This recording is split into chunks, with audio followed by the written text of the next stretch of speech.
Good Tuesday morning, everybody. John and Lance along with Dell for the next 3 hours here on ESPN 97.5 and 92.5.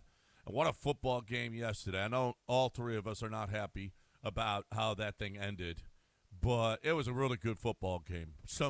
When Cignetti went for it on fourth down, threw the punt team or the field goal team out there, and then brought him back, and Fernando ran a quarterback draw. Well, with a heavy foot. Did you hear his explanation about it? Yeah, that they had seen that coverage. That if it was a certain coverage, he was going to throw it, and they went half man, half zone, and he said if they had a Tampa 2, we were going to run it, everybody would be back, and so he was going to run it and they'd just get the first down. But he said, man, it was wild. They did half zone, half man, and he just said, screw it, I'm running. I'm just going to run. They were going to run the same play that they ran against Oregon to beat them. He was going to throw the ball, but he said, you know what? I just said, screw it. I'm going to run it. And he did and scored the touchdown. The difference in the game, for me, one team had Fernando Mendoza and the other team didn't. Pretty much. Yeah, I mean, the rush. They did. Now, how many quarterbacks could have beaten Messidor and Bain last night? Honestly.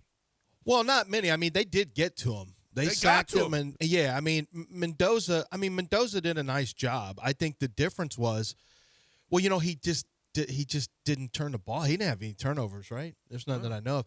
He took care of the ball. And he also made the 2 plays to Becker.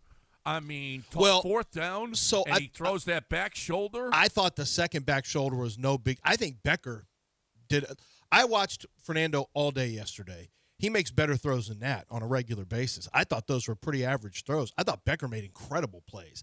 Becker, that last catch that Becker made. The last one, but the first back shoulder it was a good throw. But I'm used to. And that was on fourth down. I'm telling you, I watched him. He's the most accurate quarterback I've seen since Joe Burrow, and it's not close. Yeah. It is not even close how accurate. And I think in some ways, he's maybe more accurate on some of his throws than Joe was. He's just a heavy foot, so he's not able to escape. But I'm telling you now, Becker's catch, Becker saved their season against Penn State with a catch, and then he may have done it yesterday as well. Yards he had that day. And he didn't even play. He never played before that game. Well, Surratt was out that game, but Becker's catch toughness, oh my gosh. He's unbelievable. And honestly, it was an interesting game because Miami didn't run it great, but they had one big run. Fletcher had a big run, and that was and then you had Malachi Toney making plays. Yeah, that's you stayed close with your defense. Your Miami. It was an interesting game because I thought the defensive fronts were good for both teams. They still ended up scoring 30-24, right? They still ended up scoring 54 points, but I still felt like the defense was 27-21. 27-21. That's right, not 24, yeah. So 48 points. But I still felt like the defensive fronts did a good job. Like I still felt like we got spoiled with some really good football this weekend. Not the great. Texans so much, but great. Other All right, than I'm that. going to make you an offer now. CJ and 2 firsts for Mendoza for the first pick. I don't know that I'm giving away 2 firsts.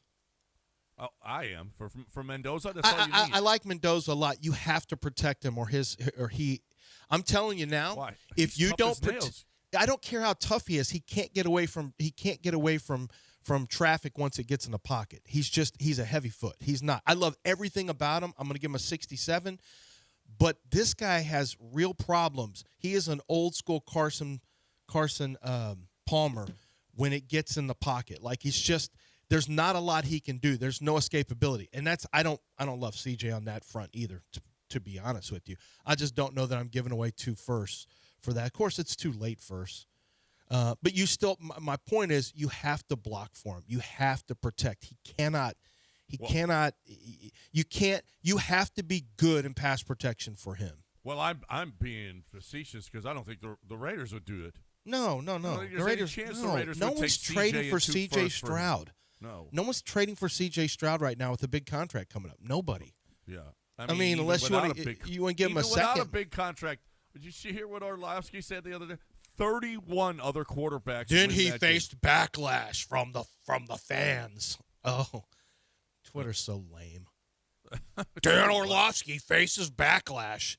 Like you're not even allowed to have an opinion without it being a hater or whatever. We'll get into that all day. But no, Mendoza. I watched all day. That my editor said, hey, I got to have you finished with Mendoza by today. End of work today.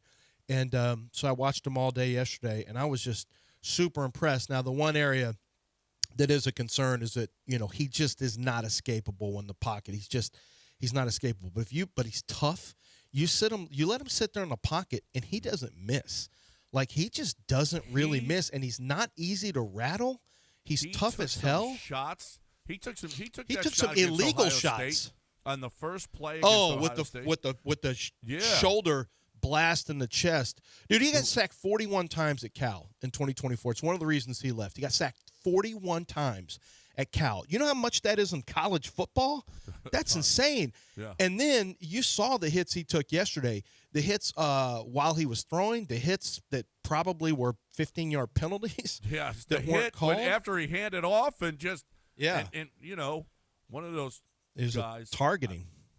Well, I mean he actually was going up toward the defender, so maybe the defender felt like I've got an open shot because he's coming at me. Yeah, take it if you got it. You probably can't. The crown of the helmet though is usually going to be right, and right under the chin. Boom, and he went down. Wow. That was a good football game. I know Dell he couldn't have been happy about when he's ready to typically with Carson Beck throwing that pick. I mean, it was getting dicey certainly for Indiana. They made uncharacteristic mistakes with the false start and then the roughing the passer. I know, and the false start was a false spread. Start was huge. False start was a spread buster. Yeah.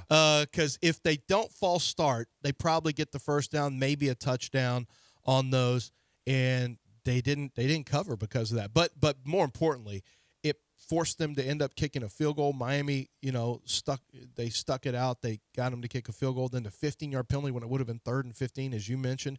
Yeah, they gave Miami a chance. It's just Beck couldn't. Beck made a bad throw. Beck just underthrew it. Wasn't a throw he should have made. Well, that's up for debate about underthrow or not because it always gets murky. But they asked the guys afterwards, and there's a thought that maybe he thought Marion, which is the receiver in question, was going to run more of a skinny post than the fade. So who knows about that? I gotta disagree with the statement. It was the difference. I don't think was Mendoza. He was fine. I mean, I didn't know all he did was throw back shoulders and RPO stuff. He doesn't throw over the middle field. Well, he will. I've never seen him throw that many RPOs. You want to talk about respect for Miami's rush? The first half was a billion RPOs. Yeah.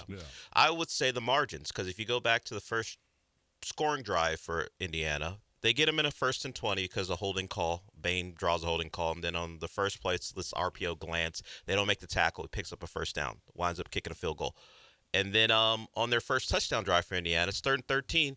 Bain jumps offside to make it 3rd and 8. Yeah. They run the draw, and they pick up a first down, eventually go score a touchdown. So if you're talking about mistakes and what they lead to, those mistakes, who knows if they pick it up on the first drive I mentioned. But the second drive, they're punting the football if Bain doesn't jump offside. So they're not scoring that touchdown. And then, of course, the block field goal we have not mentioned. Block punt, we have not mentioned. That results in a touchdown. So if we're talking about quarterback play or not, I don't think Mendoza sure made throws. But the margins, the field goal, the punt block isn't a margin thing. But the penalties that led to scoring opportunities when you could have got off the field, I would point to that in a game where your defense only gives up, 20 points if you remove the block punt? Yeah, I thought Miami did a good job. The block punt, that's the one I really, not that I forgot about it, I wasn't thinking about it. You're right. They have 20 points offensively, and they're a team that's been scoring 30s to 40s to 50s. Up 20 points, and 10 of them you can point to penalties keeping drives alive. That was the difference in the game, final score-wise. Was the block punt, but that's also who Indiana is. They do win on the margins. They block a lot of punts. They block punts. They execute they just don't make a lot of mistakes. And uncharacteristically, at the end of the game, they made mistakes. Yeah, they opened the door. They opened the door for Miami and Mario Cristobal. There's so much like there was so much about that game. It is the most improbable championship in the history of college football, probably. I mean, I don't know. We could probably go into the 60s or 70s or 60s or 50s or something, but we're talking about a team that's comprised of transfer guys from smaller schools like James Madison, a coach who came from James Madison, a third-year quarterback who came over from Cal, who went from 16 touchdown passes to 41 touchdown passes. Like it's filled with improbable. You got an offensive line that's not going to be. Maybe Pat Coogan plays in the NFL, the center, and I think he's a little overrated right now by what I'm seeing draft-wise. But it really is one of the most improbable, if not the most improbable, college football championship. Never would a team like Indiana even be in consideration for, as a top until last year.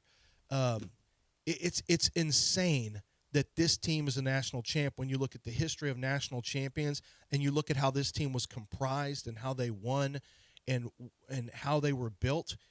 That's not like it. What it shows you is that there are guys who are good college football players and probably have been for years at smaller schools, and now they're getting a chance to show you with the transfer portal. One of the good things about transfer portal is they're getting to show you, hey, we may not turn into stud NFL players. We're damn good in college, and we got a chip on our shoulder. And you got to remember, all those guys are chip on their shoulder guys. They're not the 7-on-7 babies. They're not Nike openings. They're not guys who have been, entitled for their entire career, throughout high school. These are guys who are 2 stars, maybe 3. They're guys who have had a chip on their shoulder their entirety of their time. They haven't thought, they maybe thought they were better than they were, but no one else did. You had Fernando Mendoza was denied a walk-on spot at Miami where he wanted to play by Mario Cristobal. I mean, he couldn't even be a walk-on. Miami wouldn't take him as a walk-on. Now he's a Heisman, a national champ, and the first pick of the draft. You can't write. This literally can't be written. Or the only way it could happen is if it's written, I suppose. I mean, the team that won't take you as a walk-on, you beat them in a year where you throw 41 touchdowns, win a Heisman, and are a national champ and are going to be the first pick of the draft in your own hometown. That's not even – they don't even do ridiculous stuff like that on Landman or Friday Night Lights. And listen, literally the worst football program in America, college football program in America, 2 years, he went 11-2 and 16-0. They were 3-9, 4-8, 2-10, 6-2, 8-5 before this. I mean, this is. Had you ever heard of him when he was hired? I hadn't. No. I mean, I knew James Madison was a good team. I hadn't heard of Curt Cignetti before. I mean, nobody was taking. I remember, who was it? Tom Allen wanted to fight the media because of how bad they were. And he was so pissed off at and Cignetti walks in his first year. He gets to the college football playoff. The second year he wins the Natty, a 16-0. I mean, it's just you're right. You can't write this. If this was fiction, you'd go this. This is to too clean stupid. it up. It was Manny Diaz who denied him the walk-on. Well, how is that? Because how long has Mario been there? Well, Mario didn't start to 2022. Mendoza's recruiting cycle was starting 21 and 22. So he talked to Manny Diaz. Manny Diaz's last year was 21. So the offer was the year before, his junior year. No, how it works in recruiting 25, is 24, 23. you get recruited during the 21 year to be in the class of 22. All right. And he asked Dan. But if you're a walk-on, that's not happening last second? Well, Mario didn't take over to December. He probably had to make a decision. He probably picked Cal or something at that point. So Manny said no. So it was Manny. Yeah. Okay. I don't know that Mario would have either, but maybe he would have because the kids from his high school. Possibly. Maybe it's one of the things he would have done. Possibly. You never know. Because Mario's from the same high school, right? Yes, he and his dad, Fernando's dad, are in the same class. Yeah. Now I will say, Fernando is a school. They played together, right? They played together, 87 and 88. Did you see him after the I'll just get it out of the way now. Did you see the interview after the game? Yeah. Okay. He's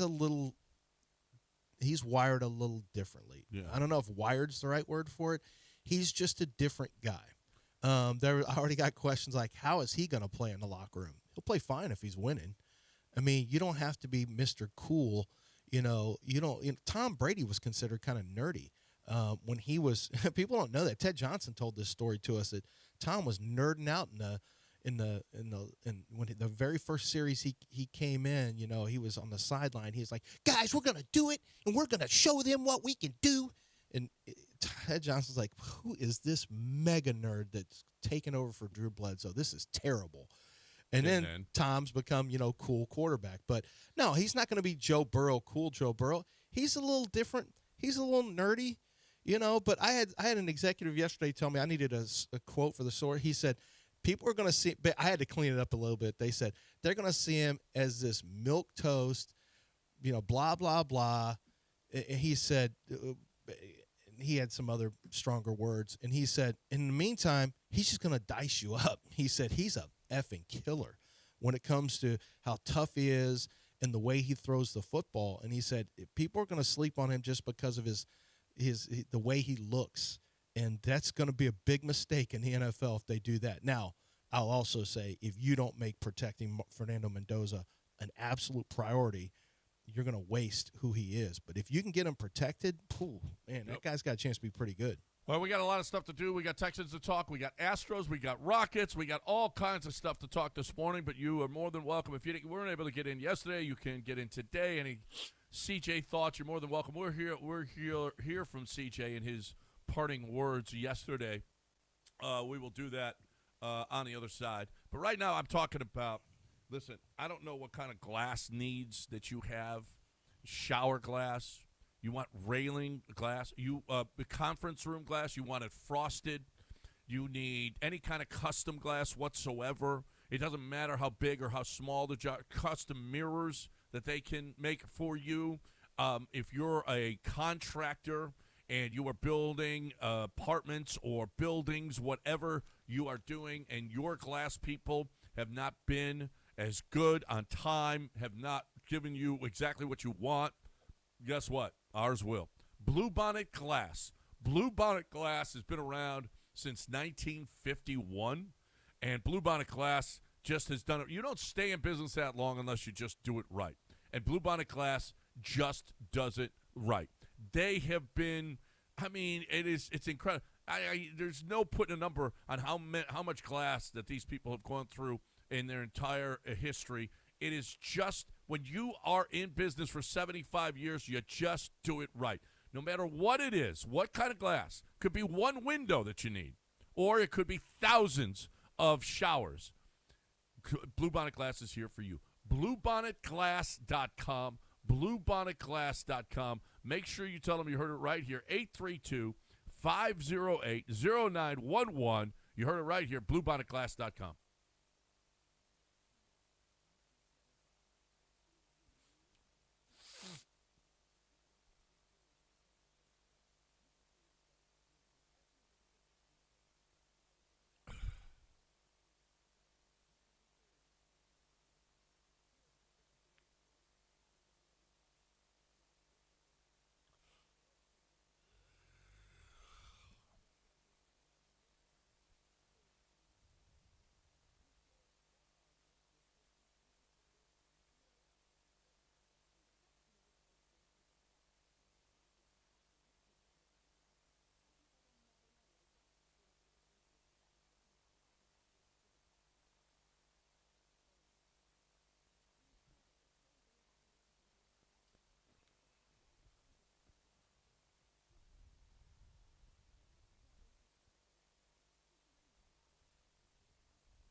You're listening to John and Lance. Broadcasting live from the Huntington Bank Studios, here's John Granado and Lance Zierlein. All right, welcome back. 713-780-3776. What is it that you want to talk about? It was pretty obvious that the team had, and D'Amico, they got CJ's back. There's nothing. I don't know that there's anything else they could possibly do. Yeah. I don't know. People are trying to start this Joe Burrow thing. Just stop. If you see that, just delete it. Just mute those people. There's no Joe Burrow. There's no world where the Bengals are saying, you know what would be good if we got some late firsts in CJ and then paid him an exorbitant contract. If you wouldn't do it, if you were the Bengals. And you say, if I ask you, would you do that if you were the Bengals? No. And Duke Tobin? No. Okay, then stop bringing it up. No one's trading for Stop CJ bringing right that now. up. That's so dumb. Are we sure the lowest? He's at his lowest right now. Are we sure it's not Duke Tobin Harrison? Are we sure he's not related to Nico? Why? Wait, what do you mean? Because that's the only way it would happen. Yeah. Are we Nico Harrison. I was thinking of Nico Collins. No. I was like, Nico. what? Duke Tobin Harrison? Are they not cousins? It would take something outlandish. What, like is people trying to go with an Ohio angle or something? That's no. CJ already told you he didn't like playing in a cold.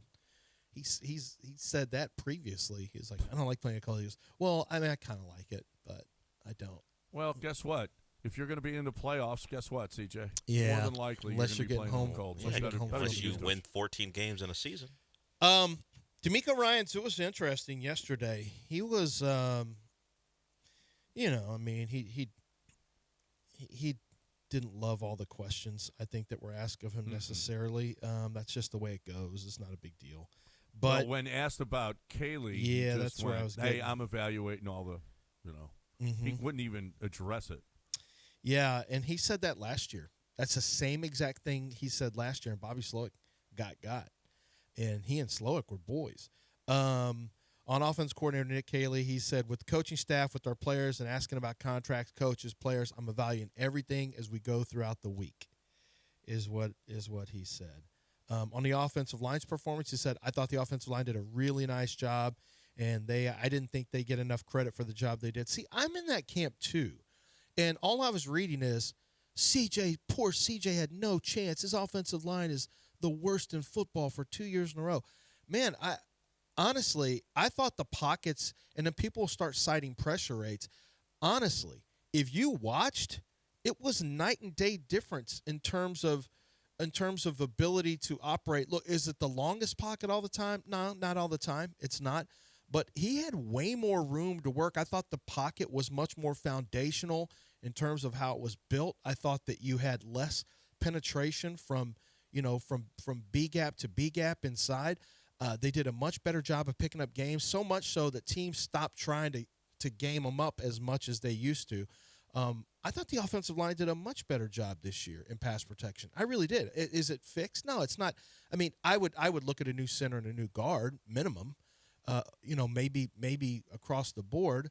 Jake Andrews has a chance to stick around. I definitely would look at the interior, but I didn't think they were bad. And he also said, Coach Cole Popovich did a really nice job with the offensive line. The technique was better. They improved a ton, and they should get a lot of credit for that. So there's a shout-out to Cole Popovich and the job that he did. So, I thought he did a better job too. I really did. I thought the offensive line definitely improved. There's room to get better, but they were busted in 2024. I thought 2025 was better. On if he has any clarity on running back Joe Mixon. No clarity. He's done. Whatever Joe Mixon did to himself, I don't know that he ever plays again, and I don't know that the Texans don't look at him as just a cap casualty. You just cut him and let's just draft a running back and move forward.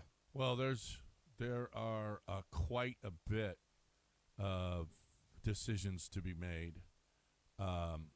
The list of unrestricted free agents out. And maybe we could go through them. What time is it? We got a little bit of time. Let's go through. Christian Kirk, unrestricted free agent. Let him walk. Yeah, I would. You got agree. Jalen Noel. It's I year mean, 2. That's fine. He actually And Tank may be back. He had maybe. very little impact on. He had one game in the postseason, which was huge, but He's just not available. yeah. That's been his thing for the last 3 years. Is he's just not available? So no thanks. Okay, so we'll play Kiss, which means you have to give you'll sign him, but at a reasonable price. Your price, you'll sign him for. Kill, you don't want him around. Marry, you'll give him whatever to keep him. Oh, okay. Okay. All right. Jimmy Ward, Kill. Danico Autry, Kiss. He's another one that is not always healthy. Yeah, that's true. But I know that he's got value when he's here, so I'll say Kiss. Sheldon Rankins, Kiss. I would marry him again. You I know, give him want whatever he Sheldon wants? Rankins. Sheldon Rankins had an impact. Well, he's a short-term guy, though. Yeah, but I would give him a nice contract to stay one or two more years. Isn't that Kiss? And that's kind of what I'm looking at. Well, but I'm not married to him long-term at all. No, I short-term. get It's that. a 1-year deal. But I'll give him money. Yeah, I I'll give mean, him money. It's I'll give 1 him year. money. I'm not giving him more than a year. Derek Barnett. Kill. I don't think so. I like Derek Barnett came in. I do too. It was but nice depth and actually made plays when he's in you're there. probably right. I just want to see what's out there in free agency. EJ Speed. See, I would Kiss. I would kiss too. But because I think he can be big on teams, and I think he's good depth. I don't know if Speed will want to stay here though. Yeah, I know he didn't get enough time.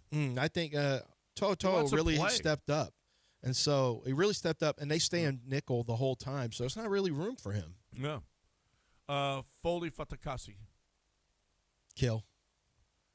Tommy Townsend. Kiss. Yeah. Yep. Probably Tim Mary. Tim Settle. Kill. Nick Chubb. Kill. MJ Stewart. Kill. Braxton Now, Berrios. MJ Stewart was he was a starter because Jimmy was out, Yeah, but I'd right. say Kill. Jalen Reed has gotten time, so. Who else? Braxton Berrios, Kill. Dari Ogunbowale. Kill. Ed Egram. A Kiss. Yeah. I'd want him for backup. You know, he's a starter. If you can't find somebody. So, yeah, I'd keep him in there for depth. Kurt Heinisch. Kill. Naquan Jones. Kill. You can find those guys. I don't know. It's a big dude in the middle. I kind of like him. I would kiss. Lecky Fotu. Kill. Kayvon Wallace. Kill. I didn't Christian even know he was Harris. even on the team.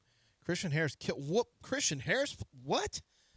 Where's Christian Harris? He's on the team I still, guess think. Kill. I mean, I would. They obviously he's obviously in some kind of wicked doghouse. I know he played earlier in the year, but if you keep EJ, to me, if you keep Speed, Harris goes. If you don't keep Speed, maybe you keep Harris around. For depth. Yep. Damone Clark. Kill. Jamarcus Ingram. Kill. Trent Brown. I'd probably kiss him. Yeah. I don't love the way this game is. I know. I don't. You would kiss Trent Brown, but okay. Yeah. People who just tuned in are like, This what? this is how you position this game. Yeah. But I get what you're saying. It's actually not bad, but maybe we could have said it differently. We could have- Right. Yeah, but okay. But yeah, I'm keeping Trent, and the reason is exactly what you saw this year. Yep. Like, he'll get you out of a pickle if you need to, but I don't want him being a full-time starter. But It looked like Trent Brown gained 20 pounds during the last month. Well, and he's not around enough though either. Yeah. No, he's a big boy. He's going to have some injuries, and yeah. But it was nice having him on the team when you needed him. I mean, because Blake Fisher, yucky. Yeah. He did not get better this year. No. Well, he was perfect for that 6th spot. Yeah, run blocking. Right. Come in and yeah. He was perfect for that. That 6th spot. overload, that extra Yep. jumbo Yep. tight end. Yep. Is that Right. it? That's it. Mm-hmm. So, Someone- as you can see, I'm getting rid of a lot of guys, which just means I'm replacing them with other one-year guys. That's none all of it them is. are vital cogs. No, really. no. I mean, if you love them behind the scenes, that's fine. But they're all replaceable. Yep. They're all replaceable. All right. You know who's not replaceable is Billy Brown. This guy, not only is he a great plumber and takes care of your, but he's a great golfer as well. I mean, hole in one? He had a hole in one. That means he's great, okay?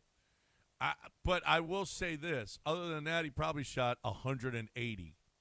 But he did have that hole in one. And I love that in my plumber because I know Billy Brown, he ain't spending a lot of time on a golf course, okay? What he's doing, he's saving your ass. When you got a problem, when you got a plumbing problem, Billy Brown is there for you. Billy Brown is working, okay? Billy Brown is making sure his guys are perfectly trained, that and the orders come from up high. Let's go there absolutely free, and let's give them a great service at a great price. And Lance, you and I have both used Billy a bunch of times. Yeah, he's great. I mean, whether it's an emergency, whether it's a big job, which I've had him do big jobs, I've had him do small jobs. They get out there quickly and they get to it and they get to work, and it's very fair price and they're completely transparent, and they're just really good at what they do. They do the job right the first time. They even fix things that other people did wrong. And they're just a name you need to know. It's Aqueduct Plumbing Company. That's your plumbers now, okay? We gave you a plumber. They're your new plumbers. Whenever you need them, Aqueduct Plumbing Company.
You're listening to John and Lance. Broadcasting live from the Huntington Bank Studios, here's John Granado and Lance Zierlein.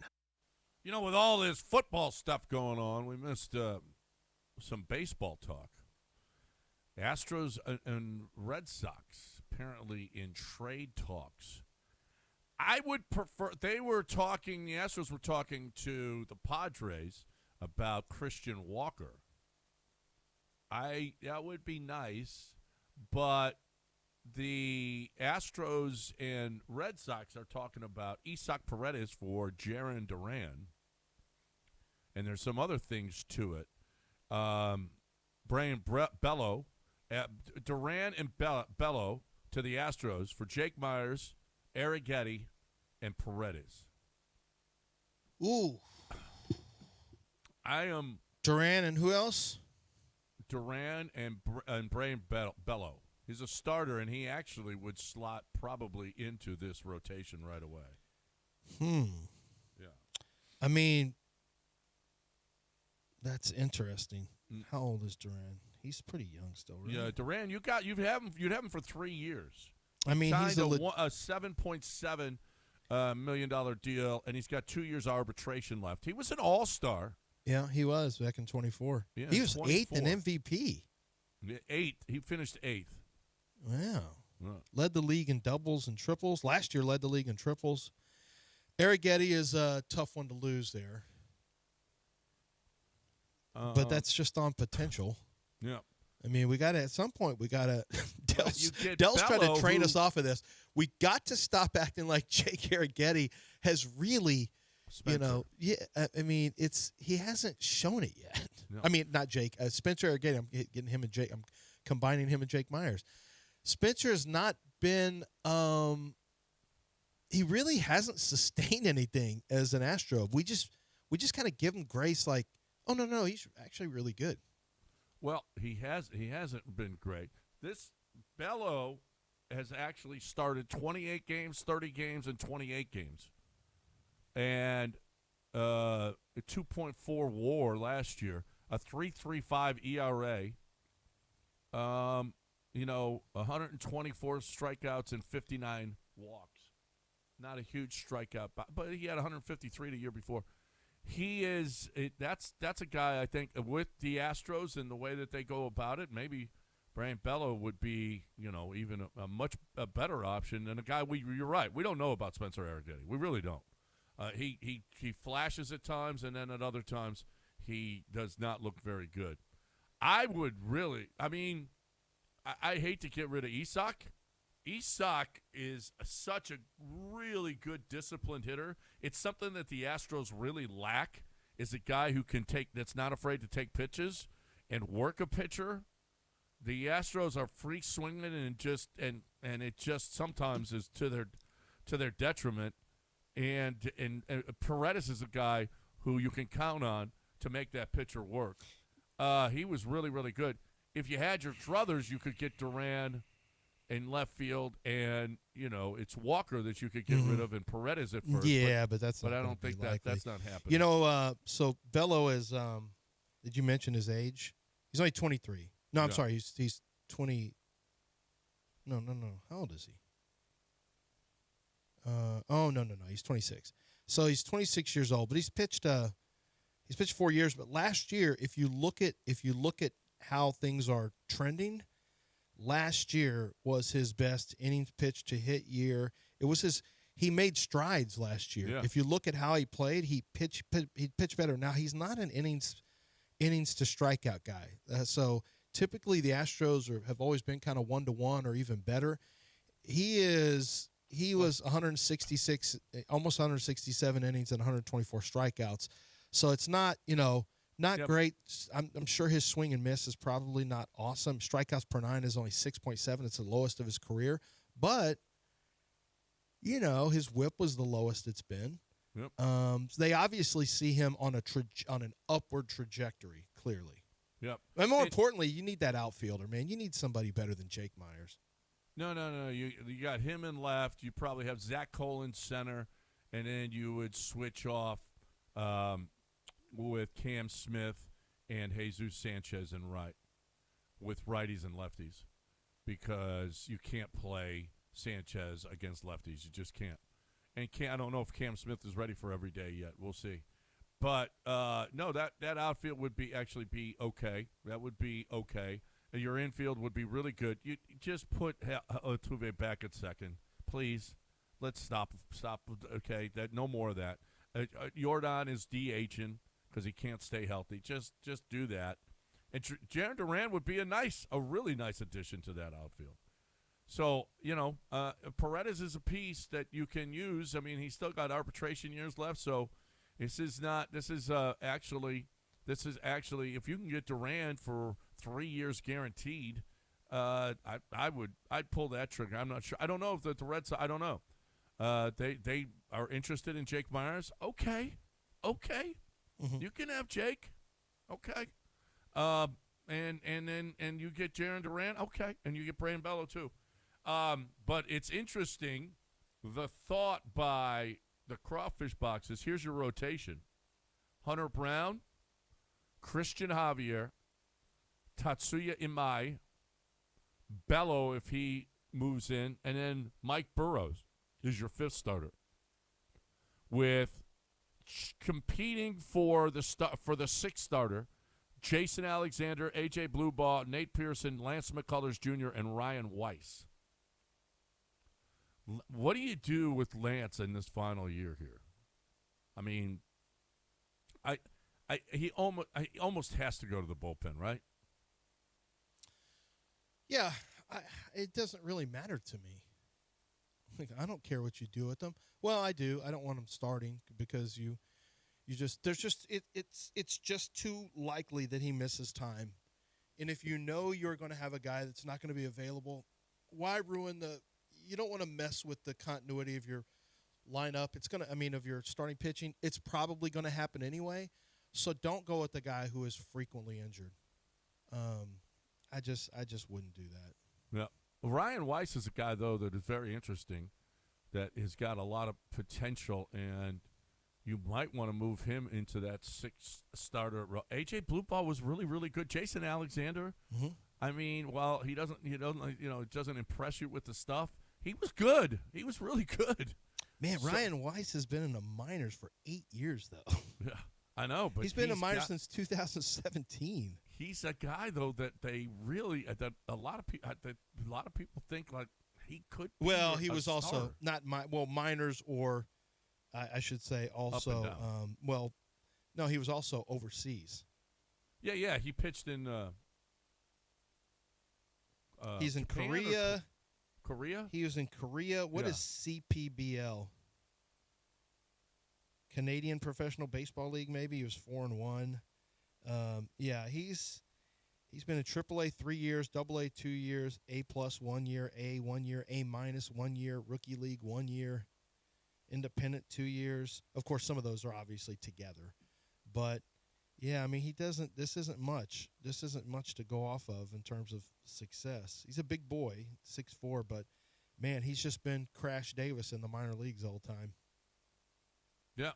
Well, I don't know. A lot of people, I mean, there's a lot of. Is it really? I've seen a lot of stories about him. Why? I wonder why. I don't know. They like him. This isn't the profile of somebody that you'd be relying on to maybe step up. We depend on Asian pitchers now, Lance. He's an Asian pitcher. Yeah, but when I'm looking at this picture of him, he doesn't look like an Asian pitcher. Well, just I don't going know. Off of okay. Looks. What does an Asian pitcher look like in your mind? Like he's from an Asian country. Did he not pitch in an Asian country? Like he's from a continent. Did he not pitch in an Asian country? Yeah, but are you a Californian? No.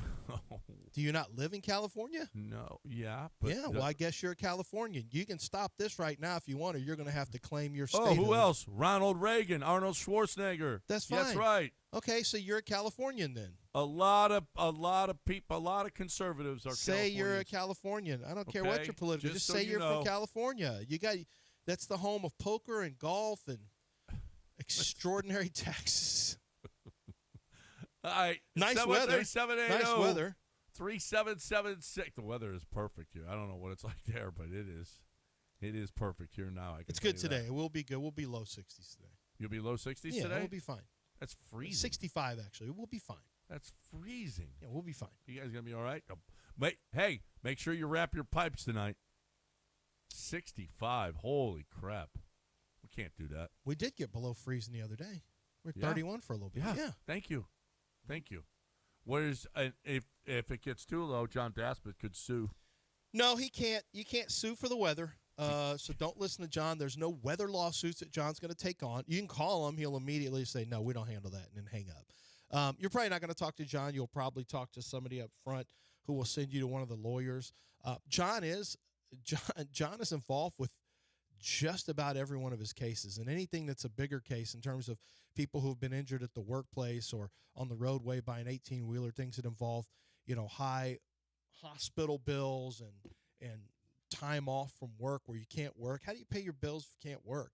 Well, that's where the insurance company is supposed to step up and take care of you. But a lot of times they're going to fight not to do it. And if you're by yourself, you have no idea what you're doing. You cannot possibly get the same settlement that John Daspit would for you because you don't understand the law. You don't understand the standards of personal injury and what you're going to have to get taken care of. He does. He knows what your pain and suffering is worth. He knows about how to take care of the medical bills, how to take care of your time off from work, and you don't. And that's just there's no reason. I tried to do something myself when my son got T-boned, and I didn't know about John Daspit. It was terrible. I made a mistake as a dad. And I'm just telling you, I don't want to make the same mistake for you guys. I want you to give John Daspit a call, his law firm a call, and just see whether or not they can help you out. 713-CALL now. They are not going to stop until they get you the win that you deserve.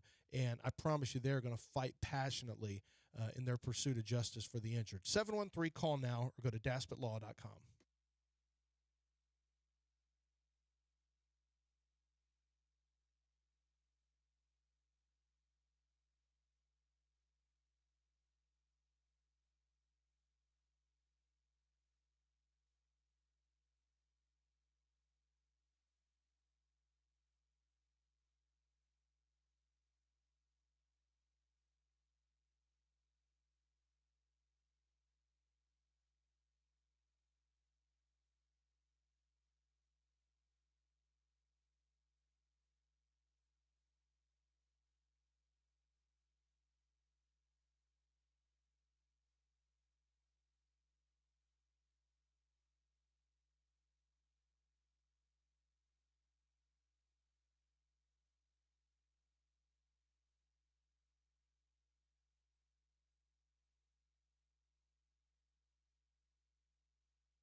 It's John and Lance, On ESPN 97.5 and 97.9 HD2. live from the Huntington Bank Studios. Here's John Granado and Lance Zierlein. All right, so I don't know if okay, let's hear from CJ. He talked about he's never been on a team where I guess he was the focal point. Where he wasn't the focal point. And, it's so funny. If you got a great defense, you can't be good offensively. I guess there are very few teams in history. The Patriots with Randy Moss, they were great offensively. They were great defense. They were just really, really good. Just really good on both sides of the ball. But when you think of Texas Tech, they've been great offensively for years, and they just suck defensively. Great offensive basketball teams or great defensive basketball teams, they just can't score. I mean, it just is It's been, and this was the Texans this year. Here he is talking about being complimentary, an offense that's complimentary to the defense. You know, like I haven't really been prone to turnovers in my career, especially like, you know, the timely turnovers, you know, where, you know, like I told y'all before, I'm really, you know, I've been on some great teams, you know, my whole career where a lot of them were, you know, offensive driven, you know, and like, you know, playing for Coach Day where, you know, we're taking shots and all these, and then, you know, like being on this team, you know, where, you know, we're more full everywhere, you know, where it's offense, defense, and special teams, but, you know, defense is, you know, is making a bunch of plays. So, you know, this year was a step for me where, like, I didn't have to be Superman all the time, and I'm still growing in that, you know what I'm saying? So, you know, I appreciate my teammates for taking a lot of pressure, you know, off of my plate, but also, you know, they do know that I can make those plays. So, you know, I'm appreciative of them having that perspective. And I feel like I've grown, you know, in that way of, like, you know, taking what's there, you know, in ways where, you know, I would have taken a shot there or just, you know, take care of the ball some other ways. But, you know, I just seen some growth in my footwork, you know, in the pocket, you know, trusting my guys, staying in the pocket, not just running around, you know, but, you know, staying strong and firm. So I think I made a step in that area as well. But, you know, always things to improve, and I'll do that. You know, I really like that he is completely accountable. Yeah, but I think he's a little delusional on that. Well, see, I don't love the fact that you say, "Well, I don't know how to." I'm taking care of the ball and not taking shots when that's exactly what the problem was. But didn't Sunday. he say he can't? That he's not. That's what he's working to not do, or wasn't that the point of what he was saying? No. He said, "I think I." Well, he's obviously not. That can't be what he's saying because he's obviously not taking care of the football. He just set like a record for turnovers in 2 playoff games. So. Yeah, I mean, no, I think he did. He did say. I mean, I think my footwork is better, which I'm not taking off and running. You know, I'm staying in the pocket, and I think I'm better at not taking those shots down the field, and when in fact, that's exactly what the problem was. I don't know. I hope the guy. I mean, for our sake. For the city's sake, for the Texans' sake, for our sanity, I hope he does take a real step this offseason and realize, you know, I just got to take care. That's all you have to do is take care of the ball. Just take care of the damn ball. Don't. Who was it said, oh, yeah, they were talking about, you know, Drake May going into this game. Make sure that you kick at the end of every drive that you kick.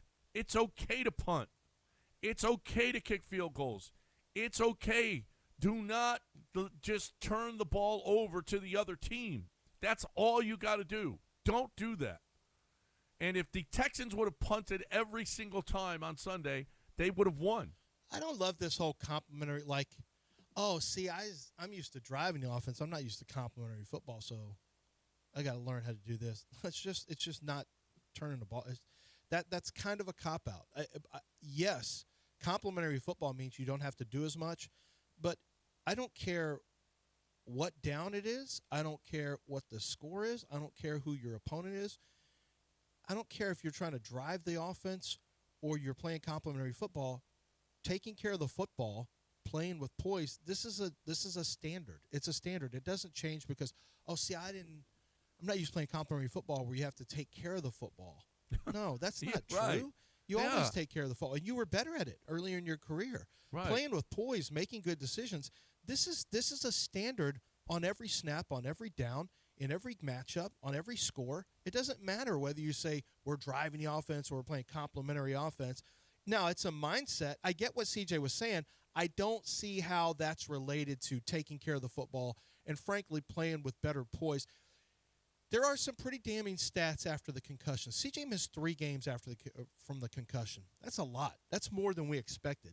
It obviously rattled him pretty good. If you look at his rushing numbers, and I don't remember who had this, but his rushing numbers before the concussion and after there's a stark difference. And I think it's safe to say that he's afraid to get hit. CJ's never loved getting hit. He doesn't love sitting in and taking a bunch of punishment. Not everyone does. Some guys do it. It's a good way to get hurt. It's a good way to make plays. There's pluses and minuses. You want your guy to be able to sit in, and you don't want him to cringe under duress or in the middle of getting hit. I don't think CJ likes getting hit. And now he had a concussion that knocked him out for 3. And, I've never had a concussion. I'm sure if you're a football player and you have a concussion, I'm sure that rattles you. Knowing what you know about CTE and things like that, I could imagine that the effects of the concussion are concerning, and then the aftermath of the concussion in terms of what it can mean for future health. I'm sure that's a concern. It's something I don't live with. Darren Waller talked about this because he was a teammate of Tua. He talked about it last week. He did a podcast with Johnny Manziel. And he said he could watch Tua and practice and see that the skill set was there, the precision that he threw the ball with, the timing. And then during the season, he could see the body not being able to do what the mind wanted. Now, he associated with this book he read. It's a book about, war veterans, and this guy was dealing with IEDs. And now this war veteran would look at regular cars and kind of tense up and go, is there a bomb in there? Just because of what he's dealt with. And he said some of that stuff doesn't leave your body. I don't know what the CJ thing is, but he said he could see Tua go, the mind wants to do one thing, but the body won't pull the trigger because, at least his eyes, of what has happened to him. Hope that's not what CJ has, because Tua's play took a big dip this year. It's a concern. When you lose your it's like a fullback, a hammerhead fullback, when they start to wince and flinch, it's over for them. And it's tough, man. It's a tough job. And when quarterbacks start to see ghosts in the pocket, when they lose their poise, it's hard to ever get it back. It's really hard to get. We saw David Carr's career. It ended before it even began because he got the piss kicked out of him every snap. And, every snap. If you weren't around to watch that, it was a beating. Don't compare CJ, don't compare Deshaun, don't compare anybody that you've seen to David. David Carr took an absolute beating on a regular basis. And he dropped his eyes, like he was never able to function as a keep your eyes down the field, get through progressions quarterback, because it was just his internal clock was all screwed up because he was too worried about where the pressure was coming from. I worry a little bit about that with CJ. I really do. I worry that he got his bell rung, and I didn't think poise necessarily was his number one. We've seen the happy feet and the throwing the ball where his mechanics had gotten away from him. He's talked about it. His mechanics had gotten away from him. And it's really hard to get that back, to go from and some of that, CJ, I'm sure some of that is how bad that protection was last year, where they were on him in a moment's notice. I'm sure some of the pressure this year. But that concussion, it feels like it did something extra to him. Yeah. That's a concern. It's a concern for his health. It's a concern for his play. And I don't know, man. He doesn't look like a guy who is going to overcome adversity. When I hear him talk, when I see him, and he says the right things, and I'm cheering for him, man. I'm cheering hard. That's our quarterback. Yep. He just doesn't strike me as a guy, John, that is like, hey, when adversity strikes, I'm going to push through it. I think he needs a sports psychologist. I think he needs something, a play caller, a confidant on that team, a mentor. I don't know what it is, but he needs someone to get his mind, to get the mental back on track. And that's way harder than people probably think. Yeah, I hadn't considered he's not the same guy. He's just not the same guy. And the concussions are starting to pile up now. So that is that's what, second year with concussions? Is it 2 times in 3 years, or has there been? It was a rookie season, right? He was concussed in his rookie season, right? Denver concussed him. And then this year. This year, yeah. 23 and 25. Yes. Yeah. Yeah. It's still two. And this one lasted game? 3 games, though. I believe it was the Jets game. The Jets game, right? Yeah. All right. 713-780-3776. Any thoughts on anything? You're more than welcome to get in. We got a lot of other stuff to talk about. You got a little San Jacinto to talk about. Yeah, I just want you to be fearless. I want you to have that opportunity to live the life that you deserve. And for a lot of people, if you get stuck in a dead-end job that's not a career, and you're just paying bills, you're just making do, but it's not giving you happiness, you're not doing something you love doing, you're not able to make enough money to be able to, whatever it is, save money to be able to pay for things that you'd like to get, take a vacation. If you feel like there's something more out there for you, you might want to consider switching jobs into a career. And the best way to do that is to go to San Jac. San Jacinto Junior College has been around for a long time. They're one of the very best in the entire nation. They've got over 200 degree and certifications. So it gives you the opportunity to to gain the knowledge you need to move into a different career. And they're waiting for you to just head to the website at sanjac.edu, sanjacgac.edu. And they have 6 different locations where you can go to for in-person learning. You've got remote learning if that's something you need because of, your job or your travel or whatever is going to prevent you from going in person. They want to make it easy for you because they want to give you a chance to be fearless in your life journey. And this is a chance for you to make a change and make a change for the better in your life. And at least explore it. Go to the website and explore where they might be able to lead you at sanjac.edu.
All right, welcome back. 713-780-3776. A couple of notes. Robert Saleh headed to Tennessee.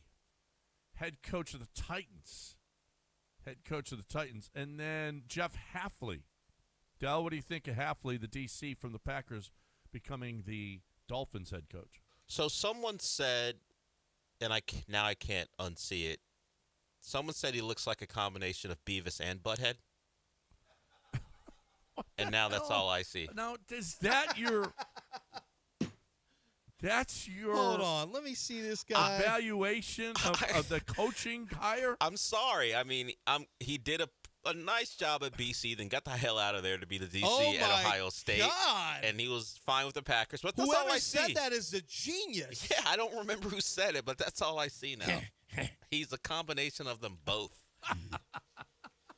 I mean, the haircut, if you change the haircut, it'd probably help. But you made it blonde. I mean, I'm sorry. That is... Oh, my God. That is... It's not my thought. It's Hold on, but now dude. it's my Who only came thought. up with that? I don't know. Yeah, I typed in Jeff Halfley B-E, and it goes Beavis. It immediately said Beavis. Oh my gosh. Jeff Halfley Beavis. Let me just go down this rabbit hole. See what happens. I don't know if now that he's a head coach, he'll grow the hair out or get a different cut. It is a stark contrast from the last guy. Oh, of course. here it is. Facebook. Miami Dolphins Bandit says, I can't tell if that's Butthead or Beavis. I'm telling you. The Beavis and Butthead mashup is going to be the next big thing. Wow. Oh, that's awful. I mean, the haircut. Don't go viral. I mean, the haircut is simply if you change the cut, it would help in this comp. You know, they went different. You went with the offensive mastermind to now you just switch it up to the defensive guy. That's what you always You do. hired the Packer executive, and he likes Halfley. It's whatever. I don't know. That's all I'm going to see from now on. Yeah. Hopefully he's great. Not what his coaching acumen, not what he's bringing to the team defensively. I see what I see, John. What do you want from me? Beavis and Butthead. Now, he only did at the college level. Nice to have a guy who's actually been a head coach before. But he is Beavis and Butthead until proven otherwise. Hey, hopefully it works out. If it doesn't, we'll do this all again in 4 years. That's how, or less. Yeah, the Texans. You never know. Doesn't take us long. There's a chance that I really do believe that there is a chance that Mike McDaniel is a Texan. I think Nick Caley's job is going to depend upon Mike McDaniel's desire to coach this year, and I do think he will coach this year. I don't think he'll be a head coach. I don't think he's head coaching material. I think he's a good coordinator. But I think if Mike McDaniel wants to be a Houston Texan,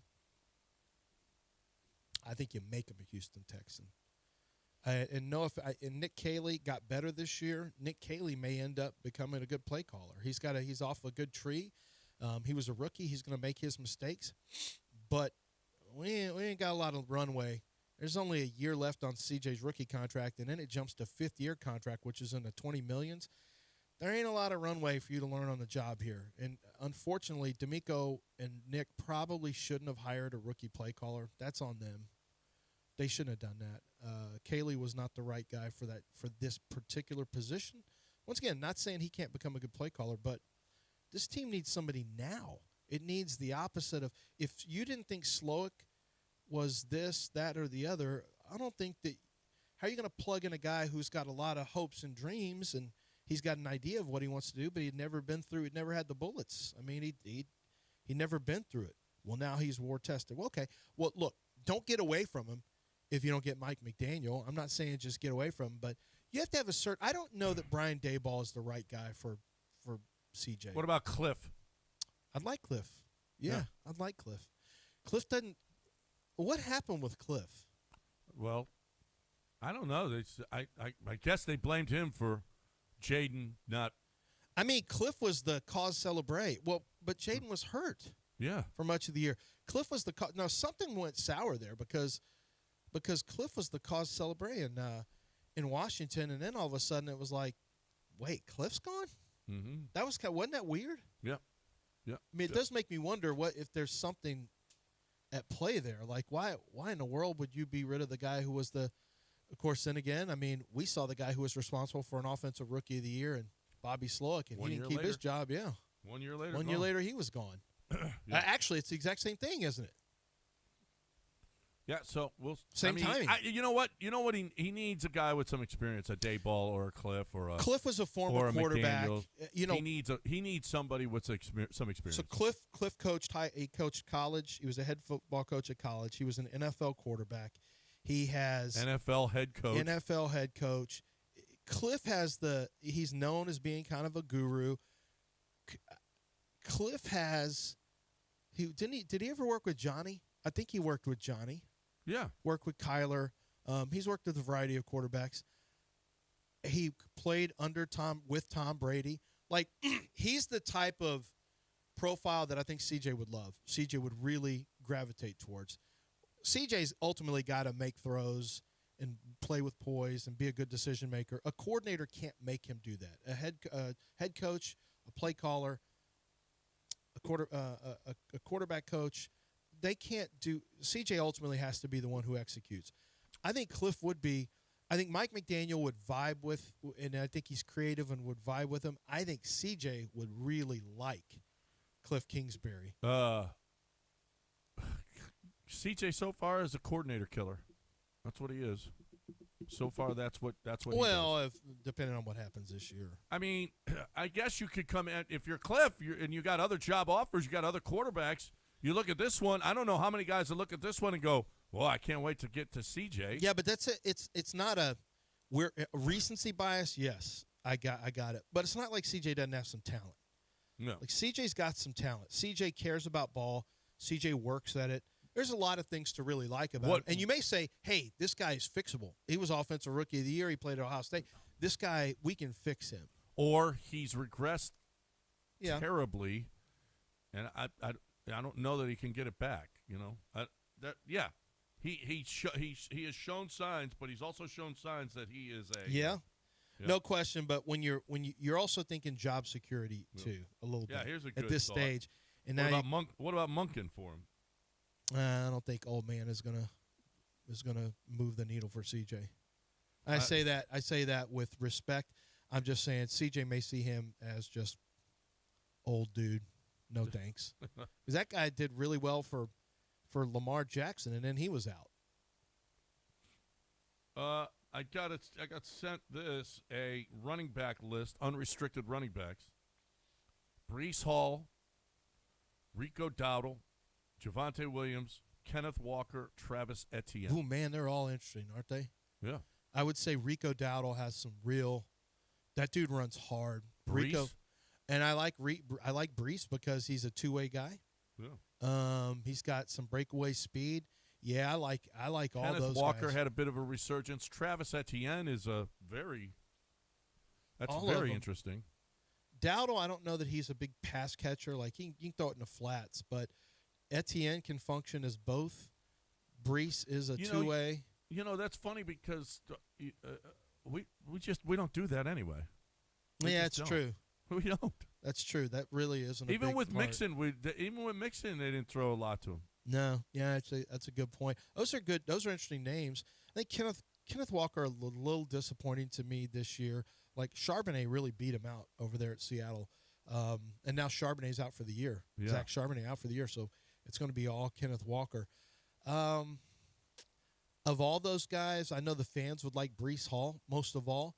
I'm not sure that Rico Dowdle's not the best pure runner of that group. He had a great year. Yeah, I don't know why they got away from him. Like, if you got away from him because you thought you needed to go back to Chuba Hubbard, like, dude, Rico Dowdle was rolling people. Why in the world what point were you trying to make when – and he said he doesn't really want to – I don't think he wants to come back there because they got away from him from a carry standpoint. I like Rico Dowdle, and I think you can get him at a reasonable price. Yeah. Well, I mean, he had himself a breakout year. You know, you probably do that, get one of those running backs, and then because you want your running game to get better now, and then you draft a running back in the 5th or 6th round who is who has some utility value, either a short yardage banger or somebody who can return kicks or somebody who is, you can line up in the slot. Like you want him to have something extra, a little something extra. And you can go get that in the 5th or 6th round potentially, maybe even the 7th round. I say he had a breakout year. He had almost the identical year he had the year before with the Cowboys. 1,079 with the Cowboys, 1,076 this year. Who, Rico? Rico. Yeah, but 4.6 per carry, 4.6 per carry. Yeah, no, he did have 6 TDs with Carolina and 2 with Cowboys. Yeah, but go look at his when he was the primary running back. Go look how he played. It was breakout year. Look at how good he was in that 3-game stretch. I think it's a 3-game stretch where he was dominant. I mean, absolutely dominant, and that's the breakout part. Yeah, he had 206, 183, and then 79, 54, 130. Mm-hmm. I mean, 206 against Miami. Mm-hmm. Del, how'd that taste? And then who did he get the 186 against? 183 the next week against Dallas. 30 carries, 23 the the week before. But, yeah, you're right. He had 7, 12, 9, 16, 16, 6 to finish. 6 You're saying carries? carries. Yeah. 6, 18, 16, 9, 12, and 7 to finish up the season. And he even And then said he only had 5 carries in the playoff game. he said his free agency decision would depend upon, his feelings about his carries. Like he basically said, I'm not feeling this place because I'm not getting my carries. So good. We definitely love to consider you, sir. Would you give us a hometown discount? Are you from Sharpstown or Cinco Ranch? Have you ever visited? Have you ever been at or near Pearland or the Humble area? Have you ever seen North Shore? Have you heard of North Shore? You have? Hometown discount, please. He's from North Carolina. They call that the same thing. They call that And the North Shore of the East. He does not appear to be a guy giving his actual hometown team a discount, so maybe he won't give that to the Texans. He averaged almost 14 carries a game. If he wants to play behind this bulldozer of an offensive line, he'll do the right thing. Yes. He'll do the smart thing. 14 carries a game. What do you give him? 18 to 20? That's a lot. No. Probably 14 to 15. I mean, Well, that's what he's been getting. yeah, and Woody Marks. Well, but it was all in one. Not really. Not if you looked at it as instead of a median, you looked at the mean, or rather the median. If you looked at the median, it's a lot lower. Like he a lot of those carries came in those 3 games where they piled it on. Right. You know what I mean? But you want Woody Marks? Well, Woody's a good player too, John. You know what? I wouldn't like. I want him compliment. I want complimentary backs more than likely. Yeah. Well, but do you want to go to a place where he's going to split carries again? He wants to be the feature back. Well, good luck. I mean, there's not a lot of places. That's what he wants. No, I know, I get it, but how many places are running feature back anymore? Well, most places don't run feature back. Good enough, yeah, they if you're will. good. I mean, James Swift Cook and Monagai. So you just had Chicago doesn't. I mean, Cook runs a lot more, and it's kind of funny because he's a little smaller, but Cook gets it for the most part. But how many other teams run primary? You have Miami with Achan. Yeah, but even that, I mean, they weren't built to do that. I think they did that because Jalen Wright never developed. He got hurt early, but you keep Achan on the field as much as you can. Yeah, but he also, he'll slide out and catch passes too. Yeah, 238 carries this year. Dang, he had that many carries? See, once y'all became irrelevant, I stopped even following you. Once you no longer mattered in football. Understood. But, yeah, he's a small dude. That's 238 is a lot for his size. And then you throw in 67 receptions. Yeah. Yeah, So Jonathan Taylor had 323, Christian McCaffrey 311, Cook 309, Henry 307, Bijan 287, Saquon. These are all primary. Yeah, but you know what's funny is Bijan. 280. Look how many carries Tyler Algier had. Like, he got carries too. Now, yes, Jonathan is a horse. I'm surprised McCaffrey made it to that total without being out for the year. Achan had 2 more carries than Dowdle this year. How many did Dowdle have this year? 236. Oh, man, that's a lot. That's 14 a game. That's Just it. That's under only 14 a game. It feels like a lot. 230 feels like a lot of carries. Yeah. But, I mean, well, not when Jonathan Taylor's got 323. No, but that's kind of, he's one of the horse of all horses. And him and Derrick Henry, obviously. Dowdle was good. I wouldn't mind Dowdle at all. No, but I wouldn't mind Brees either. But, No. Brees has never even sniffed 1,000 yards rushing. No. Well, he's another, are you going to be there? That's a question. Is he going to be there? The best ability is? Well, Brees Hall had 243 carries this year. How many yards did he run for? 1,065. Oh, so he busted 1,000 this year. Yeah. He busted his. What? Go on. He busted his what? Go on. He popped his Come on. What? He did what now? His 1,000-yard. What's that? Not. Yeah, he had 994 in 23. So I don't give awards for 994. You don't So give what did he awards for bust? 1,000. What did he bust? He I chopped the forget. knot. He chopped the knot. He busted out. He busted out of his 1,000-yard barrier. You walked yourself into a bad Perfect situation. time to walked talk right out. about HR&P. I walked right out. When you got employees that are making references about busting stuff, then you know what? You might have a problem on your hands. And if you're a company that's going to try to deal with that yourself, dumb. Just dumb. Don't do that. Let HR&P handle your stuff.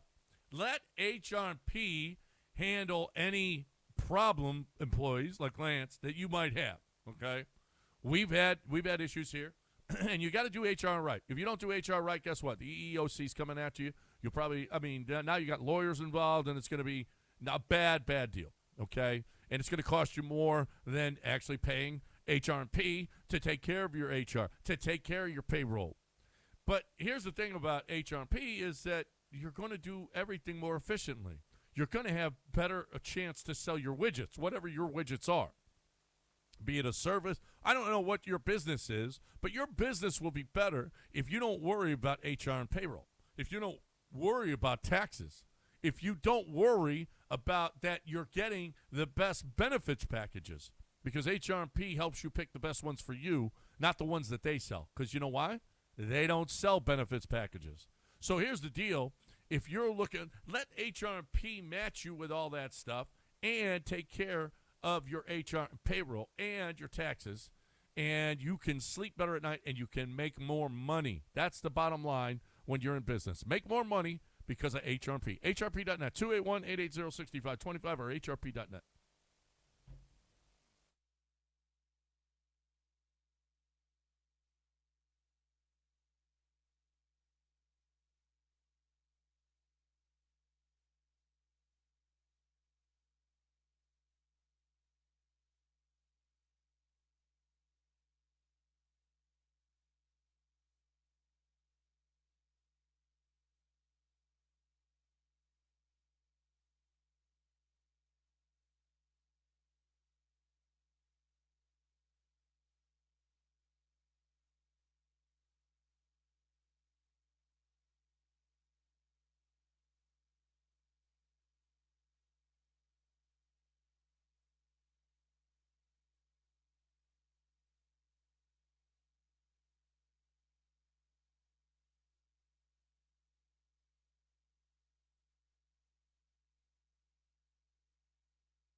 Hey, so, I actually gave you guys some winners yesterday. I told you higher on catches for Malachi Toney. I had lower on passing yards for your boy Fernando Mendoza. Were you listening? Did you download Underdog? Did you use promo code Lance on your first deposit and get $75 of bonus entries after you made your first $5 play? If you did, Congratulations. That's how easy it is. We've got playoff football. We've got NFL playoffs right now. It's a great time for you to go take a look at these games. So Jarrett Stidham, what should you expect from Jarrett Stidham? Does that mean the running back is going to have more rushing yards? See if they have rushing carries. Find out for Denver's R.J. Harvey's rushing carries. Take a look at tight ends. A lot of times quarterbacks love to throw the tight ends when you have young quarterbacks or inexperienced quarterbacks in games. That's something to consider. So analyze these games that you're going to watch and then make your decision on picking higher or lower on the stats that are offered for every single player. You pair them all together, put 2, 3, 4, 5, 6, 7 players together, and the more players you pick, if you hit those on the higher or lower, your payout's going to be huge. You're going to make good money, and it's legal right here in the state of Texas. Just download the app, Underdog Fantasy, and use promo code Lance.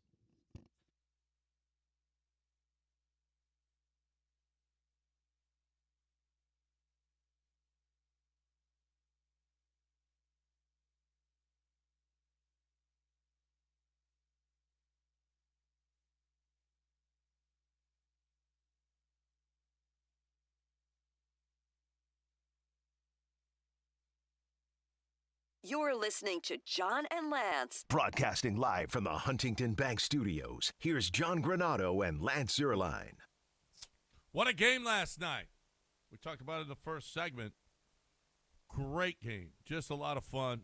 Uncharacteristic mistakes by Indiana gave Miami a chance at the end, and then Carson Beck threw the pick, and it ended. And Indiana, in the greatest turnaround maybe in sports history, the greatest, quickest, most unbelievable turnaround from the worst program, literally the worst program in college football history, to national champ in 2 years.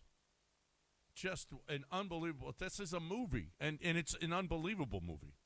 It's a movie you're like, nah.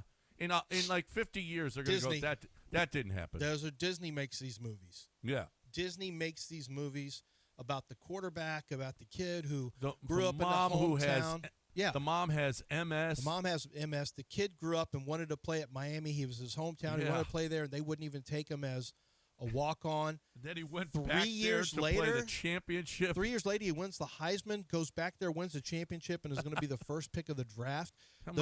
The head coach that nobody knew, who brought a bunch of players from James Madison and small schools over, and they beat, a team that has some history behind them in the Miami Hurricanes. If you go back to the 80s and into the early 2000s, and it's a team with some championship history. Yeah. And it was a really good game. It was a really good game. Miami did not go down softly. But Miami, it really is true. Miami had a block punt for a touchdown. They missed the field goal that doinked. Malachi Toney on the block punt on that drive, he fielded a ball inside the 5-yard line on the punt, which set them up in bad situations. Dell, you mentioned you talked about, and we know you're a Miami fan. You talked about the. You don't know how much more of this you could take, how nerve-wracking the college football playoffs are. Yeah, to sit through 4 games. And yesterday, I would think, was as nerve-wracking as any of them.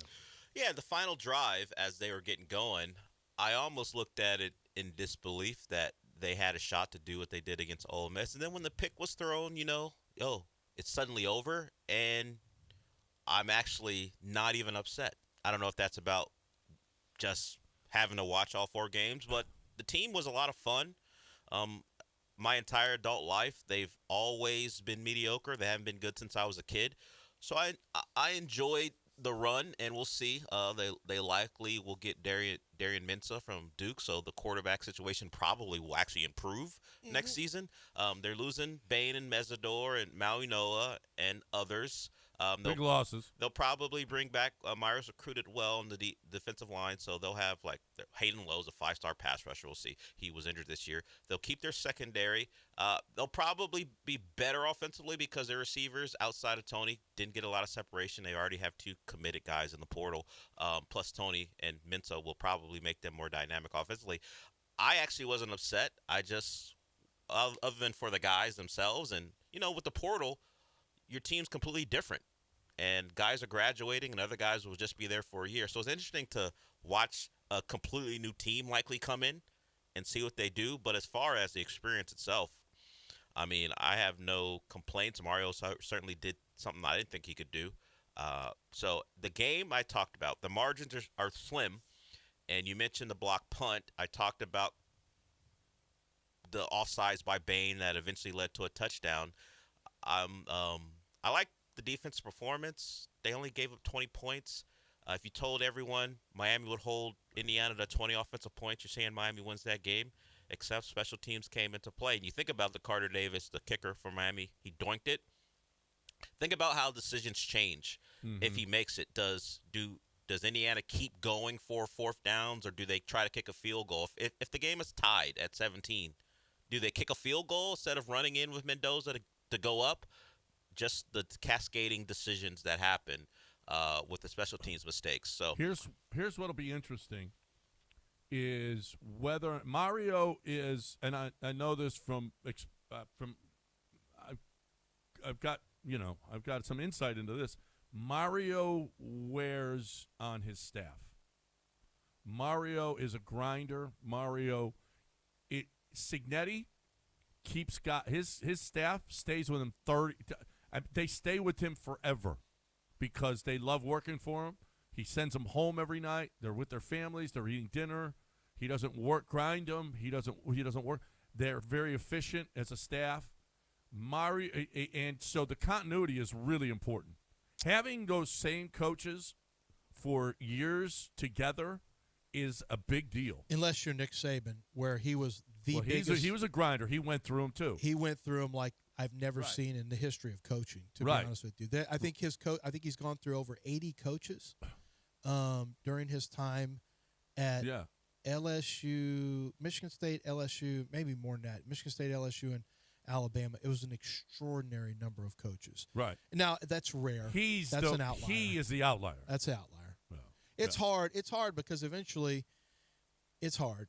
It's really hard to do. And yeah, Mario's going to lose some guys. You just want your coordinator. You can find good coaches. You just want your coordinators to stay, but then your coordinator's going to go if you're good. If you're good. As a matter of fact, Corey Heatherly, what's the DC? Heatherman. He's going to be a head coach soon. So Heatherman, first year there, he only spent a year in Minnesota. I don't know, maybe two. Dawson will go into the OC will go into his third year next year. He was, his third year. So they'll have some continuity there, which is important. But true. Mario didn't get his coordinator hires right the first time around. So he's gone through coordinators not because he wore on them, it's because they stunk. Like he hired a couple of bad DCs, hired a bad OC, but he seems to have the right mix now. You just see if they can win in the portal and develop, then they should be a team that maybe doesn't win a title because you had elite talent this year on the lines, but you should be okay. Maybe make the playoff, but maybe not be a real contender just because your guys are going to be a little younger on the lines of scrimmage. All right, we got to catch. We apologize. We got to catch up on breaks, and we will get you in here. Promise. First thing, whoever calls 713-780-3776. Golden Nugget is what I'm talking about now. One of my favorite places. We're going to be back there, as a matter of fact, the beginning of the month, right before the Super Bowl. So we want you to come on out. I just am a huge fan. I mean, and I talk about this. Vegas is great. Vegas is awesome. I love, you get a lot more. There's a lot more casinos to go to and whatnot. But you've got everything you could possibly need just 2 hours and 15 minutes down the road. You got everything that you could possibly need. You got the DraftKings Sportsbook now where you can bet all your games. You got a beautiful casino, a beautiful hotel that they keep up. Not every casino hotel is kept up, especially in Lake Charles. This one is. It's beautiful. And it's like it's new. I mean, the rooms are like they're new. The pool, the golf course, the poker room, the nightclub, the 12 restaurants. What? There is nothing that you can't get. I mean, that you can get in Vegas that you can't get at the Golden Nugget Lake Charles. In just 2 hours and 15 minutes down the road, you don't have to pay for a plane ticket. It doesn't take 7 hours to get to your hotel. The Golden Nugget Lake Charles is so convenient and right here, and it's for you. So, you want to just go one day? You want to go a week? Whatever the case may be. GoldenNuggetLC.com. GoldenNuggetLC.com.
Hey, get an offer on your home right now. Just go to greenlightoffer.com and click get an offer. Now, look, this is not going to be for everyone. If you have real estate where you say, yeah, we're going to, we've updated the home and we know we still have to do the kitchen. We need to change some of the appliances out. That's probably not going to be, Greenlight's probably not going to be for you. If you are somebody who has a home and you don't want to do anything to it and you say, look, I want money for this house. I want cash. I want to be able to close within 7 to 10 days on most instances. I don't want any hassle. I want someone else to take care of all of that. That's Greenlight Offer. They will get the house ready. They do the showings. They handle all the heavy lifting. You just get a fair offer from a local company, and that's that easy. And people who have been willed a property, people who are in the middle of a divorce, if you have been relocated, need to move quickly, or maybe you are someone who has a rent home or your own property that you say, I just want to get out from under this, take the money, and move forward. Greenlight Offer is perfect. Go to the website, greenlightoffer.com. You can check out who is at Greenlight Offer, how they sell their homes. You can see all the frequently asked questions that they have and different situations they help with. And most importantly, on the upper right-hand corner, it just says get an offer. Find out what your house could be worth the same day by simply going to the website, greenlightoffer.com.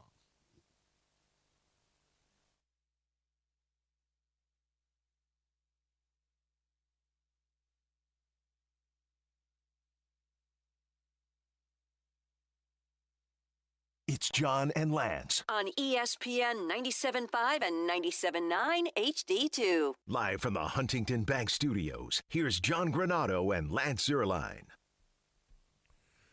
Welcome back. We got a full board, and I said we get right to it, so let's go. 713-780-3776. Bobby, what do you want to talk about this morning? Hey, guys, I know we're going to be dealing with the CJ at Framber Valdez, and we need a running back stuff all week. I don't want to speak for y'all, but I get bored talking about the same stuff all the time. So what about something fun that's never going to happen? Bengals call you up. They tell you they give you Burrow for Stroud, Lassiter, and 2 1s. Do you do it? Say it again. Who did you say? They'll give you Burrow for No, he's just messing with Stroud, us. Lassiter, and 2 1s. No, he's just messing with us. Yeah, you do it. You take Joe Burrow. Next question. Yeah. Yeah, would you do it if you were the Bengals? No. Okay. Next question. Anything that you wouldn't consider if you're the Bengals, and don't try to tell me you'd consider picks in the 20s, and then you got to pay C.J. Stroud, one of the cheapest organizations in football, who already is getting off of. You have Joe Burrow. Now, granted, Joe Burrow's never there. He's always hurt. Yeah. But you've got super expensive wide receivers. You're going to have to get rid of your pass rush. Oh, and by the way, you also have piss-poor pass protection. What could possibly go wrong if you're the Bengals? Right. And you're CJ, you're going, wait a minute. I'm going from this crappy line to that crappy line? Well, but he's back home in Ohio. He's not back home. I know. He's from California. He went to Ohio State. There's a reason he doesn't like cold. Yeah. I don't Just think like John. Okay. John was crying earlier because he's 65. crying. Damn. This team with Joe Burrow?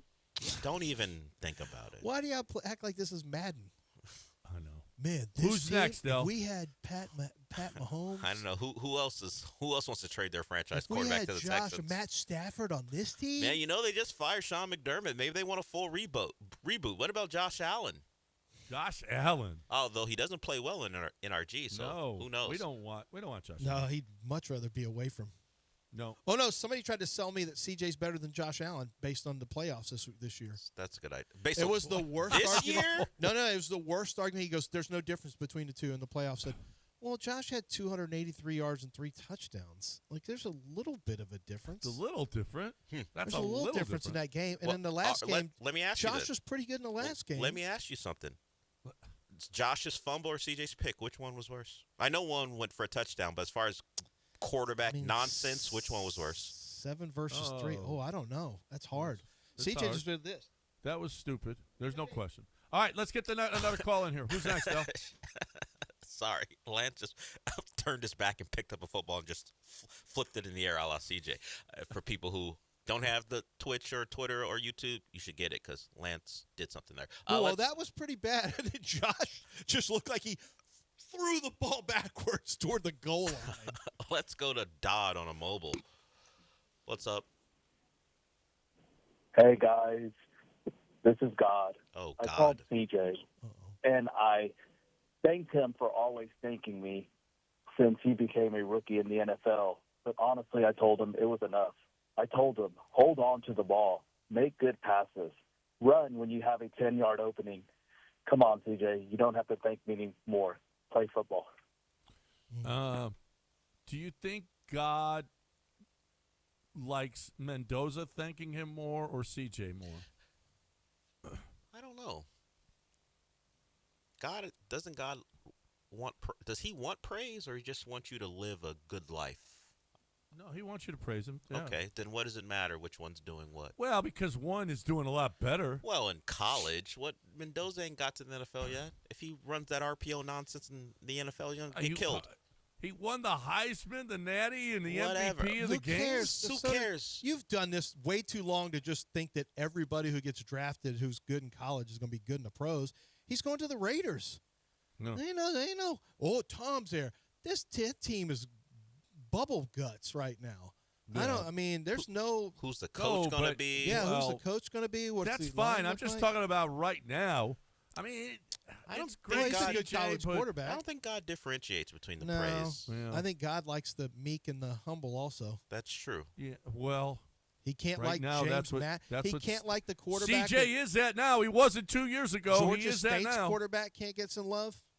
If you're praising the man upstairs, he's I know, I gonna just don't like want- you. Guess I'm what? just not sure He's God the- wants to be associated with CJ right now. I don't. That's how you think God that's not- operates? You shouldn't What's say that. wrong with you? You shouldn't say that. God, I'm Apologize joking. now. Who's next? God is disassociating because of bad quarterback play. He shunned I wonder CJ what- because what? of that This is what pick. I think. I wonder what Wendy would say right now. Saying God is shunning a faithful man because he threw an No, I interception. only I'm back joking. winners. Okay, it's a joke. God It's a only joke. backs God, I winners. only back winners. I only back winners. If you're a winner, get at me. Sign God. It's a joke. All right, Okay. get right with the man. All right. Let's go to Michael. Speaking of God, avenging angel, Michael. Hey fellas, hey Del, congrats man on the Miami season, man. That's it's hard to get there to the title game, but it is what it is, But man, guys, about the Texans that game, I didn't realize this, but they only had a 100-yard rusher once all season. Did you guys realize that? Or was in the regular season? Did you know that? Yeah, Woody had 100-yard game. Mm-hmm. That is terrible. So I'm willing to. I give CJ one more. I mean, we've got our defense kind of the way it is, probably for one more year. I mean, and then after that, I mean, what do you do? You know, and you get Kirk Cousins or Malik Willis. I mean, I don't know. I'm not really ready to move on from him, but I also don't want him. I don't want them to. You can't pay the guy $60 million.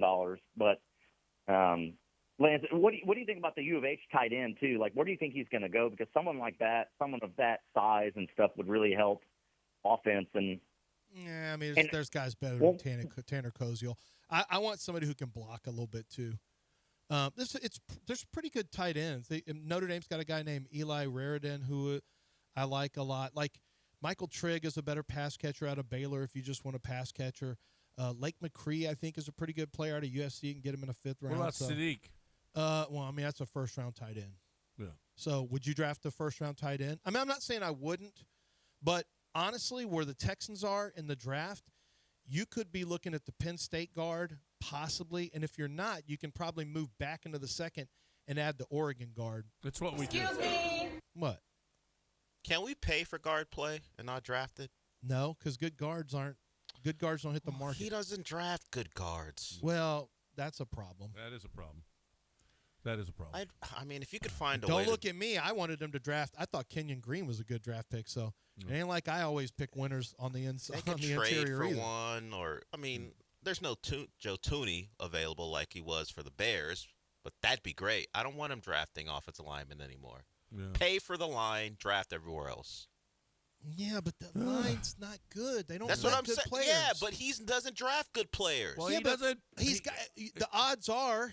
What odds? It's going to hit red. The when you roll in the casino when you spin the what is it? What's it called? The roulette. The roulette wheel. At some point, it's going to hit red. You know what's you know what is really odd though, and he brought it up, and we really haven't talked about it much. You had a 100-yard game. You're a defensive team. Normally, it's like, okay, let's run the ball, let's play good defense, let's make the game shorter. Yet they can't even run the football. I mean, if you just did that and had a quarterback that just managed this game manager, that's all you would need to win football games. And instead, you can't even you're pitiful at running the ball. You're pitiful at it. I mean, that's so weird that you have this philosophy and you're such a defensive scoundrel, that you're such a maniacal defensive team, and you don't run the football. It's weird. You kind of, well, this is the problem I have with Houston. They've never really locked in completely on a philosophy or an identity. And I think part of that, through no fault of his own, is CJ like, well, we drafted this guy second, so we need to build our team around CJ. But I think at his heart, D'Amico is a defensive guy who is a take their will from him type of guy. And you do that by running the football and then hitting teams with play action and throwing when they think you're going to run. And so it's been a combination, I think, of not finding the right play caller / philosophy maker, identity creator on the offensive side. And then it's just not built. It's not built for what you want yet. It's not built to kick ass and take names. It's not. Your defense is, but you're right, John. If you want to, like, the best way to make life easier for CJ is to run the football well. Run the football. Just run the football well. CJ's life gets so much. Give him a good running game. Pass every once in a while, and the play action game would actually work. I actually think a better running game, and a play caller that he really gels with. I don't ever hear him talk about Kaylee. Maybe they gel really great. I don't know. I don't get that feeling. But I think CJ could be a little bit of help on the offensive line, a better running game, a more prominent running game, and then the right play caller. And I hate to use play callers as this catch-all, but I just mean somebody who can keep defenses on their heels a little bit. Somebody who who constantly gets into a rhythm, is a rhythmic play caller who understands how to quick hit and exploit the other team. I think CJ could end up being okay. Now, I don't those kind of quarterbacks who steer that ship, that's a separate conversation about how much they're worth. But that's an NFL issue. That's not just a Houston Texans issue. That's an issue in the NFL. But if you want to make life easier for CJ, let him just steer the ship. He already talked about playing complementary football, that they want him to do that. Then complementary quarterbacks don't typically get paid $50+ million, but I don't know. I don't know what's going to happen there. Dan Patrick seems to think, as somebody just sent me, or I just saw where Dan Patrick was saying C.J. Stroud cost himself millions and millions of dollars. I don't know. He maybe cost himself a chance to be extended this off season, but I don't think he's cost himself millions and millions of dollars. I know that's the easy out, but I'll believe it when I see it. I'll believe it when he signs a contract in the $40 million range, and that's kind of crazy to say you cost yourself millions. Well, I don't know that he.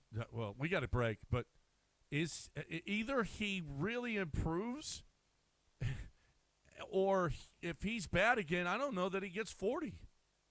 I mean, honestly, why would you do that?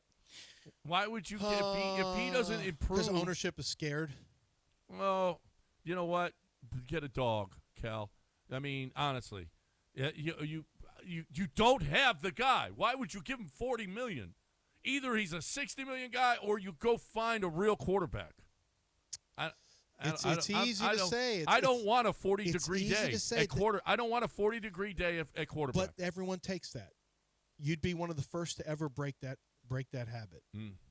It just doesn't happen. Teams don't get away from Kyler. They don't get away from Dak, and Dak has actually played much better. They don't get away from Trevor Lawrence. They just don't do it, especially when they've been drafted 1 or 2.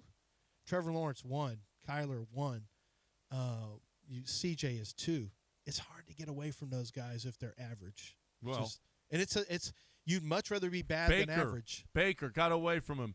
Sam Darnold got away from him. Well, they weren't starters by then. I mean, and they weren't even they weren't going to the playoffs and winning playoff games.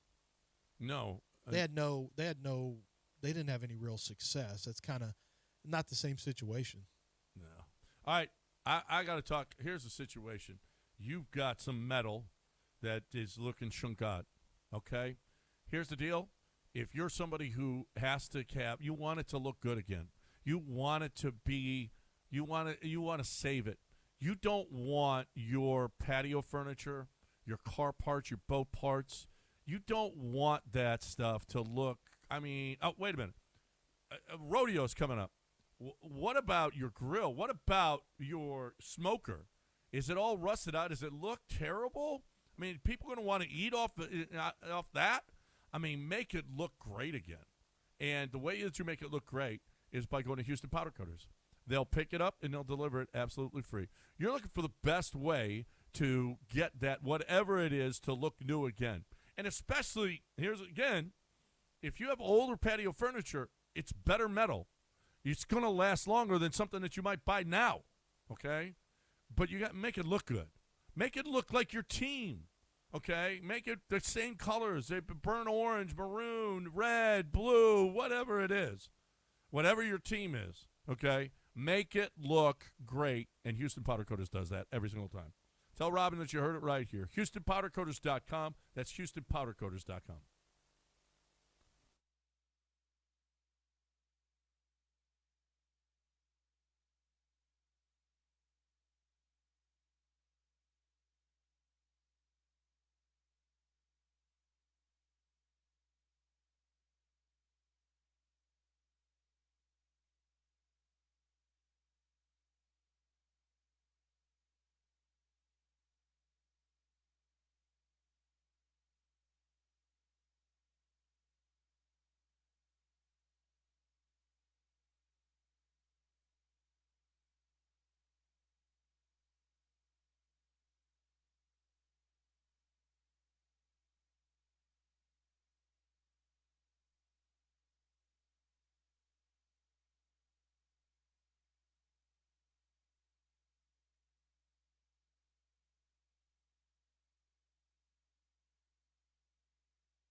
When you go to Daspit Law, you're going to see what I see, which is, at least when the internet works here in the station, you're going to see John's face on the upper left-hand corner, and then you are going to see the phone number in the upper right-hand corner. Actually, John's now in the lower right-hand corner. Justice for the Injured, passionately pursuing. And you can read about it. You can read about who John Daspit is, how he got started. You can find out what you need to do to get a hold of the lawyers there, and they will give you a free consultation. They've got a live chat function on the website. If you've been injured in an accident or at work and you don't know your rights, you don't know what should take place, make sure that you get a hold of Daspit Law so they can guide you through that. And they'll consult with you and tell you whether or not you have a case.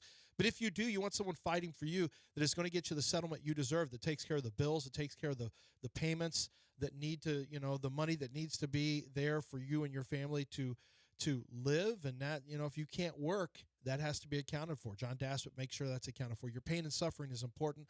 Let the Daspit Law Firm fight for you so you get the settlement that you deserve. 713-CALL-NOW is the phone number. 713-CALL-NOW. Free consultations available 24 hours a day, 7 days a week on the website.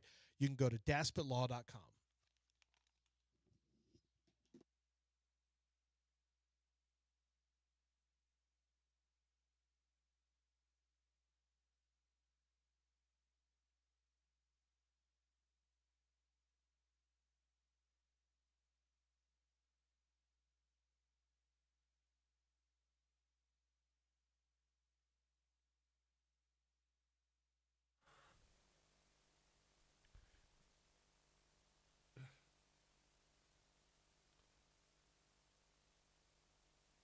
Somebody put out a video last night of Curt Cignetti's first game as head coach at a home game at Indiana.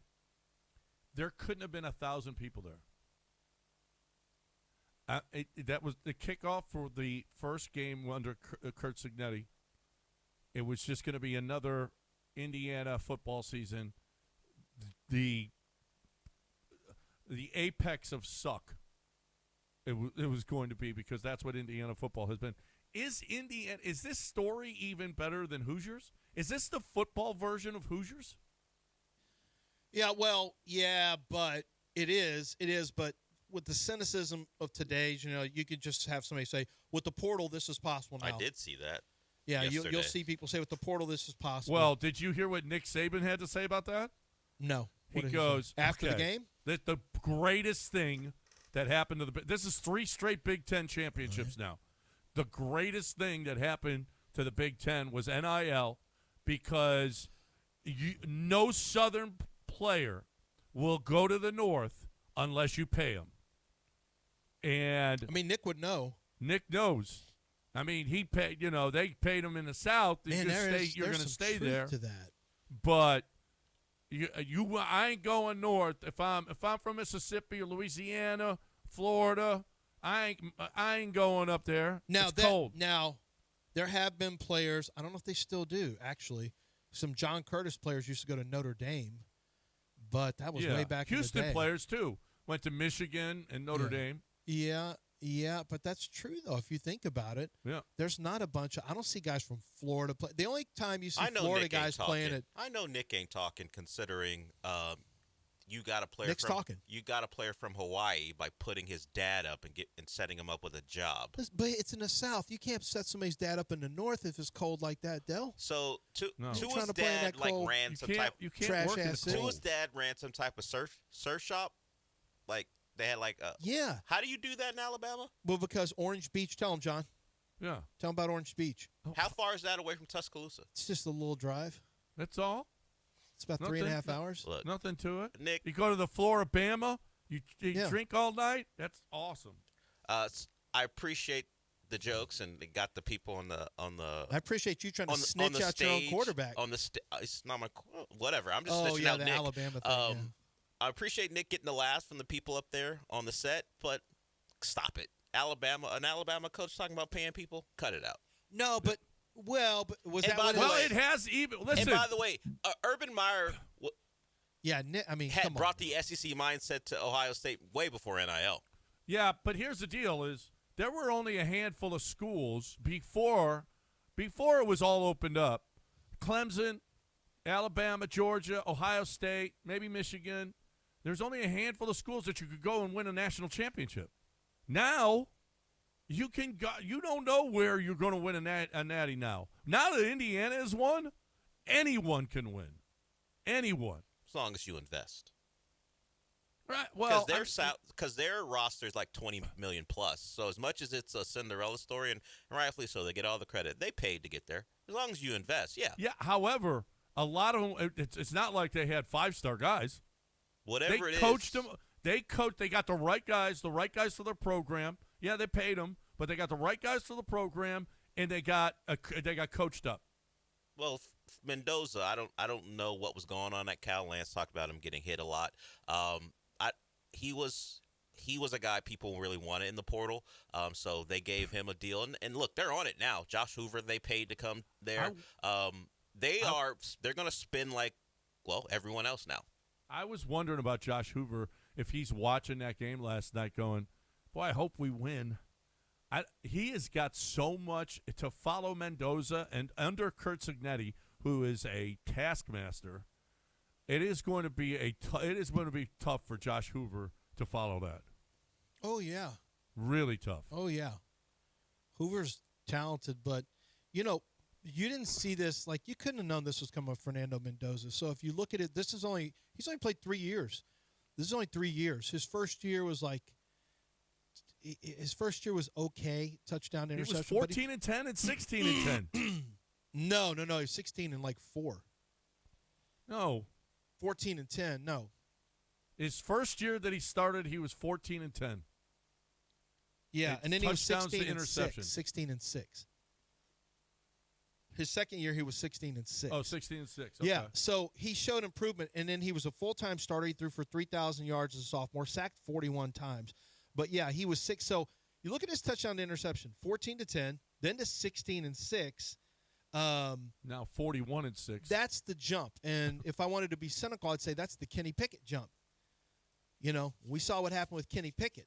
I could be cynical and say that. But the reality is I watched him, and this kid's just getting better.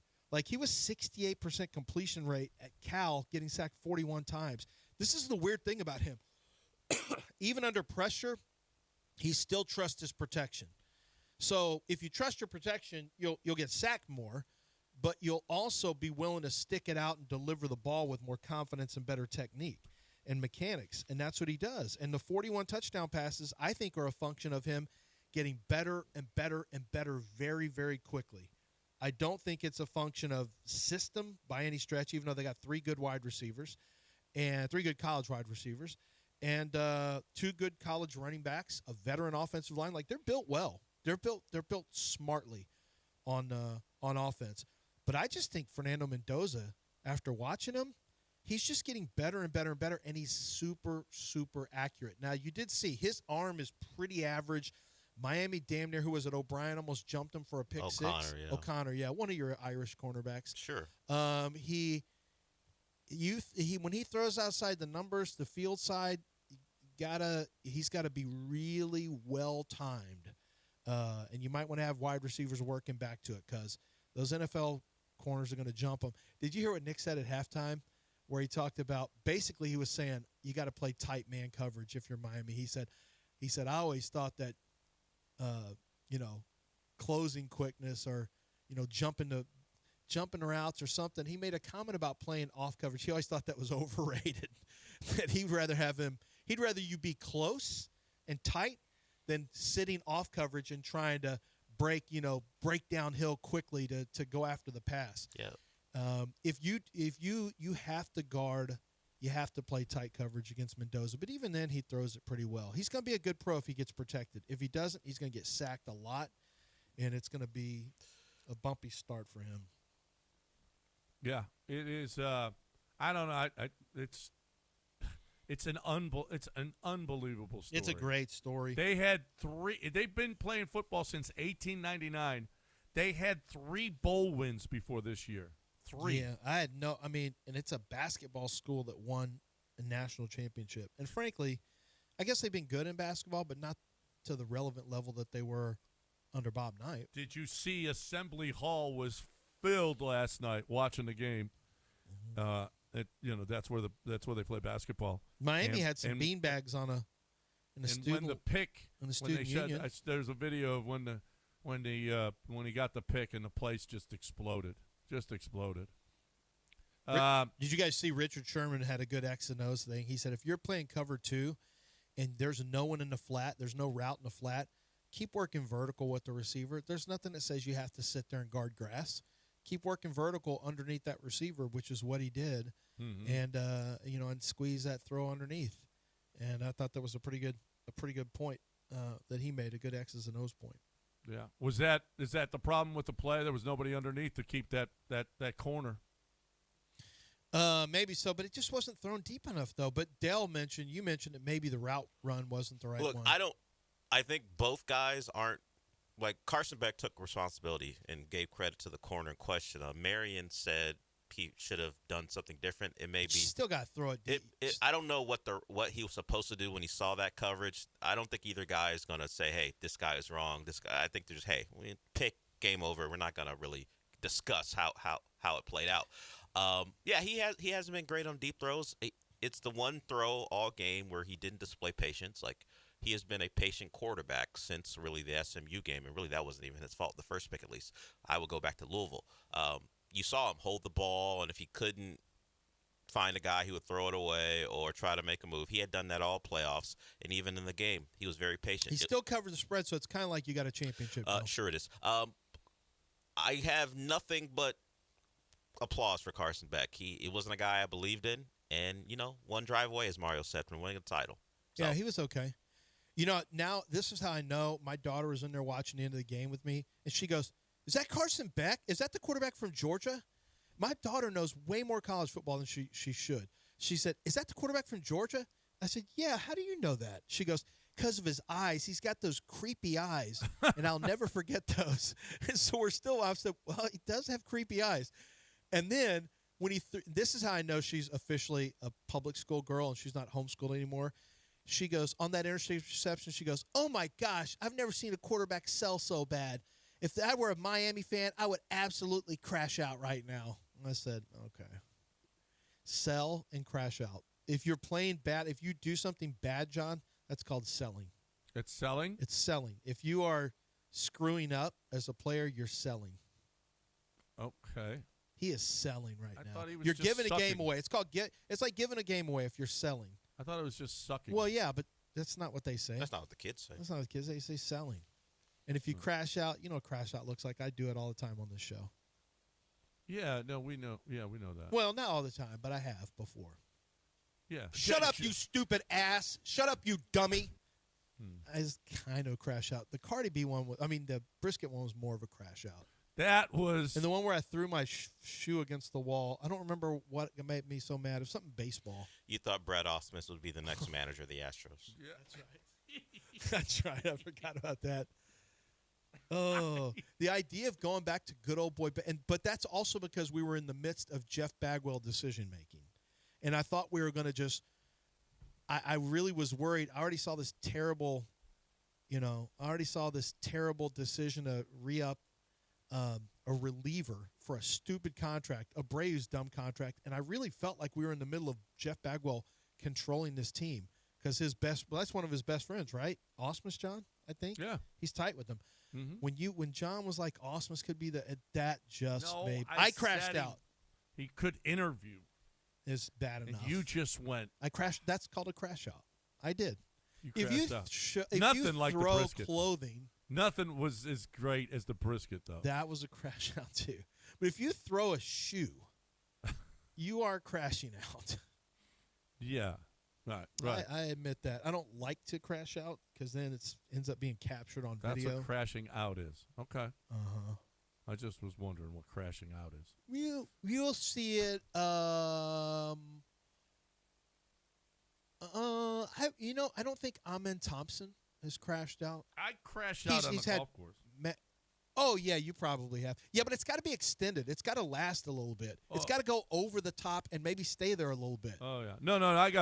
I know people who throw clubs. And that's crashing out. That's crashing out. I threw a putter into a pond on hole 1 at Tour 18 with you. Even better, you were throwing your driver on the driving range before a round. That's a crash out. And Dick Harmon was like, What is he doing? What are we doing? He's warming up and throwing Why are we clubs. throwing a club?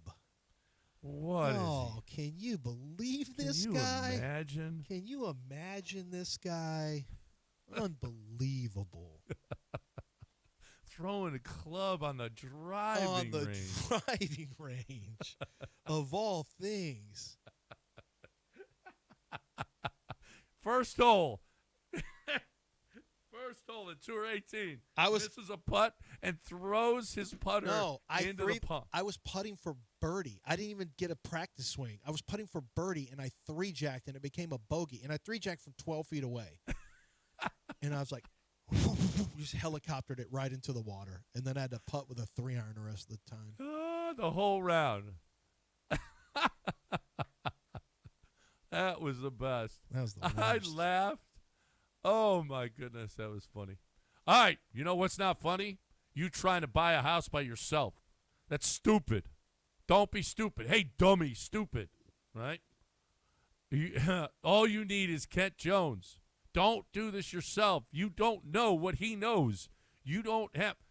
And, oh, by the way, well, he's a broker, so it's going to cost me. No, it's not going to cost you. He's going to save you. He's going to save you money. He knows how to get which is the right mortgage for you. He knows which is the right title for you. He knows the realtors. He knows all of the hack. He knows when to lock in. He knows from 30 years of experience, a Better Business Bureau A+ rating. He knows, all right, refinancing. He knows when it's best for you to refinance. He doesn't just do stuff, let's lock them in and let's make some money here. No, he wants what's best for you. He does this all the time. I don't care, even if you're looking to maybe buy a house. He can break it down for you. What you need, when's the best time? What's the best loan for you? I mean, you can get a lot of this stuff down. If you're renting right now, first-time buyers, you are getting a nice deal. There is a mortgage for you that is awesome. Let Kent Jones explain it to you and help you make money, save money. Kent Jones, and he's the ultimate mortgage hookup. Save thousands. Call Kent, 713-520-5626, 713-520-LOAN, or 975loans.com.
Taquerias Arandas. Are you going for lunch today?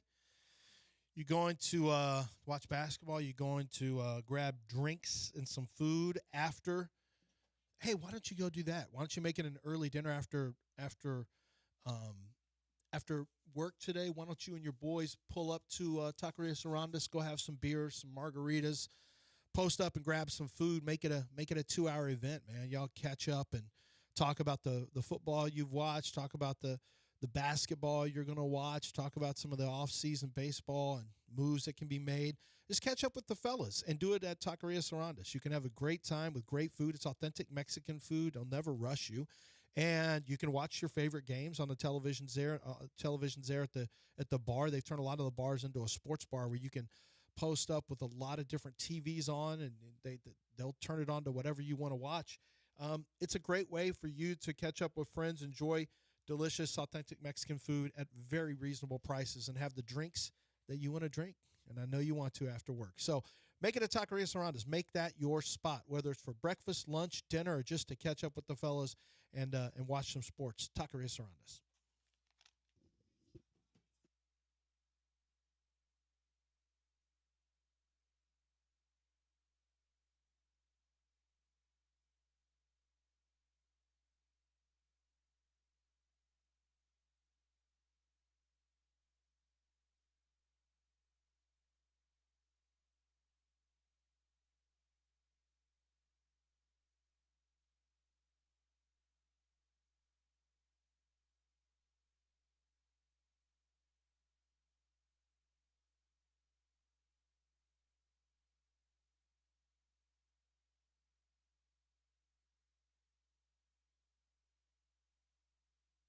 You're listening to John and Lance. Broadcasting live from the Huntington Bank Studios, here's John Granado and Lance Zierlein.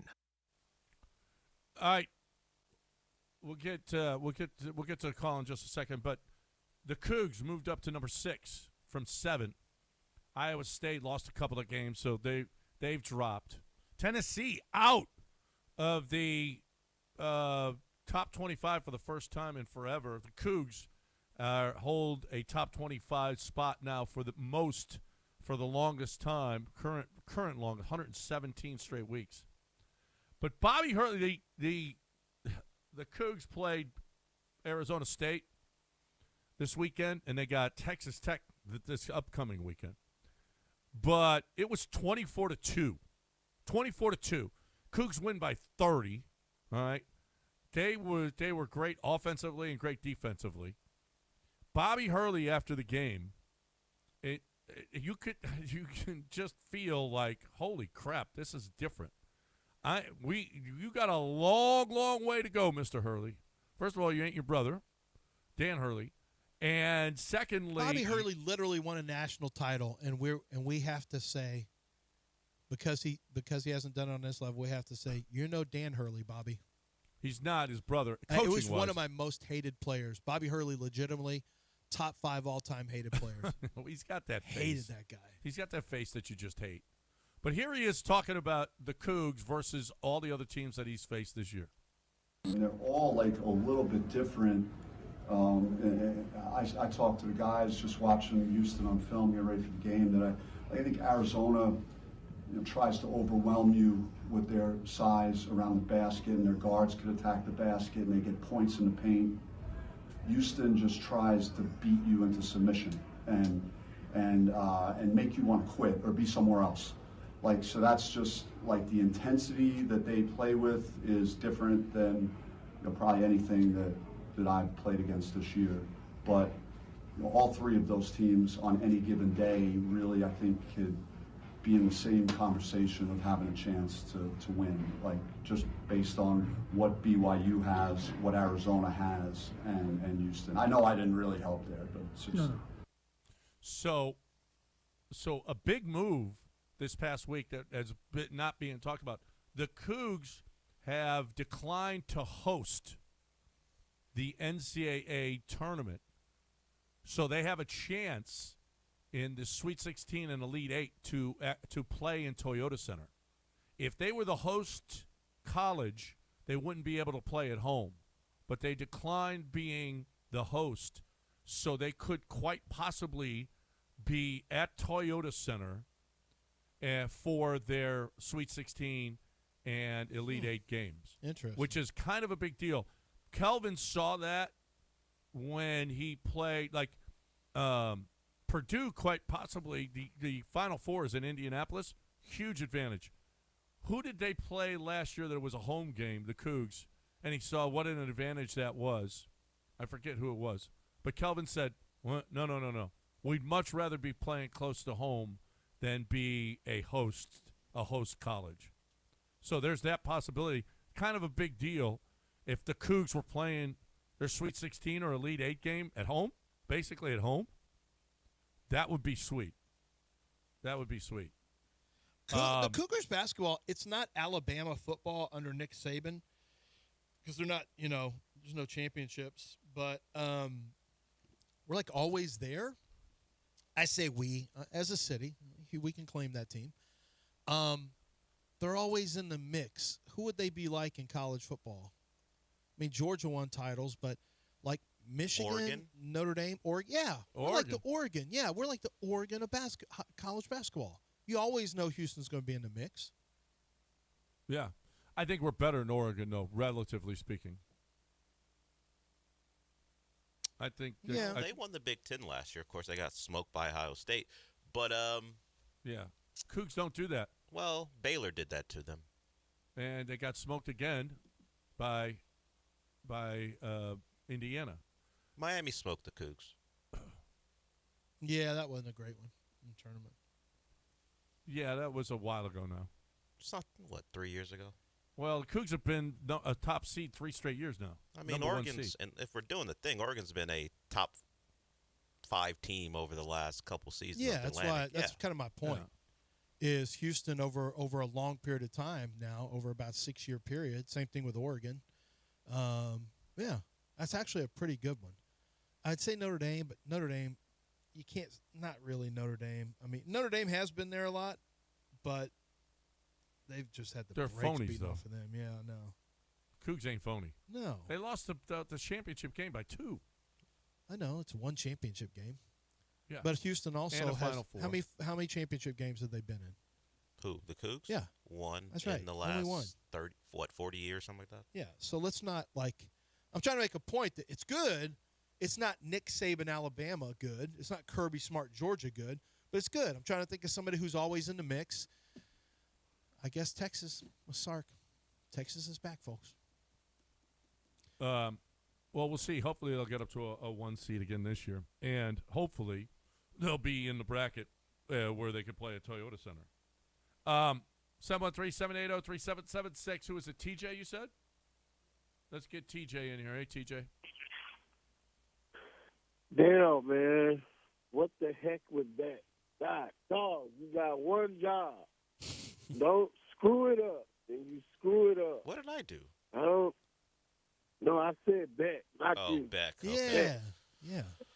Yeah, he got one job. But I don't know if you guys saw this after the game. Apparently, Mark Fletcher punched one of the players. He put in LeGarrette Blount. But also during the broadcast, they said he was coming back. If I'm the coach, don't you bring your butt back in here. You skyrocketed your draft stock doing this CFP run. I mean, I don't know the NIL deal. Why in the world would he come back? He loves the place. Yeah, they said during the broadcast that he told Cristobal he was coming back. Maybe the money. And I said, if I'm the coach, you don't bring your butt back in here. You go to the NFL, but this was our shot. Everybody thought it was going to be a blowout. Indiana, they was blowing out people. They thought it would be another blowout regardless of what they say. And they found out, Miami can hit, they can run, and we're going to punch you in the mouth. And they realized, okay, we in a fight. These dudes ain't laying down. This ain't Alabama or Oregon. We got some dogs over there. We're going to lose some dogs. But I think this was our year. It was Beck's moment to write his ticket. And he up-chucked it. Had he thrown that ball to the end zone, that would have been a touchdown. But also, it was plenty of time on the clock. We didn't need that play at that time. And why we went away from the run, I don't know. We had a drive where we threw the ball 3 times in a row. Why? The first play of the game, we ripped them for 9 yards. You dance with the girl that you came with. You don't go from your identity. Regardless, we're not an explosive offense in the run game, but we're going to gas you. And as far as CJ, to piggyback off what y'all was talking about earlier, just sit him down and let him know, hey, CJ, this is what we need from you. You may not be a top 5 quarterback, but you can be a top 5 game manager. We want to win because of you, not in spite of. That's all you got to do. And sometimes the truth, it hurts, but it's the truth. Sit your butt down, take what the defense give you, run when you need to run, make the play that we need you to make. And I'll hang up and let you guys listen. Were you upset with well, you have one job, Carson Beck, you have one job, C.J. Stroud. Quarterbacks, some quarterbacks just have one job. That's accurate. Were you upset with how Miami game planned that one? You know, he mentioned they ripped off the 9, but they ran a couple times on 3rd and short, didn't get it.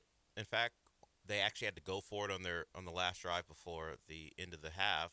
They got stopped on 3rd and short again, so they ran for it on 4th and 1 and barely got it.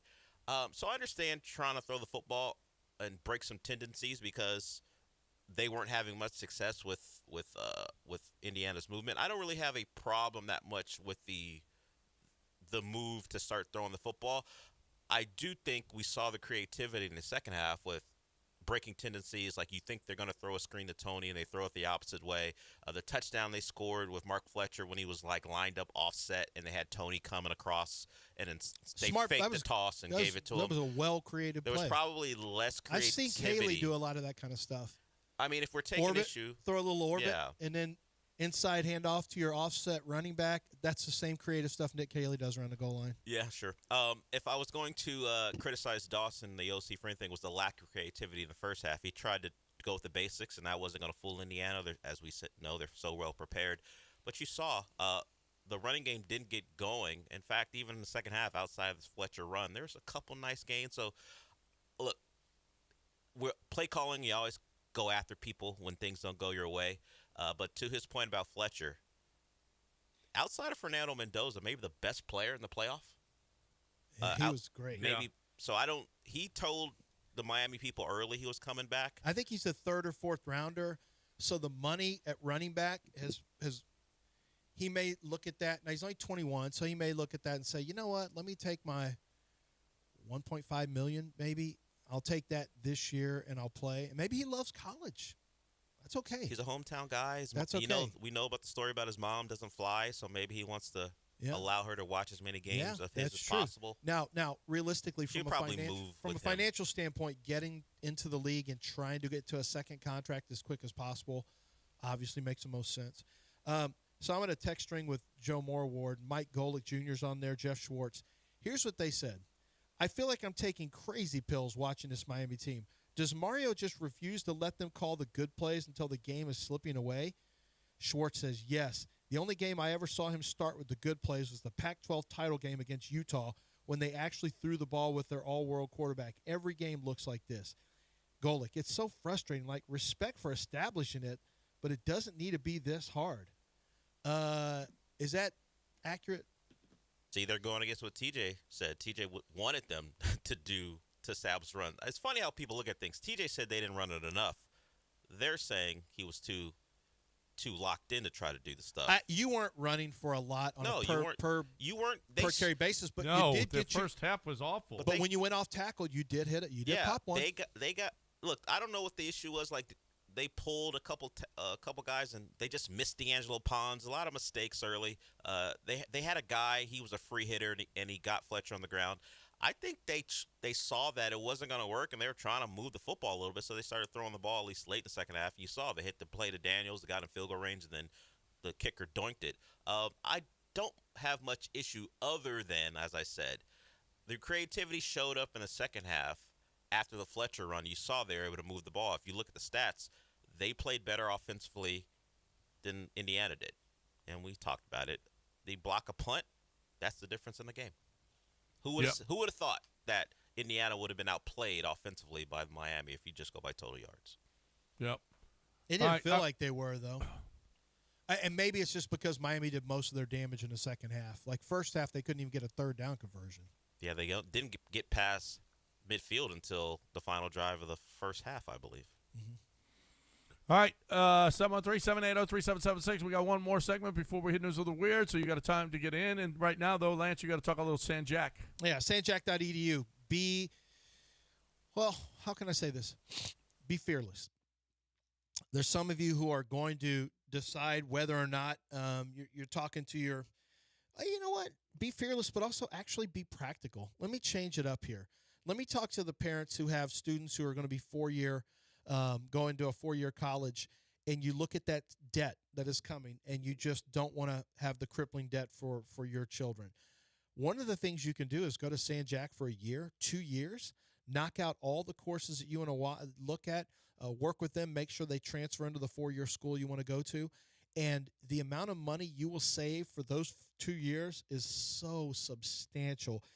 And if that's a big consideration for you, as it is with most people, including myself, I mean, we all want to find ways to save money. That may be something that you want to take a look at to help your child with mounting student debt and trying to eliminate some of that. So that may be something very practically that you want to consider. There's 6 campuses around the city of Houston, around the surrounding areas. So they can go in for in-person learning, or, if you want to go yourself and look to switch careers, they've got degree and certificate plans for you. You can do that remote learning if you choose to do that. There's something for everyone at San Jack. Just go to sanjack.edu. That's sanjack.edu.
Broadcasting live from the Huntington Bank Studios, it's John and Lance. On ESPN 97.5 and 97.9 HD2. Now here's John Granado and Lance Zierlein. All right, welcome back here on ESPN 97.5 and 92.5. This is the segment where we go through what we missed. Well, what you just missed is Lance kicking out the cord to the camera, his personal camera. So now I have to go in there and fix it. And hit the tripod, and it's screwed up. I think is it right? I don't know. Nope. Yes. It's probably okay. Yeah. All right, so what we missed so far is how about I think we think more highly of this Rockets team than the media or players or fans do. No Rocket All-Star starter. Kevin Durant did not make it. The players' vote had Kevin Durant as a starter, but they only get 25% of the vote. The starters for the West are Jokic, Doncic, Shea, Curry, and Victor Wembanyama. And in the East, it's Giannis, Jalen Brunson, Cade Cunningham, Tyrese Maxey, and Jaylen Brown. Now the coaches get the say on who's going to be. Kevin Durant will make it for sure. Kevin Durant is going to be an all-star. Kevin Durant, the other night, we didn't get to it. Kevin Durant passed Dirk for sixth place all-time in NBA scoring. Next up, Michael Jordan at fifth place. So he is in rarefied air, and he played against Dirk. And fittingly, he hit a little baby fadeaway to pass him, or to tie him, rather. Here is Kevin Durant talking about passing Dirk. And obviously, you got a great deal of respect for Wilt. You talked about that when you passed him.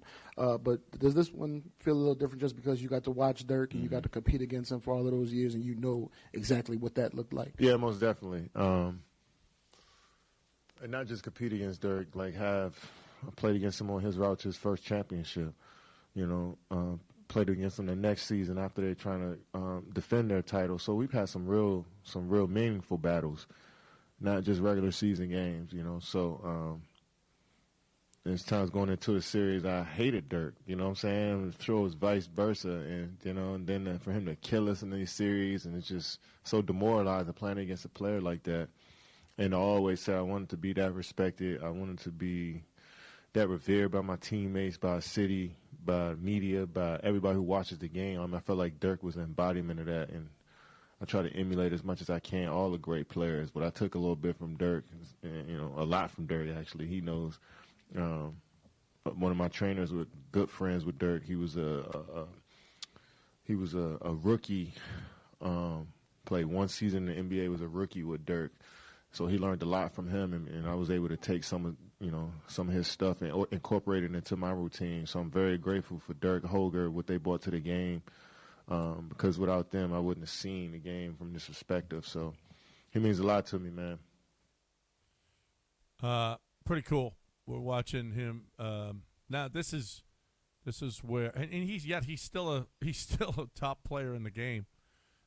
This is where you normally see a guy just making, his not farewell, but, going through the league and passing guys, making big numbers, but he still actually contributes mightily to winning. How about LeBron? Didn't make the starting team for the first time in forever. Yeah, I mean, he shouldn't have. But you shouldn't have his relative term. I mean, it's a who do people want to see? It's a combination of who deserves it and who do people want to see. Yep. And this is probably the time. I mean, this could be his last year. I feel like he wants to go out with everyone praising him and letting everyone have a chance to play videos for him and Sure. I feel like that's probably the case, and that's fine. He's done it for so long at such a high level. He's one of the all-time greats. I'm fine with that. I don't care about that. It's incredible he still plays at this level and at this age. It's really incredible. One of the great physical specimens to ever play his particular sport. But I think it also speaks to the fact that young voters also, that young players and young voters and the people who are part of this, it's not just about reputation anymore. They're moving on to the better players. That's what happens. They forget the olds. The youngs are like, I mean, we're done with the 2000s. We done with the 2000s. And LeBron is a 2000. Yep. Yep. What else did we miss? We cut Robert Saleh going to Is that Tennessee. the only? Is it just because no one wanted that job? Or maybe he really hates Liam Cohen, if we remember what happened earlier in the season. Does hate Liam Cohen, and also maybe the Titans subconsciously are like, let's just go get another Vrabel. Maybe he's Vrabel-y. Apparently, he approached them with a comprehensive plan for the offensive coordinator and the offense, and that really won them over. So Saleh gets that job. We did not mention that Mendoza's younger brother is transferring out of Indiana, of course, with Josh Hoover there. It's time for him to go. Oh, yeah. So, yeah, they recruited over him because they're big boy football now. So you got to go. You ain't going to play here. So now Georgia Tech may be on the radar for him. So Alberto will not play at Indiana. He'll find another school. Yeah, as soon as it had to be a little awkward too. Mendoza, Fernando is leading you to a championship, and you're going to kick my brother to the curb for Josh Hoover. No, surely Alberto, you can compete with the guy we're going to pay millions of dollars. Yeah, yeah, you might win the job. Good luck with that. Yeah. Jimmy Butler tore his ACL. Yeah, you talking about older players and what Kevin Durant has been. There's an older player who the Warriors grabbed because Kevin Durant said he didn't want to play for the Warriors anymore, and they gave him a big-time extension, and he tore his ACL last night against, of all teams, his former team, the Miami Heat. So I don't know what you want to call that. Did the Heat do it on purpose? I don't think so. When you tank and submarine their season and throw their franchise up in the air, and then you tear your ACL, and not that they've played already before against them, but the first time in San Francisco, while Wiggins is getting his like, hey, thanks for everything you did, Andrew. The guy we traded you for tears his ACL. Yeah, that's a shame. A real shame. We're all broken up. Heartbreaking, even. What does Ian Rappaport think? Is he going to type out heartbreaking again? Wow. Why can Ian Rappaport not just want Josh Allen to? He didn't want to see Josh Allen cry because he cared that much about his teammates. See, I don't remember if that was a Josh Allen reference or a Bo Nix reference. My problem is Ian Rappaport isn't writing heartbreaking in his normal life ever. It's Bo Nix. Yeah, you're right. Heartbreaking. Yeah, your heart's really broken, Ian. Did he say that about Joe Mixon's foot? I don't know that he did. Because he did say Joe Mixon had an injury, and then we found out that Ian was lying. We found out from the Texans and Joe Mixon and Joe Mixon's agent that was a lie. That Joe wasn't was a lie. fine, and Joe was going to be back. You don't know. The season's over, and Joe didn't come back. I do know, actually. Speaking of which, Joe tweeted out, "Hey, y'all are stupid. The play in Denver, the Cooks play, it was an interception." You mean Burrow tweeted, or Mixon too? But Burrow did it. Joe Burrow, I meant. Yeah, what did I say? No, Joe Burrow said it's a catch. He said it's always been an interception. No, the referees were right. He said the referees were right. Two plays. Oh, the referees were right. That's right. One was a catch, one was an interception. The Devontae Adams He said they got it right. They got them both right. And the Devontae Adams one, if you missed it, was he was coming across the middle. He grabs it. He possesses it. His knee hits the ground, and then a struggle ensues to rip the ball away, and then the Bears eventually rip it away. But it was ruled a catch, while the Brandon Cooks one was ruled an interception. And Joe Burrow said, "Hey, dummies, what are you doing?"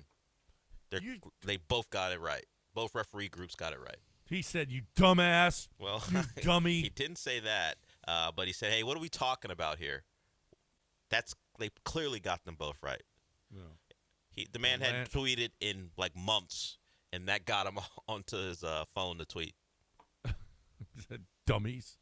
Because what are we doing? And he's right. I still don't understand why people can't see that the Brandon Cooks one was an interception. Fan, of course you can't see it.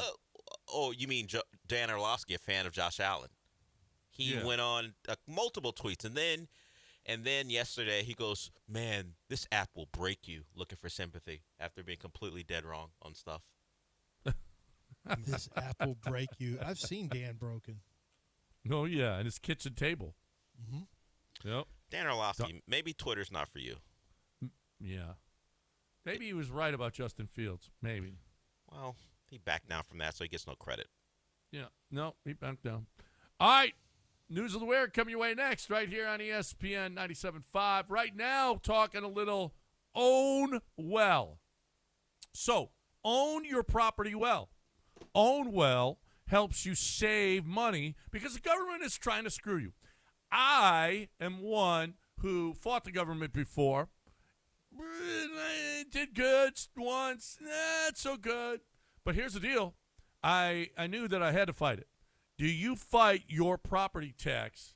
Because if you don't, you are really, really going to pay. Because the government is wrong on average about 86% of the time. That's crazy that they charge more, that they are screwing you over and over and over again. And if you don't do anything about it, it compounds because they ain't going down next time, okay? Now they're starting at that spot, which you shouldn't be. Your house shouldn't be. Now it's going to go up again, okay? So you really need to do something about it. You have to take action. Don't do it yourself. They've got the technology. They've got the track record. They save their customers, on average, over $1,100 per. That's a lot. 60,000 property owners switched to Ownwell last year. That's a big, big number, all right? They've lowered property taxes for more than 500,000 Texans. Look, it takes 3 minutes to sign up, and you don't have to do anything, and you don't pay unless they win. Stop overpaying on property taxes. Get your free savings estimates right now at ownwell.com. That's ownwell.com to see how much you can save. Ownwell.com.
Okay, so the number one downloaded app last week in China is an app called Are You Dead?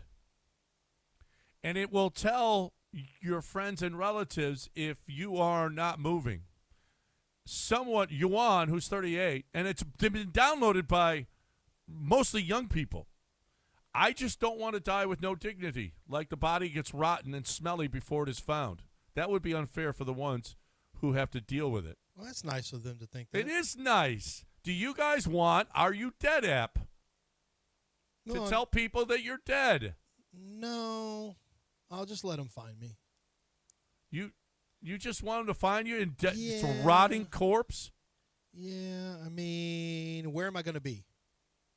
Huh? Why is it going to take you that long to find me? It's likely to happen in my office watching tape. I know, and nobody, what if it's a weekend, nobody comes in? Laura Beavers is there over the weekend. She'll find me. Well, Laura Beavers, she's not at the door, is closed.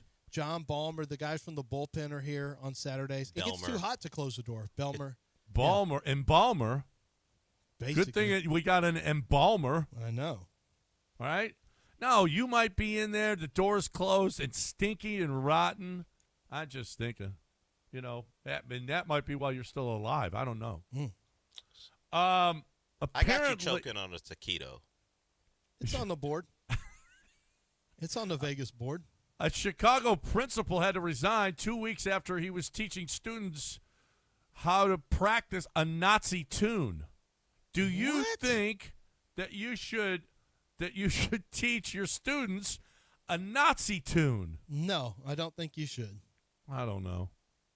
I mean, you shouldn't.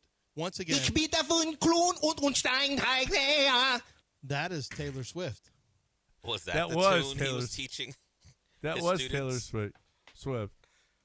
Yeah. Part of her Berlin stop on the Eras tour. That's what she was singing. That's exactly what it was. The Eras tour. Yeah.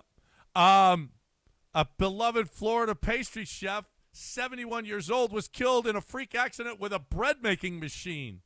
Is that a way to go, or would it be better to choke on your taquitos?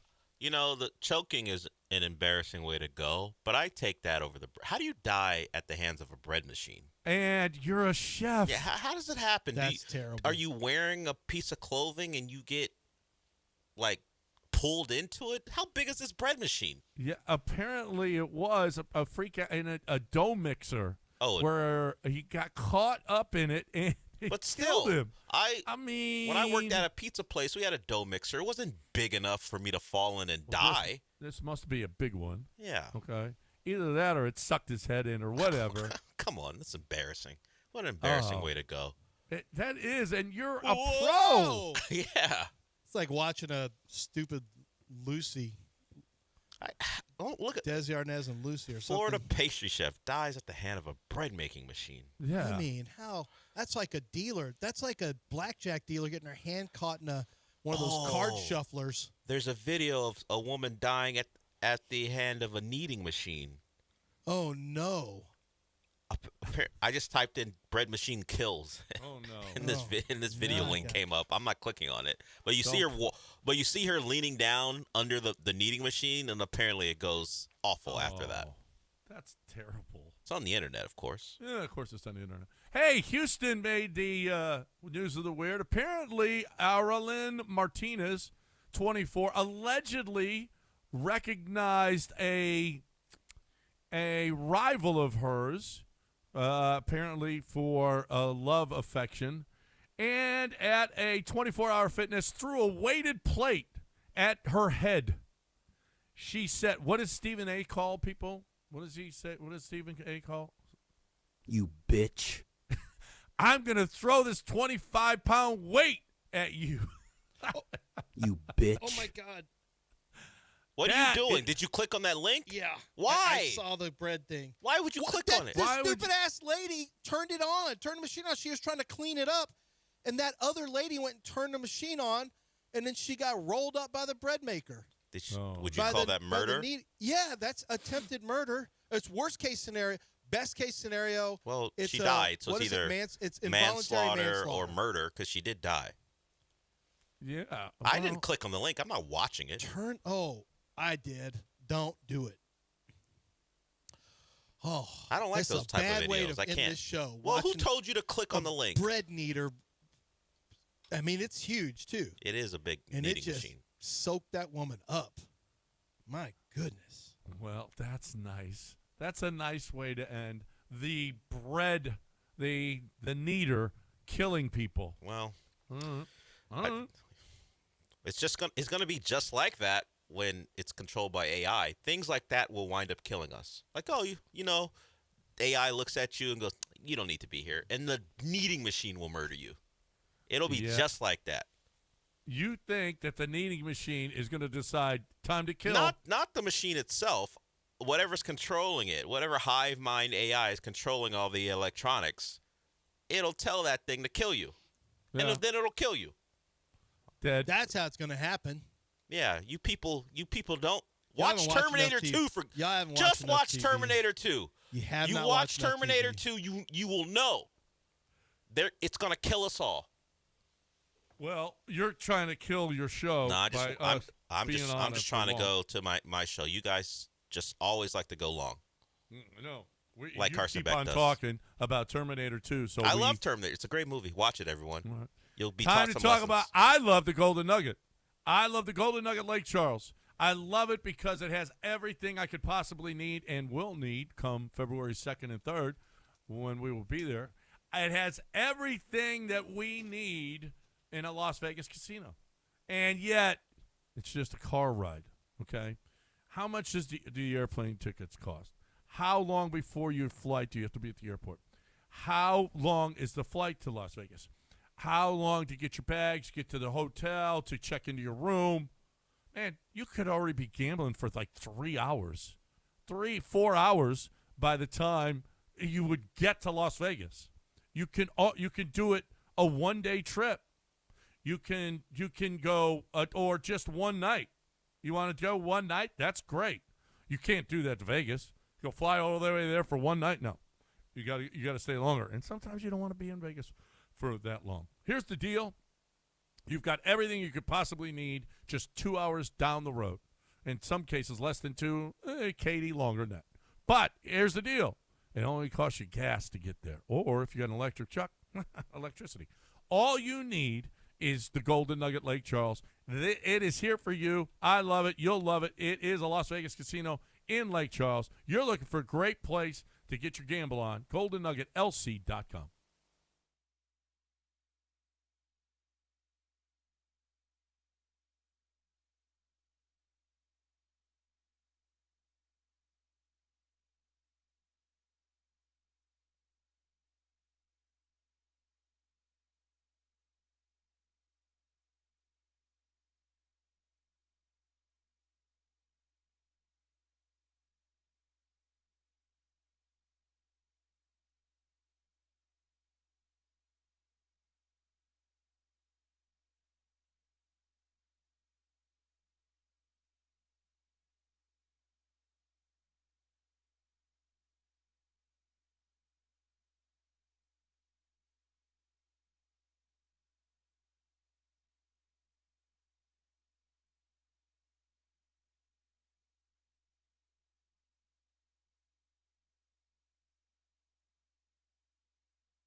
So, Sean, I have watched my team lose 3 title games in my life. One time, I cried afterwards. Another time, I locked myself in my room. The third time, I got up and made a sandwich out of leftover baked chicken. Which one do you think applies to last night? Probably, well, there's no need for you to lock your door because you live alone. So I'm going to go baked chicken. Yeah, I hadn't eaten all day. I don't know, too nervous, anxiety. So I just got up and made myself a sandwich out of leftover baked chicken. That was my response. I saw someone tweet me and John and Lance that he would call in sick for me voluntarily because it was going to be tough. You know what? While the game's end was disappointing, I actually wasn't that upset. Like, I am one consistently, no matter what happens when my team loses in a title situation. I don't ever watch the other team lift the trophy, so I didn't see any aftermath. I think I was on ESPN up until Cristobal and Signetti shook hands, and I just went to Prime to watch some British crime show while I was warming up my sandwich. Other than that, I didn't see Mark Fletcher trying to punch the Indiana. Actually, maybe he connected with the Indiana defensive tackle. I didn't know that Mendoza made mention of the fact that Manny Diaz didn't even want him on as a walk-on. Yeah, he dropped an F-bomb in the. I didn't hear or see any of that. I was long into Shetland, which is a show on Prime brought to you from across the pond. So I didn't see any of that. I did see the game, of course, and it was a game where going in, people said they don't make mistakes. Of course, Indiana made plenty of mistakes. The problem is Miami made more. And in a game where where it was 10-0 at the half, Miami's offense somehow outgained Indiana throughout, but major mistakes were made. Some of them were small, some of them were major, and they all led to points. If you think about the game itself, particularly in that first half, Indiana, apparently because of Miami's pass rush, became a strictly RPO and back shoulder offense. I didn't know that they were that concerned that they couldn't run anything else. They ran the ball fine. I mean, in some instances, I think they wound up with like under 3 yards per carry if I remember what the stats were. But Bain and Mesidor were so impactful, and they were so concerned about him that Fernando Mendoza read who was in the box, and if he could dump it out to the outside, he would do that, and if he couldn't, he would hand the ball off. It kind of limited some of their offense production. I heard the phrase "free release" so much. Yeah, free access. Free access. Miami was just like, Miami oh my god, wanted to force them to drive the ball and get them into third and medium, third and longs, and sometimes Indiana converted, sometimes they didn't. I probably heard it, I don't know, 25 times over 30 minutes of football. Just the halftime show was just all free access, It's like, geez. I mean, the plan was to make them go down the field, and if they were going to score, make it be long drives. And some drives were extended, like the touchdown drive to put them up 10-0. Miami has them in 3rd and 13. Ruben Bain jumps off sides, gets back, but not in time, and then rushes the passer to the point where Mendoza just throws the ball in the middle field to no one. They eventually convert on 3rd and 8 and then go down and score. So that's a mistake you can't make. You could have been only down 3-0 at the half, or maybe because you got pretty good field position. Who knows what happens? But that led to 10-0. Of course, the Carter Davis missed field goal for Miami. And then you go into the second half where they became a back shoulder offense. That's the only way they can really convert third downs. And Becker, who had done next to nothing in the first half, made multiple catches to extend drives. And, of course, Mendoza has a big run. You've got the responses from Miami throughout the second half. First, Mark Fletcher's run, then a long drive that led to another Fletcher touchdown. Of course, a Malachi Toney touchdown. We had an exciting game where, of course, just like against Ole Miss, Miami had the ball, and this time Carson Beck, who had shown quite a bit of patience throughout this playoff run and really since SMU, his patience ran out. If you look at the all 22 of the interception, there are guys kind of open in the middle field. He may have been able to take some yards if he ran the ball. It's the one thing he had taken out of his game, but he thought he saw a moment to make a play. He didn't make the throw, whether Marion should have treated it like a skinny post, or He tried to do the whole shot thing, and without the corner being threatened by a flat receiver, he could sink back. Whatever happened, Indiana makes a play to win their first national title ever. And it was a 27-21. I think 27-21 final. I think someone tweeted me that you, Sean, had predicted Miami would cover, but Indiana would win. Yeah, on the Saturday show we do picks during football season. So we had when we picked 5 games, we had the 4 NFL games, so we just threw this one in there. And I think John Belmer and I both picked Miami. Belmer, Miami to win. Yeah. I thought it was going to be more of what the start of the fourth quarter or the middle of the fourth quarter was like, where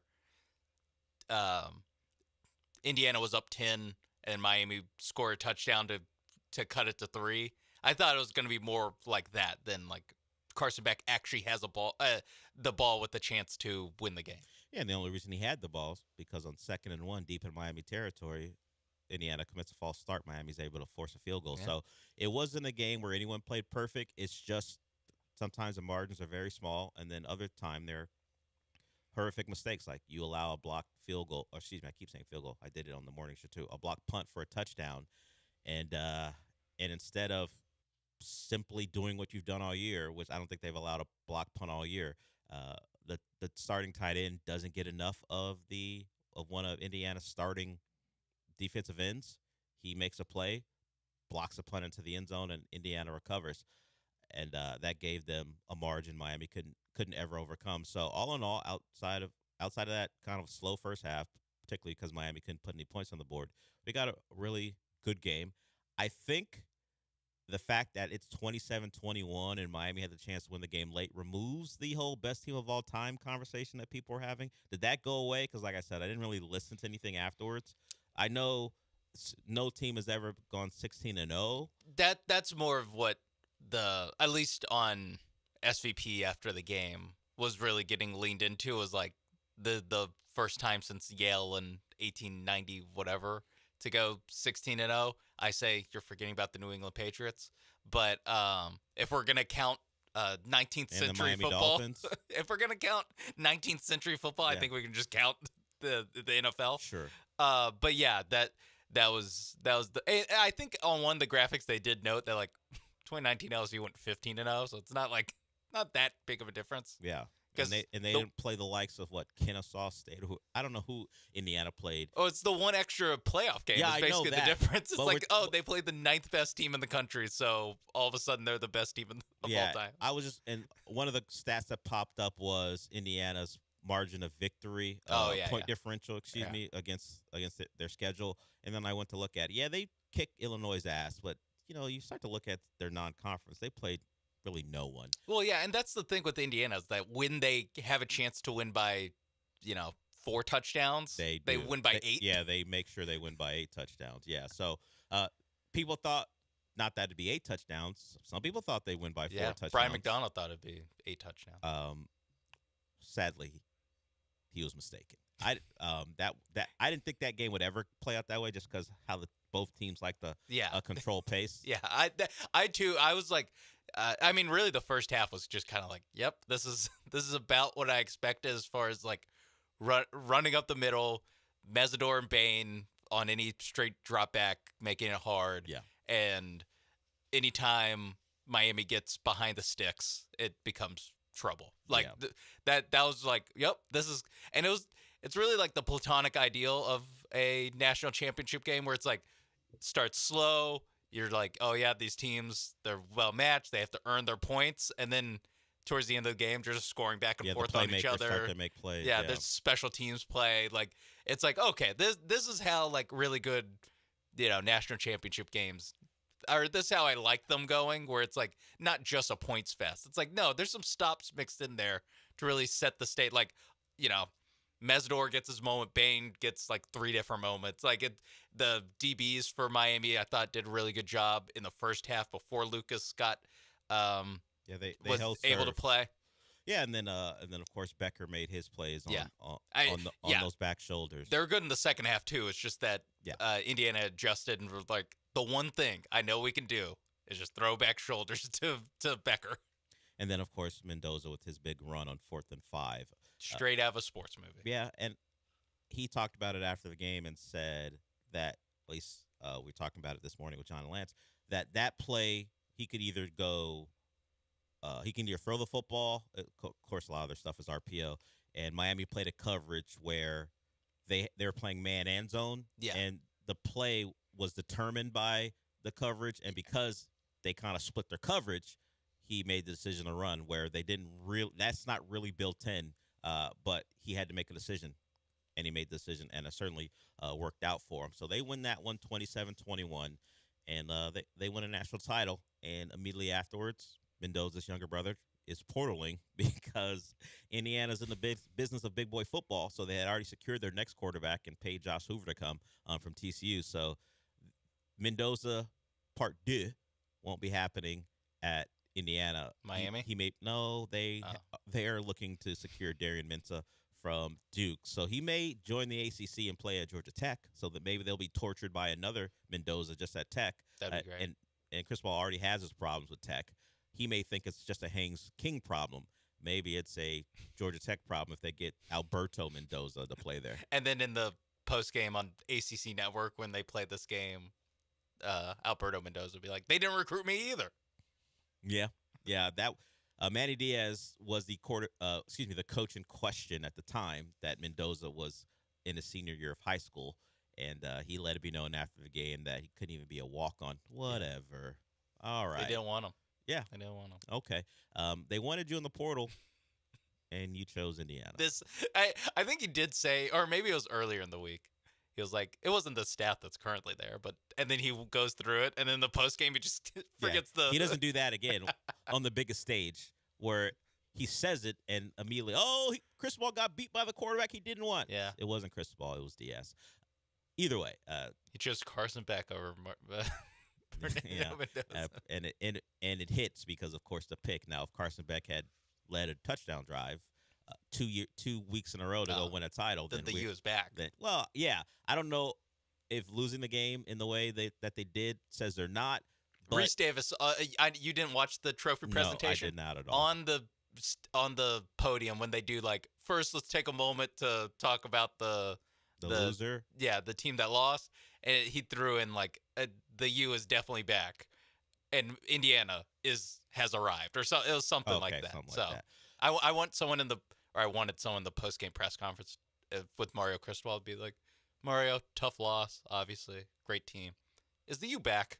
And just see if he turns into Homelander and just lasers your eyes. He can't stand that question or that assertion. Doing it after the loss would be. And he doesn't. Reese Davis said you're back. Do you think the U is back? He didn't like it during a 7-game winning streak. He's definitely not going to like it afterwards.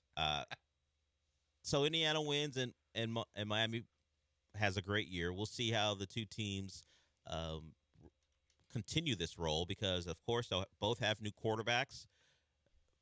Bain is a likely top 5 pick if his short arms don't scare people. Their right tackle's a top 5 pick. I would take a shot on him. Yeah, you might. Yeah, I'll take the guy who can defend the run and I'll take a shot on both rush of the them. passer. We could. I can ask this next segment, but there's some questions that popped up during the game that I was pondering. Okay. About Miami. We'll take questions from Sean, and we'll also play some sound at some point from CJ Stroud. And we'll see if we like him speaking in the third person when talking about what's to come for him. So the championship game is certainly on the table. Do you love the Indiana story, or are you not overwhelmed by the Disney-like story that is surrounding a program who had been really awful in football until the last couple of years? Do you like the fact that it was a good game? We finally got one of those. I mean, the Ohio State Notre Dame game last year became somewhat of a good game late, though Ohio State controlled that throughout. So if we're going to end the college football season, at least we got what we would call a banger. And all your narratives are there. You got Indiana winning, the Heisman Trophy winner winning, and if you can't stand Carson Beck, he finally fulfilled your expectations for him down the stretch when he threw a game-sealing pick. So it's all there for you to discuss. 713-780-3776. Sean and his questions along with the Texans when we come back. But first, I want to talk about Aqueduct Plumbing Company. It says something else, but we'll get to Aqueduct here.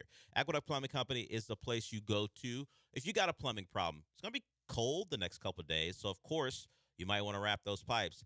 But if you do have a problem with your pipes, Aqueduct is the place for you. So just go to the website. It's aqueductplumbingcompany.com and see all the services they provide. They have a nice drop-down menu that'll show you that they can fix any problem you have.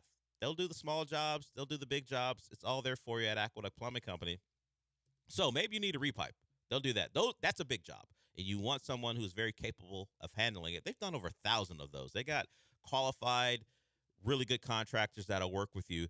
Maybe you don't want to install your own water heater. They'll do that for you too. Drain cleaning, reroutes. Just look at the menu. It's there for you. I'm looking at the website right now. The drop-down menu is there. I can see all the things they provide and pick something that I need for my home. Of course, you can also call them at 281-488-6238. Call them. Get yourself a free price quote. You don't get charged if you don't know what the problem is. You want them to let you know what it is so they can fix it. They don't charge you for that. That's the great part about Aqueduct Plumbing Company and Billy Brown. That's aqueductplumbingcompany.com. That's aqueductplumbingcompany.com.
You're listening to the Del Olalea Show, live from the Huntington Bank Studios. Here's Del Olalea.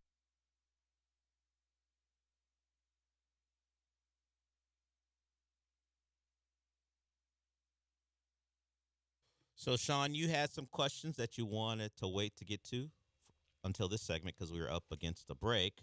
Yes. And they are concerning the Miami program? A little bit Miami, a little bit both. Okay. A little bit of both teams. One, are we sure about Fernando Mendoza, number 1 pick? See, I didn't want to sound like a guy with Are we sour like grapes and 100%? stuff. I guess number 1 pick this year. Are we? But like as like a number among, is he Zachary Richachet is what I'm asking. In a world of like Wimbies. Someone has to go number 1? Someone has to go number 1. I know some people who love him because of the accuracy. He was an RPO back shoulder merchant yesterday. And do we believe that wherever he's drafted is not going to face pass rush? Like, that's Beta what and I was thinking. Mesidor are the top in, at least that's what people say, the top in unit in football, at least the combo. So, yes, that was a unique situation for him. But even against the likes of Ohio State, I mean, sure, you got the moment when he throws the fade to Stroud. He hits Becker down the field on the fade. He doesn't attack the middle of the field. That is something a scout in particular has locked in on him. He also said he pats the ball, and as soon as he pats the ball, you know where the ball is going to go. They said the same thing about Shadur.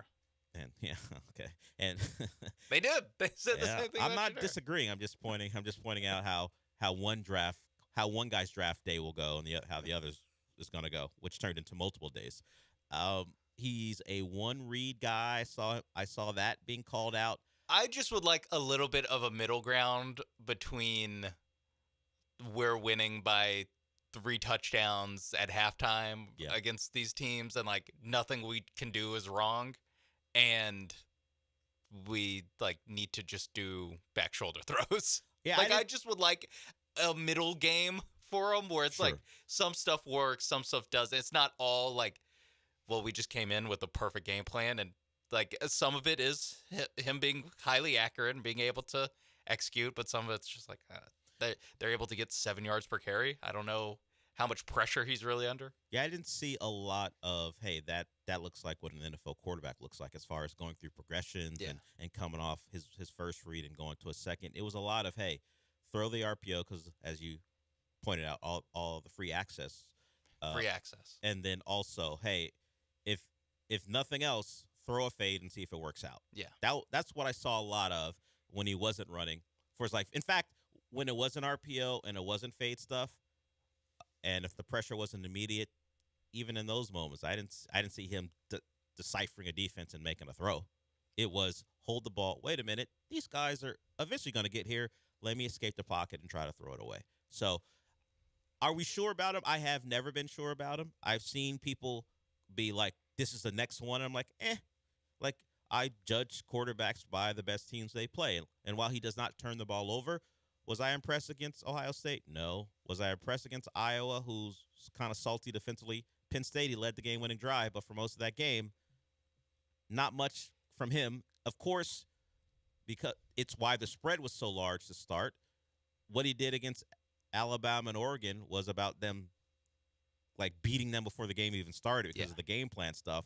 When it came down to actual quarterbacking against opponents you didn't kill before the opening kickoff, I wasn't that impressed. Yeah.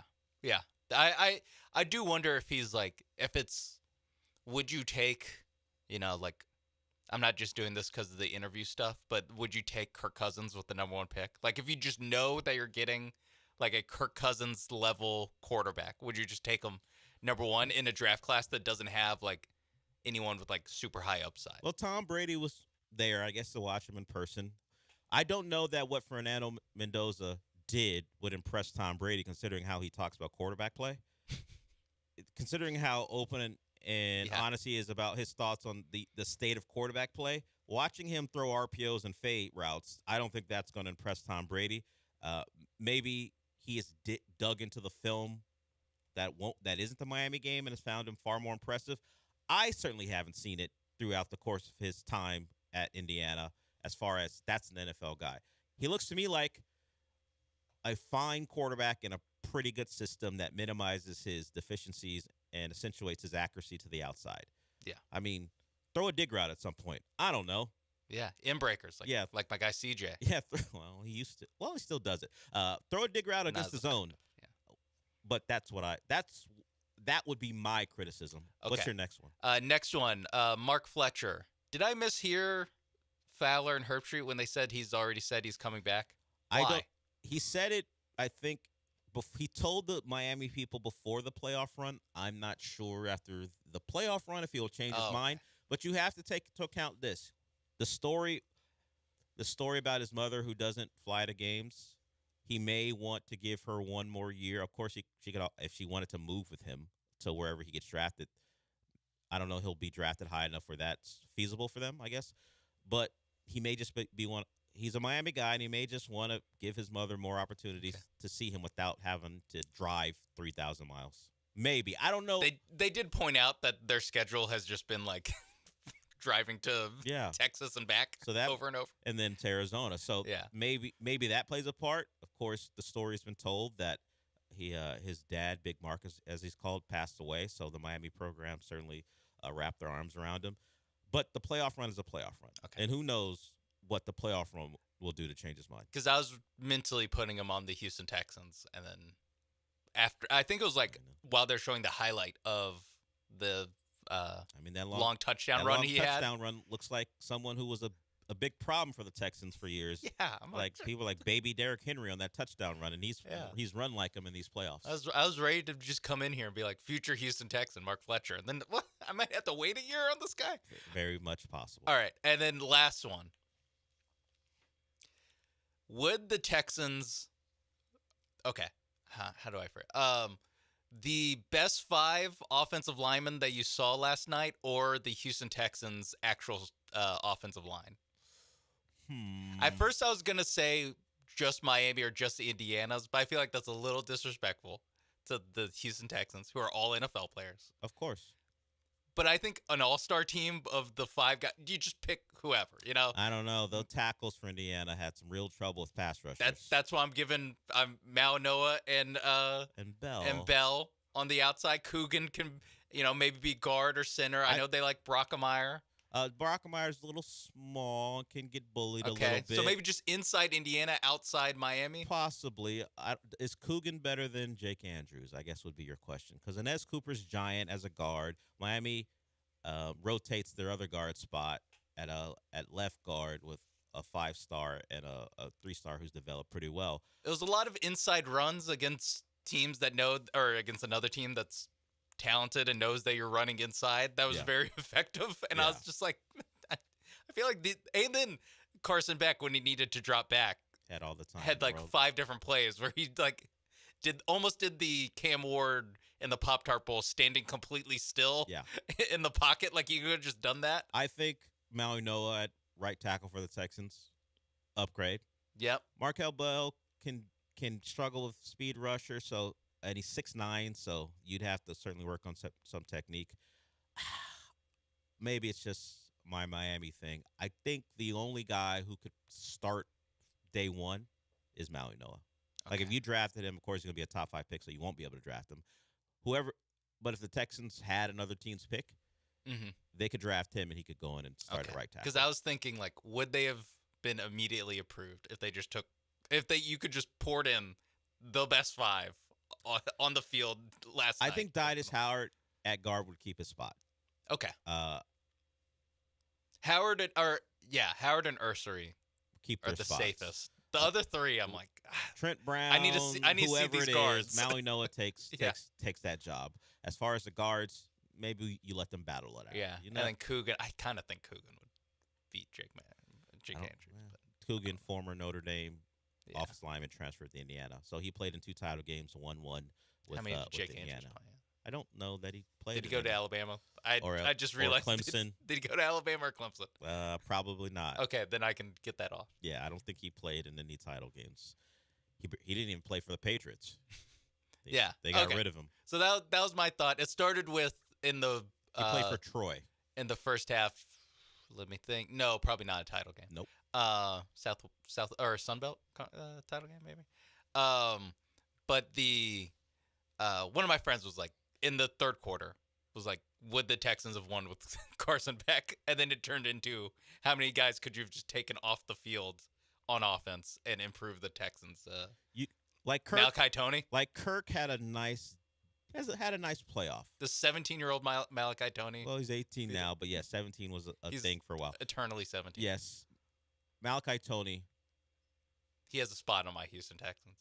You could at least, they wouldn't play him because they don't play Jalen Noel. So he probably wouldn't get on the field.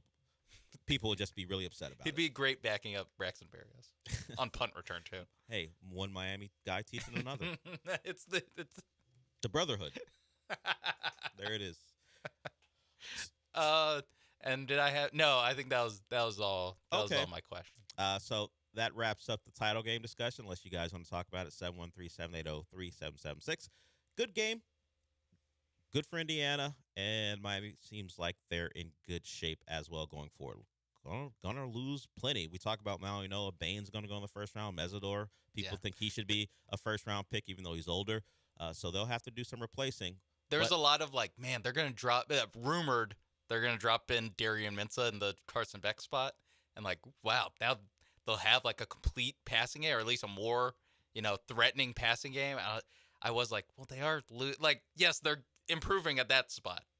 They were losing a lot out of like the like you said, the pass rush, the O-line. I'm like, let's not just like play fantasy football here and just be like, well, they got better at quarterback, so they'll be better. Well, they have a big-time pass rusher, Damon Wilson, who was at Georgia, and then at Missouri coming in today. Lightfoot on the first drive. He looked pretty good. When he ran through that running back to knock him on his ass. He had a tough one. He plowed through him to get a rush in on Mendoza. Yeah, so you see what could be. Unfortunately, like you said, if they're going to win a title either this year or next year, it probably had to be last night because they are losing quite a bit. Some elite guys going to the NFL. All right, we'll go to break with that. We'll hear from C.J. Stroud when we come back. He just let us know yesterday. Don't count him out. We'll hear from C.J. Stroud and D'Amico Ryans when we get back.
You're listening to the Del Olalea Show, live from the Huntington Bank Studios. Here's Del Olalea.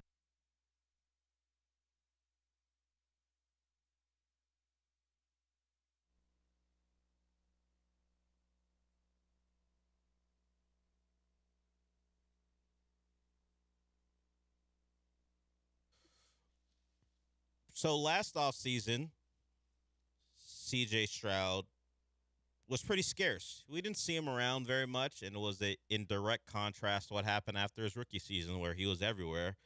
And you could kind of foresee that. You struggle. You don't, or at least you don't play as well as you did in your first season. You're going to do things that are in opposition of what you did the first time around. Where are we in year 3? Is CJ going to be out and about? Is he going to do podcasts, or is he going to be a guy who we don't see unless there's something on Instagram about him working out? I wonder how that's going to go this time around. I would advise against podcasts. Yeah. Receipts will get pulled. Yeah, just don't add more receipts. There's already plenty of receipts to get pulled. We don't need more receipts. Nothing he did this past offseason. I don't know. I guess I shouldn't say that. He played better than he did in year 2. He just didn't play to the level we were hoping for. And, of course, the playoffs just were in the toilet from the jump. So what he is in year 4 is going to be very important because it'll likely determine how the Texans approach him when it comes to contract, or they'll just give him the money this offseason because they want to be stupid. I don't think they want to be stupid. I think they will let this play out a little bit. At least that should be the hope of anyone who wants them to make a smart decision. Don't pay someone who you're not sure about. And I don't know how you could be sure about him after what you saw. But CJ said his final, I guess, words to the media yesterday. And CJ wants you to know this ain't the end of him. What people are saying, whatever, I just add fuel to the fire, makes the story a little sweeter, and I just, I'm excited to see where my career goes and, my play. And I know this ain't the end of C.J. Stroud, this ain't the end of my career. This, like I said, the sun came up this morning. I got a lot more ball to play left, and I'm excited to do that. So, I'm just, add fuel to the fire and, just continue to be motivated. And, this ain't going to be the last time people going to count me out or count me in. And so it's all about, how God views me, how my teammates, my family, my friends, and how I view myself, and I'm going to continue to do that. So he worked in some Geno Smith-like stuff. He didn't explicitly say, they wrote me off, but I didn't write back. But that was that tone. He also kind of worked in LeBron after LeBron lost to the Mavericks in the finals, how it had that vibe like, look, you guys are still going to have the same job you have no matter what I do, no matter what happens. He should have actually just said that. But he did not say that. But he did use the third person. Did he play well enough to do the third person thing? Probably not. It's a sign. Some could debate whether it's good or not. It's a sign that, hey, CJ is going to be CJ, he's authentic. He's not going to back down. Normally, yes, Dell, after someone has, 7 turnovers in 2 playoff games, that they wouldn't refer to themselves in the third person the next day. CJ Stroud going to be CJ Stroud. That's why I don't think he should go on podcasts, because I don't think he would. I don't think he would go on the Domino's apology tour. I think he would. I think he would still be like, you know what? On the good days, I still think I'm the 3rd best quarterback in the league. You're probably right. So a microphone in front of him. Even forget about how it doesn't actually affect his play for his own mental health. That's what I'm saying. You go on a podcast and you say something that people could say your play doesn't back it up. Then you got to deal with it. Because we know he hears the criticism. He was very clear that he knows what people are saying about him.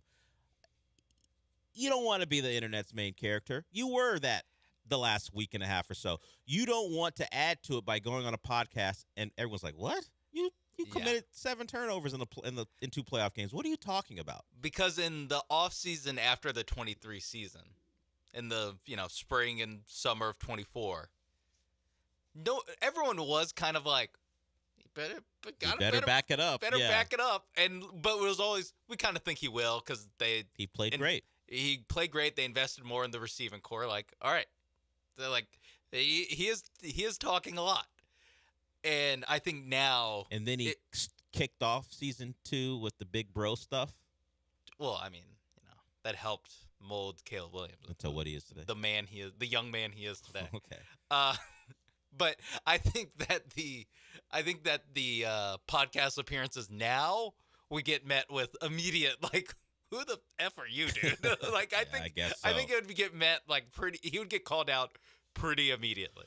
I think you're probably right. So whatever he does this offseason, hopefully it leads to get in the lab improvement, whether it's with Nick Caley again or if there are enough big names on the market that they decide to move on from Nick Caley, which now you become the team who can't find a coordinator, and it would speak to DeMeco Ryans' inability to hire if you get to another coordinator only 4 years into your tenure. So I don't think they're going to fire Nick Caley.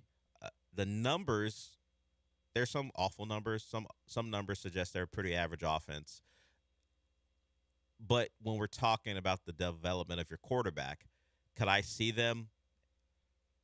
Well, I will say this. Could I see another franchise moving on from their quarterback coach just to make a move?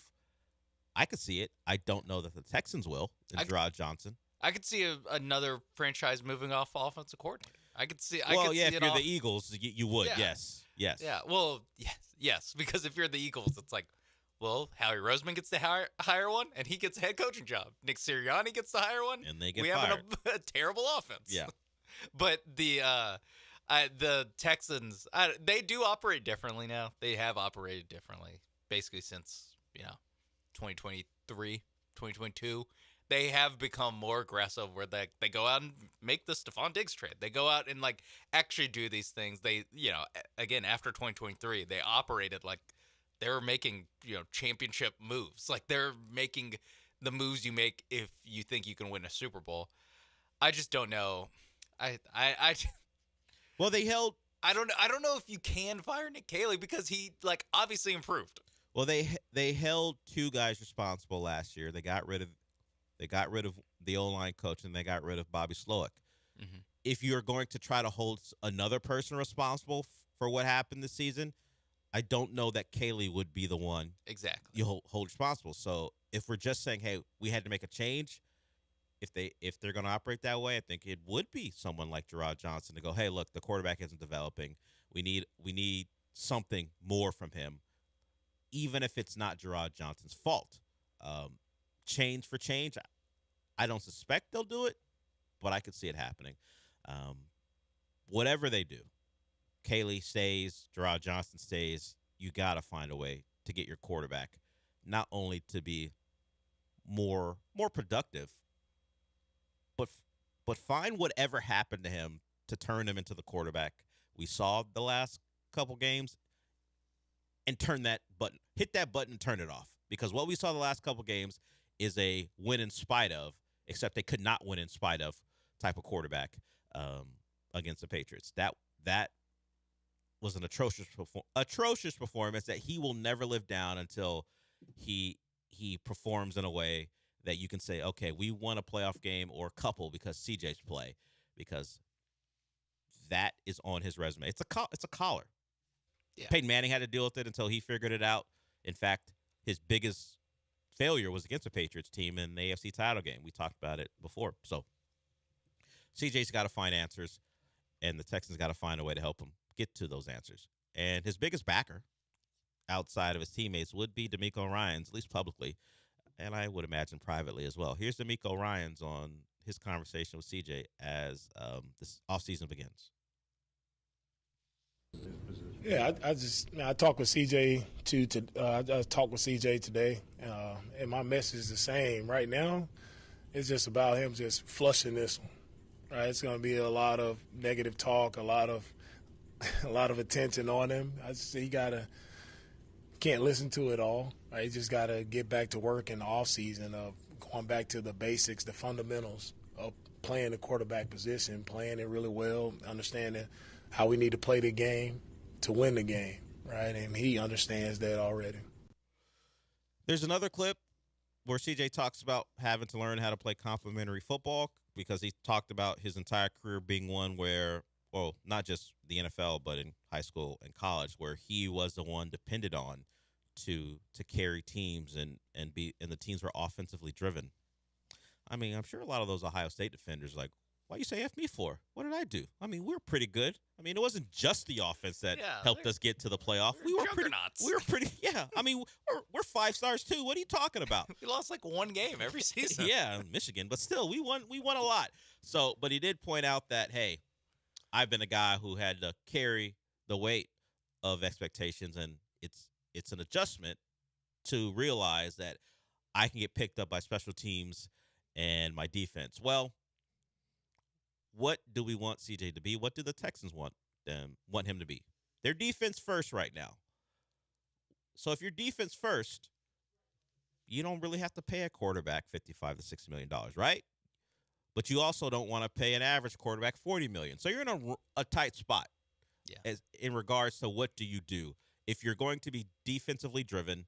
Like, do you want someone the caliber of Sam Darnold, who is now in an NFC title game? That's still a hefty price to pay. Sam Darnold's getting paid a lot of money. Yeah, and if you're Seattle, like, you're still always ready for our season ended because of Sam Darnold game. Yes. Like, because the shoe could always drop where it's, oh, okay, this is the guy who flamed out the last couple games in Minnesota. Yeah, it's still a very precarious situation. Yeah, he flamed out last season in Minnesota, another team that won 14 games, had an awesome defense. And this is and basically since November, December, there's a lot of stats that say his play has kind of fallen off a cliff, and he went from a win-with guy to a win in spite of guy. Really, it's like, well, yeah, probably the last like 6-ish games of the season. So I think that it's not as easy as just like, don't pay him, take another shot at quarterback, because there's a lot of teams in the league that have been doing that for 20 years. Yeah, Sam Darnold got a 3-year deal over $100 million. Yeah, I was going to say it's like 100, yeah. So that averages out to be $33.5 million, which is a reasonable number for quarterbacks. And it's a short-term deal, so you don't have to be locked into them. 25 touchdowns, 14 picks, over 4,000 yards, 5th in passing yards, but bolstered by a great defense.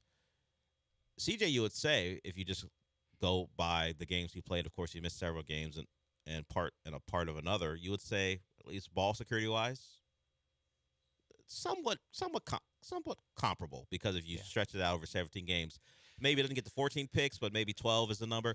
So would I be okay giving CJ Stroud $33.5 million a year?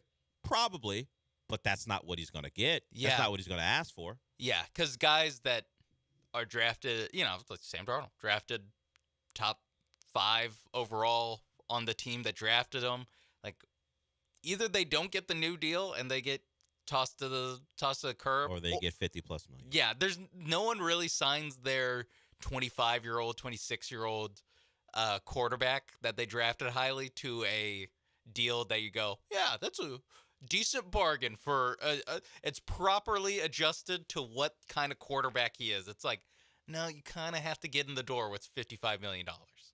And at this point, it would be fair if they go, you know what, you're more Sam Darnold than you are Joe Burrow. We're going to give you $33.5 million. Or at least that's what we're going to offer to start.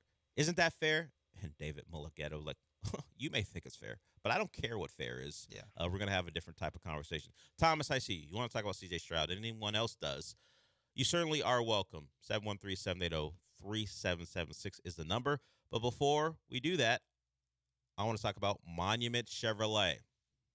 They got a point person that you can ask for when you have a problem. That's what they're all about. Or you just want to talk about cars. Doesn't have to be a problem, but that's what they're all about. Face-to-face conversations, because once you step on that lot, you become a member of the family. So that point person is Jeff. Whatever questions you have, ask for Jeff, and he will make sure you get a fantastic deal. You can visit Jeff and Monument Chevrolet. They're just off of Beltway 8 and 225 in Pasadena. But first, you should go to the website. That's monumentchevrolet.com and decide on what car you want. And the car of the week this week is the Traverse. It's that perfect mid-size SUV for your family. Looks pretty good, actually really good, and it doesn't give off soccer mom vibes. So if you're not a soccer mom, or even if you are, but you don't want to give off the vibes of a soccer mom, they got a vehicle for you, and it has great cargo space. Also has that V6 engine, and that powers 5,000 pounds. So if you want to tow something, it gets it done as well. The Traverse is the car of the week. Find the Traverse you want on the website, find the deal you want, and then head on out there and talk to Jeff and the salespeople to get yourself into a great car. That's Monument Chevrolet. Chevrolet. Together, let's drive.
So we were talking about the college football national title game, and something came across my timeline because Sean and I were discussing the players that Miami is losing, and it'll probably be pretty tough to duplicate what they did next season, or duplicate what they did this season with all the elite talent going out the door. So there is this clip, or their clips of Bain and Mesidor and their true pass rushing reps, where it wasn't RPO stuff, against Carter Smith. I guess widely considered either Indiana's best offensive lineman or their second best, depending on how you feel about Coogan. You know a guy who's not going to like his tape? Carter Smith. He got abused anytime Indiana actually wanted to drop back to pass. I don't know what pro scouts thought of him, but against actual NFL pass rushers, didn't go well. Didn't go well for Carter Smith, and it explains why Indiana turned themselves into a RPO back shoulder fade offense throughout the game when they weren't running the football. All right, sticking with the NFL, we were just talking about guys who will get drafted.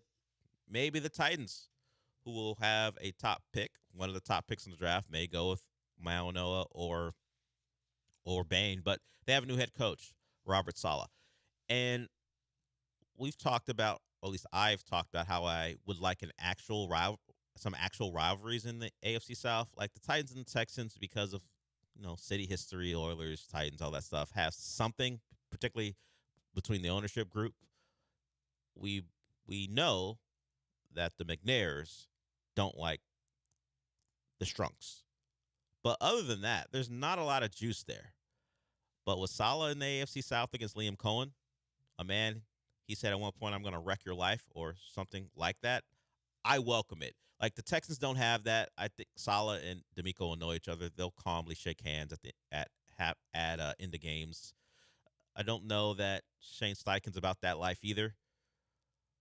But I will watch every Titans Jags handshake to see what happens. If you don't know the story, the Jags went into San Francisco and beat the 49ers. The 49ers had Robert Saleh as their DC. And Saleh did not like some of the things that Liam Cohen, I believe, said during the week, and got after him. And in the middle of everyone dapping each other up, saying good game, stay healthy, all that stuff, Robert Saleh wanted nothing more to make sure that Liam Cohen wasn't healthy coming out of the game. So thank you, Titans.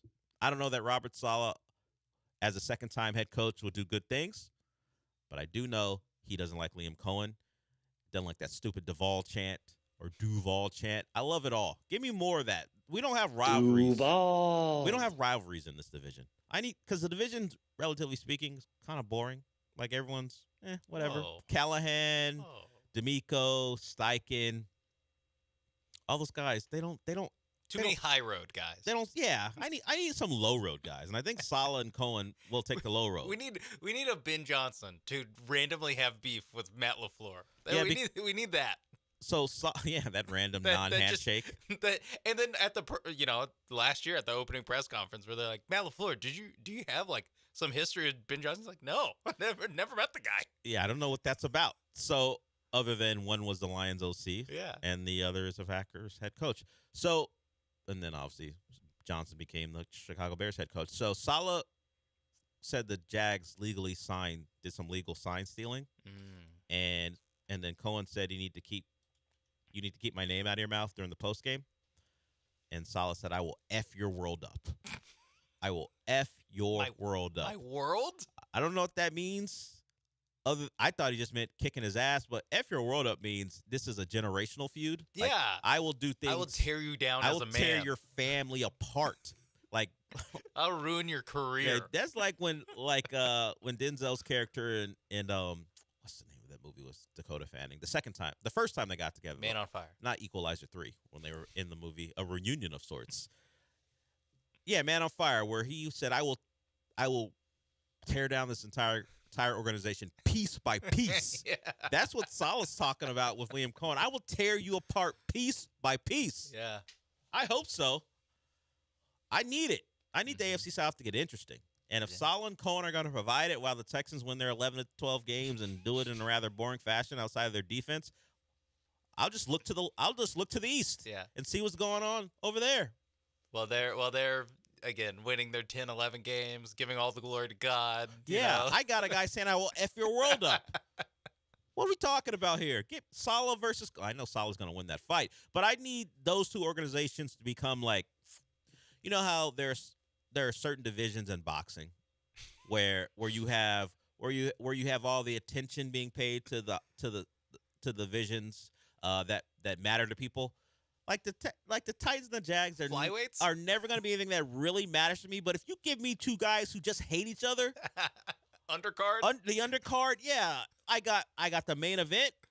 Yeah, because we're here watching the Texans play, thinking they got chances to win a Super Bowl with their defense. Give me the undercard of Cohen versus. I mean, and then if Trevor Lawrence and Cam Ward play well at quarterback, you got something else to look at. But that's really, bonus.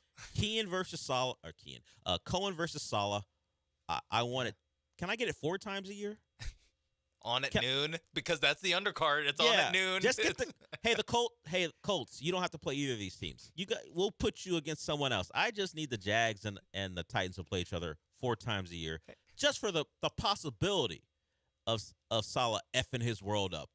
Yeah, game after game. Hey, Colts, doesn't really make sense that you're in this division anyway. Yeah, you're in the North. You're supposed to be in the North anyway. What are you doing? Oh, because the Indianapolis Colts are in the AFC South.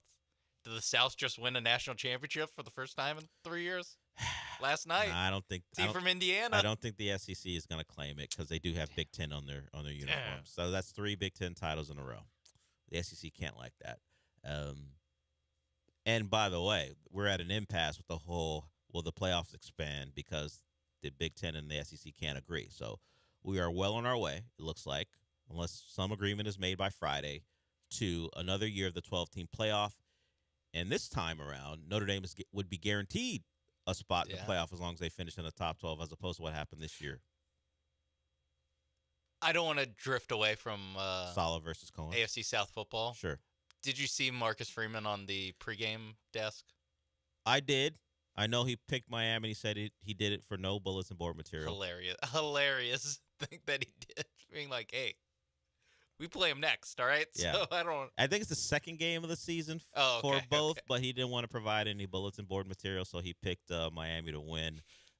Okay. And then Nick Saban was like, when I was on this desk, when I was still an active coach and not in the national championship game, I never picked games. So he was like, I just avoided any conflict. What are you on? Yeah, he was like, why are you picking? Yeah, why are you picking? It's like Herbstreit doesn't pick the games that he calls.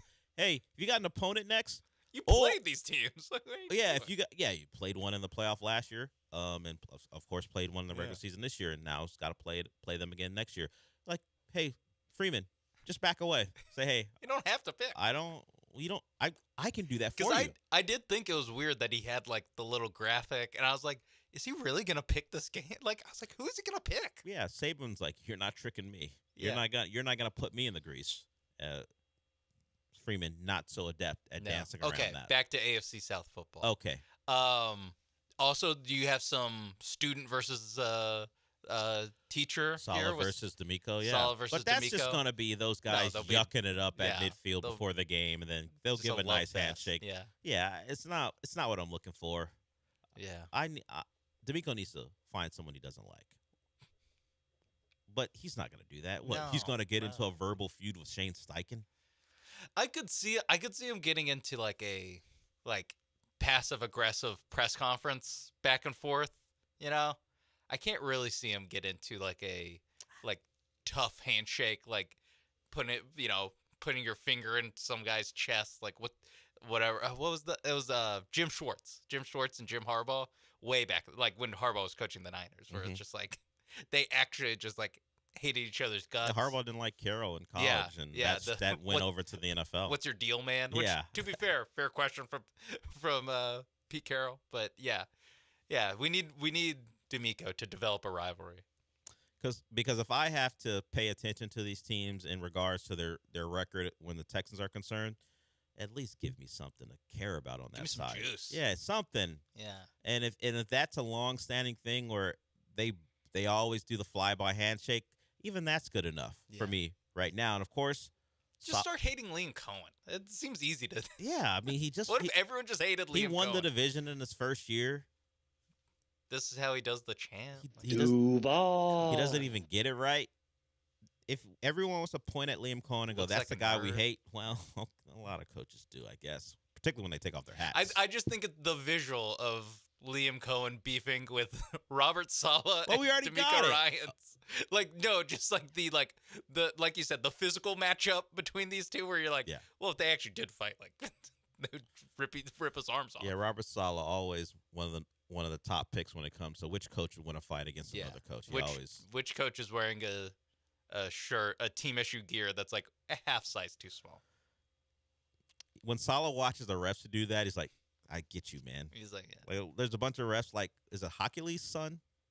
Well, I don't think Hockley's son does it. Shane Hockley? I think he does it, too. Okay. Does he do the... I mean, his dad was the innovator. The first guy to do that. But I think his son might have a shirt that's picked up the Sean. mantle? Nah, you're right. Sean's not that guy. Sean Hockley doesn't do it. But there are some. And Yeah, Ed was, you'll see one or two.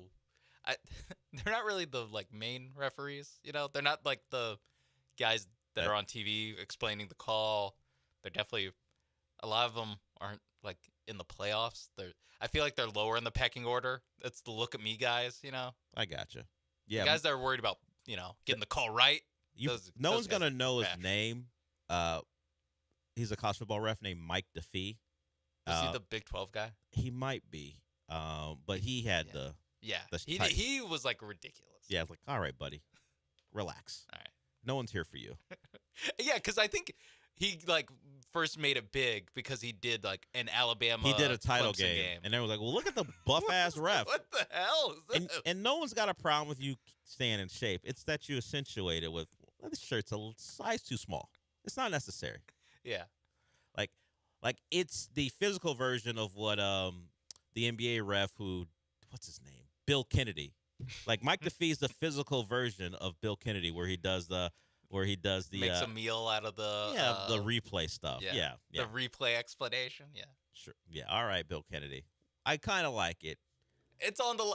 I think it's because he's never done it in a big spot against where he's overturning something. It's true. Like if he's building drama and suspense.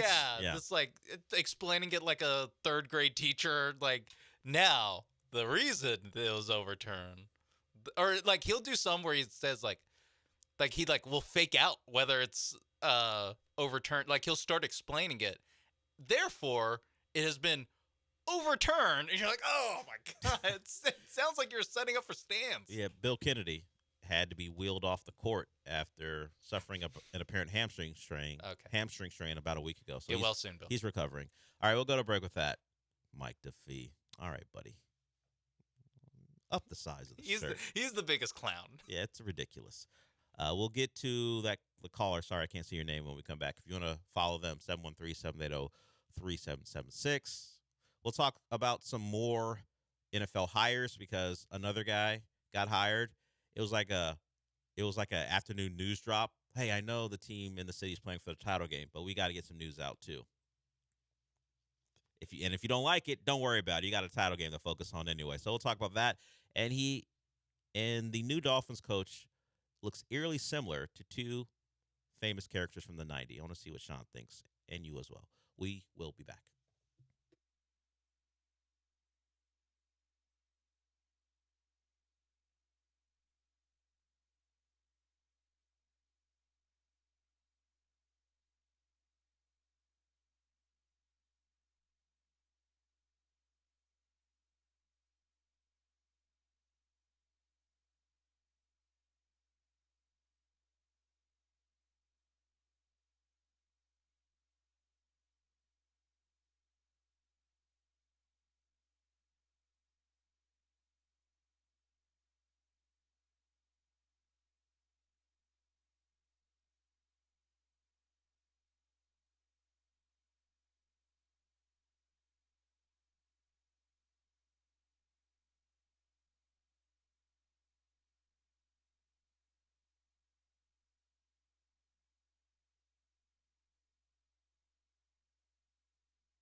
Now back to the Del Olaleya Show from the Huntington Bank Studios. Here's Del Olaleya. It was Sunday night, so you had the end of Bears-Rams to contend with. But did you watch the first episode of A Night of Seven Kingdoms? Yeah. I did that, and then I watched the second episode of The Pit, which I know comes out on Thursday. I just didn't get to it. You know, I think I'm gonna like A Night of Seven Kingdoms. It has different tone than the shows from the Game of Thrones universe. It's more zany. Sure. I mean, if you think about the openings, one of the opening scenes where you hear the Game of Thrones theme and then you see what happens next. Yes, I would. I don't know if that's in the zany category, but it is a departure from what you normally see. More of like every like third character just like seems like he just walked out of like a comedy. You know, true. like the master of the games. It It's almost feels like is this like an Adam Sandler movie? Is this Robin Hood Men in Tights I'm watching? Yeah. Yeah. In some ways, it's like that. But that will be the longest episode of the season. Going forward, you're going to get them in a 30-minute range. So we'll see how that plays with Make people. a movie at this point. Like what? Because isn't it 6 episodes? Yes. 6 episodes, about a half hour each. It's like, but you want to extend that. You 3-hour movie. You want to take up space in the zeitgeist. I get it. By having 6 episodes during an HBO Prestige Sunday night. Let's get to Pena here. I brought it up because he wants to talk about a show and a movie. A Night of the Seven Kingdoms, Sunday nights on HBO. What's up, Pena? Hey, what's up, Del? Yeah, I called for that show. I started watching it. I was in the middle of eating until the main character decided to take the Browns to the Super Bowl. So I checked out on it. Okay. And I flipped over to watch what's that? It's a Korean movie, Train to Busan. Oh man, that movie's a banger. I don't know if you watched it or not, but if you have, let me know what you think about it. Thank you. Have a great day. What do you think I am? Have I watched A Train to Busan? What are we talking about here? Of course I have. If you don't know what that's about, it is, you might hear, wow, a train to a certain location, how could it be a banger? Well, that's because the entire population around the train are zombies. You have to fight through zombies. The train is supposed to take a dad and his daughter to I think it's a daughter. Maybe it's a random girl he picks up. I forgot. A little girl he picks up. I forgot how it actually. It's his daughter. And they try to get to a safe spot. Instead, the zombies are like, nah. What if we zombie it up? Yeah, and see how you survive. So and of course they made a Train to Busan 2. That one not as well regarded as Cruise Control? The first one. No, it's not a speed movie. If it was a speed movie, it wouldn't even be on a train. They switch it up. Yeah, put it on a cruise. But zombie cruise. But A Train to Busan presents Peninsula. That's the sequel. So it's not even Train to Busan 2. Train to Busan presents. I love Peninsula. it when they say like a movie franchise like Fast and Furious presents Hobbs and Shaw. Like, yeah, they have to shoehorn the title for like, please watch this. Yeah, so Train to Busan is readily available on Zumo, I guess, for free. Then if you want to watch the sequel, you can watch it on Netflix. All right. And Pena, I would say give Night of the Seven Kingdoms another chance. Yeah. Not while you're eating. If you go by what happened, what they showed in this is what's going to happen in the season, there's going to be some dramatic, action-y stuff as well. Yeah. But at least episode 1 was about the main character just finding his way as they set up the entire season. Actually, towards the middle of the episode, he starts eating, so you'll like that. Yeah, if all you want to do is watch the opposite of what happens. A giant man eat. He eats as well. Yeah, I didn't know they had like pastry, pastries like that. It looked like he had a jelly donut. It did look like that. I was just like, I didn't know they had that. Yeah, in Westeros. You try to figure out how did they make that. I mean, I guess sure. Normally, the small folk don't get to eat that stuff. Yeah, I mean that's why he was stuffing his face. Yeah, he walked into that tent and got a chance to take part in the Baratheon feast. Not great. I'll say like fuel to put in your body right before a tourney. Not the tourney. No, I think he did have that giant. I don't know if whatever type of animal it was he took a bite out of. He did have that, so that's the protein you're looking for. Yeah, I'm just not sure if the pastry's going to work. Yeah, if Tom Brady and Alex Guerrero sign off on that. Yeah, it's not part of TB12. No chance. Tom Brady at the title game in a NorCal hat yesterday, looking at repping NorCal. Looking at what likely will be his pick, since he is a part owner of the Raiders, and Fernando Mendoza led his team to a title last night. All right, so there was a hire beyond Robert Saleh. This happened maybe a couple hours before the title game, so unless you decided the college football national title game wasn't for you, actually, what I meant to say was, if you did decide the college football national title wasn't for you, then this news may have broken through. But for a lot of people, oh, breaking news? Oh, okay. I got something more important to pay attention to. Jeff Hafley was hired. He is the former Packers defensive coordinator. The Dolphins hired him. He used to be the BC head coach. He left to be the Ohio State defensive coordinator, which opened up the job for Bill O'Brien. He coordinated for the Buckeyes, then coordinated for the Packers, and now he got a head coaching job. Sean, I saw someone say that Jeff Hafley looks like the combination of Beavis and Butthead, and now I can't see anything but that. Type in Jeff Hafley and see if you agree. I can see it. I can see it. He looks like Beavis and Butthead combined and created Jeff Hafley. It's the haircut, most of all. The haircut and the head shape. Yeah, the haircut and the head shape lead to that visual. I don't know if he'll grow his hair out or if he'll just wear a hat, or maybe he'll just wear a headset, not a hat. But he doesn't look like a hat guy based off of no, images. From what I can tell. So if you, the name is Jeff with the J, Hafley, Hafley, and you can see what that one Facebook poster thought.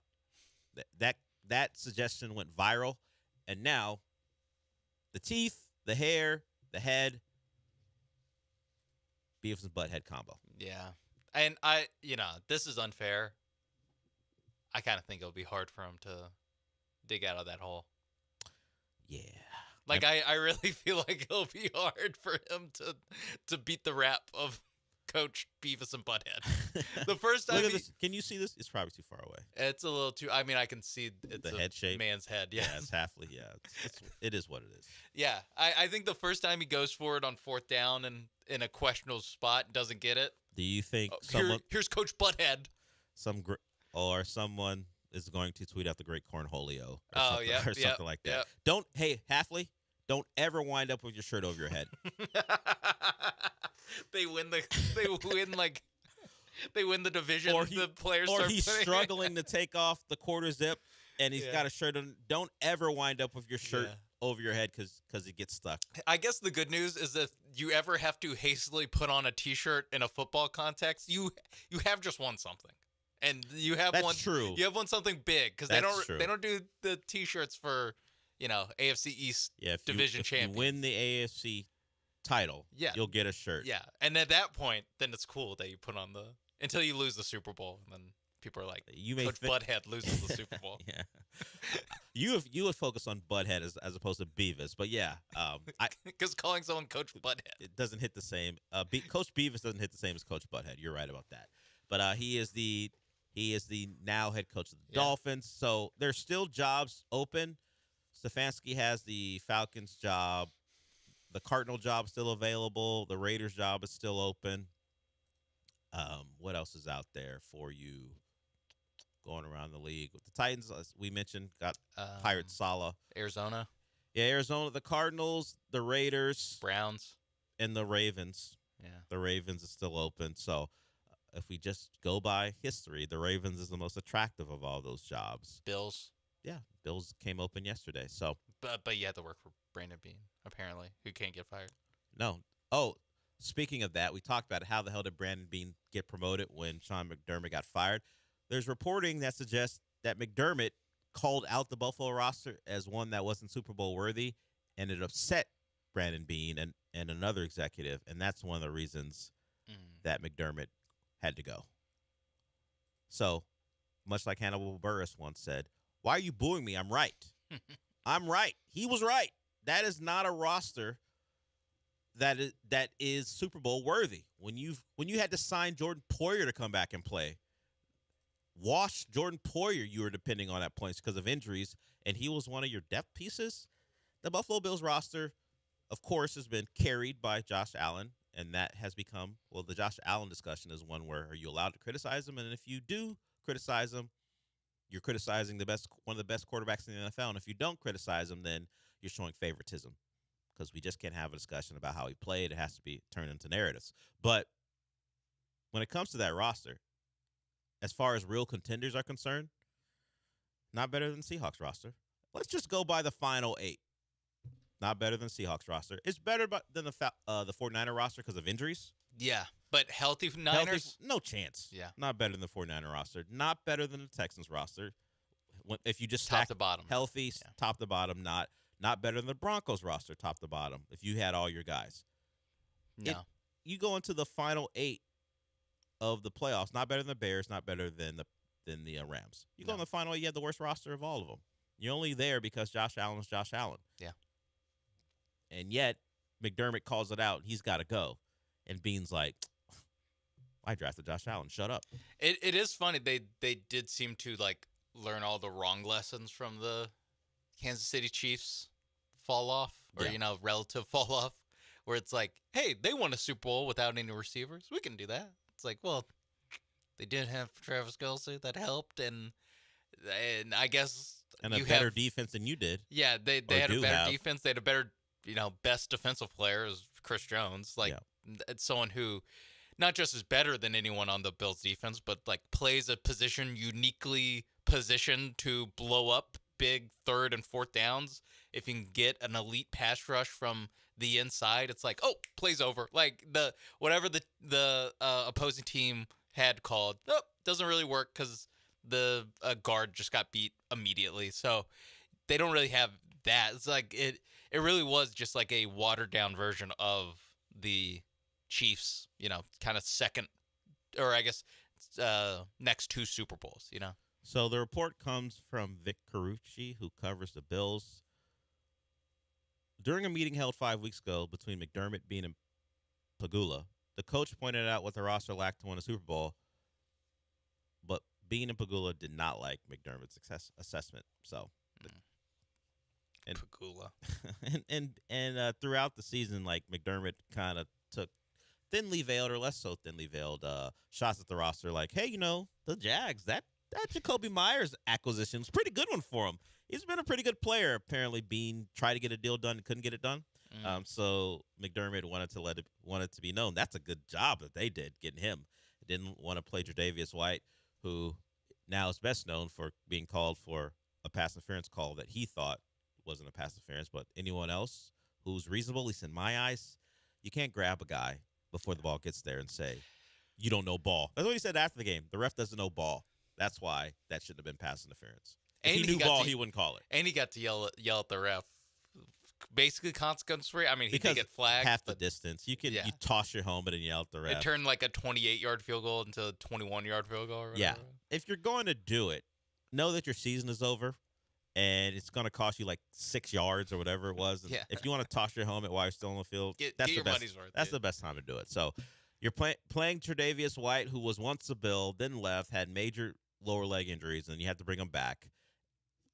And if they're not getting great Josh Allen, they got real problems, and they got the best and the worst of Josh Allen on Saturday, and that's why they're at home. That's why McDermott's fired, and that's why the Bills are looking for a new head coach. All right, we're going to break with that. You should join us. Maybe you want to talk about how you were trying to eat, and then there was a bowel movement in a show you're trying to watch, and then you couldn't eat anymore, or you had to flip the channel on the show. That's what Pena had to deal with on Sunday night. What did you have to deal with? 713-780-3776.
You're back inside the Huntington Bank Studios with Del Olalea and Sean Mapes.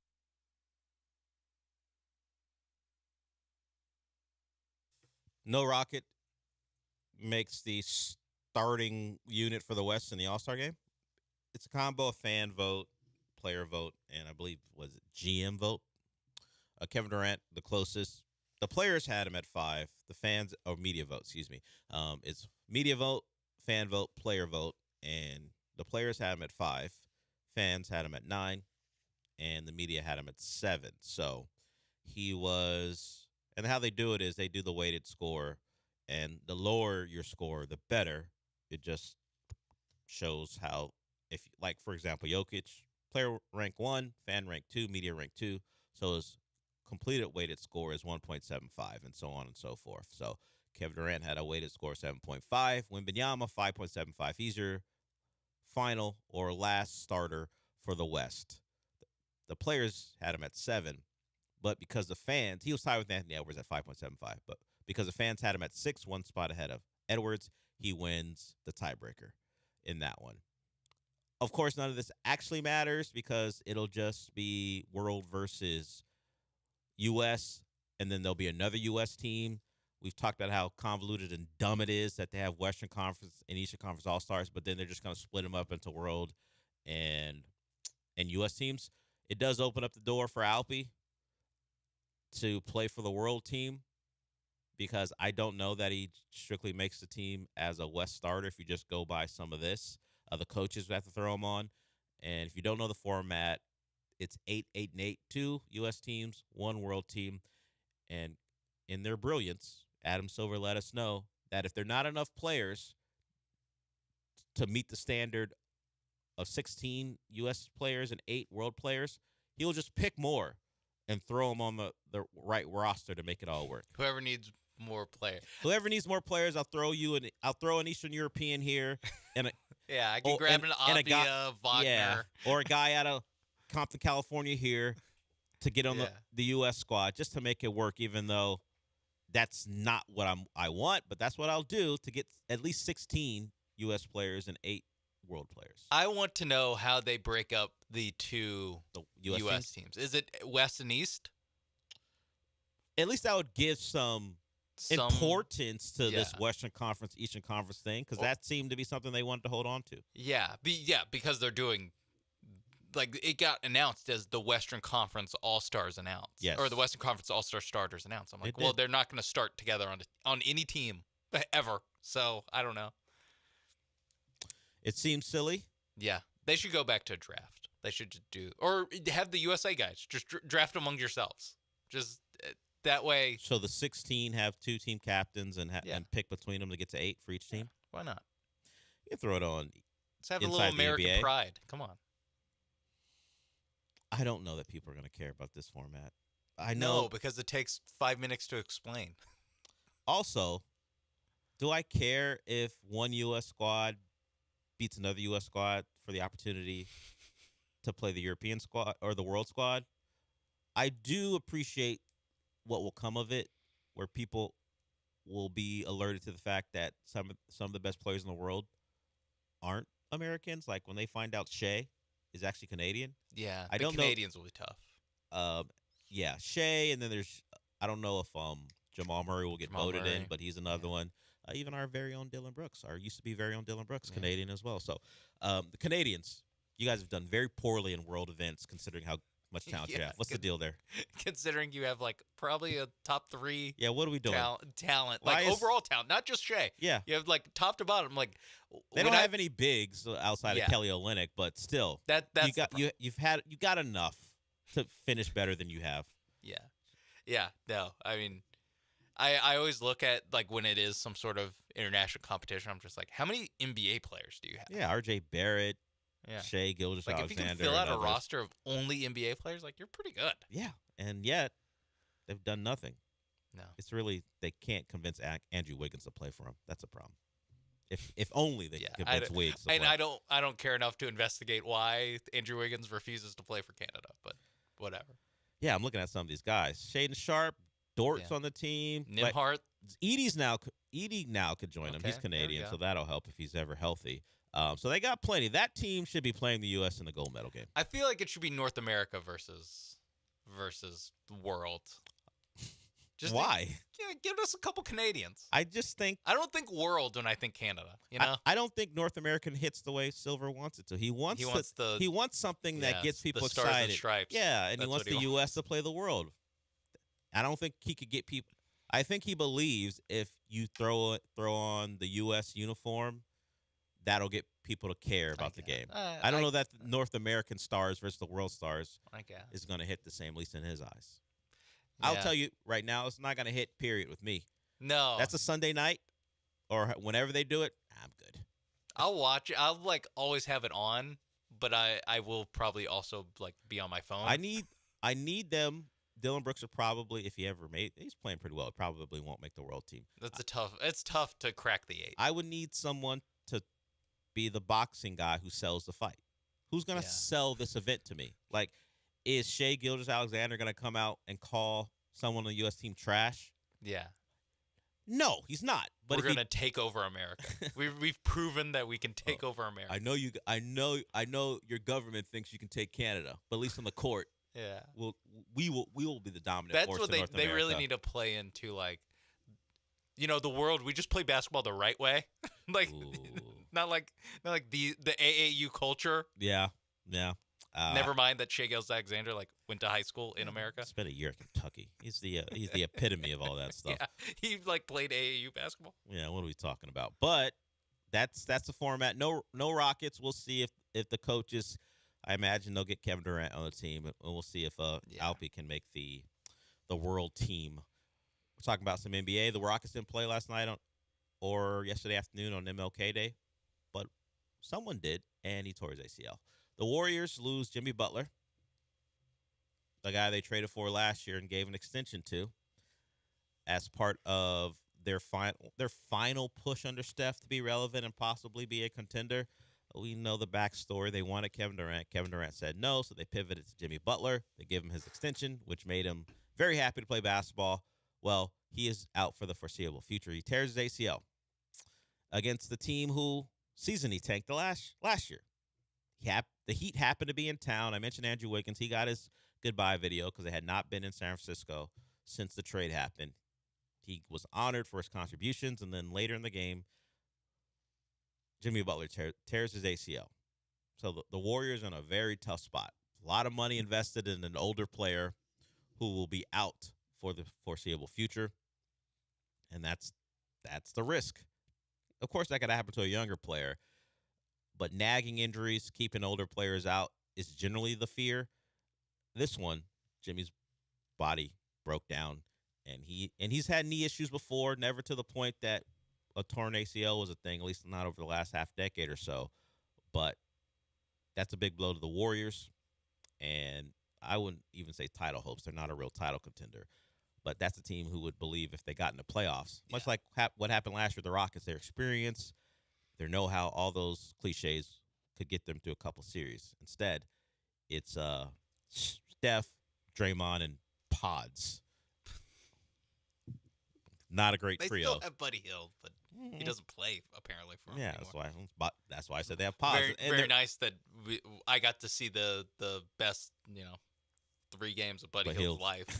Against the Rockets to close out that series. It was a real honor. That's great, buddy, for showing up in that series. Yeah, I'll tell my grandkids about it. From Jeff Stotts, a injury analyst who has a database for all sorts of NBA injuries. He said Jimmy Butler at 36 is the second oldest player to tear his ACL since the start of the 05-06 season. Chris Birdman Anderson was 38 when he tore his ACL. 2016-17. So that really just speaks to we probably just saw the last of star level Jimmy Butler before he tore his ACL. Yeah. I get ACL tears aren't you said, as. Yeah, they're more equipped to get you back to nearly full health. But like you said, with Butler's body kind of breaking down. Yeah, he's missed. He had a lot of miles on the odometer. Yeah, he's missed a lot of time due to lower leg injuries, and this one is one where we won't see him until next year, if at all.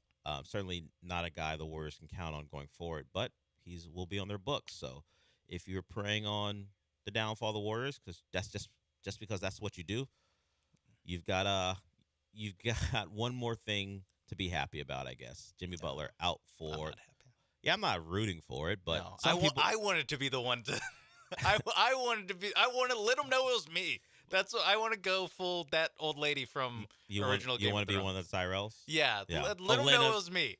We had our chance last year. Sean Mapes wants to be Elena Tyrell. Yeah, I wanted to be the one to kill the Warriors, not Jimmy Butler's ACL. In the dirty Miami Heat. I don't think the Miami Heat player was involved. No, it wasn't involved at all. No. So the end of the Warriors. Pat Riley made the call. He saw the national championship game wasn't going their way. And decided, hey, I'm going to leave here with something. Give the people of Miami something. Yeah, Jimmy Butler done for a good bit now, and so are the Warriors. All right, we got one more segment to go. It'll be very short. But if you do want to join us as we wrap it up before Rich Eisen takes over, 713-780-3776. Me and Sean, one more segment. We will be back.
It's the Del Olalea Show, live from the Huntington Bank Studios. Here's Del Olalea.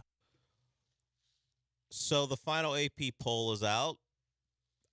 I imagine they will send Indiana an AP poll national championship trophy, although it's no longer important if they still make it.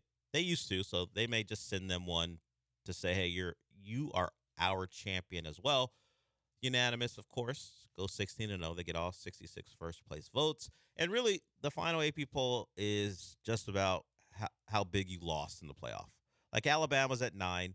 Why are they behind A&M when A&M didn't actually win a playoff game? I don't know. A&M is 8, but Alabama won a playoff game and then got embarrassed in the quarterfinal. So they're at 9. Notre Dame is at 10. Texas Tech at 7. Georgia at 6. They lost a close game. Ohio State lost by 10. It was close in the final minute. So Oregon at 4 because they are in a semifinal. Ole Miss at 3, but Ole Miss lost in close fashion, and Oregon didn't. So they finished ahead of Oregon. Really is just ordered by like what round and then vibes. Yeah, pretty much. Except A&M finishes. Now Alabama does have 4 losses. But A&M did not win a playoff game, lost at home. But Alabama, because of how badly they got their ass kicked by Indiana finishes behind them. And Texas is a top 12 team. They don't finish in the top 10. Oklahoma finishes behind Texas because you didn't win your playoff game and you lost to Texas. You have the same record, so we'll drop you to 13. BYU's in there as well at 11. So Do you really think if BYU and Texas plays? No, I don't, but it's not a discussion we should have anymore because the season is over. In fact, it's a discussion that's unnecessary because the season is over. There's no reason to have that talk about because the teams are completely different now. Texas has the most expensive wide receiver in college football history on their roster, in Cam Coleman, who they paid a lot of money Allegedly, highest paid. I mean, in the NIL era, he is. I don't know what they might have paid for Roy Williams way back when. Yeah, inflation. Yeah, all those things. But as far as the What's NIL Jeremiah era, Smith getting? Yeah, well, that's true. Is he playing for the love of the game out there? Well, unlikely. You bring up a good name. Who knows what Ohio State's paying to keep him around? But as far as public knowledge, Cam Coleman. If I was Malachi Toney, I'd be. I did see people like, hey, the biggest things that Miami needs to do is make sure Malachi Toney stays, Markel Bell stays, and they mentioned some other guy, which is nuts, right? That, hey, you just came off losing a title game by 6 points. Now make sure the homegrown guy who went to school in South Florida doesn't dip. It's just part of the equation today. There have been no rumors about him leaving. No, it's just like, hey, let's make sure he doesn't leave. Like Ryan Williams got a lot of credit for the first half of his, well, really just for the Georgia game, honestly, as far as his freshman year. The first half of his freshman year. Yeah. Jeremiah Smith, of course, took over in the back half as far as best freshman wide receiver. Yeah. Malachi Toney, clearly the best freshman receiver this year by a wide margin. I was thinking, is this the last year we're just not going to have like dude in like going into the NFL basically? Like it's still Jordan Tyson, who's like really good college receiver. It's just like next year is just going to be insane. Jeremiah Smith. And then the year after, Malachi Toney. He is small. I wonder how fast he'll run. Of course, he can get faster. He's just 18, as we heard quite a bit. So seemed pretty fast. Yeah, I mean, he's got great instincts. I wonder when he's an actual grown man, what that'll be like for him. So crazy as he goes to the NFL. He's an actual grown man. Yeah. I know he's doing all those things out there. Yeah. No, I've seen the picture of like.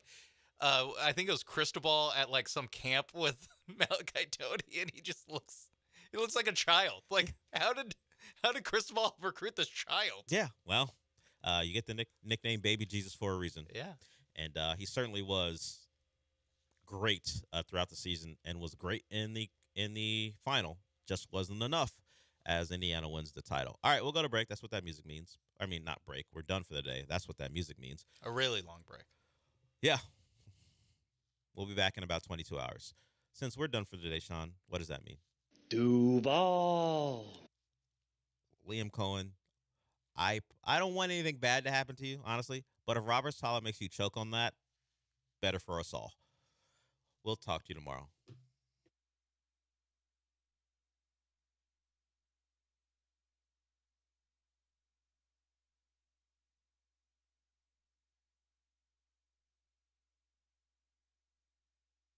The College Football Playoff National Championship. The magical run by the 10th-ranked Miami Hurricanes continues. There's no bad play, no bad call, no injury that we can't overcome. When they faced a top-ranked and undefeated Indiana Hoosiers. All I can say is go IU and The College Football Playoff National Championship. Game coverage begins Monday at 6 following Jeremy and Joe on ESPN 97.5. This is Ron Ansana with your market scoreboard report on ESPN 97.5. In today's trend watching, much like so-called Liberation Day in early April when President Trump threatened massive tariffs on countries around the world, will the president back off as he did then with respect to wanting to take over Greenland, threatening tariffs on European countries if the U.S. does not control the island for both military and maritime purposes? The president, on his way to Davos last night, suggested that he is not backing down and indeed plans chance to get it one way or another, but Europe is threatening retaliatory tariffs against the U.S. as well. The possibility of a trade war growing unless this can be resolved amicably, and that, of course, remains to be seen. There's not much interest in Denmark or in Greenland to switch sides, if you will. Whether or not the U.S. would use military force, currently unthinkable, is still something that markets fear. So we're seeing unease in financial markets at home and abroad as we wait to see how this plays out. Whether a trade war or a shooting war is in our future is an open question, but markets are nervous about both. Del Olale here. What's the scariest thing about winter coming? If you were thinking it's all that obligatory travel to see your family, you'd be dead wrong. The scariest things are frozen, broken pipes that can cost thousands of dollars of damage to your home. Have Aqueduct Plumbing Company come out and give you a free estimate for pipes that don't burst in a freeze. Billy says if you go with them, he'll throw a traditional water heater in for free. Call him today at 281-488-6238 or visit aqueductplumbingcompany.com.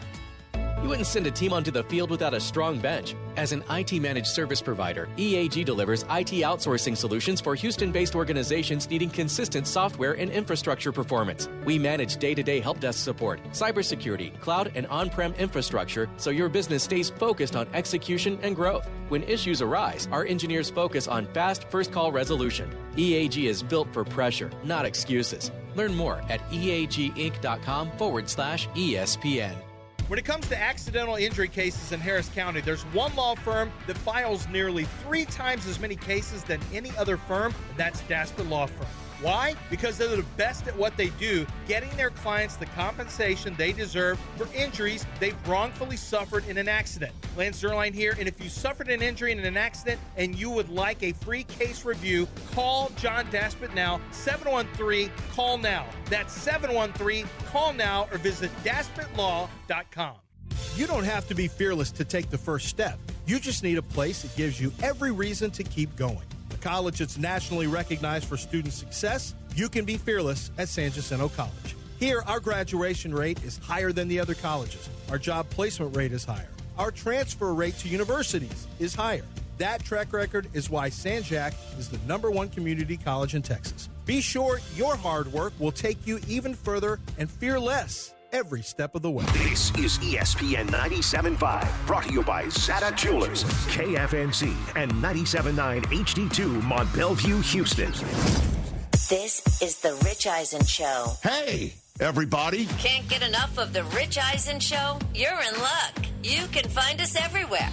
Watch us weekdays on Disney Plus from noon to 3 Eastern. Miss the show? We've got a podcast so you can listen anytime. But here's the best part. Our YouTube channel. Subscribe at youtube.com/Rich Eisen Show and you'll never miss a moment.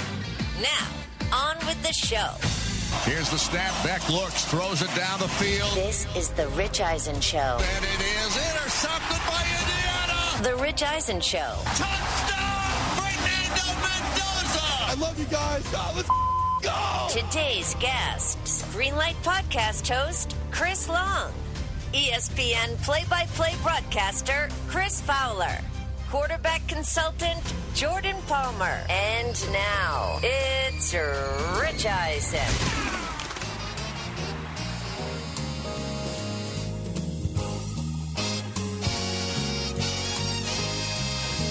That's right. Welcome to this edition of the Rich Eisen Show. 844-204-RICH is the number to dial to have a chat with us, whether you're watching on Disney Plus, the ESPN app, or listening to us on ESPN Radio or Sirius XM Channel 80. Hello, podcast listeners. We got a fun show in store for you. Jordan Palmer, a quarterback guru of note, is going to return to this program, talk about Jarrett Stidham, who he knows very well. He's going to join us in hour number 3 of this show. First up, we haven't spoken to Chris Long, 2-time Super Bowl champ and host of the Greenlight Pod since the first month of the NFL season. Lots to catch up with him. And Chris Fowler, the man who just called the national championship game on the ESPN family of networks last night. What an exhilarating national championship game that was to cap off one of the more enjoyable football weekends that we can remember. He's going to join us right in the middle of the show. Hello, Christopher Brockman. How are you? Hello, Rich Eisen. Good to see you. DJ Mikey D is in D's Nuts is back, is in his chair. Good to see Mike Del Tufo. TJ Jefferson, is that candle lit, sir? Smelling real fragrant. I like it. Good to see everybody again out there. 844-204-RICH is the number to dial on the program. We begin this show with the date. You know I love to do this sort of stuff. Dateline, November 30th, 2023, when Indiana announced, much to nobody's paying attention, their new I'm being honest, the new football coach there, his name was Curt Cignetti. Hey. And if you were a fan of James Madison football, you knew him. Everybody else had no idea who he was, that he came from Saban's staff back in the day, and that he was highly successful in every stop that he's made. But he certainly got everyone's attention with this soundbite a few days later at his introductory press conference. How do you sell your vision of your culture? I mean, what's the... Who are you talking about? The high school guys, the transfers? Who? All of the above. I mean, how do you... It's pretty simple. I win. Google me. That's so arrogant. Curt Cignetti had us at hello with that one. No, that's true. But you know who he did not really have at hello? Who's that? A lot of Indiana faithful. And I don't blame Indiana Hoosiers fans for this. Our next date that we surf into is August 31st, 2024. This photograph hit my timeline. Yep. From a guy, an account, Nice Bison, posting this person's view of the field at Memorial Stadium prior to Curt Cignetti's first game as head coach as Indiana's football major domo against Florida International. Okay. Good seats still available. That day, they had no earthly idea, with 713 all-time college football losses, the most in FBS history at that point in time. No idea at all, because they hadn't seen a 9-win season since 1967. No idea at all. They would lose only 2 games that year, including a college football playoff appearance loss. And then the next year, lose 0 times. No times. Curt Cignetti's Indiana Hoosier football program is the envy of the entire college football world, the entire college athletics world, and a paragon of excellence and intelligence and grit and determination. You cannot get any tougher of an opponent and a crucible of a college football playoff situation than the one that Indiana endeavored last night. A Miami Hurricanes team red hot,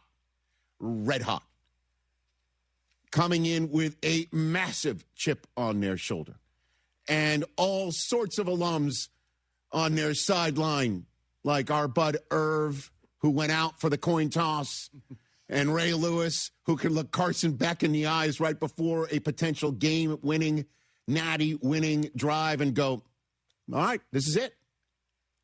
All of that's on that sideline in their home stadium.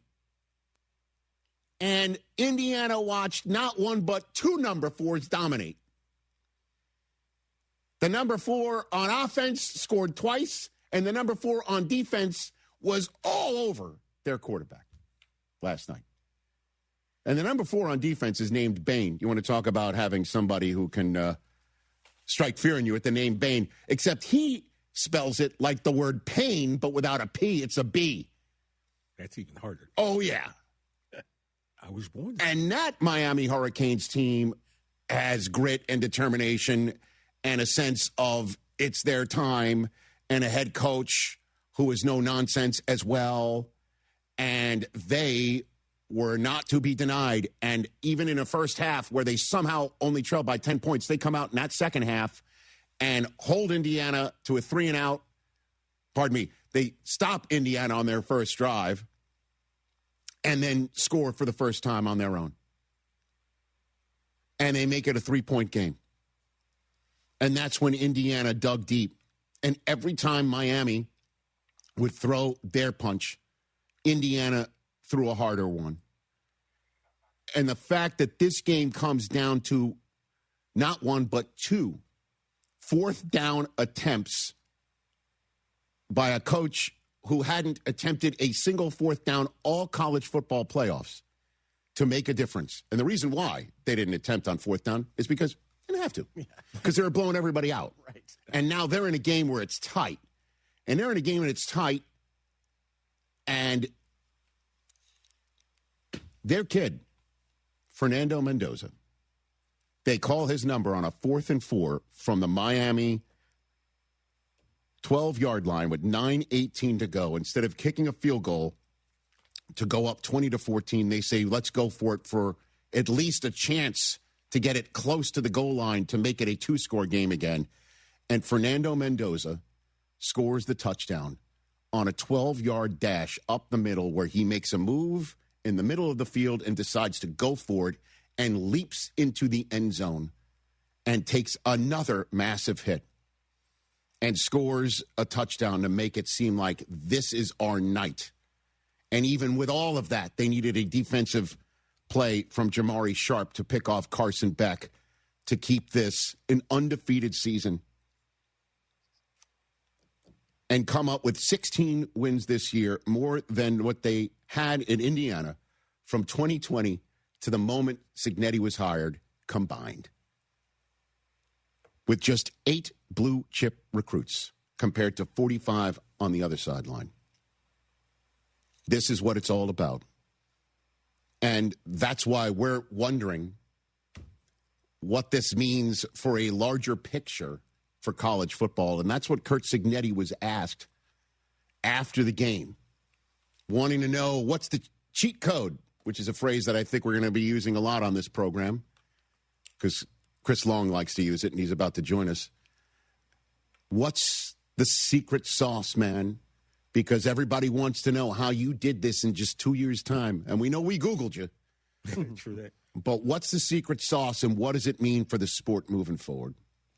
I think we sent a message, first of all, to society that if you keep your nose to the grindstone and work hard and you got the right people, anything's possible.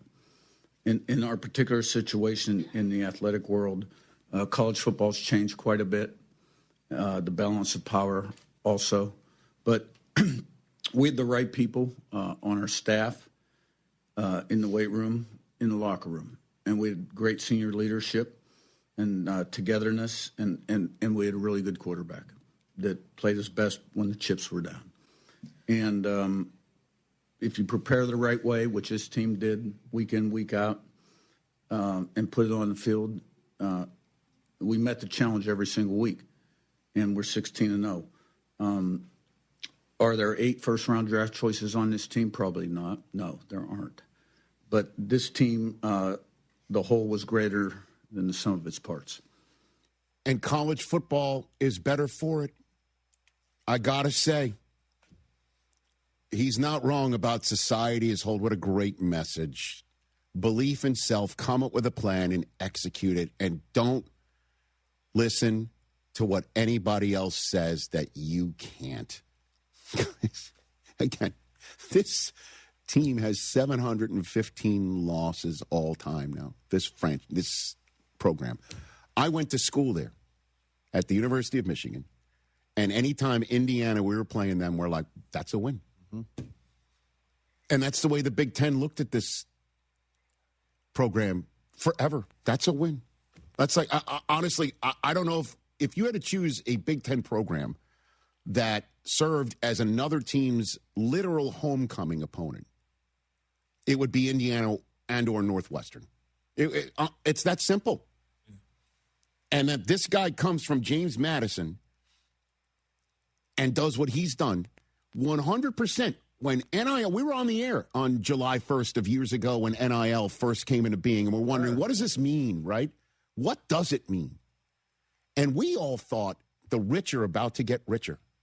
That every program that's been dominant, the blue bloods, are about to get bluer, and it's about to get more bloody for everybody else. And then there's somebody like Kurt Signetti who's like, you know what we're going to do? There's also a transfer portal. We're going to find the right kids for us. We're going to keep the right kids who are here. We're going to coach them up. And then we're going to prove to our alumni fan base who are, yes, quite deep-pocketed. There's a guy named Cuban Comma Mark who we saw a couple times last night, just to name one, obviously. And we're going to go to them, and we're going to go to them with a plan and say, help us out. And then we're going to show you a return on investment, and then we're going to keep this thing going. And we're going to do it in 2 years. And we're going to be the ones who are going to show the way it's done in the NIL transfer portal world of college football. Who the hell could have thought that was possible? It's happened. And it's amazing, and it's remarkable, and it deserves all the flowers that I'm delivering right now to Indiana football. Congratulations to all of you. Obviously, Miami, your fan base, you have nothing to hang your heads about. But Indiana football fans, you've got to be out of your skulls right now, and I couldn't be happier for you, especially since you made it 3 in a row for the Big Ten. And if there's anybody out there who understands what it's like to go undefeated and win a national championship and win it all, and a Big Ten championship, it's so exciting. And any Ohio State fans that are wondering, just talk to us or Indiana. Oh, man. That felt good. Couldn't just let them have their... Nope. I'm going to get pettier, too, later on. Stay tuned. Stay tuned. Everybody. Certainly those in the Southeast. Oh, this is great times.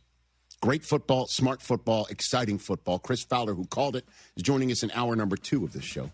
Chris Long's about to join us. On the back end of this hour, Fernando Mendoza is your first overall pick in the draft. I'll lend more to that coming up. My name is Whitney Allen. I am a widow. My husband, Ryan, died. We never thought in a million years we'd have to use life insurance. The unexpected happened. With Ethos, it is so fast and easy. It's 100% online. You can get a quote in seconds, apply in minutes, and get same-day coverage. No medical exams, and you can get up to $3 million worth of coverage through Ethos. Get your free quote at ethos.com/game. That's ethos.com/game. Time spent on application may vary. Online health questions required. Hey, it's Rich Eisen for Pella Windows and Doors. Sometimes teams take a timeout to regroup and call the right play. When it comes to your home, Pella Windows and Doors always has the winning game plan. They do it every day, and that's why your neighbors trust them. Visit Pella.com/Eisen today. Right now, Pella Windows and Doors of Houston is offering 20% off qualifying projects or 60 months financing/equal payments. Some restrictions may apply. See store for details. Offer ends January 31st, 2026. Rated one of Texas Monthly's top 25 barbecue joints and now recognized by the Michelin Guide. J-Bar M Barbecue is serving up world-class Texas flavor. Sink your teeth into legendary brisket, house-made sausage, and timeless barbecue classics. Kick back with $15 buckets of beer and $4 well drinks every Friday and Saturday. Unwind with friends at Houston's Michelin-recognized smokehouse, J-Bar M Barbecue at 2201 Leland in the heart of Edo. Visit jbarmbbq.com and follow on socials at jbarmbbq. I asked the D&M executive the other day, who's your ideal customer? Someone frustrated with luxury car depreciation, someone trading every few years and piling up negative equity, or someone looking to save on a monthly payment? His answer was all of them and more. D&M has over 50,000 active clients who know that leasing is not renting. It's the smarter option. Right now, no payments for 60 days. Call 713-290-1000 or visit dmautoleasing.com. We make leasing easy at D&M. Cast your line and relax at twocreekscrossingresort.com. Your fishing getaway awaits. Bluebonnet Glass for homeowners, builders, and contractors. BluebonnetGlass.com. Contact Tax Relief Helpers for details and restrictions. Hey, Max Relief here. Did you know your tax debt is growing every minute? Look, it just grew again. Penalties and interest are added every day to your debt, and the IRS will take aggressive actions to collect. To protect yourself from garnishments, levies, and liens, call Max from Tax Relief Helpers at 800-681-8319 or visit max.taxreliefhelpers.com. If you owe $10,000 or more in tax debt, our licensed tax professionals are ready to step in immediately. Tax Relief Helpers negotiates with the IRS to settle your debt for less. Call 800-681-8319 now. At Tax Relief Helpers, we start every case with a real conversation. Your tax debt is personal, And your solution should be too. The IRS isn't waiting. Every second matters. Visit max.taxreliefhelpers.com now or call 800-681-8319. When tax brings grief, call Max Relief.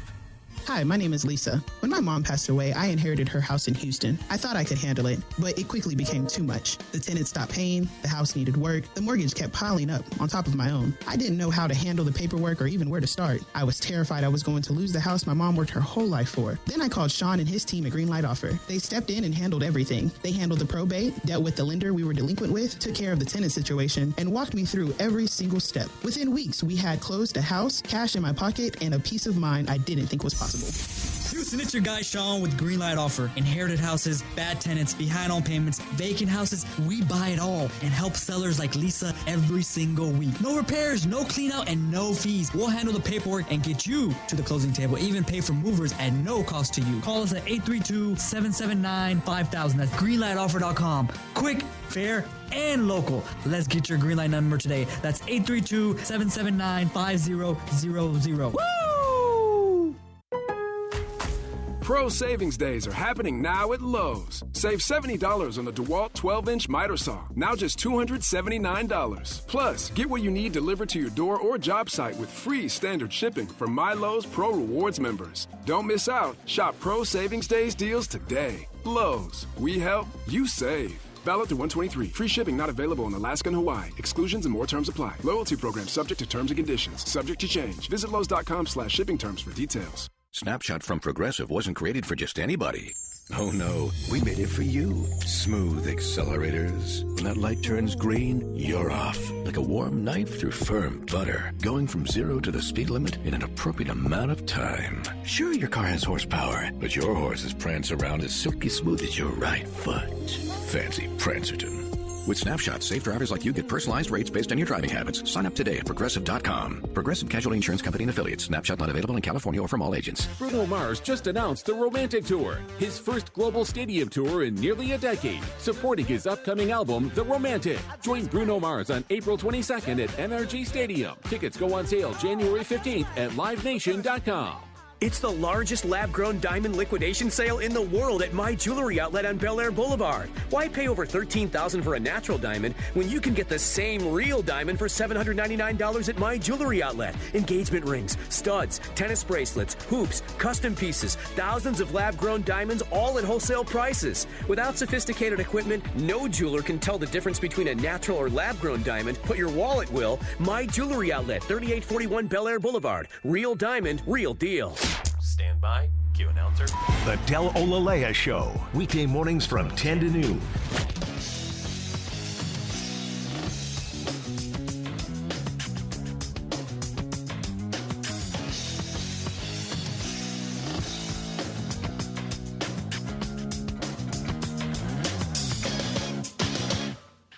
His leadership or, his toughness or whatever it is, whatever BS people made up about the guy playing in cold weather. He went to DeMatha in D.C. He's not from the West Coast, right? Mm-hmm.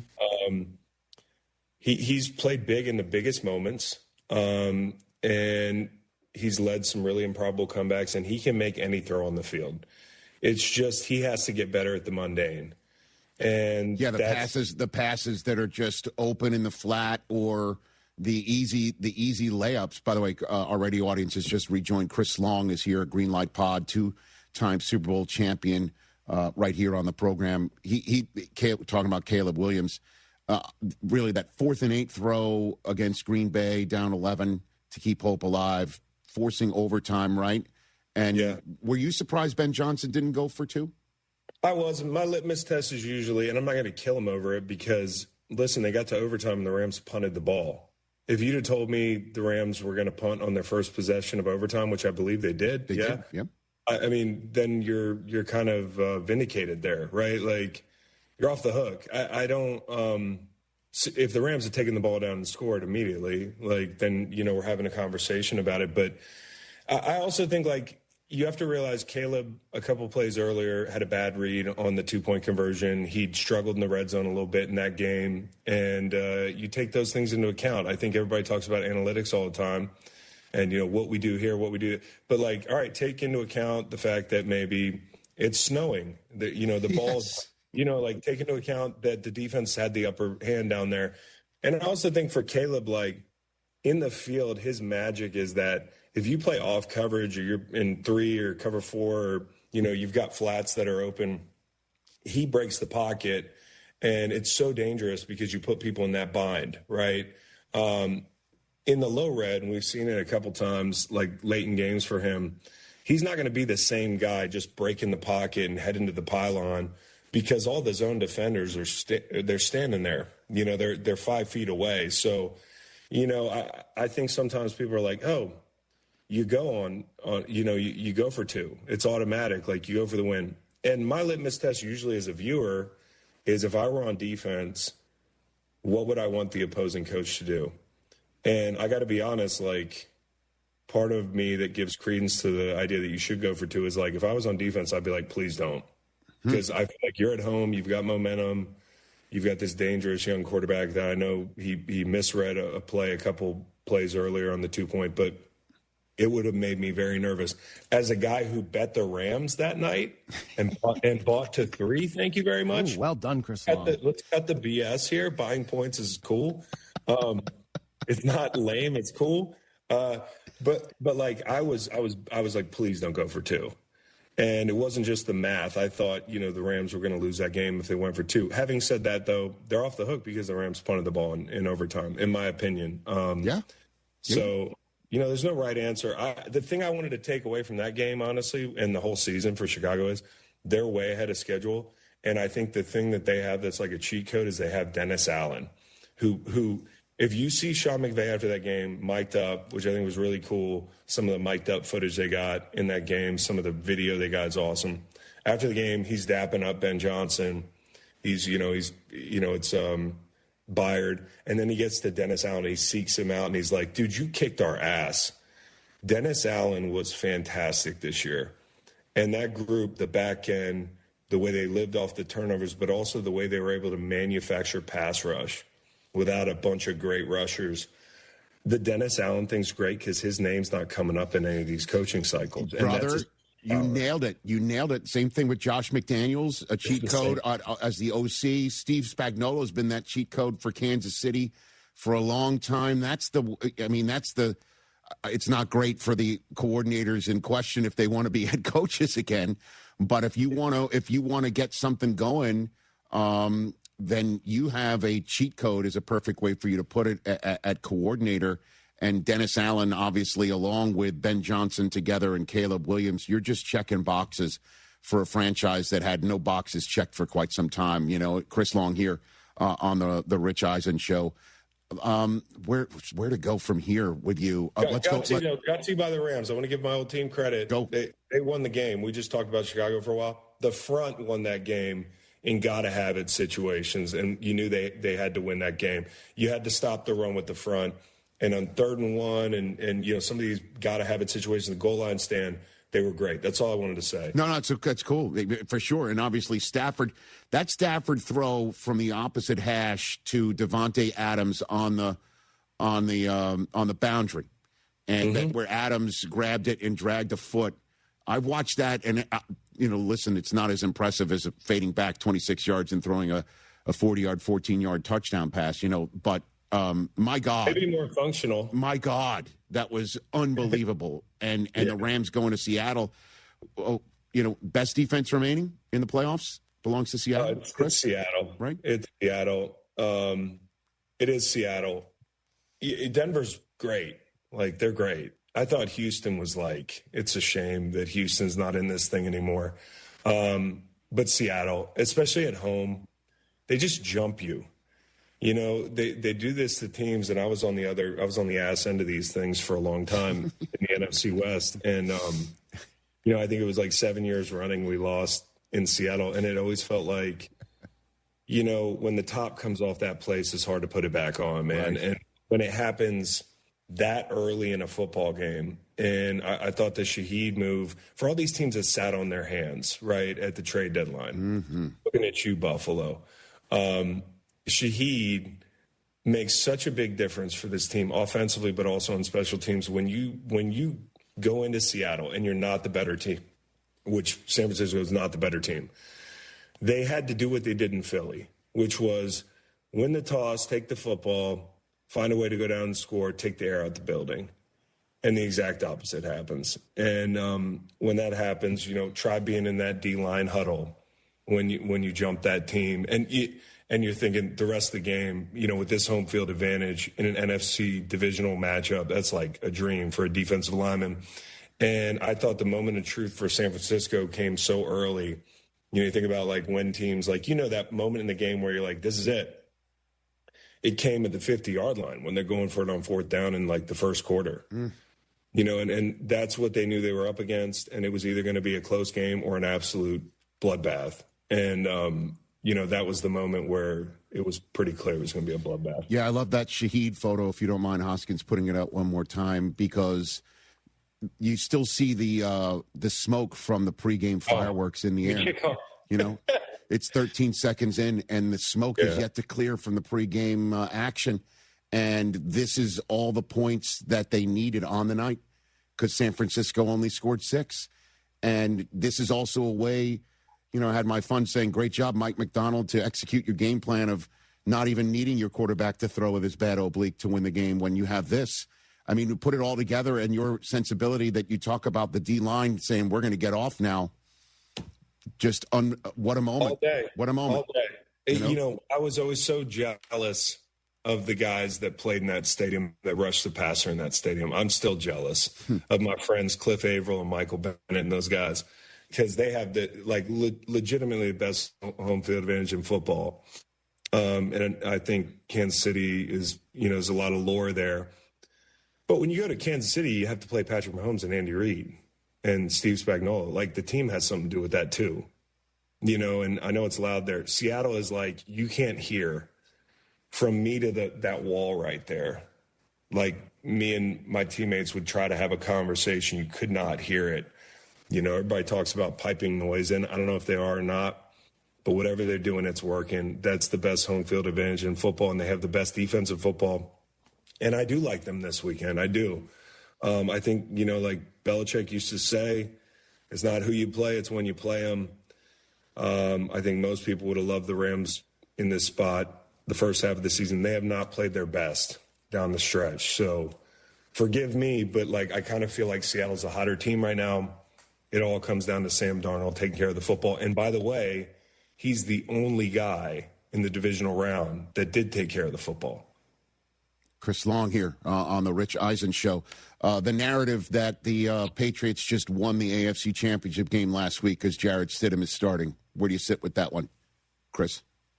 Oh, that it's a foregone conclusion they win? I mean, listen. I don't like that talk. I mean, they're not going to talk like that. Vrabel's not going to talk like that. They're going to Denver, and they're playing a team that – Sean Payton is one of the best offensive coaches in history, in my opinion. And he's done a lot with a little before at quarterback. I mean, he didn't always have Drew Brees. He's, he can make, chicken soup, if you will. Is that in relation to chicken salad, Chris? Yeah, chicken salad. Understood. Okay.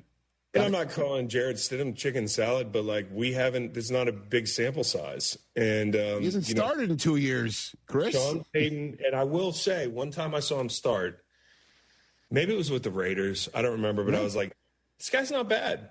I mean, and Sean Payton doesn't think he's bad because he finds the backup quarterback to be a really important spot. And that's a team that, they played their hearts out last week and they deserve to win.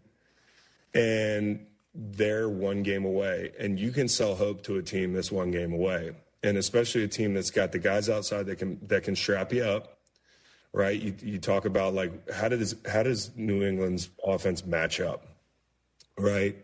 I think one of the biggest question marks I have is, can the front hold up? Because we saw a little preview at home, and I think Will Campbell's going to be a very good player in the league. But Will Anderson and those guys, they got after that group. And in that football game, C.J. Stroud puts the ball on the ground what felt like 35 times, right? And so Denver's going to take care of the football if they can. They're going to have a creative game plan. Sean's going to be pulling out the stops. It's the nothing to lose thing. and it's a front that's hungry and a cover group that can take guys away on the outside, like they can muddy this game up. So I'm not going to count them out. But to the people that say New England's just had it easy, so they're not a good football team, I think you're crazy. I watch this team and I see like an adult football team, and it's the Vrabel effect. It's the Josh McDaniels effect.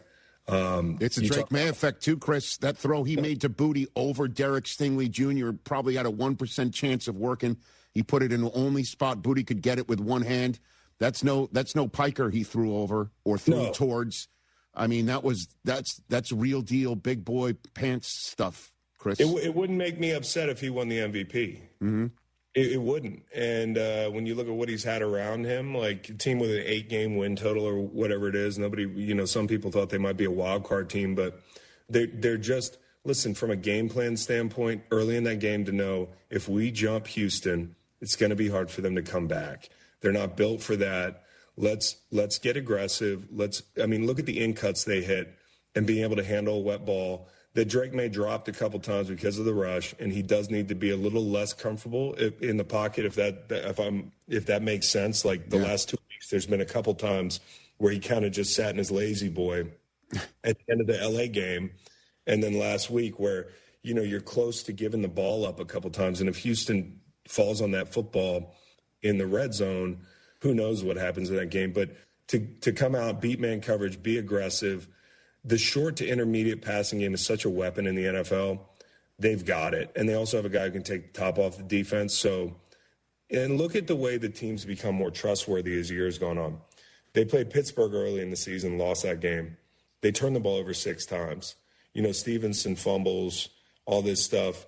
It feels like Vrabel gives the group confidence, and it's like they grow up at like a 2X rate. You know what I mean? Like these young guys just kind of, he's such a great coach. And also think about having a DC that leaves because of a health reason, and you've got a new defensive coordinator, and he's kind of like, he's done such a good job in the playoffs.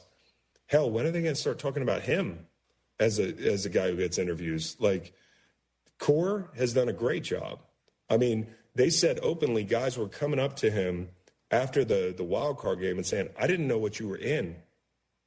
Okay? Like, he's done a fantastic job, and Milton Williams being back makes a big difference. So that team can win the whole thing. A few minutes left here with Chris Long. I feel mandated to ask you this because I picked up what you were putting down before when you were talking about Rashid Shaheed being added at the trade deadline by Seattle, and you pegged the Bills as a team that sat on their hands. And I guess I'm mandated to ask you your thoughts on the Sean McDermott firing and their reshuffling of their front office by keeping Brandon Beane and elevating him. Chris? Listen, I like Brandon Beane. I do. He's cool. He's been on my show. Yep. Great guy. And I love the Bills. Like I do. Like I pull for the Eagles, and then I got my AFC side team, right? Which is it's fun to have a couple teams. They're all gone. All right. I think the roster, and this isn't caping for Josh Allen, because Josh, who's my favorite quarterback in the NFL, did not play up to his standard, and he's a big reason why they lost. And then the irony is, you look around the weekend, and you're like, well, which quarterback would you really have rather than Josh? Like, it's implied in his performance that this was his worst playoff performance ever, and they score 30 points against that defense. So you're sitting on a gold mine, and you've drafted, not that I think Pro Bowl really matters, but you've drafted 2 Pro Bowlers since you drafted Josh Allen. You know who those are? Yes, Dawson Knox and James Cook. I didn't know Dawson Knox was a Pro Bowler. No shade at my dog, Dawson Knox. Mm-hmm. But, like, that's it? And when you watch the roster, I would challenge you to, of all the divisional teams that were left in that round, rank the rosters. And it's 2 years in a row, and I'm not absolving Josh, because he had his part in that. That turnover before the half was unreal. And the pick to lock was vintage pressing Josh. But to get beat because 2 years in a row your back end depth is that bad. Like, Sean Payton is like, we're going right at Dane Jackson. We're going right at the third string safety. Last year was Kyer Elam. They have no pass rush. They can't stop the run. They got aging linebackers that have had to play above themselves. The wide receiving core is not good, and they did sit on their hands at the deadline. And, you talk about like a home run swing would have been Jalen Waddle or something like that, and I don't know what it would have took. But the bottom line is, like, I've watched this team win a bunch of playoff games over the last 6-7 years. I think they're one of 4 teams to win a playoff game in 6 straight postseason appearances. You're doing something right. But every year you look at the roster and say, it's not adding up. And the part of it that I understand is, like, Sean McDermott, his job is defense. And in losses, they're giving up like an average of 30 points a game in the playoffs. But I don't know what he's working with. And so I look at the GM and I'm like, he got promoted? He got promoted and Sean got fired? I know I'm not alone in this thing, where it just doesn't make a lot of sense. And I'm not saying Sean McDermott should be absolved of all these playoff losses, but the roster to me is the problem. Where would you rank the Bills roster at all the teams that were left this weekend? Chris Long here on the Rich Eisen Show. I got 2 more for you to pitch for you to swing at. First one is, what do you think the Eagles need to do, Chris? They need to hire a cheat code offensive coordinator, okay? We talk about this thing a lot. Bring somebody out of retirement or find somebody who's aged out or is not. Find yourself a Dennis Allen, because you have one on defense, and his name's Vic Fangio. He's not getting a head coaching job. He doesn't want one, I don't think. Find a Josh McDaniels. I know it's easier said than done. Yes. Because Jalen Hurts, if he's your guy in the future, and he's got deficiencies for sure, but he's had to deal with a different coordinator every year. And, I know other guys that have had to deal with that. There's like Baker Mayfield and that sort of thing, but the variability has just been too up and down. And so you got to find somebody, if he's your quarterback of the future, to give him some, I don't know what the word would be, some familiarity year in and year out. And I also think, obviously, you could pivot and say, we're about to enter the post Jeff Stoutland's All-Stars era, which is the offensive line's been the main character on this team for the better part of a decade. You need to realize that, and you need to plan for not the group falling off, but this year it wasn't very good, right? And so you're a defensive football team that needs to inform your decision making, and offensively you need to find a guy. I would like a West Coast, like a true West Coast offense, kind of like true West Coast offense. More play action, more under center, more tight end, more motion, more of the things that people, Eagles fans complain about not seeing.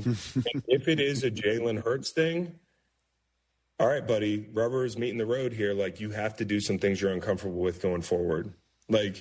If that was what it was, and I'm not absolving the OC. He lost his job for a reason. But if there are certain things that they had to withhold that, are not quarterback preferences, then they have to press him to do those things this offseason. The guy's won a Super Bowl. He's beaten Patrick Mahomes on the biggest stage. Do I think he's one of the best 5 quarterbacks in the NFL? No. But that's perfectly fine, dude. You can win with Jalen Hurts. You have in the past. You have to build some continuity, and you have to press him, challenge him to do things he's not comfortable with. And you also have to realize that the process has to speed up because the offensive line's not as good as it's been in the past. And I think A.J. Brown's, to be honest, I did see some aging this year. I still think he's a really good player. But, you see it on some of these balls where he's got to go down and get it, a little bit of, he's looking like an older player a little bit sometimes. Now, I agree with everything A.J. Brown was saying all year, because I said it on this show week 3. And y'all put me on ESPN on the Oh, come on. And it's fine, because I ended up being friggin' right. You can't get away with playing that way. When you're sitting there 3-1 and everybody's like, we're 3-1. What's everybody upset about? Well, I don't know. What you're projecting is the way the offense looks over a 17-game season and into the playoffs. You score 19 points on San Francisco's defense hey, pull somebody on the street, name 7 players on that defense. Mm-hmm. Name 3 players on that defense. I know the players, but, like, there's no household names. Lenore's their best player, right? He's a damn good player. I like some of the young players. I'm not taking anything away from him. But the guys up front, like, you should be able to, if you're Philly, vintage Philly football, you score 40 points on that group. So something's changed, and I think part of it is the personnel, but part of it is they lost the plot with the scheme. Well, listen, we can't control the aggregation, sir. We just provide the microphone. But, before I let you go, last thing now, because I picked up when you were putting down you like Seattle this weekend, right? That's what you said.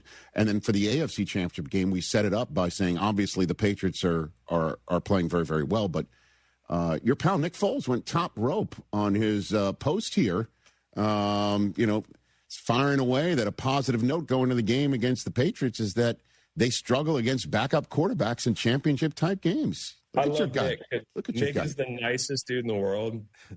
And, like, honestly, he's a mensch. But he will legitimately sometimes flex his muscle a little bit as being, like, the guy that beat Brady. Like, he likes doing that. And it's not in an arrogant way. It's like, look at me, regular Joe. I beat Tom Brady.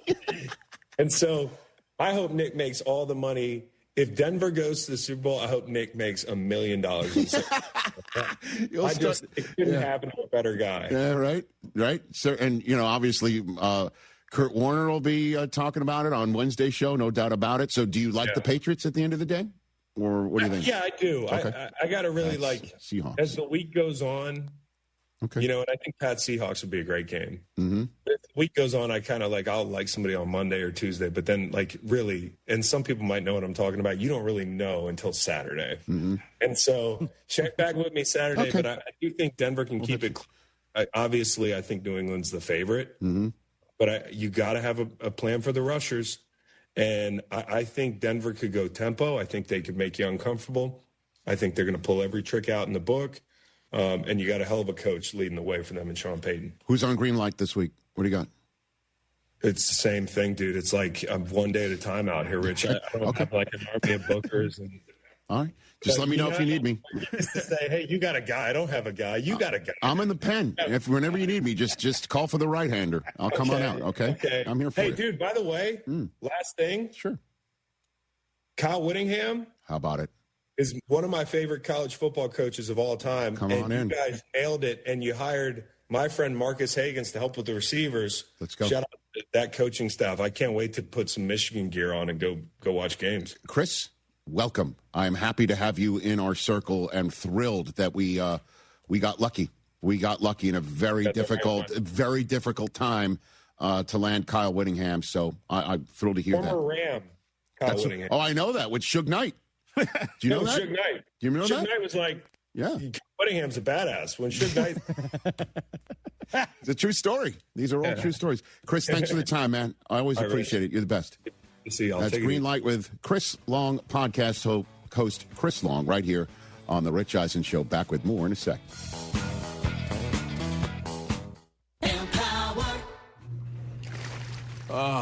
After wanting one for years, Kevin is finally enjoying his new hot tub. This is the life. He worked with Empower to help him get good at money, so now he can be a little bad.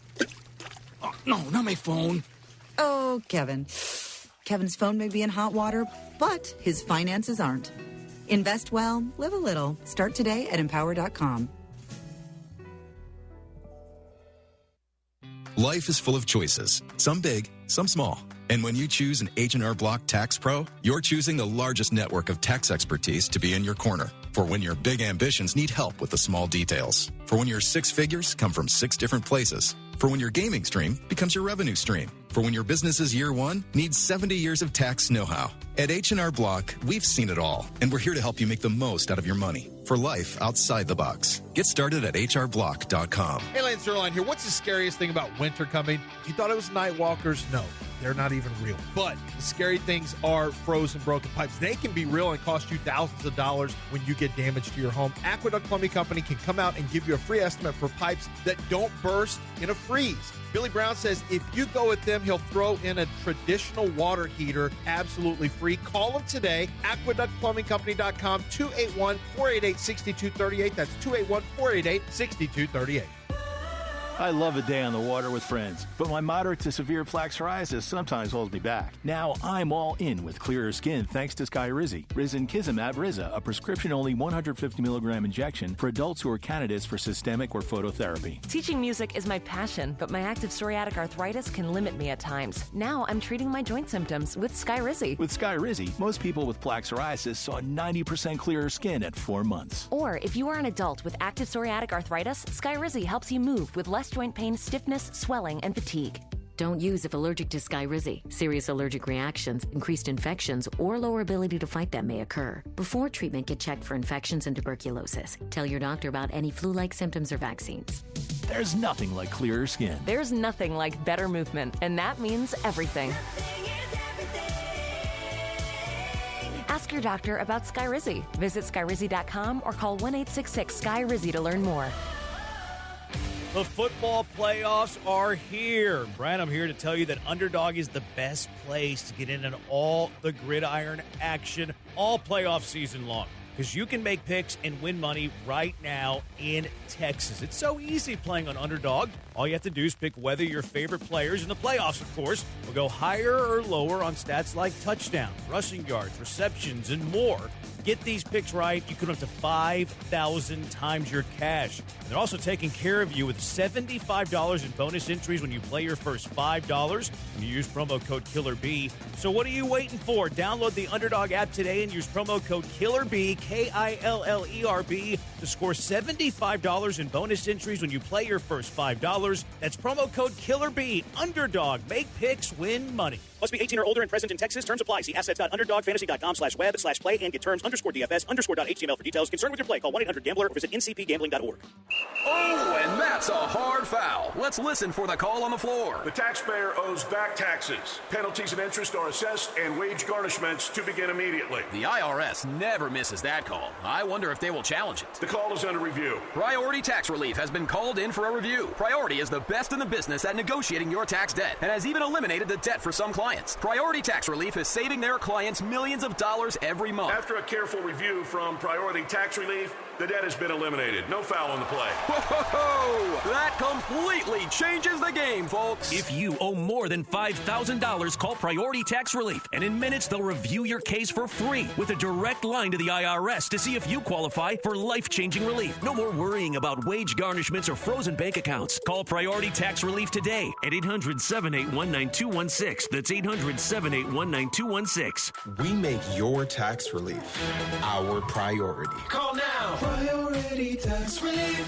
You don't have to be fearless to take the first step. You just need a place that gives you every reason to keep going. A college that's nationally recognized for student success, you can be fearless at San Jacinto College. Here, our graduation rate is higher than the other colleges. Our job placement rate is higher. Our transfer rate to universities is higher. That track record is why San Jac is the #1 community college in Texas. Be sure your hard work will take you even further and fear less every step of the way.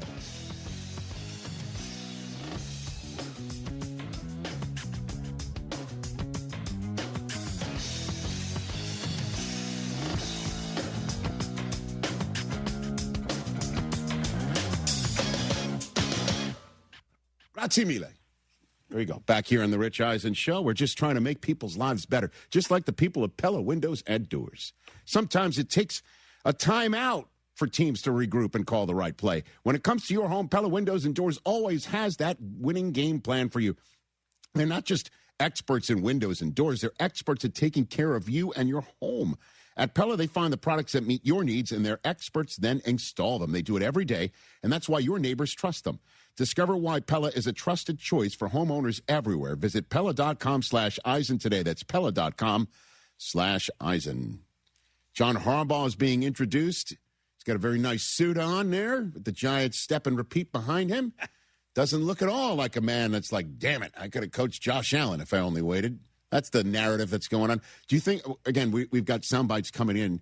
$100 million will do that. Did anybody in the New York, New Jersey media have the temerity to even ask him? You would assume. Oh, man, that sounds like something. I mean, yeah, somebody did.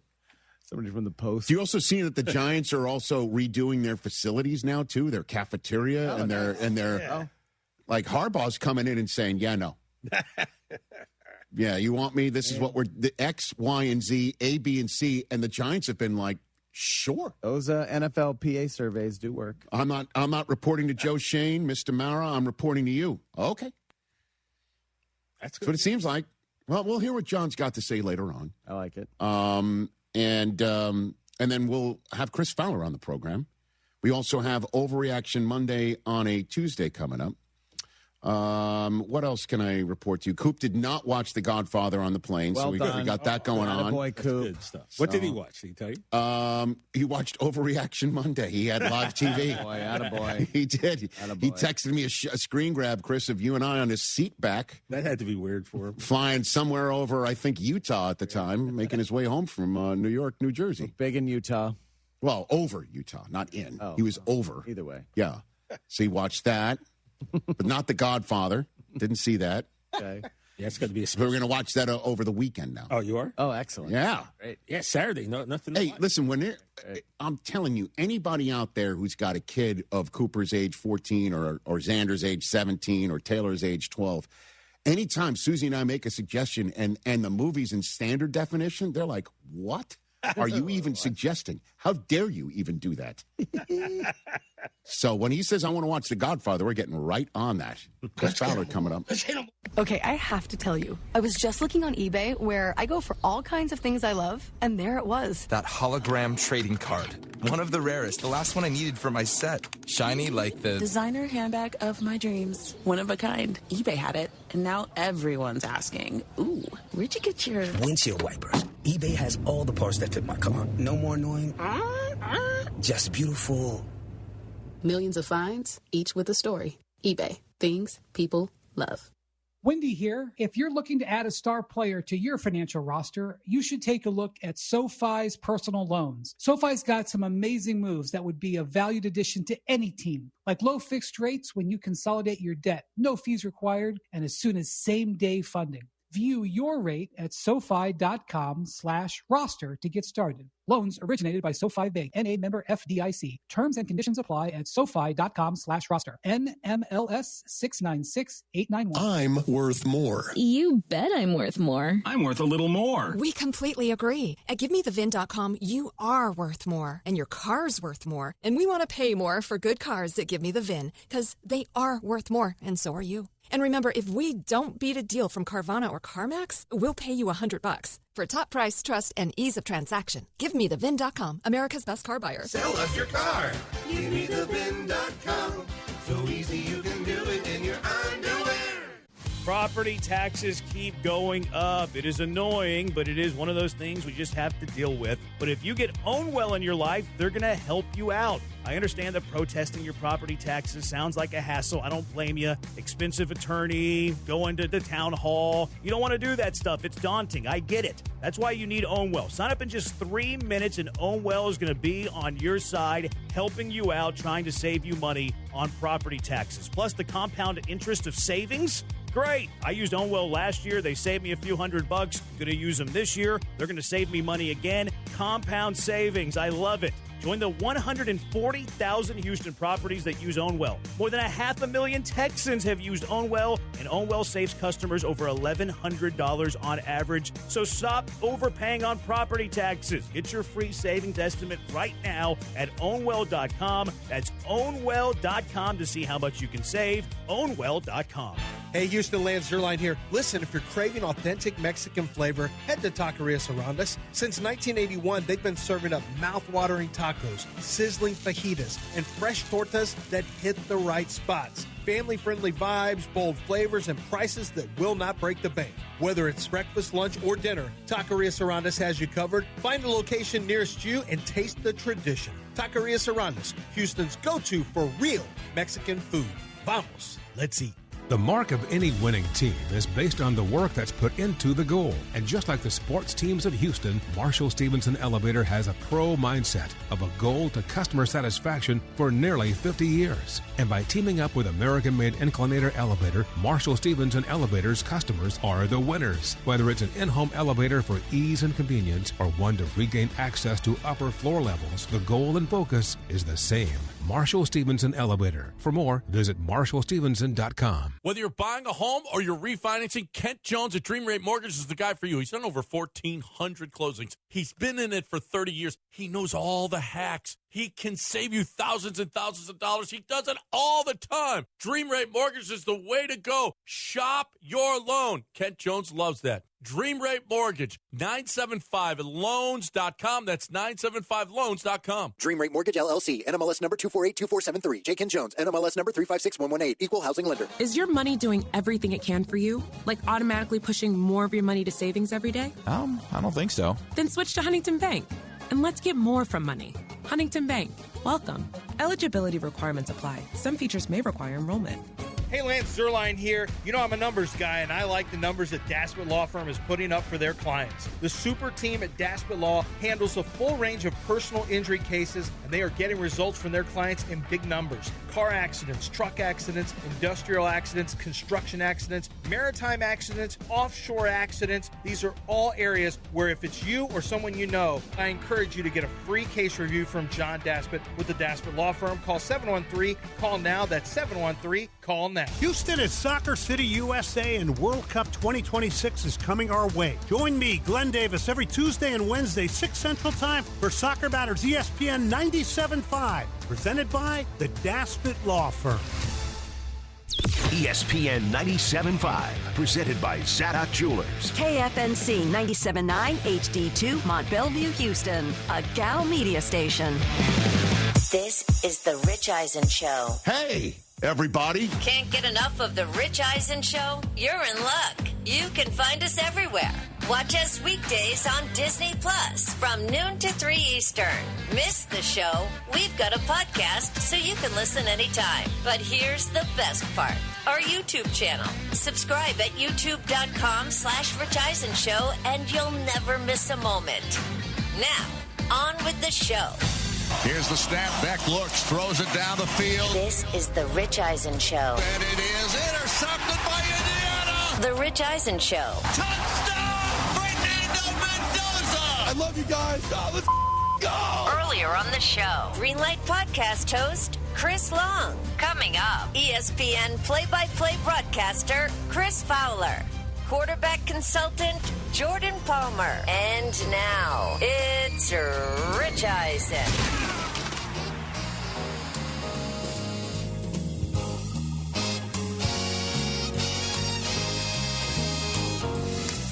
Hour number 2 of the Rich Eisen Show is on the air. Chris Fowler, who called the national championship game, is 20 minutes away. And wait to hear what he's doing tonight. It's going to be a lot of fun. Nice. 844-204-RICH is the number to dial here on the program.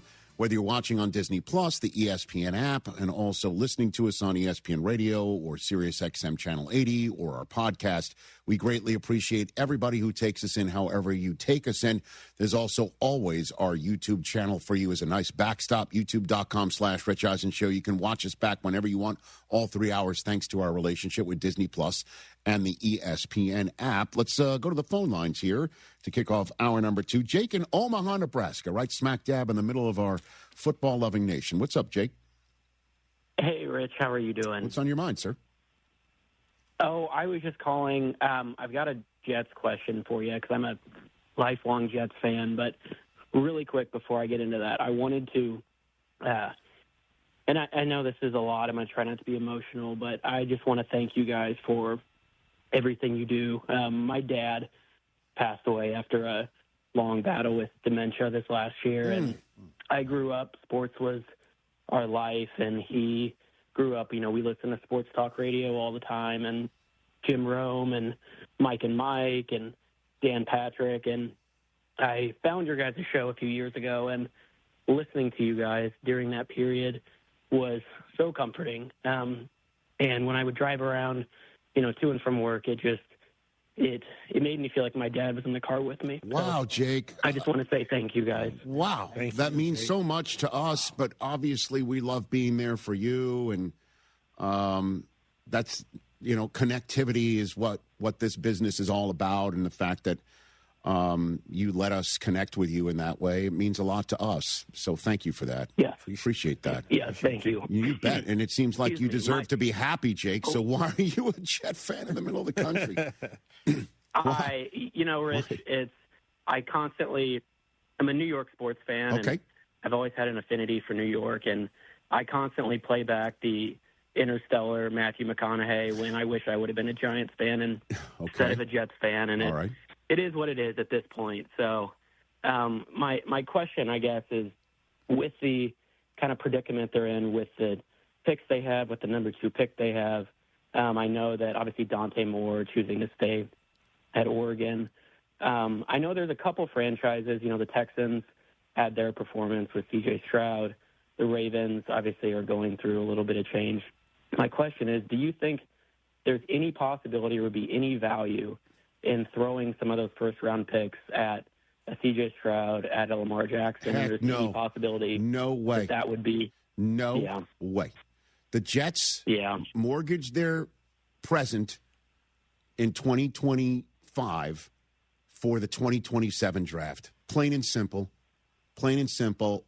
They have 3 first-rounders in that draft. Their own, the Colts, second one from the Sauce Gardner trade. They're going to use that one 16th overall in the upcoming draft.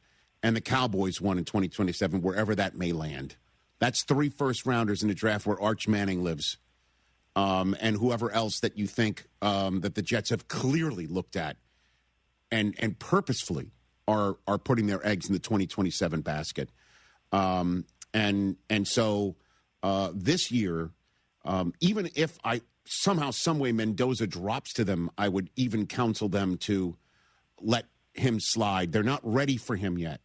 They need to amass big-time playmakers. And I'm not talking about on offense either. They need to look at somebody who is going to be a difference maker anywhere and choose him and know that the quarterback's coming. I don't know who they would choose to be their quarterback next year, but that's what I think they're planning on doing.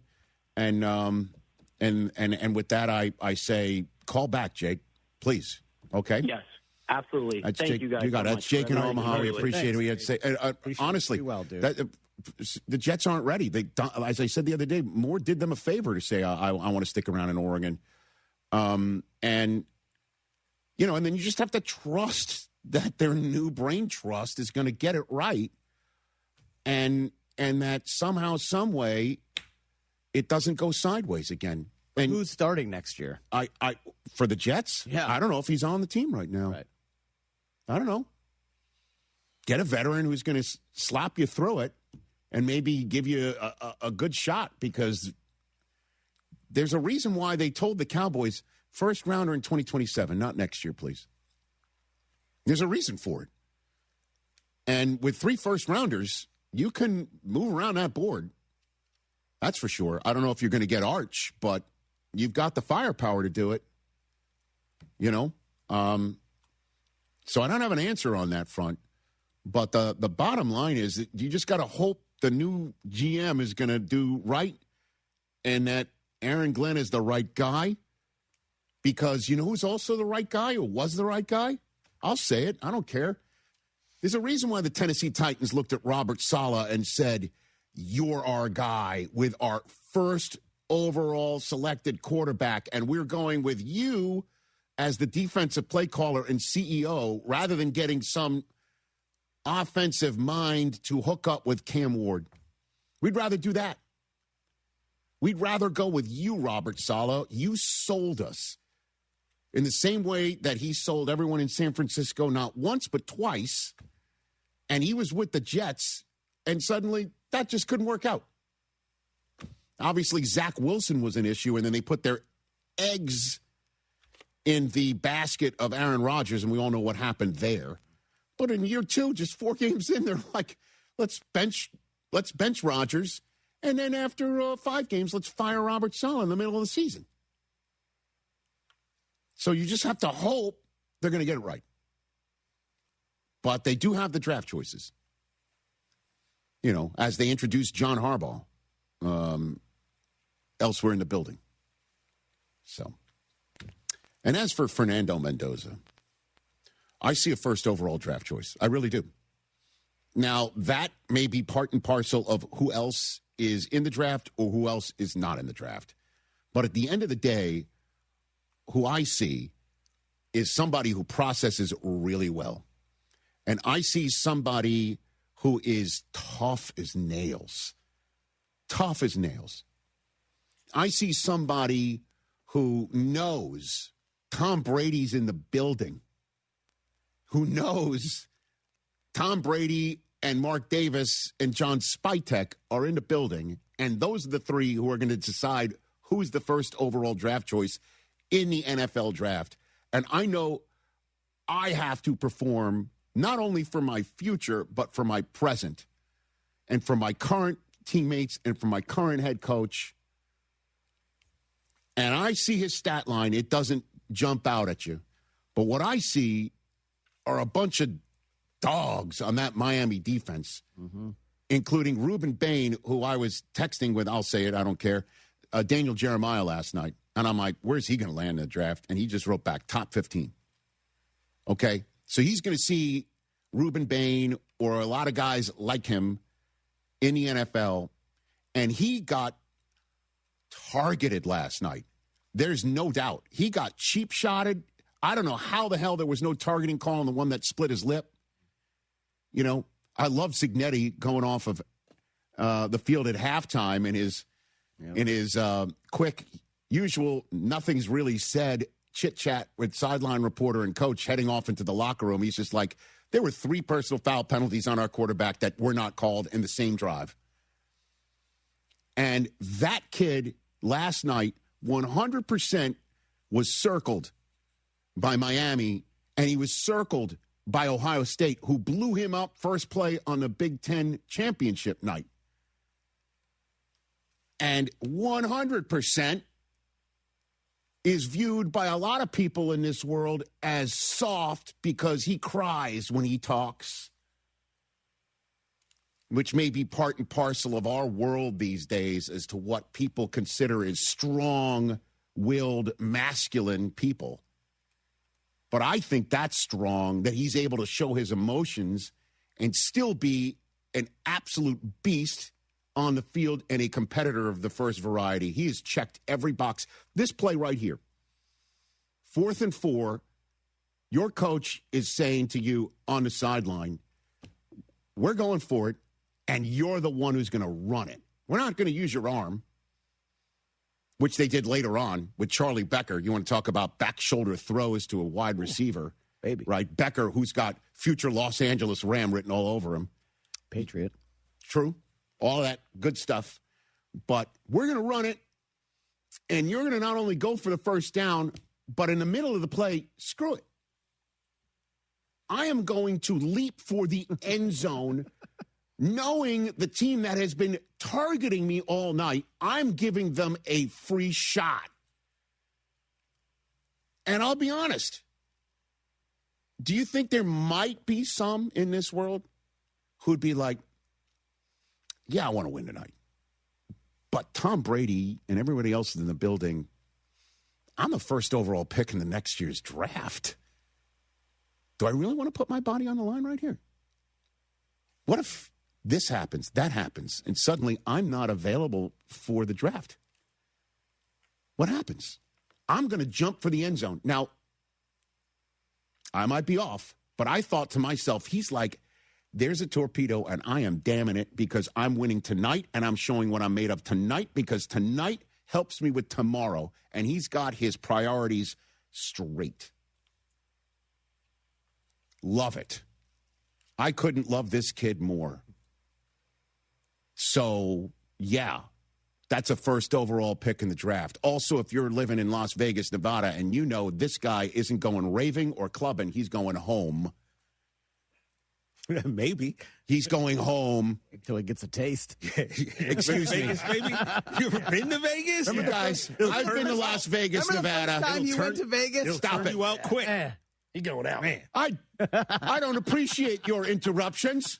We're just saying, they got to keep it real. No. Beach clubs win. Well, he kept it real after the game. Change too, Chris? Which soundbite do we have here all queued up, Mike Hoskins? Oh, it's touchdown. Hit it. Yeah, a big concept that we've really had on ourselves this year is always betting on ourselves. Whether it's preseason, no one thinks we can make it. Whether it's figuring it out in situations like Oregon, Penn State, and Iowa, we've always figured it out. And whenever Coach Signetti, Coach Shanahan, they called that play, we knew, hey, we're going to bet ourselves one more time in the biggest stage of the game. And at that point, I took the drop, and it wasn't the perfect coverage for it, but I trust my linemen, and everybody in that entire offense and entire team had a gritty performance today, and we're all putting our bodies on the line. So it's the least I could do for my brothers. Come on. Come on. Come on. That's all I got to say. And then apparently he worked blue in the postgame. Oh, he dropped an LFG, man. Oh, my goodness. Well, that might be for Tom. He's talking to an audience of one. Oh, your audience. Right there. And that was brought up after the game, too. Fernando, you dropped a curse word there at the end, something you don't do very often. Where'd that come from?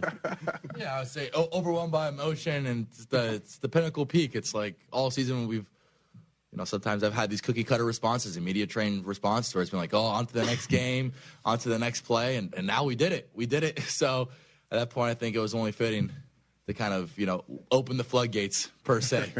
Probably break my stereotype. He's been around Coach Sig too long. He has an X-rated mouth. No doubt. So he knows what it's like to get hard coaching and succeed with it. He knows what it's like to succeed in the toughest moments with his arm and his legs. He knows what it's like to take advantage of an opportunity, and he knows how to maybe decipher a defense better than somebody else who's coming out of a draft. I'm the Raiders. I'm all over him. All over him. Oh, and I know they're not ready for him, just like the Jets aren't roster-wise, but they know what to do. I hope, with their roster and their cap space and what they can do with this kid. Because I do think it's going to be a little bit of nurture plus the nature. That's the conversation you have all the time. What if this guy got drafted to a different spot? Would he still be successful? That you need to have the right system, the right coach? Or is he just so damn talented, doesn't matter where he winds up? There's no drama to this. He's going to go number one. He's right? minus 7,000 right now. Is he really? Yeah. By the way, that sounds like an exaggeration. It's not. Like everybody thinks he's so first overall. He's minus 7,000. Like, wait a minute. Is that really that's really the number? Really the number. Ruben Bain is second at plus 5,000. Hey, the way that guy's playing, the Jet fan that we just got called in, you need to go after the passer. You're not only going for Josh Allen anymore, you're going for Drake May.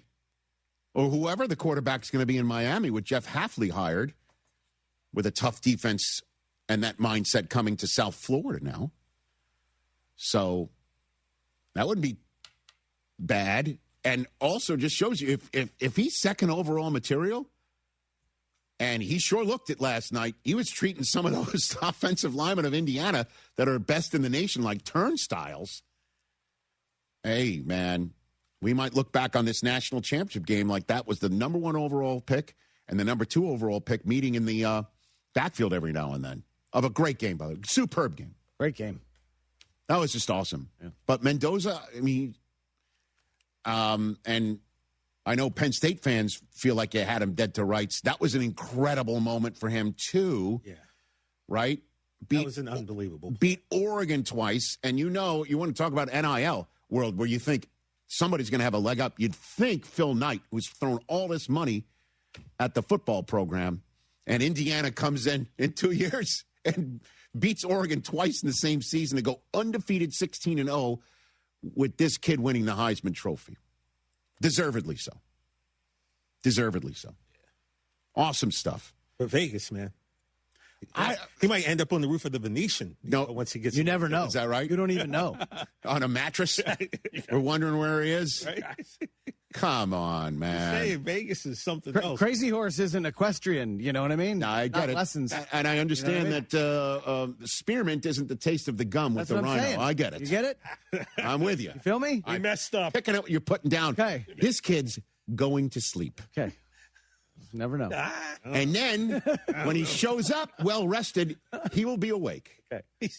How dare you? Let's take a break. Glass is half full, pal. Okay. Chris Fowler is coming up next, right here on The Rich Eisen Show, fresh off calling the Natty. Hey, fans! Welcome back to Fansville's Cheers and Tears. Oh. Okay, so like everybody deals with losing, right? To a rival on a last-second field goal. Whatever, it's fine. I'm totally fine. But I cope with losing with an ice-cold Dr. Pepper.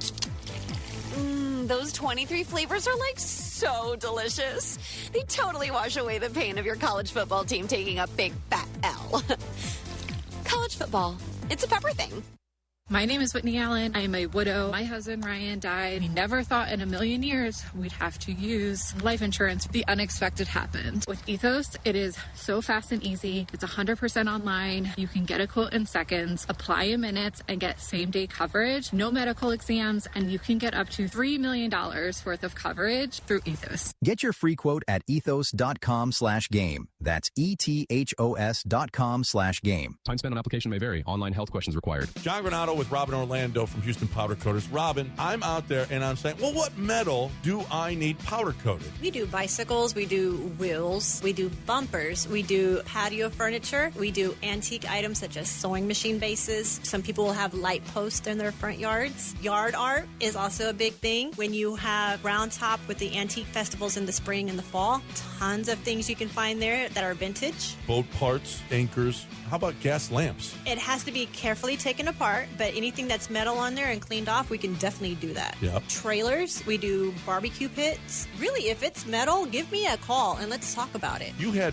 frogs in one woman's backyard that you did. Yes, it was a frog that represented all 5 of her kids, and then she also had 8 grandkids, and each one had a frog. For all your powder coating needs, there's only one place to go, Houston Powder Coaters. HoustonPowderCoaters.com or 281-676-3888 and ask for Robin. That is me.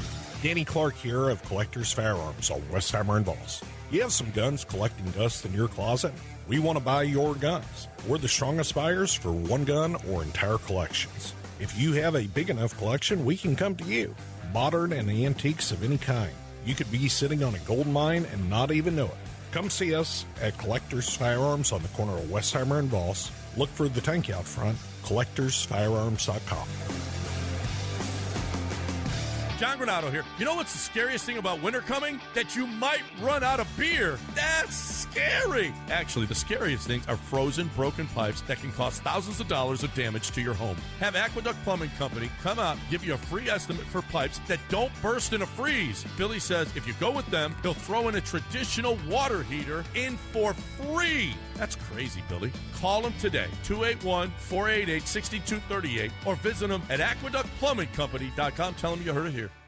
Oh, and that's a hard foul. Let's listen for the call on the floor. The taxpayer owes back taxes. Penalties and interest are assessed and wage garnishments to begin immediately. The IRS never misses that call. I wonder if they will challenge it. The call is under review. Priority Tax Relief has been called in for a review. Priority is the best in the business at negotiating your tax debt and has even eliminated the debt for some clients. Priority Tax Relief is saving their clients millions of dollars every month. After a careful review from Priority Tax Relief, the debt has been eliminated. No foul on the play. Whoa! That completely changes the game, folks. If you owe more than $5,000, call Priority Tax Relief, and in minutes they'll review your case for free with a direct line to the IRS to see if you qualify for life-changing relief. No more worrying about wage garnishments or frozen bank accounts. Call Priority Tax Relief today at 800-781-9216. That's 800-781-9216. We make your tax relief our priority. Call now. Priority Tax Relief. Game day, date night, or just because. Dessert Gallery makes life sweet. Enjoy over 30 handcrafted desserts reimagined by the slice. We're open late, 7 days a week till midnight on Fridays and Saturdays, so your dessert cravings never have to wait. From decadent cakes and pies to custom hand-decorated cookies in your team's colors, every slice is a win.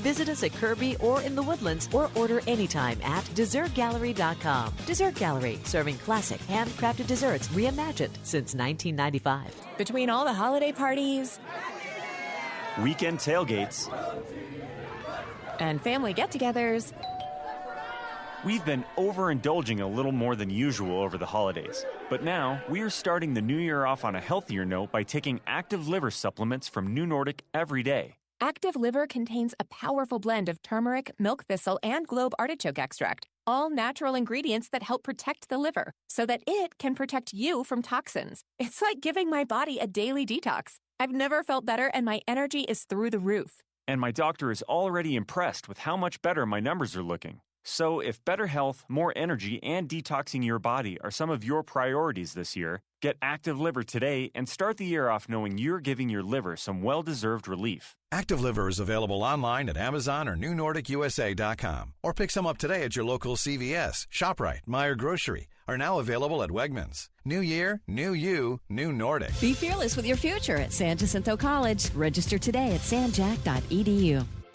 Be sure to listen to Rocket Power with me, Joe George, and Sean Mapes as we break down and discuss all things Rockets. You can find Rocket Power on ESPN Houston's YouTube channel and right here, Fridays at 6 p.m. Rocket Power is presented by D&M Leasing. Subscribe to ESPN Houston today on YouTube and make sure to slap that bell to get notifications on new videos as soon as they release.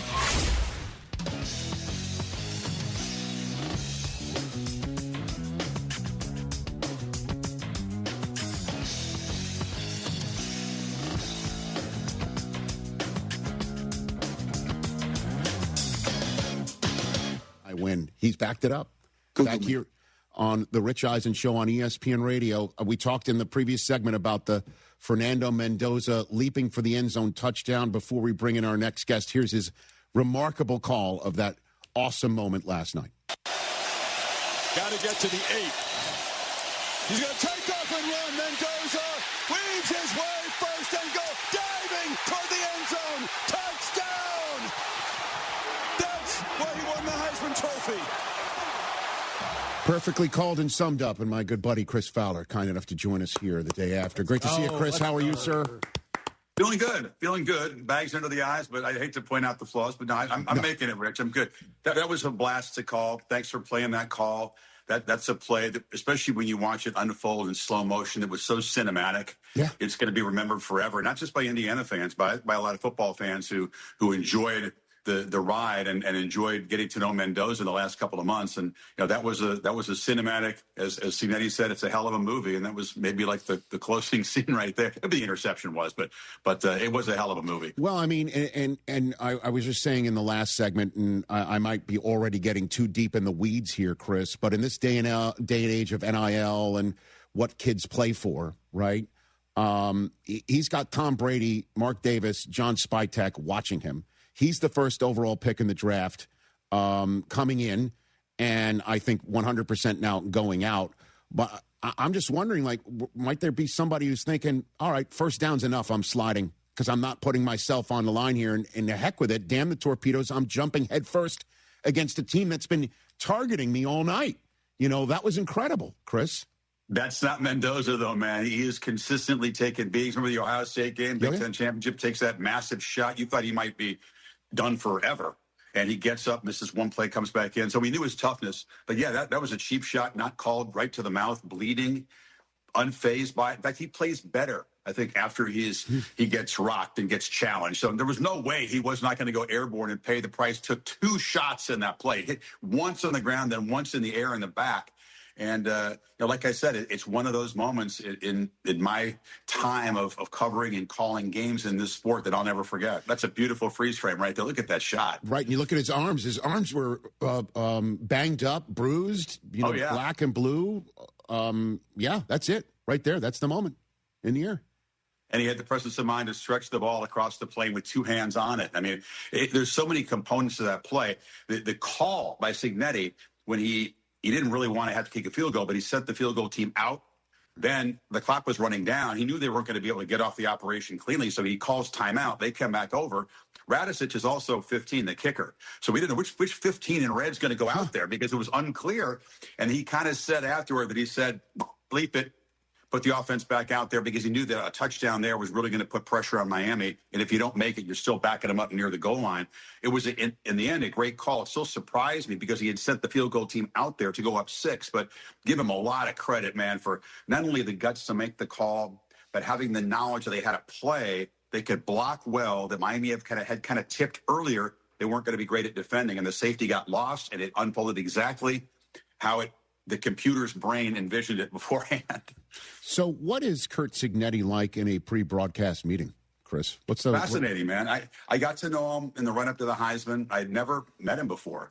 And we did a Zoom talking about Mendoza and talking about ball and talking about their season and then obviously covering them in the Rose Bowl, where you have a little more time than most games to hang around and get to know him. He sits in the room, and it's a very interesting presence, which wouldn't be a surprise, seeing his press conferences and his interviews. But he'll look you right in the eye. He told us, not in regard to judging us, but in judging other people, recruits, coaches, that he can usually tell within 45 seconds or a minute exactly what someone is about through the look in their eye, their posture, their demeanor. So you feel challenged when you're with him to make sure that he understands that you're all in, you're attentive, you're paying attention, you're feeling the vibe.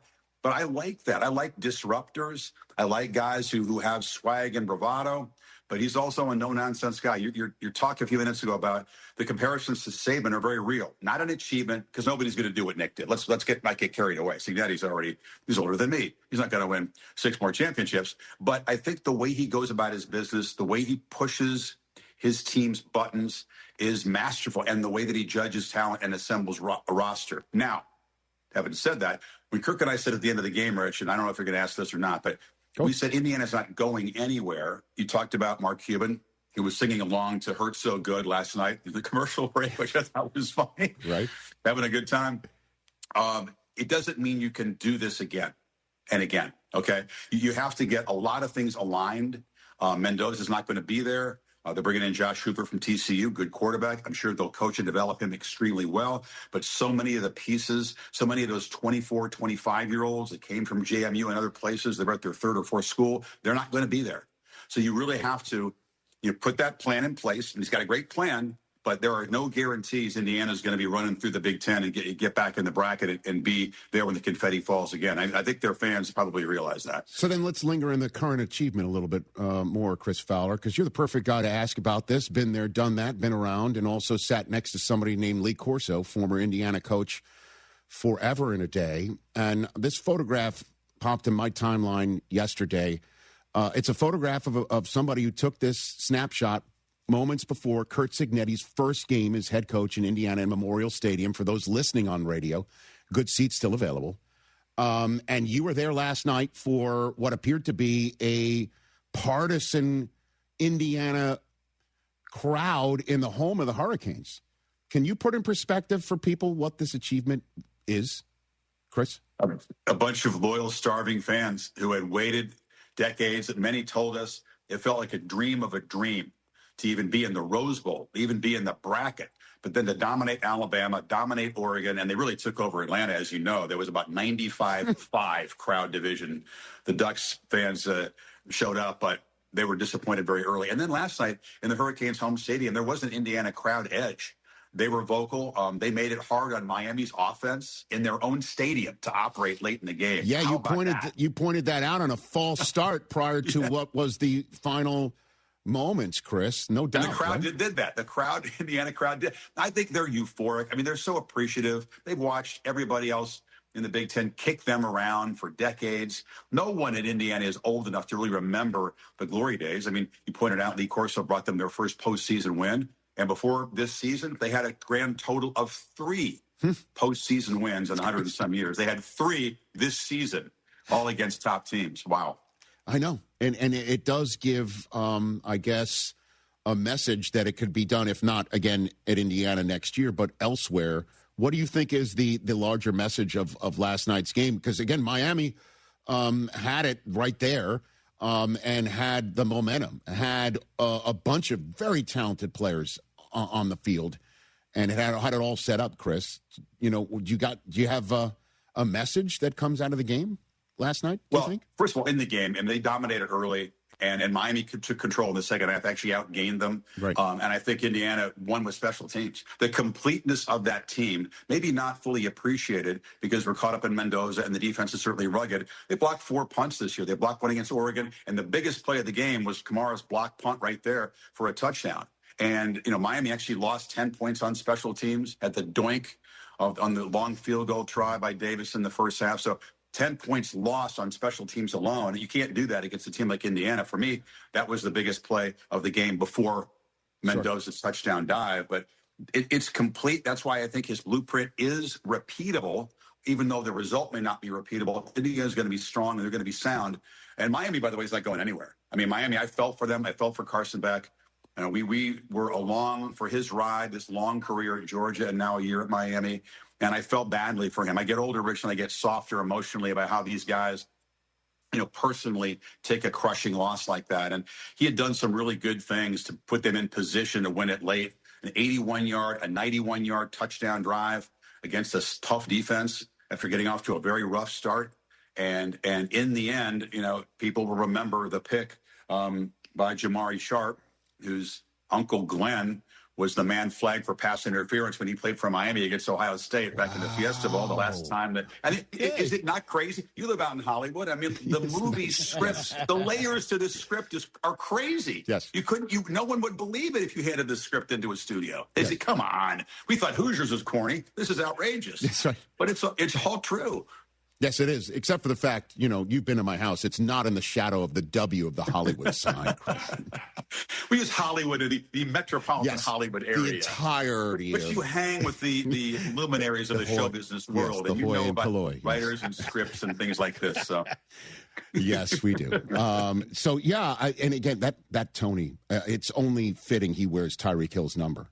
He's so electric. Oh, my God. Every single time he got the ball, I bet you just, you stood up a little bit in the booth because you just don't know what's going to happen when the ball. I love that guy. I think he just turned 18 after catching the touchdown to beat Notre Dame in his first college game when he was 17. Had an amazing freshman season. He's wise beyond his years. He's extremely tough. He's a complete player. He's a team guy. He was called Baby Jesus in high school down here because he was just that good. And you talked about D'Angelo Pons, who played in the same youth league with the corner for Indiana, who had a tremendous game, was checking him. And Cignetti and Brian Haynes, his coordinator on defense, said they had multiple plans to stop Tony. And for a while it worked. But you keep feeding him the ball, and he just finds a way to create space and make things happen. I think he's the most exciting player in the sport, and I love the fact that we're going to see him for 2 more years. Yeah, he is that exciting. I don't think you overstated that at all. And I just, again, I love when he's got the ball in his hands that you just do not know what is going to happen. And again, there's a great shot caught by the crew last night of as Carson Beck's getting ready to go out on the field for this do or die moment. And there's Ray Lewis saying, okay. And every single player that I've interviewed that's played with Ray says they never want to let him down. And when Beck threw the interception, I thought to myself, "Oh God, how's he gonna see Ray Lewis after this?" Because obviously, and I did see Ed Reed was going up to Tony in the tunnel and throwing an arm around him and things of that nature. It's kind of wild to see just the past and the present and future of Miami altogether over the last few weeks here. Chris. That's been a fun thing to have the U back, Rich, is you got all those gold jackets out there. You got all those legends, those guys who are fully invested emotionally in the program and have suffered as the Canes have kind of slid into mediocrity and oblivion. And now, and they've been teased before. They thought maybe last year was the year, but the defense wasn't nearly good enough. This year, things did come together. Ray Lewis had told Carson Beck before the game-winning drive against Ole Miss, let's go do it. And he kind of repeated the message. They didn't get the same result. Michael Irvin down there on a 4-point stance on the sidelines. With his belt. That's one of my takeaways from the playoff is our buddy Michael Irvin in a 4-point stance. Hey, and SNL sent him up, over the weekend. Like he actually got some SNL run out of it as well. So before I let you go, Chris, much made about the College Football Playoff Committee and the way that they go about their business and how about they come up with the rankings for weeks and whether it really ran an okie doke on somebody like Notre Dame. Now that the CFP and the 12-team field is complete this year, what do you make of it? What do you think about moving forward now that we saw the way it all did play out this year? We have a deeper understanding how important those final selections are, right? Because a lot of people didn't think Miami belonged in. They were the last at-large team in. They were the 10 seed, and they were good enough to win a national championship last night and came just short. But I think that's the new normal. They're going to have teams with a couple of losses that play in tough leagues.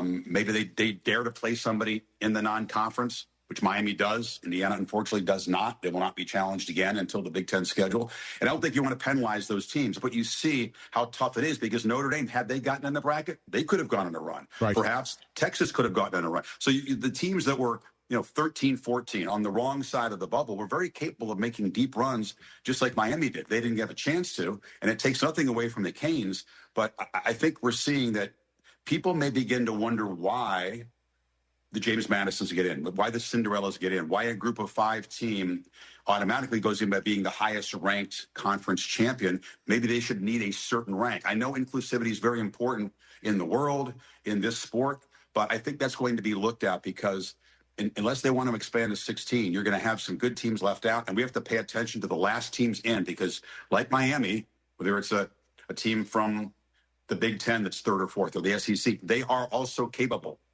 of doing this, and that makes it fun. I love the fresh blood in the bracket this year. I call this the least predictable matchup we've seen because most teams, you get at least one of the side of the matchup has been predictable. It's an Ohio State or a Georgia or an Alabama. This time, Indiana's 100-1 before the season. And I pointed out last night, because people don't remember this, Miami was 100-1 when the day before the bracket came out. People weren't sure they're going to get in. Then they saw that path, and there were still ultra-long shots to get in anywhere close to that game last night. And that shows you that, I like to say there's no foregone conclusions in college football, but there have been some very predictable results in some earlier playoffs, and not this year. I hope it continues like this because it's been a hell of a lot of fun. Yeah, me too. I mean, everything you just said is right. But then when you sit here and say Miami going on a run shows that there should be more teams like Miami let in as opposed to James Madison when it's won all by a program run by a former coach of James Madison only 3 years removed for a program that had never done what they've done. It's wild, and it's all true. I'm not saying, by the way, I'm not saying throw James Madison. No, I'm with you too. I'm with you too, which is why maybe, Petiti is saying let's expand it to 16, and then or 24, and Sankey's like, wait a minute, less than that. I don't know. You know what I'm saying? Like, that's the conversation that's being had right now and needs to be, I think, rectified by the end of the month for it to change in time for the fall. Yeah, if you're going to succeed, you got to do away with the buys. You can't keep adding layers of games unless you're going to restructure certain parts of the sport. Right. Shorten the regular season, get rid of the conference championship games, at least in the SEC and the Big Ten, where they're basically meaningless in terms of the bracket. They mean a lot to win that trophy in the conference, but they don't mean anything because both teams are going to go in. And in the case of the Big Ten, both teams got buys. So you can't just keep adding layers. I mean, teams are getting much, much better following the NFL model at keeping these guys recovered and as fresh as possible. I was skeptical when this started, and there they were in game 16, and Miami and Indiana pretty darn healthy considering, and the guys have plenty of energy to finish that game, and it's remarkable. It's a testament to the players, but I don't think you can just keep adding more and more games and another layer in the bracket. You got to have some common sense. Makes sense.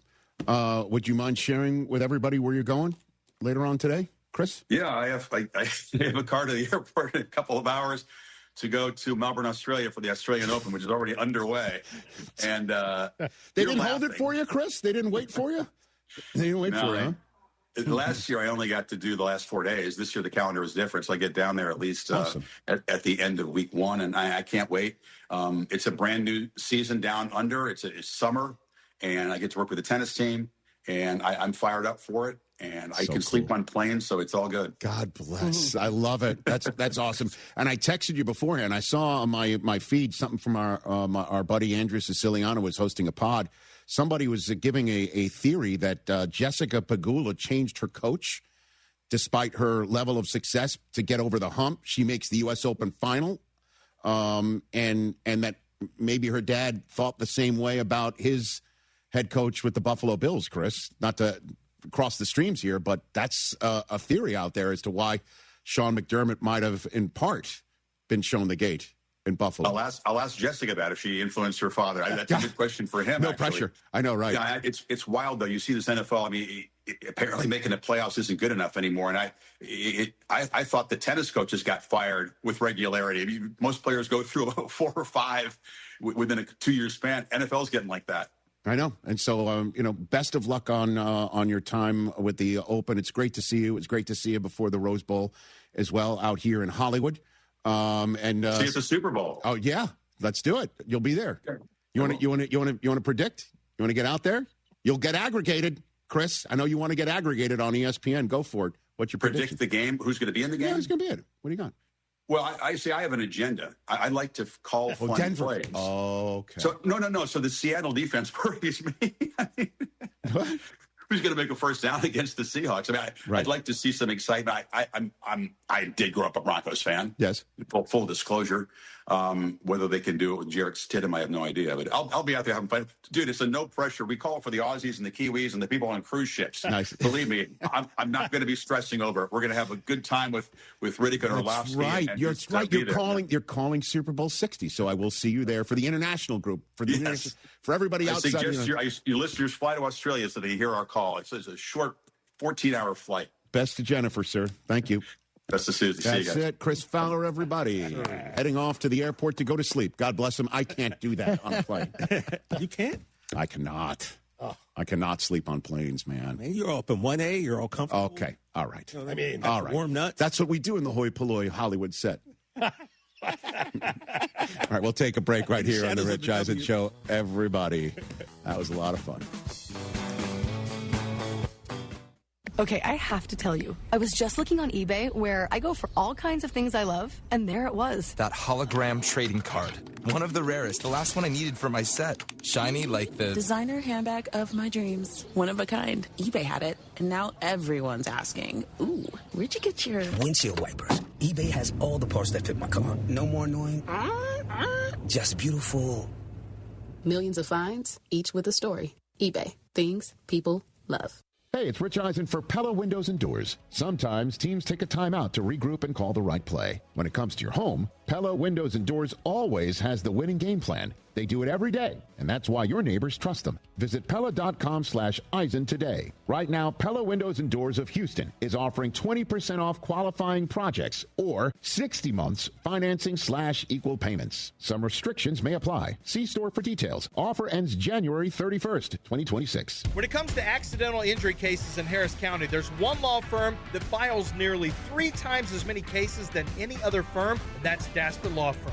Why? Because they're the best at what they do, getting their clients the compensation they deserve for injuries they've wrongfully suffered in an accident. Lance Zerline here, and if you suffered an injury in an accident and you would like a free case review, call John Daspit now, 713-CALL-NOW. That's 713-CALL-NOW, or visit DaspitLaw.com. Welcome to Huntington Bank. We're new here, but we've been around since 1866. Wow, that's a long time. Long enough to know that insightful bankers, great products, and customer service make a big difference. Let's get more from money. Switch to Huntington Bank. Welcome. Eligibility requirements apply. Some features may require enrollment. D&M Leasing just delivered a truck to a customer who had heard their ads for over 25 years. He's always thought leasing was just renting, but when the dealership offered him an 84-month loan, he realized he'd be stuck upside down in payments again. That's when he remembered D&M Leasing. They showed him that leasing isn't just about what you can afford, it's the smarter way most people pay for their vehicles. Call 713-290-1000 or visit dmautoleasing.com today.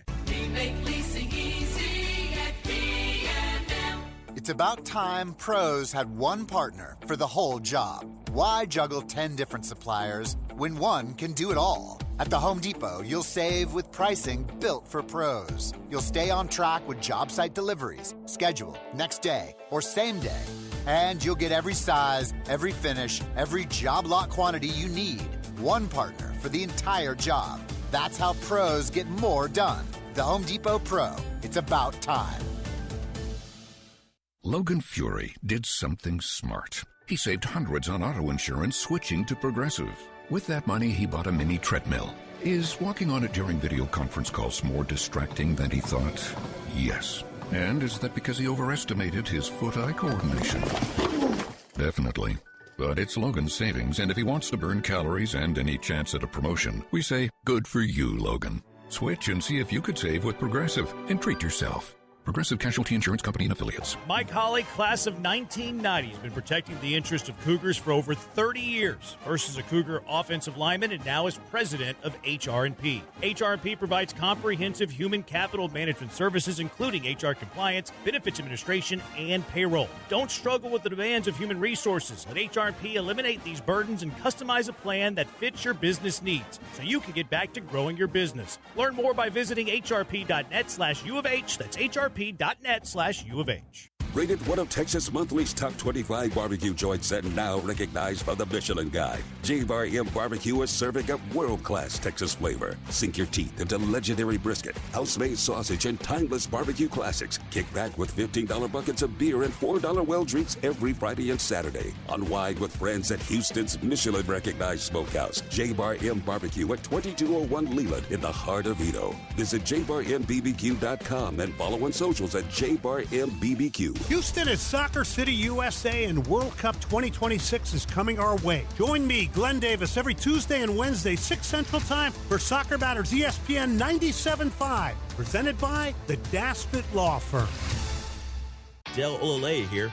What's the scariest thing about winter coming? If you were thinking it's all that obligatory travel to see your family, you'd be dead wrong. The scariest things are frozen, broken pipes that can cost thousands of dollars of damage to your home. Have Aqueduct Plumbing Company come out and give you a free estimate for pipes that don't burst in a freeze. Billy says if you go with them, he'll throw a traditional water heater in for free. Call him today at 281-488-6238 or visit aqueductplumbingcompany.com.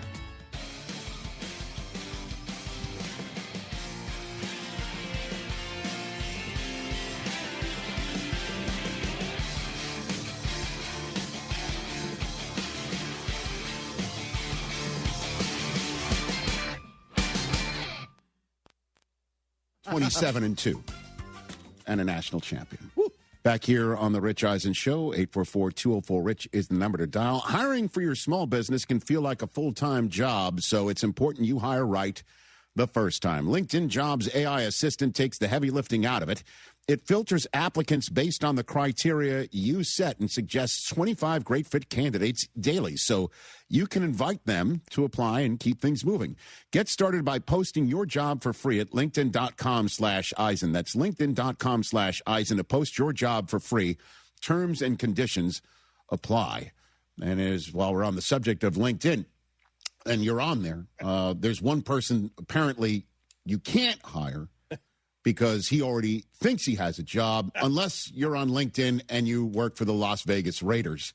Fernando Mendoza, the only social media site that he's on is LinkedIn. That is great. And he changed his I guess, bio to basically say updated. He's the Las Vegas Raiders' first overall pick.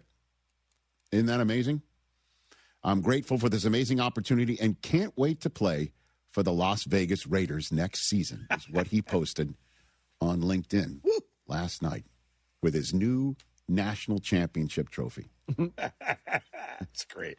I love everything about him, man. That is so good. Right? Can't wait to play for the Raiders next season. Right. He basically told the Raiders, you're on the clock for me. And that's you know what I'm saying? That's true, man.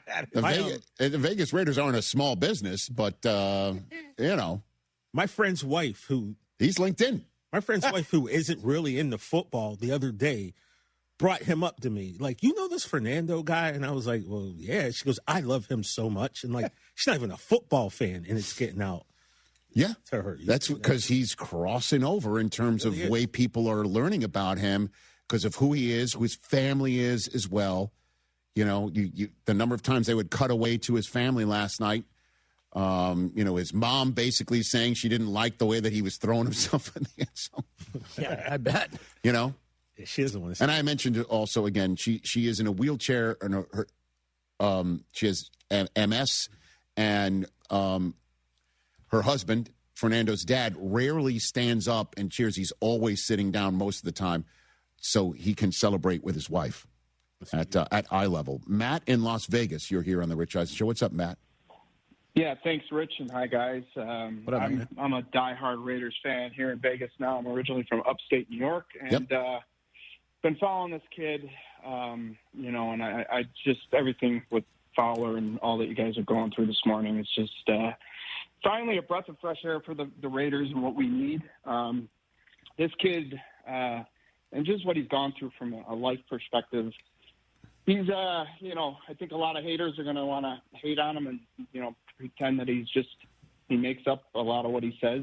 And I don't see that. This kid, just what he's gone through and all these games. I love college football. Followed up, the Oregon game, the Penn State game, and then just the 4 teams that he just beat. Obviously the Ohio State game was a test. This Miami game was a test, and Bama and Oregon. But to go through that gauntlet and the effort that and what he put on his back. So going through all that and watching all that, just I've been pulling for him die hard, and all the Raiders fans out here have now learned about him and read a thing from his mom, from his a letter from Elsa Mendoza before he won the Heisman. And I don't mean to get a little emotional here, but it really just struck a lot in me. And he did really. He grew up born and raised in Boston, idolized Brady. I was at the Tuck Wheel game. Shut it, Brockman, just to stop you there before 24 years ago yesterday. Yeah, I've been through it all, and he's exactly what this franchise needs. This past season was the lowest of lows, and, thank you to the Giants for getting us here. Nice. Because we wouldn't be here without him. And, I just we need him. The old Oakland Raiders fans this season, last season, it's been a tough go. Us season ticket holders, it's just nobody wants to be there. Thanks for the call, Matt. I greatly appreciate it. Sorry we're up against the end of the hour and don't want you to be cut off without me being the one to do it. Well put, well said. I think he should be a Raider, and I hope I am right for your sake. Rich Eisen here. As you all know, I care deeply about pediatric cancer research and awareness. That's why I'm proud to talk about Hyundai Hope on Wheels. For over 27 years, every Hyundai sold has helped fund life-saving pediatric cancer research. Together with over 850 dealers nationwide, they've raised more than $277 million, supporting over 25,000 kids in their fight against cancer. At Hyundai, hope isn't optional. It comes standard. Visit HyundaiUSA.com and search Hyundai Hope on Wheels to learn more. Progressive presents Employee of the Month. Small Business Edition. Today's recipient from Terry's Tiny Homes, Terry. Sure, as the only employee of her company, Terry was probably the front runner, but saving money getting personalized discounts with a commercial auto quote from Progressive, well, that gave Terry the edge. Over Terry. Terry. Keep awkwardly chanting your own name, Terry. You deserve it. Woo! Be your own Terry. See if you could save in as little as 8 minutes at ProgressiveCommercial.com. Progressive Casualty Insurance Company and Affiliates. Discounts not available in all states or situations. Oh, and that's a hard foul. Let's listen for the call on the floor. The taxpayer owes back taxes. Penalties and interest are assessed and wage garnishments to begin immediately. The IRS never misses that call. I wonder if they will challenge it. The call is under review. Priority Tax Relief has been called in for a review. Priority is the best in the business at negotiating your tax debt and has even eliminated the debt for some clients. Priority Tax Relief is saving their clients millions of dollars every month. After a careful review from Priority Tax Relief, the debt has been eliminated. No foul on the play. Whoa! That completely changes the game, folks. If you owe more than $5,000, call Priority Tax Relief, and in minutes they'll review your case for free with a direct line to the IRS to see if you qualify for life-changing relief. No more worrying about wage garnishments or frozen bank accounts. Call Priority Tax Relief today at 800-781-9216. That's 800-781-9216. We make your tax relief our priority. Call now. Priority Tax Relief. The mark of any winning team is based on the work that's put into the goal. And just like the sports teams of Houston, Marshall Stevenson Elevator has a pro mindset of a goal to customer satisfaction for nearly 50 years. And by teaming up with American-made Inclinator Elevator, Marshall Stevenson Elevator's customers are the winners. Whether it's an in-home elevator for ease and convenience or one to regain access to upper floor levels, the goal and focus is the same. Marshall Stevenson Elevator. For more, visit marshallstevenson.com. It's your guy Sean with Greenlight Offer, Houston's #1 house buyers. Let me tell you about David from Baytown. He lost his job, fell behind on his mortgage, and his house needed repairs that he couldn't afford to make. He tried listing it, tried getting caught up, but the bills kept piling up, and the stress was crushing him. That's when he called Green Light Offer. We stepped in, gave him a fair cash offer within 24 hours, and guess what? He didn't even have to lift a finger. No clean-out repairs, no realtor fees, and no closing costs. Within a few weeks, David had cash in his pockets. Every single week, every single month, we help homeowners like David who need to sell fast, skip the repairs, and start fresh. If your mortgage is behind, your house needs work, vacant, inherited, probate, divorce, tenant just won't pay me the rent houses, or do you just need a way out? Green Light Offer is your solution. 832-779-5000. That's 832-779-5000. GreenLightOffer.com. Let's get your green light number today. That's 832-779-5000. Woo!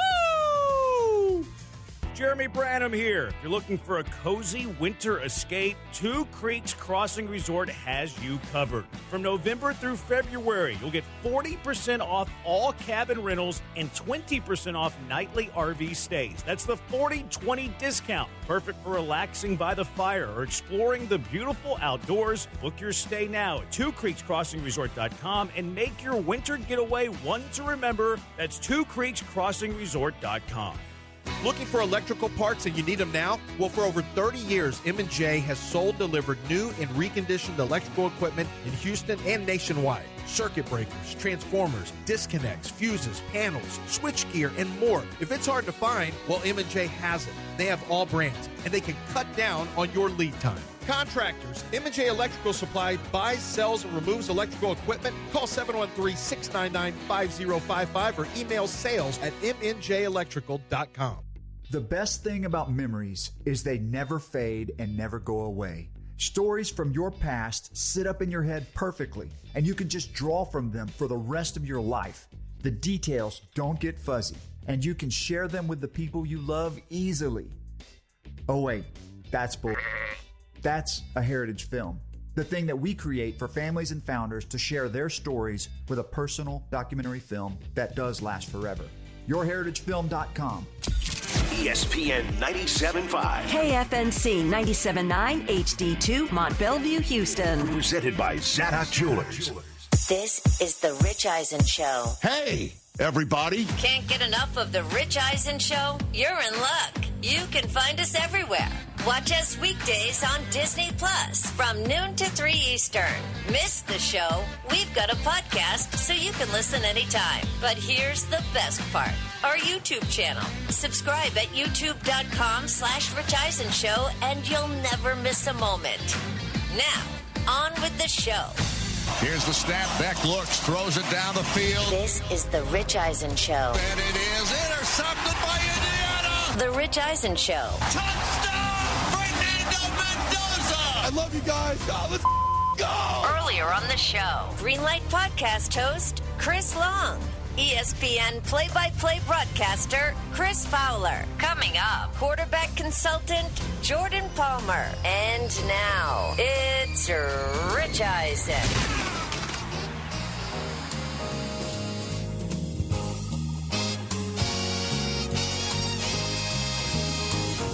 Hour number 3 of the Rich Eisen Show is on the air. 844-204-RICH is the number to dial. Overreaction Monday on a Tuesday coming up. Phone lines are lit. Jordan Palmer is going to join us shortly here on the program as well to tell us his 2 cents about the quarterbacks getting ready to show up and show out at the Combine and the draft, as well as Fernando Mendoza last night. We were talking a lot about Indiana football in their national championship game. With Chris Fowler last hour. We also had Chris Long in the first hour. If you missed any of that, don't worry. There's our YouTube channel. There's our podcast, all 3 hours. There's also the Disney Plus page that we have there. All 3 hours of the show can be watched back whenever you wish.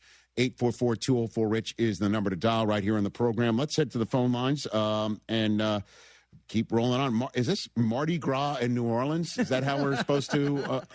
Mardi Gras Bob. What's up, Mardi Gras Bob? Mardi Gras Bob in New Orleans. What's up, Mardi Gras Bob? Very good, gentlemen. Pleasure to visit with you. What up, yeah, yo? Mardi Gras Bob. What It's up, actually yo? Carnival season. Carnival's a season. Mardi Gras is a day. Okay. We know. Excellent. Just for definitions. Okay. What's on your mind, sir? I think the Indiana Hoosiers have saved single-handedly a lot of people's opinions on the current state of college football, where it just seems to be a bunch of itinerant mercenaries that travel from one team to the next for whoever's going to give them the most money. What we got this year. Now, first, let me frame this by saying I'm in New Orleans, but I did not go to an SEC school or Tulane right down the street. Okay. I went to Arizona because I like basketball. It's not the only reason I went, but it didn't hurt. Yes. What we saw last night, I think we saw the best team, not necessarily the best team money could buy, Mark Cuban's billions aside. Oh, boy. I think it restored faith in a lot of fans that are outside of the SEC or not rabid college football fans that, this is a sport worth watching because there are good stories to it, not necessarily just who's got the biggest payroll. Exactly. And, again, Mardi Gras, Bob, I'm not going to sit here and talk about somebody else's payroll. Michigan's got Larry Ellison bankrolling a lot of what Michigan's doing.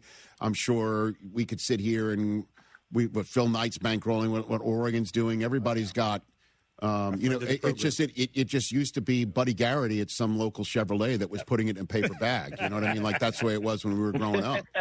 To be honest with you. True. That's and so it's just different now, and you just got to know what to do with it. Like, I just want to see rules. I just want to see rules. You know what I mean? That's all. Players on Indiana's team, good players, committed players, but these are not elite 5-star guys. I don't think they have any 5-star recruits on the team, and yet by becoming a team, they did it over much more well-funded teams. I know Cuban gives them a lot of money, but he's not putting in as much money as Oregon gets. We don't know. I mean, you and I don't know. You and I don't know, Mardi Gras, Bob. And thanks for the call. It's just, again, we just need to know what happens elsewhere or wherever where the money is given to a player and then the job is gone and then the money's gone, or somebody decides to go in the portal because the money's supposed to be there and then they show up and the money's not there,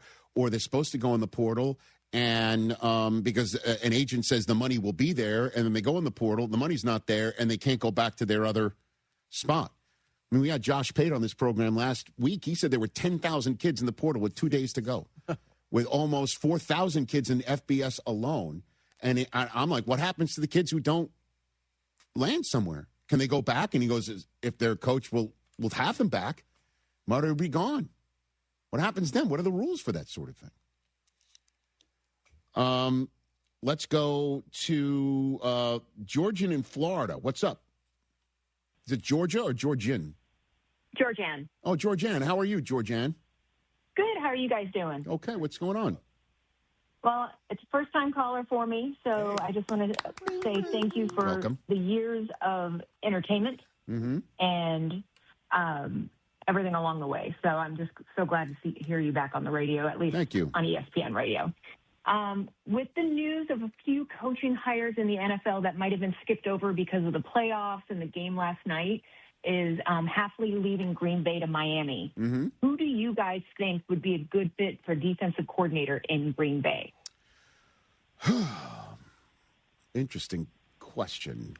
Jonathan Gannon. I mean, there's a bunch of guys. We'll see who lands with a head coach. We're assuming Sean McDermott lands with as a head coach somewhere. Yep. What if he doesn't? Yeah, and there's been a lot of talk that Raheem Morris might be a top pick. Yeah. And maybe Al Harris, since he was a previous Packer. It could be. So I just wasn't sure who would be a good fit for Micah and X and to bring the best out of them. The bottom line, though, is that don't you think they're going to get it right? Because the Packers frequently do. You know what I mean? Like, there's certain teams that just get it right a lot. They've got to, considering all the money on the defensive side and all the free agents coming. No, I hear you. But there's going to be, at some point, all the pieces land, and there should be some really good defensive-minded head coaches who don't get another head coaching job somewhere else. That might be a perfect spot for Green Bay. The only thing, though, is that you bring them in, you know that you're going to be looking for a new defensive coordinator in a year. You know? That's true. Thanks for the call, Georgianne. I appreciate it there in Florida. Like that's why Chris Long was talking earlier about a cheat code. By a cheat code, he means having a coordinator that you're not going to lose to a head coaching job somewhere else because either A, they've aged out of the role, or B, they've had too many opportunities and aren't going to get another one because of how poorly it's gone in their opportunities to be a head coach before. Exhibit A, Josh McDaniels. That's what he mentioned. He also mentioned how Dennis Allen with the Raiders and the Saints, will somebody else knock on his door again? And so Ben Johnson has got that handled. Andy Reid has had that handled for Steve Spagnuolo. Nobody's been knocking on the door to raid Andy Reid of his defensive coordinator and 100% Super Bowl worthy sidekick. Nobody's done that. And so, you figure all those pieces out with the Green Bay Packers at the end of the day. You need to listen. If you're going to hire a CEO head coach, meaning two coordinators that go along, and he's not calling it plays on either side of the football, what happens when you have to then go back into the market and find somebody new? Because they keep moving on. Case in point, what's happening with the Philadelphia Eagles offensive coordinator. And then you wind up with a quarterback who constantly gets a new voice in his head. That's what ends up happening. We'll take one more phone call. We'll take a break, and then Jordan Palmer is going to join us here on the program. Let's go to William in Topeka, Kansas. What's up, William? Hey, thanks for taking my call. I just wanted to bring up, since a lot of things have been happening in the football world, I think one thing that's gotten overshadowed a lot is the fact that the Chiefs are going to bring Eric Bieniemy back. And the fact of the matter is, the moment he left, the Chiefs' offense went from number one during the year we defeated the Eagles to middle of the pack, like 15th or 16th. And it isn't necessarily about his play calling ability, because that's not what the OC in Kansas City does. I think it has everything to do with his manner of discipline and how he holds players accountable. And Travis Kelce was talking about it last night in Miami. And I think, assuming Mahomes can come back at full strength before, late September, the Chiefs are going to go right back to the Super Bowl because of Eric Bieniemy. Well, we need to see what they also do with their roster, William, and thank you for the call. I think Eric Bieniemy coming back, we will find out if he was, in fact, some of the missing special sauce. They did still win 15 games last year, make it to the Super Bowl, but we do need to see what they're going to do with their roster. Yep. Does Kelce come back too? Yep. When does Mahomes come back? What do they do with the line? There's still a lot of questions about the Kansas City Chiefs. All right, we're going to take a break. We'll come back. We'll get Jordan Palmer on the horn, and then Overreaction Monday on a Tuesday. That's still to come here.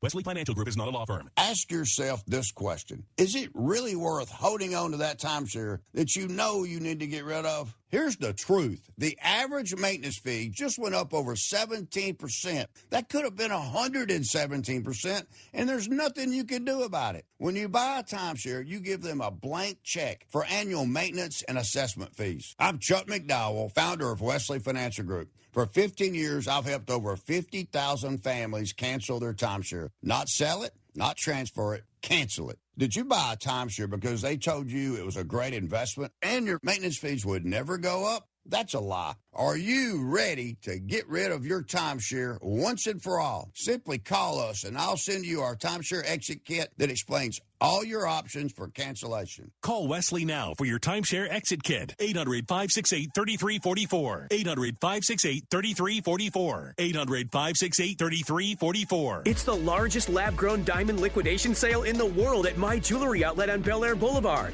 Why pay over $13,000 for a natural diamond when you can get the same real diamond for $799 at My Jewelry Outlet. Engagement rings, studs, tennis bracelets, hoops, custom pieces, thousands of lab-grown diamonds, all at wholesale prices. Without sophisticated equipment, no jeweler can tell the difference between a natural or lab-grown diamond, but your wallet will. My Jewelry Outlet, 3841 Bel Air Boulevard. Real diamond, real deal. I'm a big fan of Ownwell.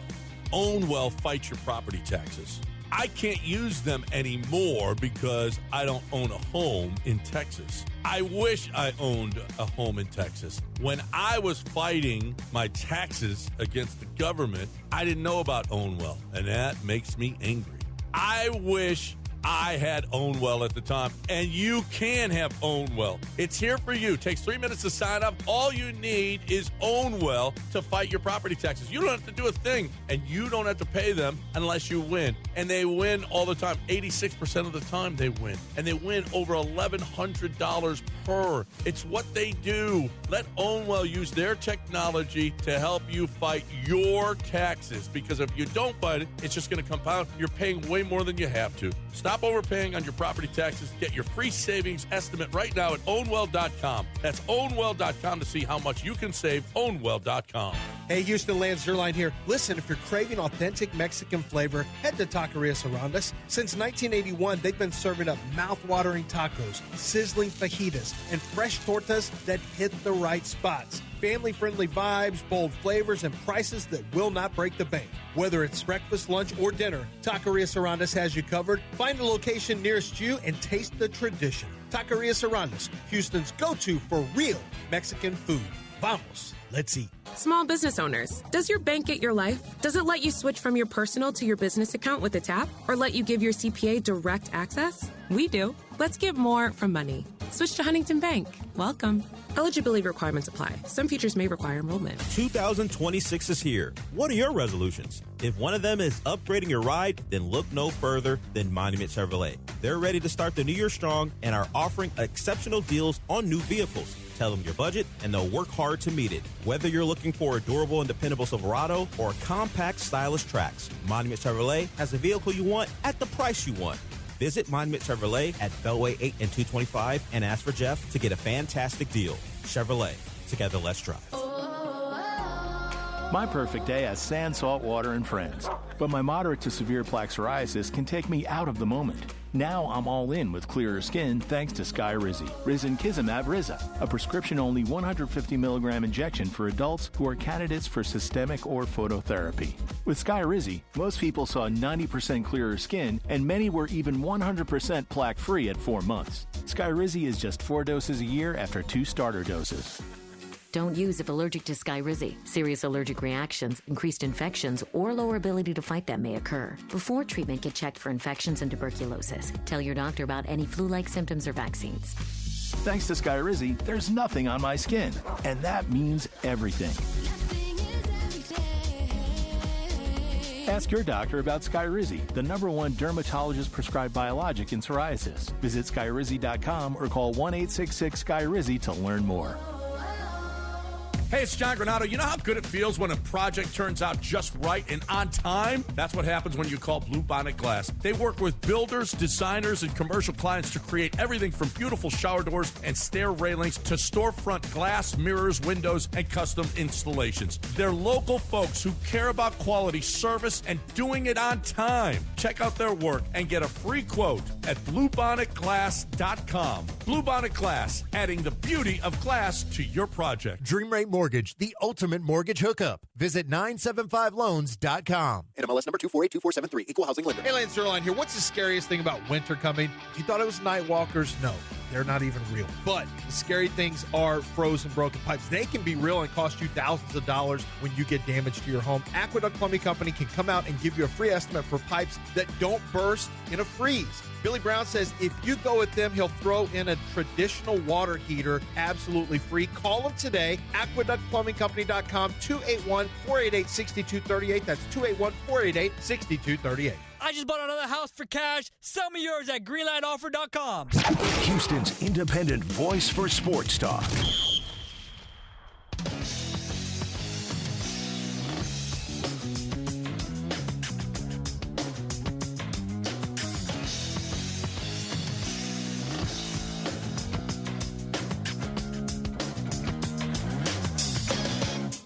Back here on the Rich Eisen Show on ESPN, the app, as well as ESPN, the radio, and Disney Plus. We're all streaming and listening together. Good to have Jordan Palmer, our quarterback guru, quarterback coaching consultant, back here on the program. Good to see you, Jordan. How are you?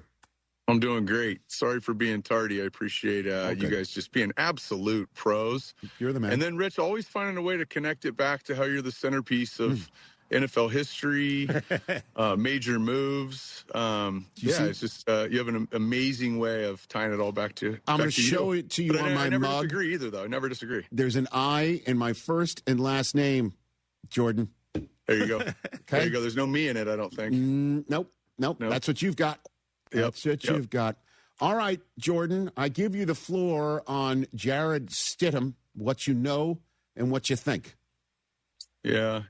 Boy, I hate the way that he's getting his first start. You know, I've known Bo Nix since he was a little guy, since he was a sophomore in high school, and I'm such a fan of what Bo's done. But, you know, for the audience, I texted Rich and go, hey, I got some thoughts on this.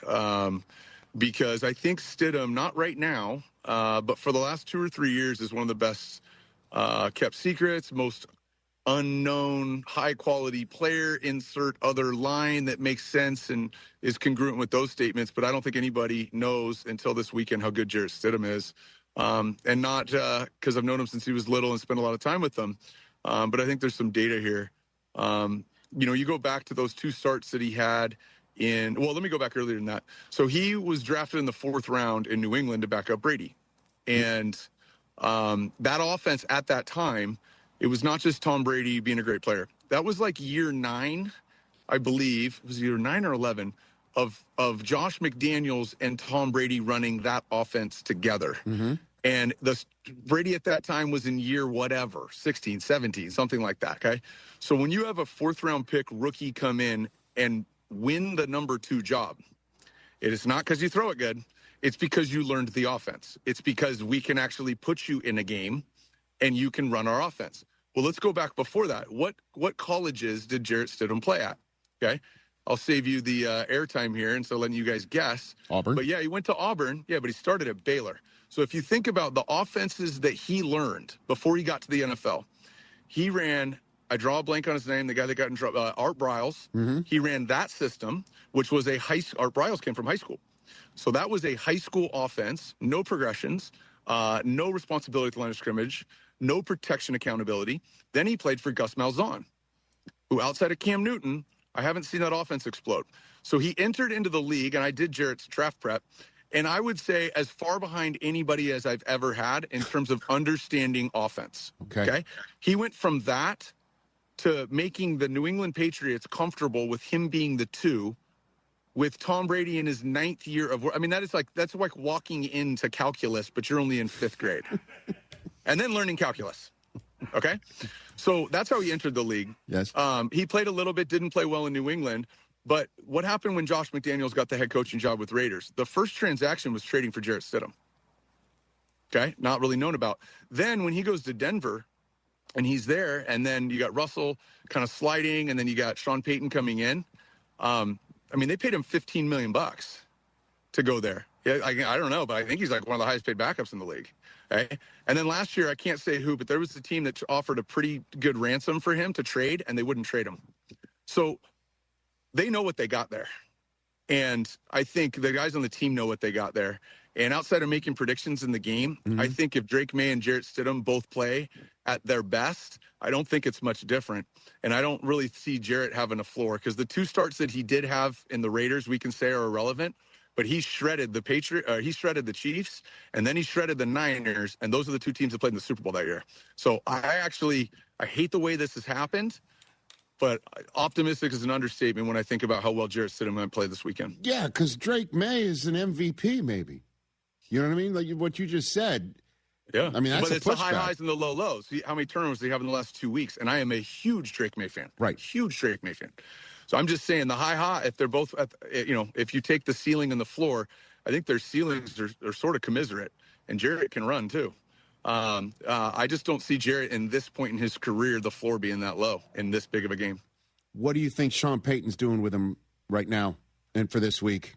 I think they're running their offense, getting timing with certain guys that you don't get during the season. Then flip it over. If I had to pick one guy to come up with the game plan and call a game this weekend, and I was getting my first start in 3 years, I'd pick Sean Payton or maybe one other guy. Well, McVay. You know what I mean? Well, McVay did it with Baker in just 48 hours, right? Shanahan, the same people you guys would pick. I'm just saying he's on a short list of people that you would go, all right, if I'm getting thrown into that situation, I want this person coming up with the game plan and this person calling it. Do we need to have you pulled over and sobriety tested right now, Jordan? Because that's what some people are thinking. I'm only giving voice because you're you are really painting a rosy picture of something that normally would not be. I mean, I've got all sorts of stats here about somebody with his lack of experience, not just career-wise, but just in recent memory, getting a start like this, not performing well against, by the way, a Patriots team that made C.J. Stroud look very, very, what's the word for it? Bad. It's the only other way to put it. Yeah, I think I'm in this so deep. Yep. I just don't look at stats and history as much. There's a ton of stuff I don't know anything about. There's a bunch of players I don't know anything about. When I got guys that I do know a lot about, and you start to go, okay, how could I predict success this weekend for Jarrett, which is what I'm doing, and the comment section is going to be awesome. And but I'm going to go back and read it on Monday. I'm not going to go in your comment section now. I'm going to go back on Monday. Okay. And I go, okay, what would lead me to believe and have that confidence? And I even go back to college, and I think about, like, well, he's a fourth-round pick, and he was at Auburn. They didn't win a national championship. If you go back and look up his best games at Auburn, it was like winning the Iron Bowl and beating Georgia, and they were both the number one team in the country when he beat them.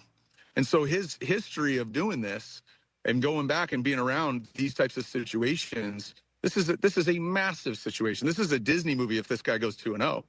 But he's got the makings. He's got to go out there and play well. I just don't have concerns with him handling the moment, running the offense, throwing the ball accurately, or getting himself out of bad situations. And honestly, you got to go 4 for 4 if you're going to play well this weekend in those categories. Okay. What do you think about Darnold and Stafford in that game, Jordan? Man, this is I think it's the two best teams playing. Sometimes it plays out that way. But this is there's the chess game between McVay and McDonald. When you got Shanahan and McVay in that division, yep. You got to have somebody who can. You can't hire a coach who's just going to try and outscore him and hope that you get the next Shanahan or McVay. So John Schneider did an unbelievable job with the hire of McDonald, somebody who is not going to back down to scheming against those guys, and not going to try and slow down those offenses, but going to try and attack those offenses, and then to get the personnel that they've gotten the last few years on defense. The last defense in the league I would want to play against right now is the Seattle Seahawks in Seattle. And both quarterbacks have showed that when they're at their best, they're MVP candidates. And they both have had games where they've turned it over. They both have 4 interception games this season. Sam's was against LA. But I think we're going to see the two best teams in the league play their best. And I think this comes down to some similar situation that we saw the last time they played. I don't know if it's the 2-point conversion walk-off game winner, but I think this is going to be an absolute duel to the end. And I like the Seahawks here. I mean, I drink the Kool-Aid. Sam's a client of mine. Yep. But I still like the Seahawks. And I think even without Charbonnet this week, that's going to be tough. But they've had a two-headed monster running back by committee all year. So it's just going to be on Kenneth Walker to step up, and then for them to scheme in more high percentage throws so that that would replace essentially another 5 to 6 carries. And I trust Kubiak to design that and have some quick passing game kind of replace, call it 5 to 10% of what the running game would have been in this game. But they got to be high completion percentage throws with opportunities to get yards after the catch. So I think this is going to be one of the most fascinating games to watch I've seen in a while, because both defensive coordinators, both offensive coordinators are A+ in every category, and they both have teams that are really disciplined, do the right thing, play selflessly. It's not the superstar playmakers that are on the field this weekend. It's just the execution that we're going to see by, I think, the two best teams. Couple minutes left with you, Jordan Palmer, so you can get at least the feeling back in your hands. You've been holding your iPad this entire time out there on the practice field. I appreciate that. he would never say it. So if you don't mind speaking on his behalf, which I'm sure you don't really want to do, but I'm going to ask you to do it.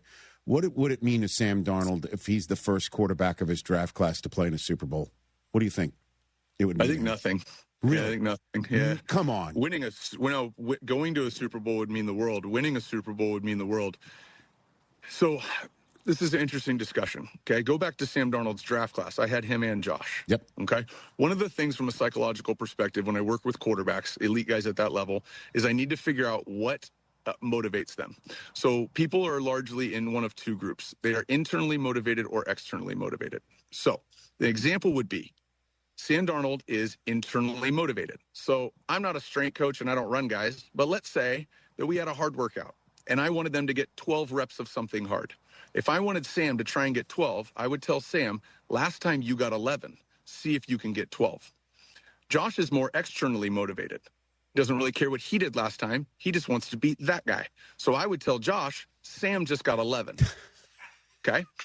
Neither is right or wrong, by the way. Right. Neither is good or bad. Sure. But it's important as a coach, and I would say all the way down to my first and second grade flag team, to understand what motivates guys. Sam is incredibly internally motivated.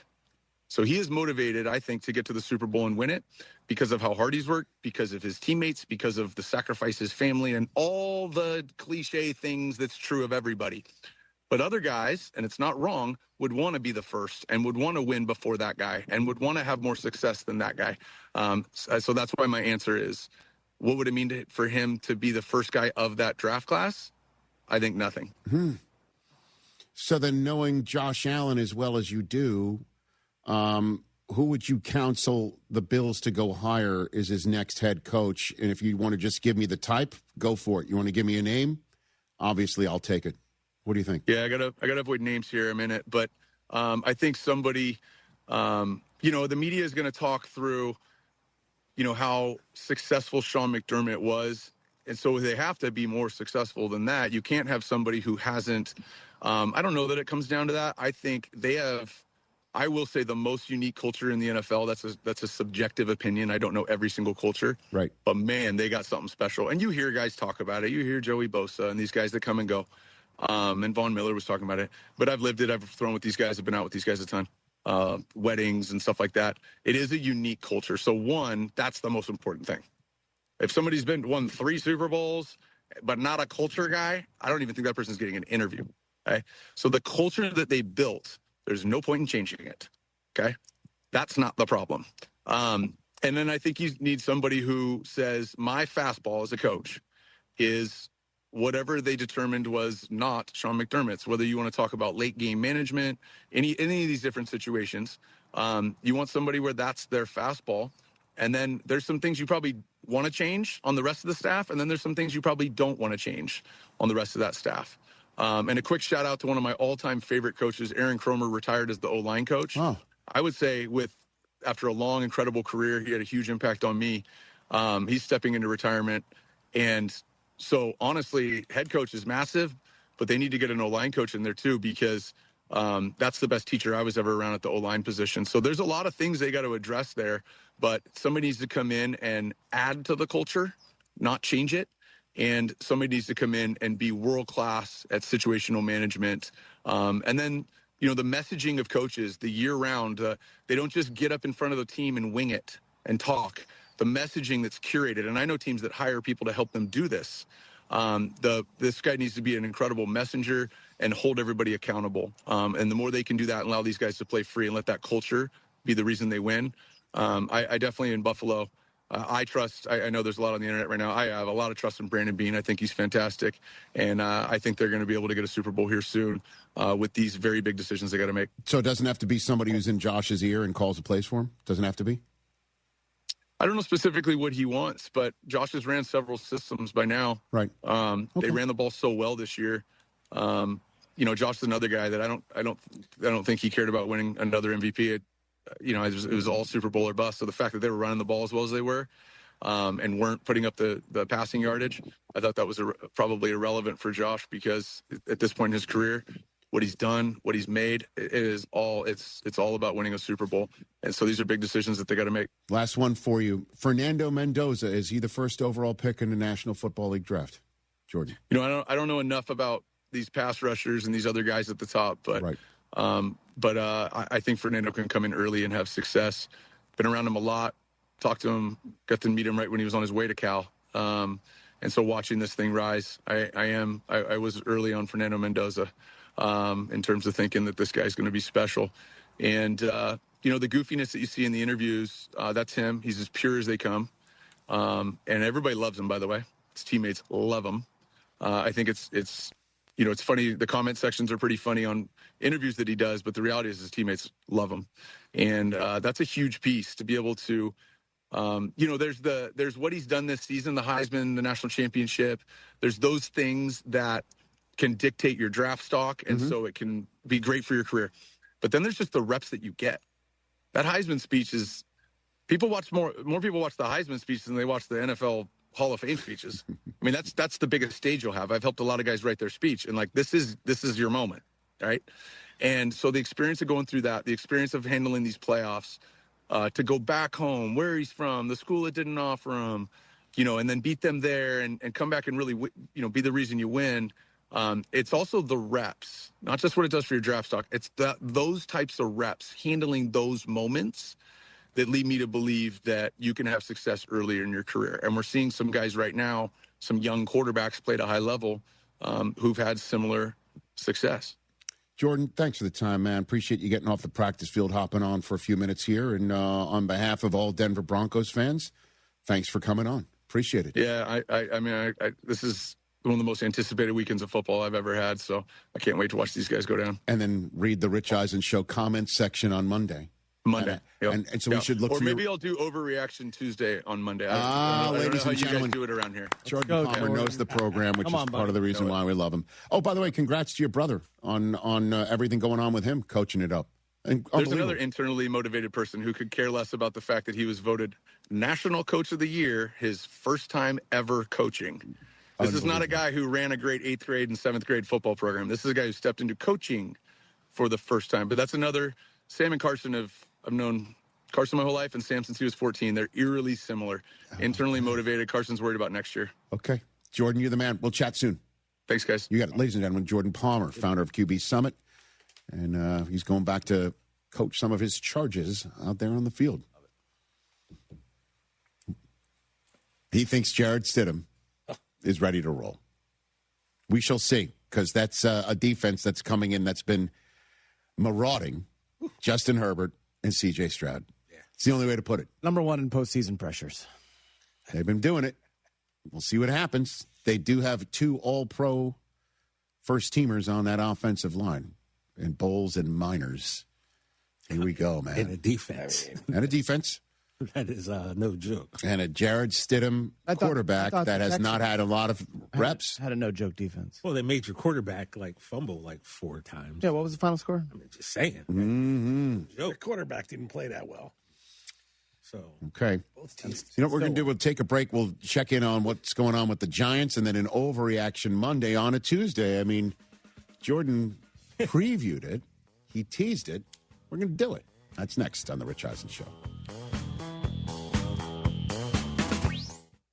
We all hear the radio ads about the IRS. They tell you to be afraid, to be scared, and they try to frighten you into calling. I'm not here to do that. Tax Relief Advocates is different. TRA is here to tell you that if you owe money to the IRS, whether it's $5,000, $50,000, or $500,000, we have a solution. It doesn't matter if you're sitting in your car, at work, or with your kids. No matter where you are, call now. 800-575-6759. Don't lose hope. TRA can eliminate or reduce what you owe to the IRS. Generous programs are now available that can give you a fresh start. Our passion is taxes and helping individuals fix their IRS problems. We have over 1,000 5-star reviews on Google and an A+ with the Better Business Bureau. You don't need to be afraid of the IRS any longer. End your tax nightmare today by visiting us online at TRA.com or call 800-575-6759. That's 800-575-6759. Tax Relief Advocates. Real solutions for real people. Hey, Houston, Jeremy Branham here. If you love a good getaway, listen up. Two Creeks Crossing Resort is running their Discover Our Resort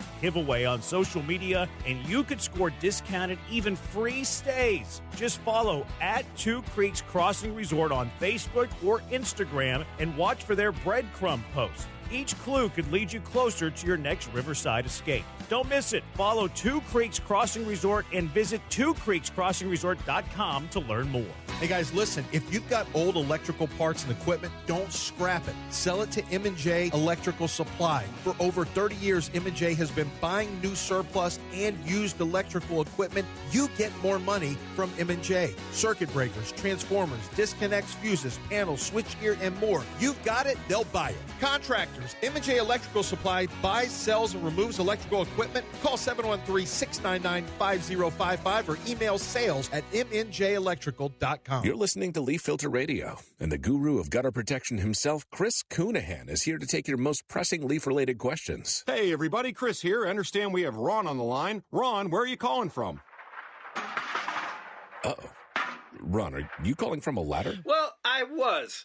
I wanted to ask Chris what I need to do to get my gutters ready to have leaf filter installed. Oh, Ron, you don't have to do anything. A Leaf Filter Trusted Pro will come out and clean out your gutters, realign and seal your gutters, and install Leaf Filter, America's #1 gutter protection system. So I didn't need to get on this ladder? Ron, Leaf Filter Trusted Pros are in your neighborhood and ready to help. Just visit leaffilter.com/deal to schedule your free gutter inspection and get up to 30% off. Thank goodness.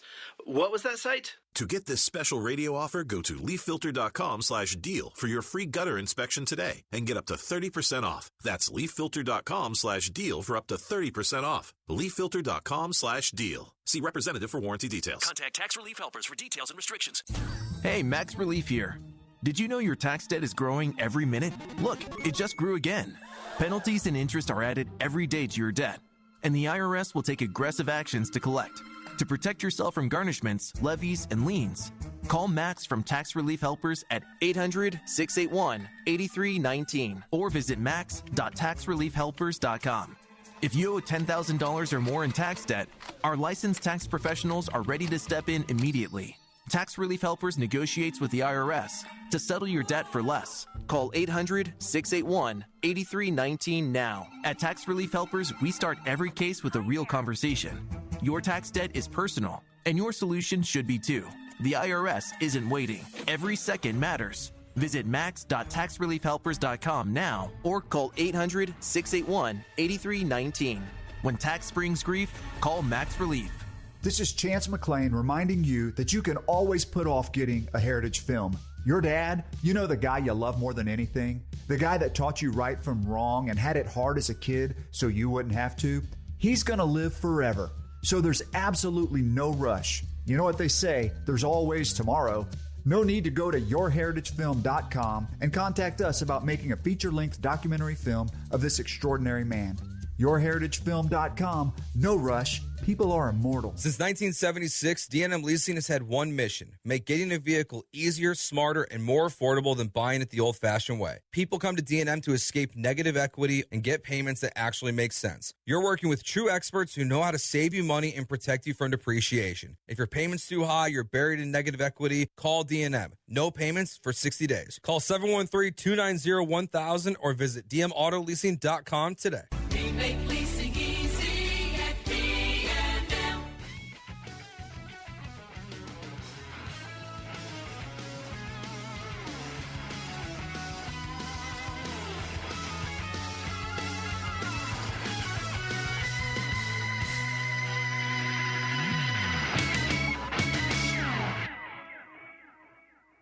Well, Hyundai Hope on Wheels is a remarkable campaign. You may not know about it, even though I love talking about it every single day. Over 27 years now, every Hyundai sold has helped fund life-saving pediatric cancer research. Together with over 850 dealers nationwide, they've raised more than $277 million, supporting over 25,000 kids in their fight against cancer. Visit HyundaiUSA.com and search Hyundai Hope on Wheels to learn more. At Hyundai, hope isn't optional. It comes standard. Okay, so we talked earlier, there's 4 head coaching jobs that have been filled, 6 more to go. Crazy. Because they keep opening them up. Now we're done, right? Now we're done. What? Denver's not doing, nobody's doing it. Now we're okay? done. Now we're done. Never say never. But never. And one by one, those that have been filled were getting press conferences. Giants were first to fill the job with John Harbaugh He's the first to hold a press conference today at the Giants HQ in New Jersey. It's a profound honor to be entrusted with the responsibility of coaching the New York Football Giants. And my dad taught me that they were the New York Football Giants. They weren't just the Giants, they were the New York Football Giants, right, Dad? All the way back. One of the most iconic franchises in all of sports. I wanted this job. I think I told you that, Mr. Mayor. I wanted this job. And to be on the biggest stage in the biggest sport. I know the challenges. I understand the expectations. I know the fans are hungry for a winner. We're here with one mission: to earn the right to be called the world champions in New York. And that's what we plan to do. It's just wild for me being a native New Yorker that this guy is the first Giants head coach to be named with a ring already won and in his pocket. It never happened before. Parcells started his career there. Coughlin came in, I guess a ring from the Parcells staff, but not as a head coach. Right. He came in with a bunch of wins from Jacksonville. Sure did. And he left with 2.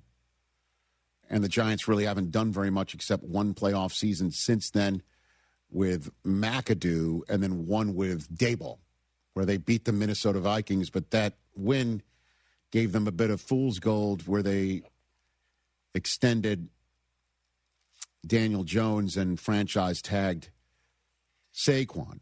And, now they got Dart. There's the here and now. And Harbaugh was asked if Dart was part of the reason why he did want the Giants job. You build your team around your quarterback. You build your team around your players and what they do well.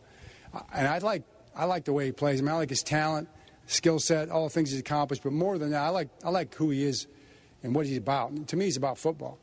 This young guy loves football. He wants to talk football all the time. And, and that's kind of what I like doing, too. So I think we're going to have a lot of great conversations. I can't wait to get started with him. It sounds just like his brother there, who says, when I chatted with Jim before the Chargers-Texans game, anytime you try to get underneath Jim's hood about his process, about what's his secret sauce is, he says, I love football, and I love talking football, and football loves me. So I love people who love football. Like, that's what he sounds like, and sometimes it is just that simple when you're just trying to create a culture. But the most important thing that I hear from the Giants fan base is that John is coming and is changing the way the Giants are doing their business, and that's something that needed to be changed to get some sort of a fundamental change in the wins and losses around there. And that and that's part of the hang-up that happened because John Harbaugh never reported to Eric DeCosta, the general manager in Baltimore. He reported straight to the boss and Steve Bisciotti, and he was trying to get that with the Giants, and he did. He reports to ownership, not Joe Schoen, and he has final say on personnel. And Joe Schoen doesn't have that anymore, and the GM was asked about that. Yeah, and I'm not worried about that. Everywhere I've been in the league for 26 years. So everywhere I've been, the head coach and general manager work together. That's the only way it's going to work. And get on the same page, go through the process. Again, we've done it everywhere I've been. So I'm not worried about it. Like you said, that's just something on a piece of paper. Doesn't matter. We need to work together, and we're going to come to the final conclusion. And it's always going to be about what's best for the New York Giants. So I have no problem with that, and I'm looking forward to working with him. Yeah. John's going to have to be collaborative, says Joe Schoen, and I'm sure John will say, hey, Joe, my thumb's on the scale. I got a bigger thumb than you, and I don't think there's anybody in the Giants fan base that has a problem with that. No, definitely not. At all. But it's for anybody to sit here and think Joe Schoen is delusional that it's not going to work out, I disagree with that. Harbaugh's just going to make it work. Certainly if the owners have a liking for Joe. And so he's there. And it's John Harbaugh's world, though. And Giants fans, you wanted it, you got it. And they probably can't believe that they do. It's a Tuesday. It's time for Overreaction Monday on a Tuesday. Hit it. That was terrible. That was crap. That was garbage. This place sucks. Overreaction Mondays. Monday. on a Tuesday. All right, Chris, we very rarely finish the show with this, but it's just been such a busy show. Yeah, busy show, busy week, busy playoffs. It's all fun. How you guys doing? Everybody good? Yeah. I'm all right. You know, the Natty is cool and all, right? But, like, imagine what Cignetti could do with Josh Allen. The Bills should go after Kurt Cignetti. No doubt. Everybody should go after him. Man. He says he's not interested. He said he's not a football, an NFL guy. That he had an opportunity to do it years ago, and he is where he is, and I'm sure he is well compensated where he is, and he's loved where he is. $25 million a year gets me. But I'm telling you, if I am an owner of a National Football League team with an opening, I am 100% calling him up, a Pittsburgh guy, and saying, hey, if the Steelers aren't going to knock on your door, or we're just up the road, 100% I do that. 100% I do that. I don't think he's interested, though. As much as I keep trying to drum this thing up, the Raiders can draft his guy. They could just take the Cignetti Mendoza show on the road. You can have a nice residency there on the Strip. And both of them go home. I'm in. But it's like he's already climbed that mountain. Siegfried and Roy. Yeah. Cignetti and Mendoza without the Tigers. Unless it's the Bengals. Well, bring them back. Like, I don't know. The Bengals come in town. Why not? I don't know. What else? Not an overreaction. What else you got? All right. Well, let's go to his quarterback. We know he's going to Raider Nation. He's going to be hooked up with Tom Brady, and maybe who knows, the head coach. The Raiders are going to be over 500 next year. All right. That's an overreaction, Mendoza. Sir. That's an overreaction, sir. The cupboard is bare outside of Genty, baby. I know Genty, and I know Flowers. I got it. Not Bear, Max Bear. Crosby. It's not Bear. It's a 53-man roster, sir. And whoever goes there is going to have to work some magic to have a 6-win season, a 7-win season. I'd love nothing but success for this guy, as you know. He's perfect for the opportunity there in Las Vegas. And I just hope whoever coaches him up and everybody in the fan base there just remain patient. He's really, really good. But it might not be in year one. No, the Patriots won 4 games. Overreaction. I know. That was year one of Gerard Mayo and Drake May. 4 games. Wins. That's it. So year 2 could be a big league. Year two. What else? Look, we know a lot about the Bills this week and the roster and this, that, and the other. But there is a disgruntled wide receiver in Philadelphia who needs a new home, and the Bills should do whatever it takes to get A.J. Brown. I love it. But they don't pay receivers $30 million a year. They just don't do it. Well, start doing it. I understand that. But the guy who didn't do it or wouldn't do it and needed to go through all of training camp to get James Cook signed to a contract just got a promotion. So $30 million a year is just, it ain't it. But I would love to see someone like A.J. Brown for Josh Allen. Just see what it looks like. Just one time, Tom got Randy Moss. Look what happened. Yeah. At one time, he got somebody. A lot of touchdowns. A lot of wins. Did Steph Diggs not play? No, I got you. You're right. You're right. Steph Diggs with muscles. You're right. We do forget that. I'm just saying. And it didn't work out there either. Didn't work out. I mean, they won a lot of games. I'm with you, too. I just don't think that's their MO. All right, we mentioned it.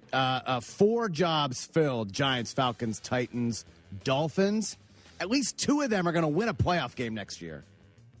Yeah, I mean, the Falcons tie breaks didn't go their way.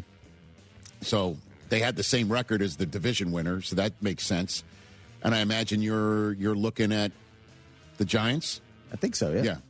I mean, the Dolphins could do it, too.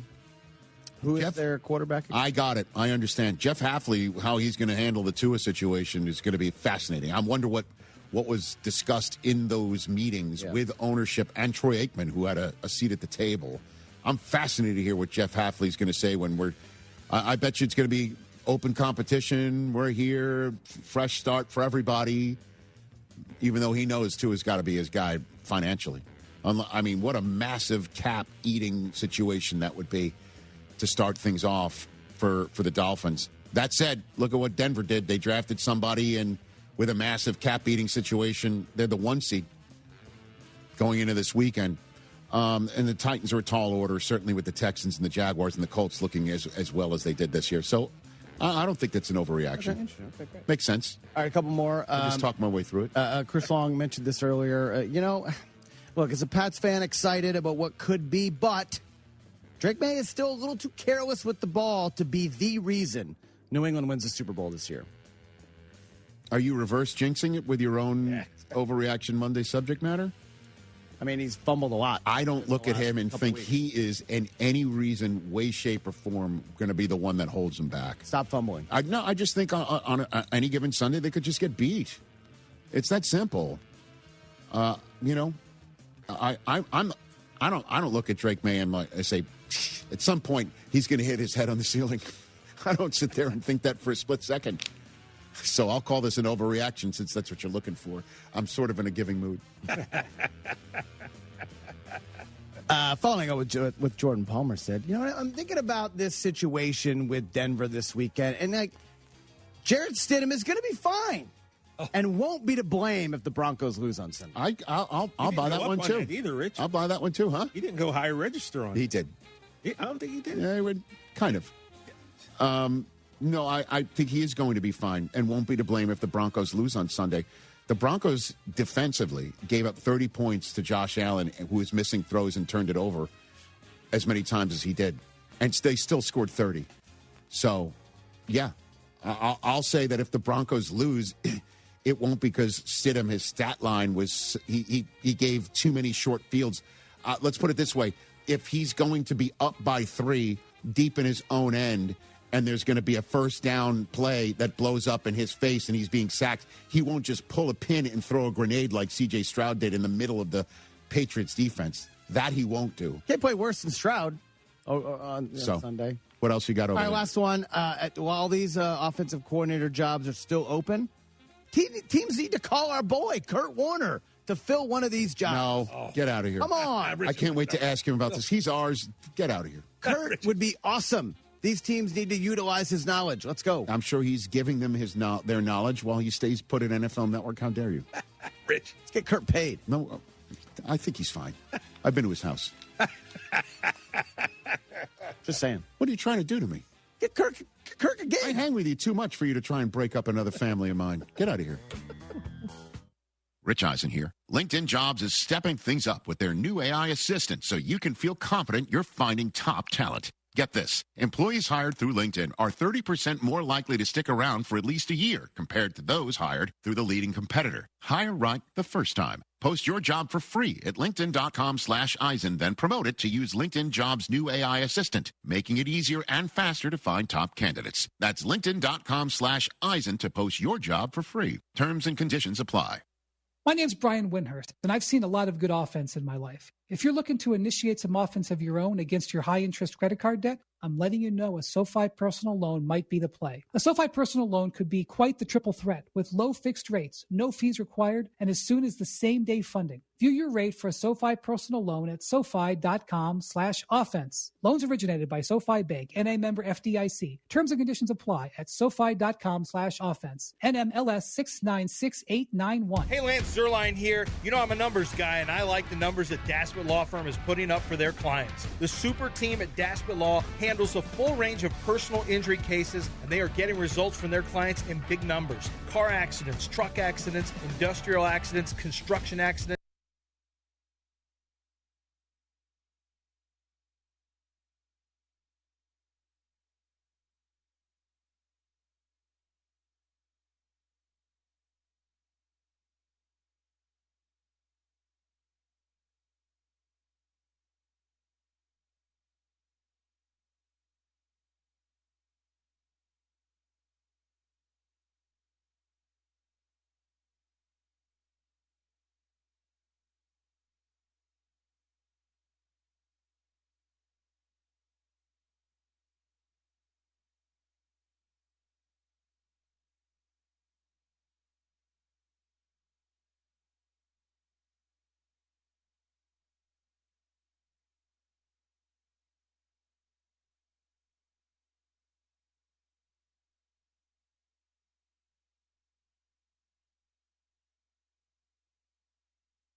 Hello, Houston. He's Joe. I am Jeremy. We're Jeremy and Joe. No Brian today. Age is in for Brian. AJ's here. I guess soccer matters more than Jeremy and Joe. It does. Soccer does matter. Tonight, Senate Avenue Brewing, 6 to 8 p.m. Brian will be there. Matters more than Jeremy and Joe. It's true. City of Houston feels that way after the Dynamo Glenn Davis stuff. So I guess Brian's a part of the majority. That's true. AJ, looking good. AJ, I've noticed the work you've been doing with covering the Rockets and stuff like that. I've enjoyed it. Thank you. Good work. I expect a Houston Cougar one coming very soon. Sure, that's what I was going to right. ask Joe about. Yeah. I mean, Joe has a credential. He lost it. Really? Probably. That's prime real estate, too. To be honest, AJ, you were the last one to have it. Oh, yeah, I have the one for last year, but I don't know if they have new ones. So Is the one for football season? No, it's different, dog. Usually you have credentials for different sports. I think they were all together. It could have been It could have been a yearly one. I think it's a yearly one. Yeah, you might have it, AJ. Okay, cool. Did you lose it in the car wreck? No, I haven't. We'll see. It's at home. It's at home. I'm just kidding. He went to the last game of the season. It's somewhere. The car wreck predates That's his new true. credential. Last year's credential might have been lost in the car wreck, or 2 years ago. What year was that? It was last year, Yeah. March 20. AJ had a car wreck where he almost died. Almost lost a leg. He was basically Tiger Woods. And now he runs marathons. You running marathons now? I did a half marathon in October. Yeah. Man, pretty good. You run them as fast as Kenyans?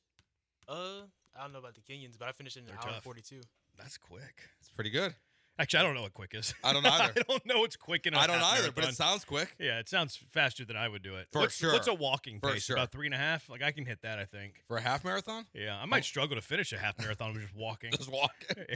Yeah, it might be tough. Depends on the time of the year. For sure. If you did like summer, no chance. Yeah, but it would activate the glutes. It's so hot. It is hot. But So it would hot. activate. That's true. You'd get activated. You would be activated. That's good. I didn't know you were running marathons. That's good. I like that you don't brag about it, too. That's something that I appreciate. People are like, oh, I'm going to the gym.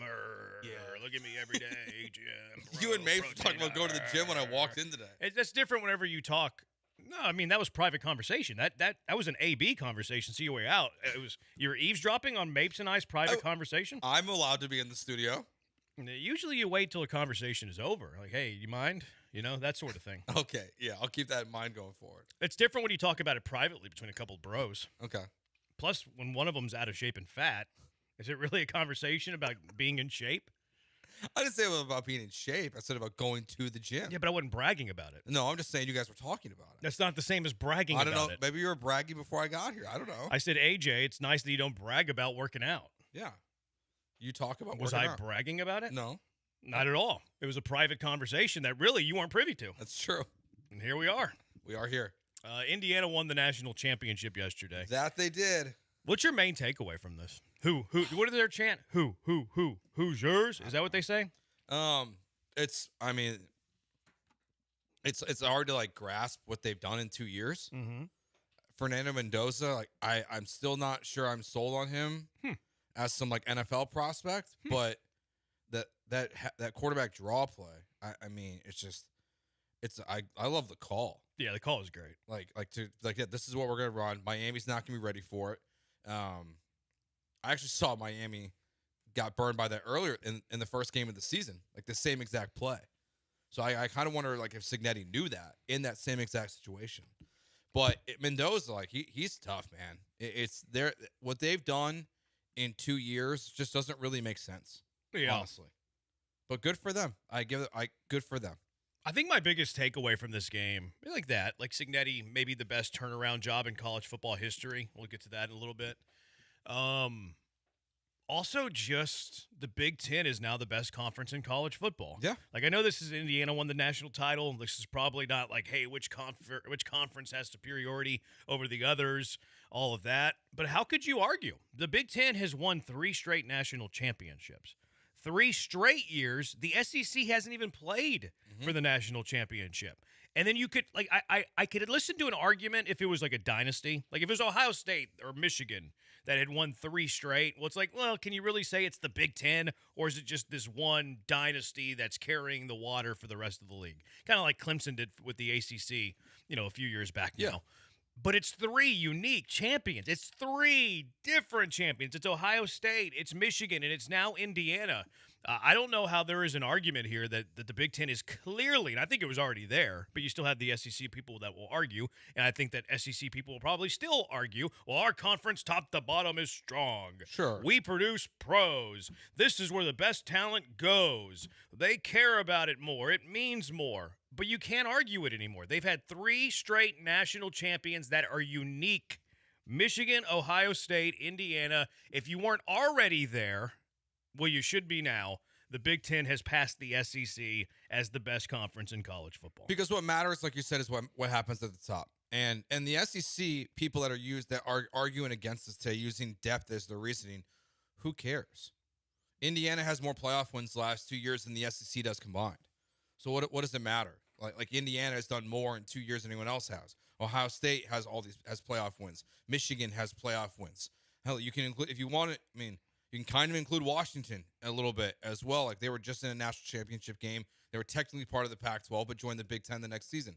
And I remember in 19, 20, and 21, people used the same exact argument you're making right now for why the SEC was better.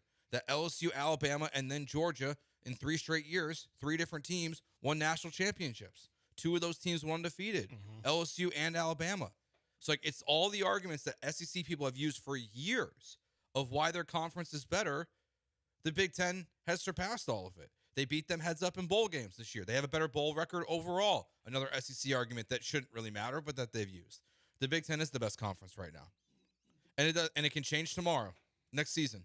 It can flip back very easily. And it's probably going to flip back and forth for the foreseeable future between these 2 conferences. But right now, the Big Ten's the king. It's king. I don't think it's even I don't think there's any argument. You know how wrestling, they'll put, like, these stakes on the line for games? It's tough to do because the SEC wasn't involved yesterday. But it's like, loser leaves town, or like mask versus hair type of thing. Mm-hmm. The SEC and the Big Ten are fighting in the negotiating room over these playoffs, 16-team, 24-team. You know what they should have done? Instead of being like, let's figure out a way to go to 16, and then in 5 years, let's talk about 24. You know what they should have done? They should have moved all their chips to the middle of the table at the start of the playoff. Big Ten, I'm all in. SEC, I'm all in. SEC, you won 16. Big Ten, you won 24. Whoever wins the national championship gets to pick their way.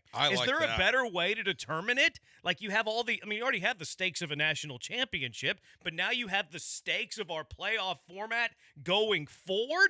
This is what they should have done. Like, they were negotiating. Like, hey, we should be at 16. And then, in 3 years, Big Ten, okay, we'll give you 16, but then we got to go to the 24 team in 4 or 5 years. I don't know why I'm talking like this. Do conference commissioners talk this way? Probably. Maybe.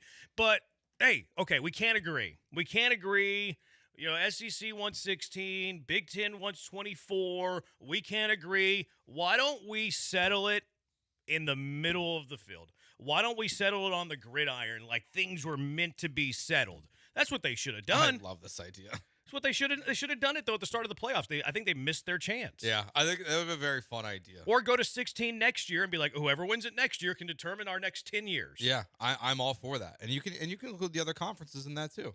Yeah. If the Big 12's like, you know what? Well, we're good with 24, but we want 4 auto bids, even though our conference doesn't deserve it. But if the Cougs win the championship next year, or Texas Tech, they get to, call their shot. They get to design the playoff format. I like this. Right. What happens when Notre Dame wins? Winner calls it. What happens when Notre Dame wins? They just crown themselves champions. They annex champions from college football. They just crown themselves champions every year. Yeah. But last night's game was fun. Like, it felt like Indiana was going to pull away a couple times. Leave it to you to introduce Notre Dame to this conversation. I had to. They're the quiddity of college football. I also just incorporated the Cougs into the conversation. Go Cougs. Before Notre Dame even. They are not the quiddity of the conversation. No, Go Cougs. But last night's game, they just kept battling. And I thought Indiana a couple times was going to pull away from this thing and make it a blowout. But Miami, I give them credit. Like, I don't know if this transfer quarterback thing can continue to work for them. Why not? Where they just keep bringing guys in. I mean, eventually, you're going to bring in a guy who flops on accident, right? Like, you're not going to have – it's just not going to hit. Like, I'm really curious for Indiana next year what it looks like with this Hoover kid from TCU. He's got a good arm. But then again, like, who really knew who Fernando Mendoza was before he got to Indiana? Like how good he could be. Non-casuals? Not Heisman worthy. Not number 1 pick worthy when he got there. I didn't expect that. But, like, we'll see who Miami's quarterback is next year because Mensa's getting sued by Duke now. Yeah, it's a really weird thing to do. Like, a lot of coaches are like, if you don't want to be here, leave. Duke's like, he didn't want to be here. We're going to sue him to force him to stay. Yeah. Like, Yeah. I've never heard of that sort of logic. I mean, yeah. Well, like Make them pay the buyout and say, we'll beat you in, a month or whatever, 6, 7, 8 months. But it worked for Washington. Yeah, they did. They kept him on Williams. That's right. They tried to sue him when he stayed. Okay, I'll stay. Like, that's not a good position to be in, though. No, I don't like, know. You're suing your quarterback to suit up for you is not really an ideal place to be. No. I wouldn't want to be in that situation. Like, we're going to sue him and force him to stay. Like, you getting the best out of him? Are you going to get his best effort? Is he, like Mendoza yesterday, is saying he would take it from the front, take it from the back, and die for his teammates postgame. He literally said that.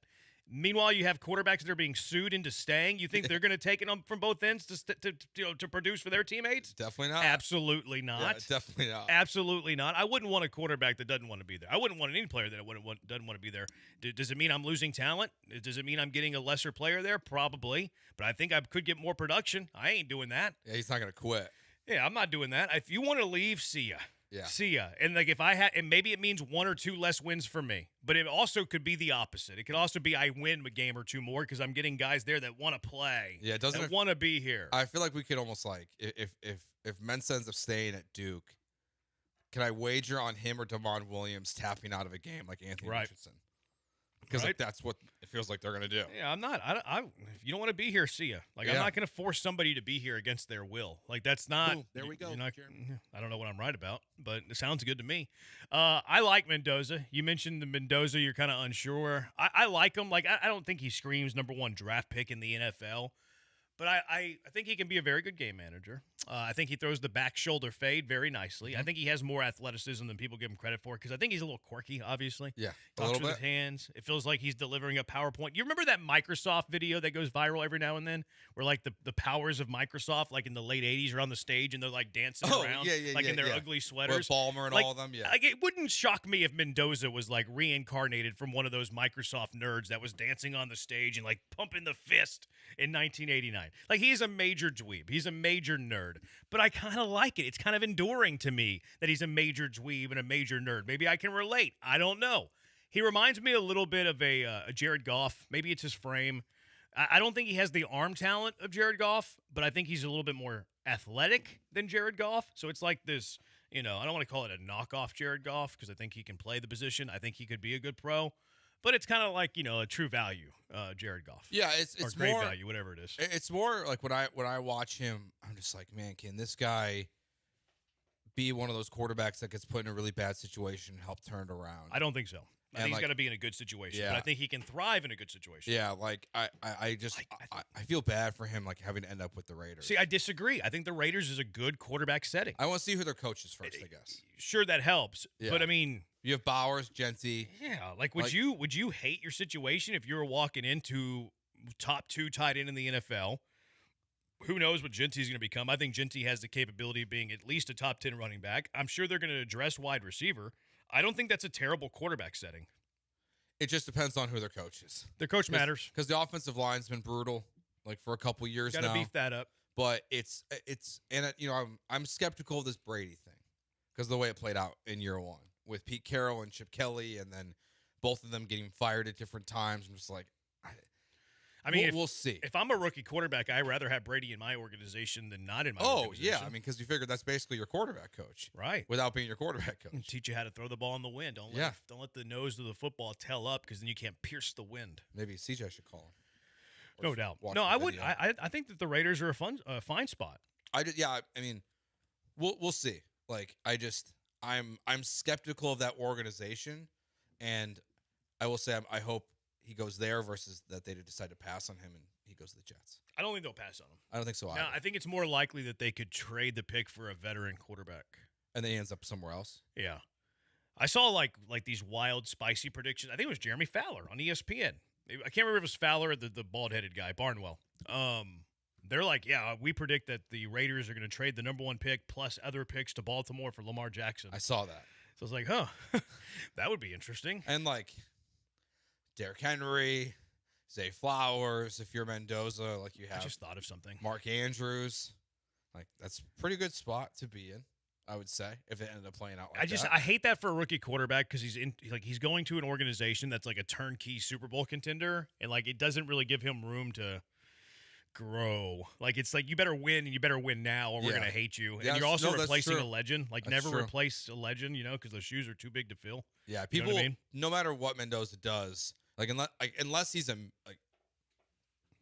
Stroud, Jane Daniels, their rookie years, people are gonna be upset about that trade, and even then, people might not feel good about it because you're trading away a multi-time MVP if something like that were to happen. I just thought of a really good engagement farmer. Oh gosh. Are you going to trade C.J. Stroud for Fernando Mendoza? No. The other half of that. Would you trade Stroud and 2 firsts for Lamar? Oh.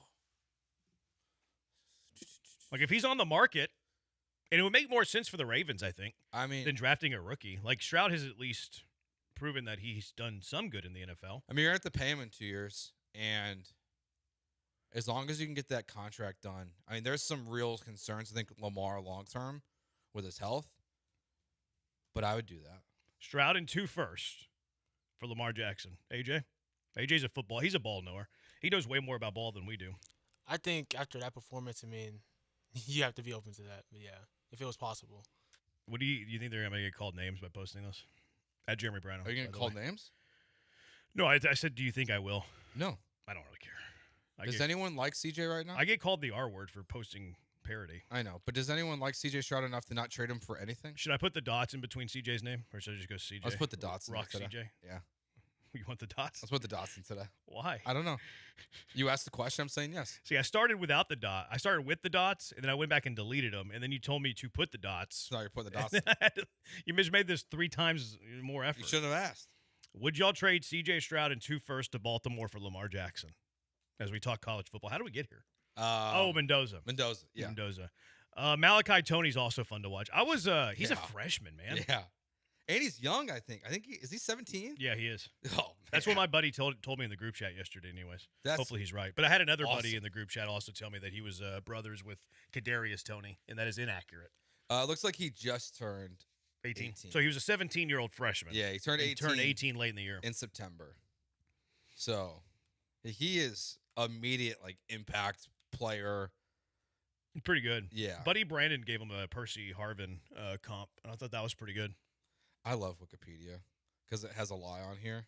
Oh, wait, no, this is a different Antonio Brown. Okay, that's why. Yeah, Antonio Brown's his dad. Yeah, but NFL player Antonio Brown. But not lunatic Antonio But it's not Brown. It's not the crazy one. It's not the one that you know. Okay. Yeah. It's I was like, that's not real. And then I clicked remember on it. there was 2 Adrian Petersons? Yeah. And it's not that Adrian Peterson. The other Adrian Adrian Or Josh Hines Allen changed he added the Hines so he wouldn't be that Josh Allen. Yeah. So that it's his dad is Antonio Brown. Yes. But not that Yeah. Antonio Brown. Not the that was true. Running off the field. No. Antonio Brown. No. Not the wanted for murder, allegedly. That's good. Although was it murder or manslaughter? Or I don't remember the charge on Antonio Brown. I think it was manslaughter. I don't think he killed him. Did he kill the guy? I don't think he killed the guy. I think it was intent to murder. Something like that, yeah. I don't think he killed the guy, though. I don't think the guy died. I think it was the intent to murder. I think that's what it was. 713-780. Attempt to murder. Attempted murder? I said intent to murder, like an idiot. Attempted murder. It was kind of the same thing. Intent to murder. All right, 713-780-ESPN. Plenty to get to today. Dan Orlovsky the other day said that 31 quarterbacks would have won the game for the Texans. How many really would have won the game? I've seen the question going around with Schaub have won the game. We'll kick that around a little bit later. Cash or trash, NFL coaching hires. But when we come back, this Indiana turnaround, one of the greatest in college football history. What others even belong in this conversation with the Hoosiers? 713-780-3776. You can watch along on Twitch. Be careful. Twitch.tv/ESPN975. On YouTube at ESPN Houston. TikTok, ESPN975. You can find Joe at Joe George Radio on TikTok. You can find me at Jeremy J. Branham. And then on Twitter, ESPN975. You can watch along there, too. He's at Joe George Radio. You drop the J for me. I'm at Jeremy Branham on Twitter. Who are the greatest programs with the greatest turnarounds in college football history? 713-780-3776. Jeremy and Joe off and running on a Taco Tuesday on ESPN 97.5 and ESPN 97.9 HD2.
You're listening to Jeremy and Joe, live from the Huntington Bank Studios. Here's Jeremy Branham and Joe George. He's Joe. I'm Jeremy. We're just getting jiggy with it? AJ behind the glass. That's not in Brian's bag. Although I didn't think jiggy with it would be in your bag. That one catch. Very versatile. Is it versatile or is it a lower floor than I thought? No, I mean, I think it's versatility. Joe? I'll go versatility. Okay. Team AJ here. Is this showing AJ's versatility or is it showing that his floor lowered? Are you just stealing 713-780-3776. Now, like, is this on your page of music or is this stolen from, like, Mapes?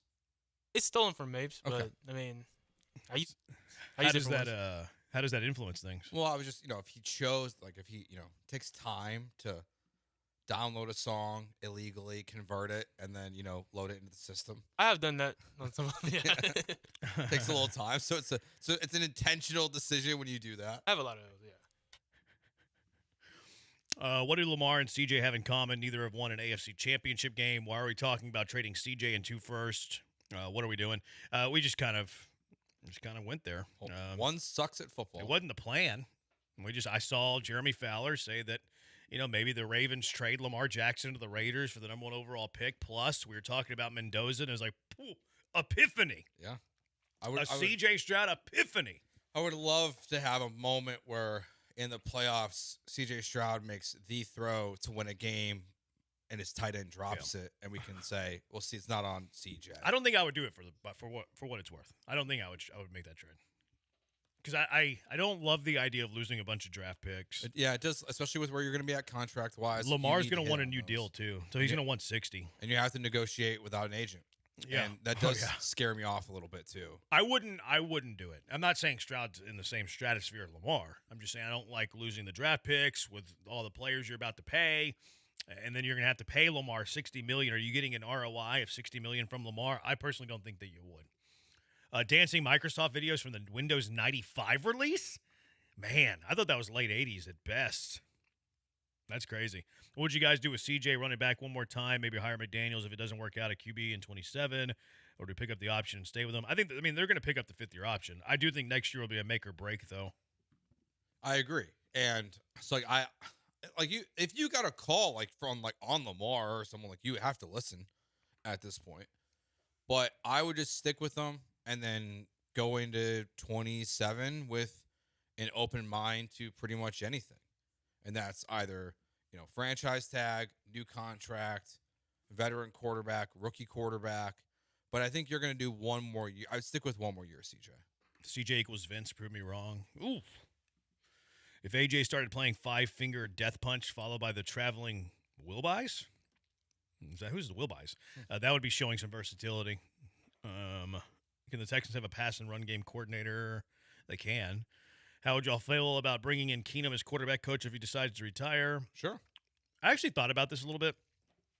Gerard Johnson is one of my favorite people on this earth.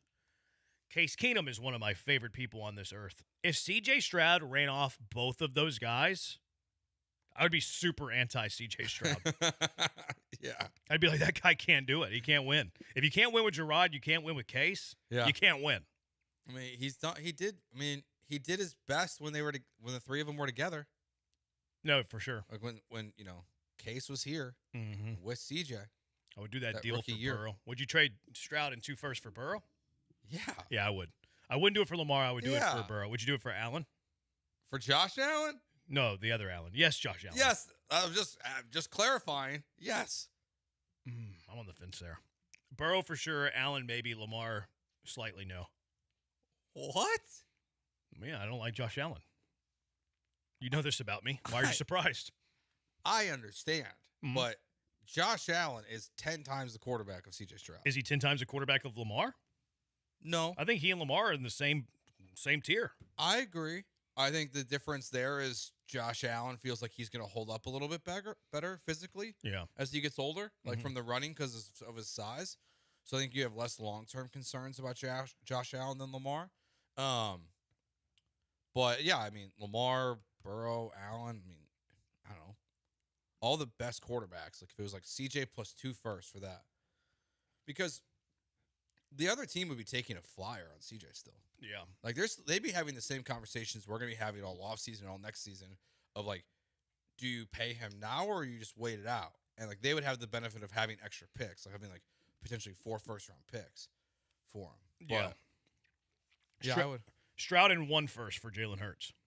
No. I would do that. I would do that in a heartbeat. I'm not as I like Jalen, but I'm skeptical. I would do that in a heartbeat. I'm a little skeptical.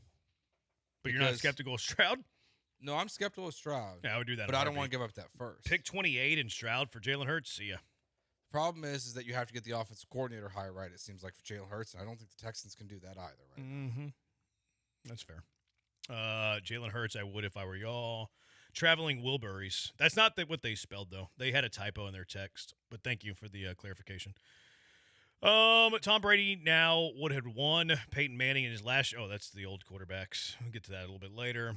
Greatest turnaround ever. Jeremy and Joe's criticism of C.J. Stroud after calling him a top 5 quarterback. You're welcome. Intent to murder, kind of like all intensive purposes, says Wheatstraw. All intents and purposes.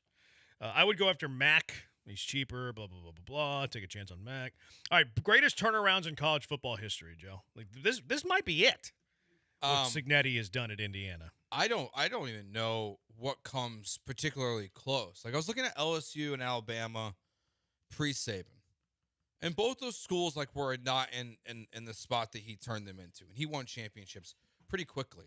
I think it was year 3 at LSU. Yeah, those are like powerhouse programs that have previous pedigree. Exactly. Like now Alabama had been down for a majority of my life, I would say. Like they really and LSU kind of as well. Like LSU pre-Saban, like post-Saban, every coach there wins a championship outside of Brian Kelly. Mm-hmm. But pre-Nick Saban, like it wasn't great, but they're still in this recruiting hotbed of talent to where it gives them an edge. I don't know anything that comes close. Like Washington didn't win. Michigan State didn't win when they were in the playoffs. They got there in the first 14 playoffs. Didn't win at all. But they didn't win at all. Like, this is the only, like, Clemson? Like, is there a Dabo, Deshaun Watson? I mean, Taj Boyd, right? Was he the quarterback before? Like, Clemson was really a nothing burger. Clemson had some pedigree, though. Clemson had some years back in the day. Yeah, but it's been a long time. I mean, Indiana, isn't Indiana the second losingest program of all time? I think they have the second most losses in the history of college football. They were number 1 until these last 2 seasons. Who fell below? Was it Rutgers? I think it's Northwestern. Or that's right. It was Northwestern.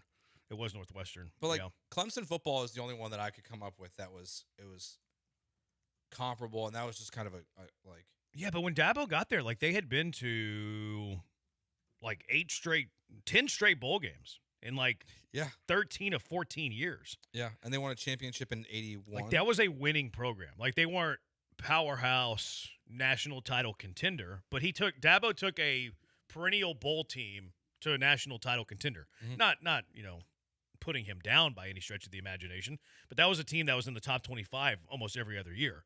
Indiana was in the bottom of the conference year after year after year. Someone on the text line said Kansas State, which I think is a good call. Kansas State had a long history of bad football, and then Bill Schneider got there and kind of turned them around. Yeah, but Snyder. But they didn't win it all.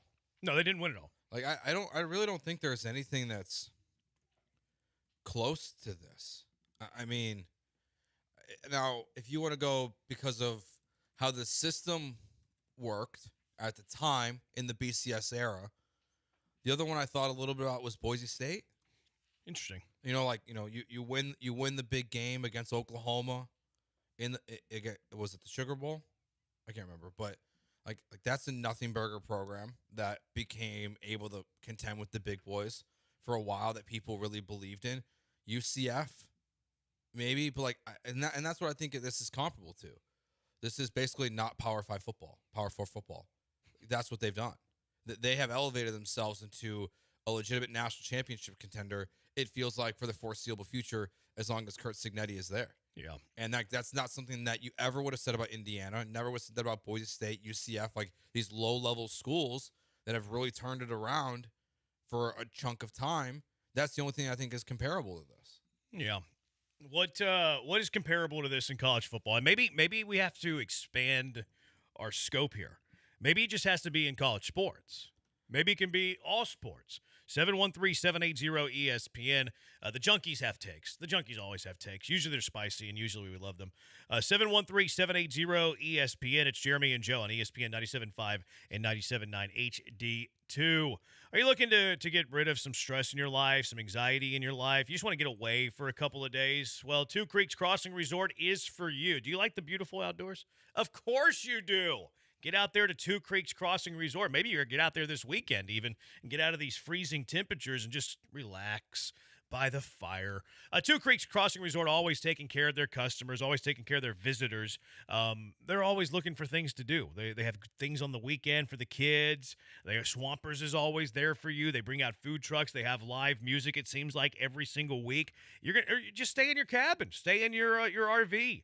Stay in the treehouse. Whatever you want to do, you can do out there at Two Creeks Crossing Resort. But you're going to enjoy the great outdoors. 92 acres of property for you to explore. They got the two creeks there. What can you do in a creek? You can kayak on a creek. You can do some kayaking out there at Two Creeks Crossing Resort as well. They have pickleball courts. They're building a lazy river. Or, you just hang out, have a drink at Swampers, have a cold one. Nothing wrong with that. Escape the city. Enjoy the relaxing, great outdoors. Book your stay now at twocreekscrossingresort.com. The open green spaces, wildlife you don't see in the city, and the fishing out there is great. We mentioned those two creeks. They got a big catch and release pond in the middle of the property too, which is great for the kiddos. What I love about it, it's 90 minutes. You're 90 minutes away from paradise. A lot of people, let's go on an airplane and travel so far away, and you're spending most of your time at the airports, at the TSA gate, at the gates, at TSA. You're getting patted down in places you don't want to be patted down at.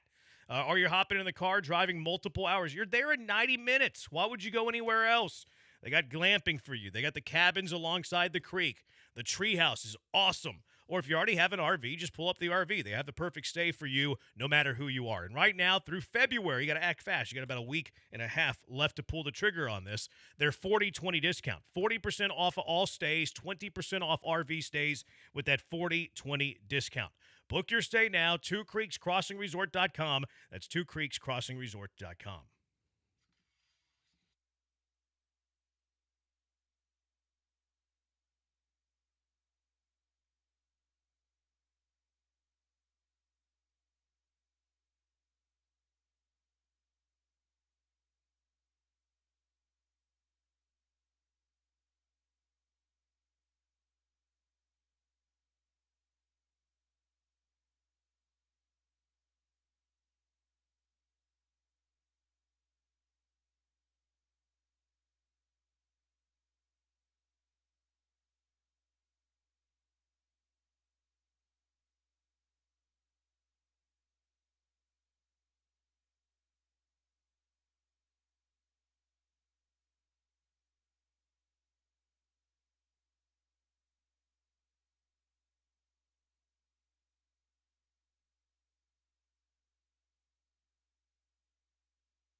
It's Jeremy and Joe, broadcasting live from the Huntington Bank Studios. Here's Jeremy Branham and Joe George. All right, what are the greatest turnarounds in college sports? Because we can't find a like for like in college football. Somebody said Florida was Spurrier. They won their first national title. I'd have to go back and look at their history, but I imagine Florida had some decent history prior to Spurrier, at least better history than Indiana did on the gridiron. I would imagine so. I like that for all of last season as a bit. I was saying I believe that Indiana is a football school, and like people would laugh at it, and like I wasn't even serious. I'll admit I wasn't like, yeah, the Hoosiers are about to win a national championship in 2 years. I was doing it as a bit for a while, and then all of a sudden they win a national championship in a year and a half. So, I'm not saying that I called it, but yeah, I mean, kind of called it. I'd say Florida doesn't count. I mean, you've got from 1980 to 1989. They would have built to a bowl game almost every single year. Okay. Like even the year before Spurrier got there, they played in the Freedom Bowl, and then he took over, and they went 9-2 right away, and they started winning immediately. But he took over a bowl team. He took over a team that had just played in a bowl game. So like you have to take over. Signetti, the Indiana went to a bowl game prior to Signetti in 2020. Was that Penix? It was the COVID year. Penix might have been gone actually. It might have been Penix. Penix might have left based on that year. Yeah. I don't know. I don't remember if Penix was there in the COVID year or not. It's they so had funny. They hadn't won a bowl game though, Joe, since 1991. Oh my because they lost in back-to-back years in 1920. They lost back-to-back years in 15-16. They lost one in 07, lost one in 93. Their last win was the Copper Bowl in 1991. Yeah, Penix was there in 2020. He only played in 6 games. Well, that was the COVID year. Oh, I guess so. Yeah, they went 5-1. Yeah, it was just in all of his career he only plays in 6 games until he gets to Washington. So it's hard to decipher which one's True. which. Fair enough. But, I was just looking at their season-by-season record. yeah. Yeah, that's I don't think that anything like this has been done in college football history. What about college sports? I mean, see, now basketball is different because the tournament is so hard to win. So I don't think you have to in basketball to kind of get credit for what's happening here. Mm-hmm. I don't think you have to be a champion. Okay. Because the tournament's so crazy. Gonzaga, like what Mark Few has done. Such a huge nitpick. Like they're kind of a nothing burger program, right? I think they had some. Oh no, never this success. Never this success. I don't think that they were ever really any good prior to that. I think he completely rebuilt them. Yeah, I mean they still play in a stadium like looks like a high school stadium. It looks like It's intimate. It's a good place to watch. Sure. I've never been there actually. It looks cool though. Yeah. But like they were the first one that I thought of. Okay, that's an outside. interesting one. I mean, the two that I look at in college basketball, I look at Houston, obviously. Kelvin Sampson took over a program that was dormant and terrible building, and no one was going to games, and a bad product. And the history was far enough, was long enough ago. Oh, it was the mid-'80s. That I think there is like a separation. Yeah. To what he did. Yeah. So I would point to that. I mean, it was a program that was on life support, and now they're the winningest program in the last 2, 3, 4, 5, 6, 7, and 8 years. The other one that I look at in college basketball is Scott Drew at Baylor. Scott Drew at Baylor took over a program that was literally in the death penalty. Mm-hmm. They literally did not play conference games the year before after the Dave Bliss mess, and he won a national title there. That, to me, I think is the greatest turnaround in college sports. That's at least one that I'm privy to. Maybe there's something in like college wrestling that I'm unaware of. Yeah, but that doesn't count. It's very insulting to Chad Gables. We're of the world. talking big sports here.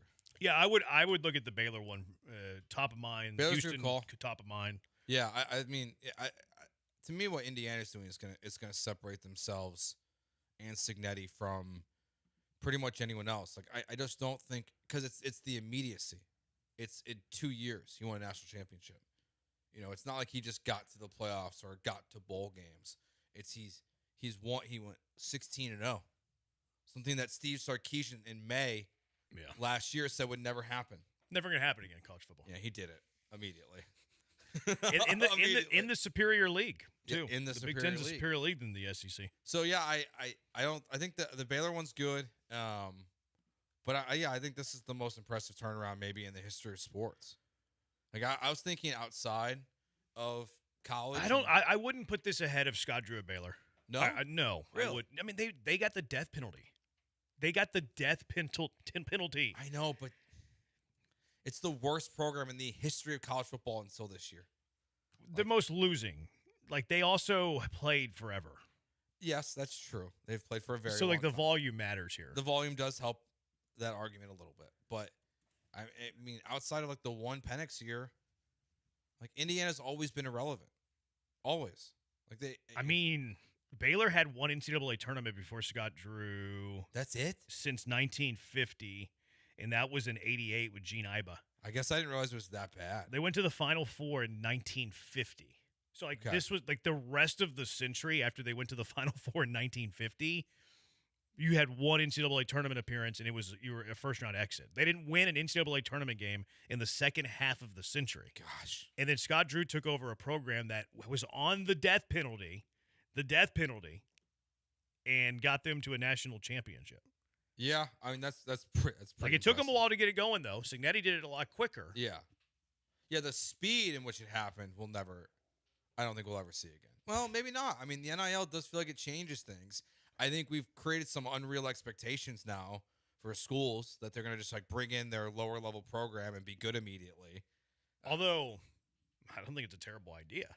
No, I mean, like even like at Penn State this year, you took what their roster was. Yeah, you're losing guys to the draft. And then Matt Campbell just goes, cool, and I'm going to take the 18 best players from Iowa State. Yeah. And I'm going to put them on Penn State's roster. Right. Like that's what he did. He brought everyone with him. Why? I mean, if I were an AD and I'm hiring between candidate A and candidate B, and it's a tie, and candidate A is like, I'm bringing half my roster, and candidate B is like, I'm not touching anybody. Yeah. Well, I'm going to go candidate A. Yes. I have a better chance to win in year one. Yeah, because you're basically just like merging two college football programs into one. It's kind of like Remember the Titans. Yes. Brought them together. Won a state championship. They did. I forget the white coach. Was it Boone? Yeah, Boone. I feel like they did him a little dirty. I agree. He got demoted for no reason. But it turned out, I mean, it was an unpopular move. Took a lot of bravado and cojones. It did work out. And they got it right. Yeah, they got it right. They got it right. They hired the right coach. And I appreciate bold and bravado. And that was it. 713-780-ESPN. The Junkies have some ideas on the greatest turnarounds ever. What are yours? 713-780-3776. It's Jeremy and Joe, ESPN 97.5 and 97.9 HD2. Maybe your property taxes can be turned around. You're paying too much on property taxes. We know that. And we know that protesting these taxes are complicated. They're time-consuming. They're giving you a headache. You don't want to deal with it. I don't blame you. I don't want to deal with it either. And I don't have to. You know why I don't have to? Because of ownwell.com. They are the best. I don't have to go down to the courthouse. I don't have to hire an expensive lawyer. And in fact, I don't owe any money unless they win for me. Unless they save you money, you're not paying it anything. And it only takes 3 minutes to sign up. Ownwell.com. Don't procrastinate. Head over there right now. Get them in your corner. Have them fight for you. Have you recently remodeled? Well, counties track permits. Use them to justify raising your home's taxable value. That ain't good. Ownwell steps in to keep your assessed value in check so your tax bill doesn't explode. I used them last year. Used Ownwell last year. They saved me some money. I'm going to use them again this year. I hope that they save me some money again this season, and I think that they will save me some money this year. And you know what's great about them too? Is that, again, you only pay if you save. What's what makes it fantastic. Ownwell.com, and then you get the compound savings year after year. Join the 140,000 Houston properties that use Ownwell. Over 500,000 Texans have used them, and they save their customers on average over $1,100. Are you out in Galveston? Well, Galveston property owners reduced their property taxes by over 8% after accounting for Ownwell's fees. Only pay if they save. Stop overpaying on property taxes. Be an adult. Don't overpay. Get your free estimates or savings right now. Your free savings estimate right now at ownwell.com. That's ownwell.com to see how much you can save. Ownwell.com.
You're back with Jeremy and Joe, broadcasting live from inside the Huntington Bank Studios. On ESPN 97.5 and 97.9 HD2. He's Joe, I'm Jeremy. Biggest turnarounds, college sports history.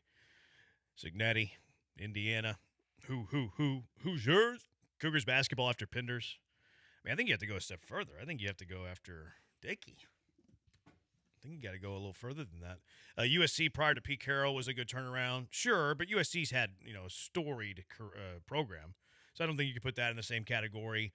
One time I took the Akron Zips to the national championship in year 2 of my NCAA 2005 video game dynasty. That was Brian listening to the show. Yeah. Texting in. Clearly. What's up, Brian? Texting in, talking about the video games. No Brian in here. I don't hear about the video games. Someone said Woody Dantzler was the man at Clemson back in the day. Indiana's the king of the turnaround now, but I'd say Miami under Schellenberger was also a massive turnaround. Eric the Buyer, that's a good call on that one. Cincinnati getting into the playoff. Okay, yeah. I think that was a great turnaround, obviously. Yeah, I'm fine with that. Cincinnati hasn't had terrible program history, though. Like, they have good history. Yeah, I mean, Brian Kelly did good with them before he left for Notre Dame. Yeah. He had him in a pretty good bowl game. Yeah, they've won some. I mean, Cincinnati was a player in college football. Now, it wasn't, Power 4 football or whatever. Wayne Graham, Rice baseball, maybe the most impressive turnaround in NCAA. Rice is Rice, never made the postseason before he got there. That's a great call. Wayne Graham's turnaround at Rice, one of the greatest college turnarounds in history. Went from San Jack to Rice and then made Rice. Won a national championship there, I think in 2003. Okay. Lance Berkman was on that 2003 team. You know who their shortstop was? No. Damon Thames.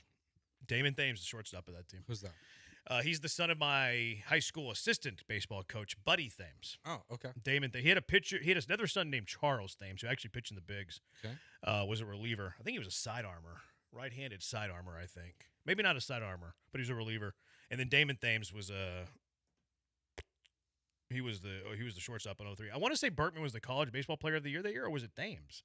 I'm on the fence on that. He went to the minors of St. Louis, and then he's like, oh, they have Albert Pujols. I'm never going to be able to play pro ball. Like, this is what it takes to be a big leaguer? I'm probably not going to be able to do that. Texas Tech has sucked for decades, not as bad now. That's not entirely fair. I mean, they were pretty good with Mahomes. No, they weren't. They were below 500 with Mahomes. But they were pretty good with Leach. Yeah, with Crabtree and all that. Spike Dykes had some years. Yeah. The Cogs with Keenum. He said Cogs, not Cougs.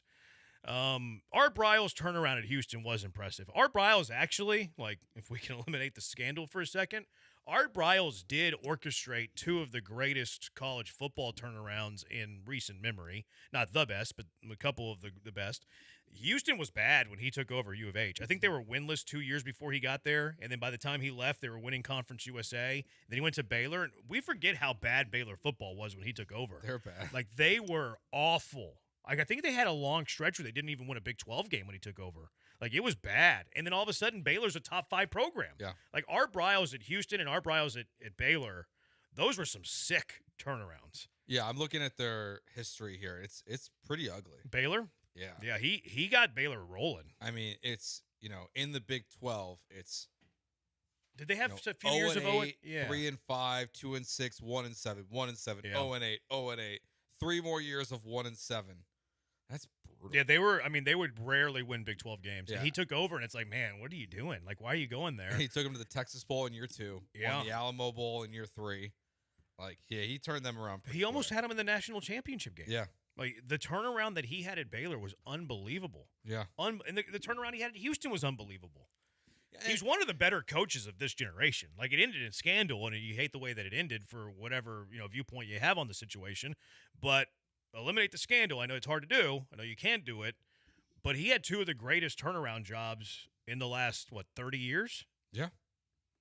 I mean, the Cougs are terrible, too. I would have, like you said. I would probably have those 2 probably in the top 5 in the last 30 years. I'm trying to think what else. Like, he's got 2 of them. Duke in college basketball. See, they were pretty good for a while, though. Then they had the lull. Coach K got there. Coach K would have probably been fired if it was like this generation and how quick the turnover is, and then he got them going. Baylor post Briles, Utah's mid-2000s turnaround. I wonder, that has to be Urban, right? Urban and Alex Smith. That's Urban. They play for a national title? Or was it just a New Year's Six game? They just missed it. Okay. I couldn't remember if it was a natty or a New Year's Six game. No, it was a New Year's Six, and he coached that game, and then that's when he handed it off to Whittingham before he went to Florida. before Urban went to Florida. Yeah. When Cincinnati got hired by Indiana, he said, I win, Google me, absolute boss move. Cougs basketball says another junkie. Pete says, great win by Indiana last night. Great class shown by that Miami player taking swings at the Hoosier player. Some things never change. That was tough. It was weird, though, because he, waited to, shake Mendoza's hand. And But then he went after was it like a defensive tackle? Yeah. So I think he got baited. I think the DT baited him, quite frankly. They said that he said something about his dad. I saw it on social media. Oh, really? Yeah. His dad passed away, so. Yeah. I figured it looked to me like he got baited because the DT's backing away laughing. Yeah. I thought he got baited. This is like WCW signing Scott Hall and Kevin Nash. Only things that come close to me as far as improbability is Leicester City winning the Premier League. That's pretty good. And the Rams in '99 with a store clerk at quarterback. Leicester City's a good call. I had some pro ones here, and I have that Rams team on my list. Really? Yeah. Because the Rams were bad? From 90 to 98, they had most wins they had in a season was 7. Wow. They were always bad. Dick Vermeil takes over in 97. They win 4 games, then 5 games, and then they won the Super Bowl. Wow. In his 3rd season. That's pretty good. And they were good for a couple years after that still. Yeah. As well. So, They were. They were one of the pro teams I had. What other pro teams you have? Stories yet to be totally written. And, history is a little different, obviously, with this franchise. I think it's kind of hard to ignore looking at a team that went 4-13 2 years in a row and is playing for the AFC Championship game this weekend. And Mike Vrabel and not being it's a pretty good turnaround. He has relatively the same roster that the Patriots had last year. Yeah. And then I put the Cubs and Astros on here for 16 and 17. And those teams were terrible, both of them, from 09 to 14. And then immediately went from always being below 500 to being some of the best teams in baseball. Perennial 100-loss seasons. I think they had 3 years in a row. Yeah, Cubs were never that low, but they got Joe Madden, NLCS World Series. In 15, Astros obviously playoffs, missed the playoffs, win the World Series after always being below 500. If the Texans could have won the Super Bowl, you'd have to put them on the list. Probably. D'Amico taking an organization that won 11 games in the previous 3 years and then winning the Super Bowl 3 years later and playoffs all 3. Had been at one point paying 4 head coaches. Yeah.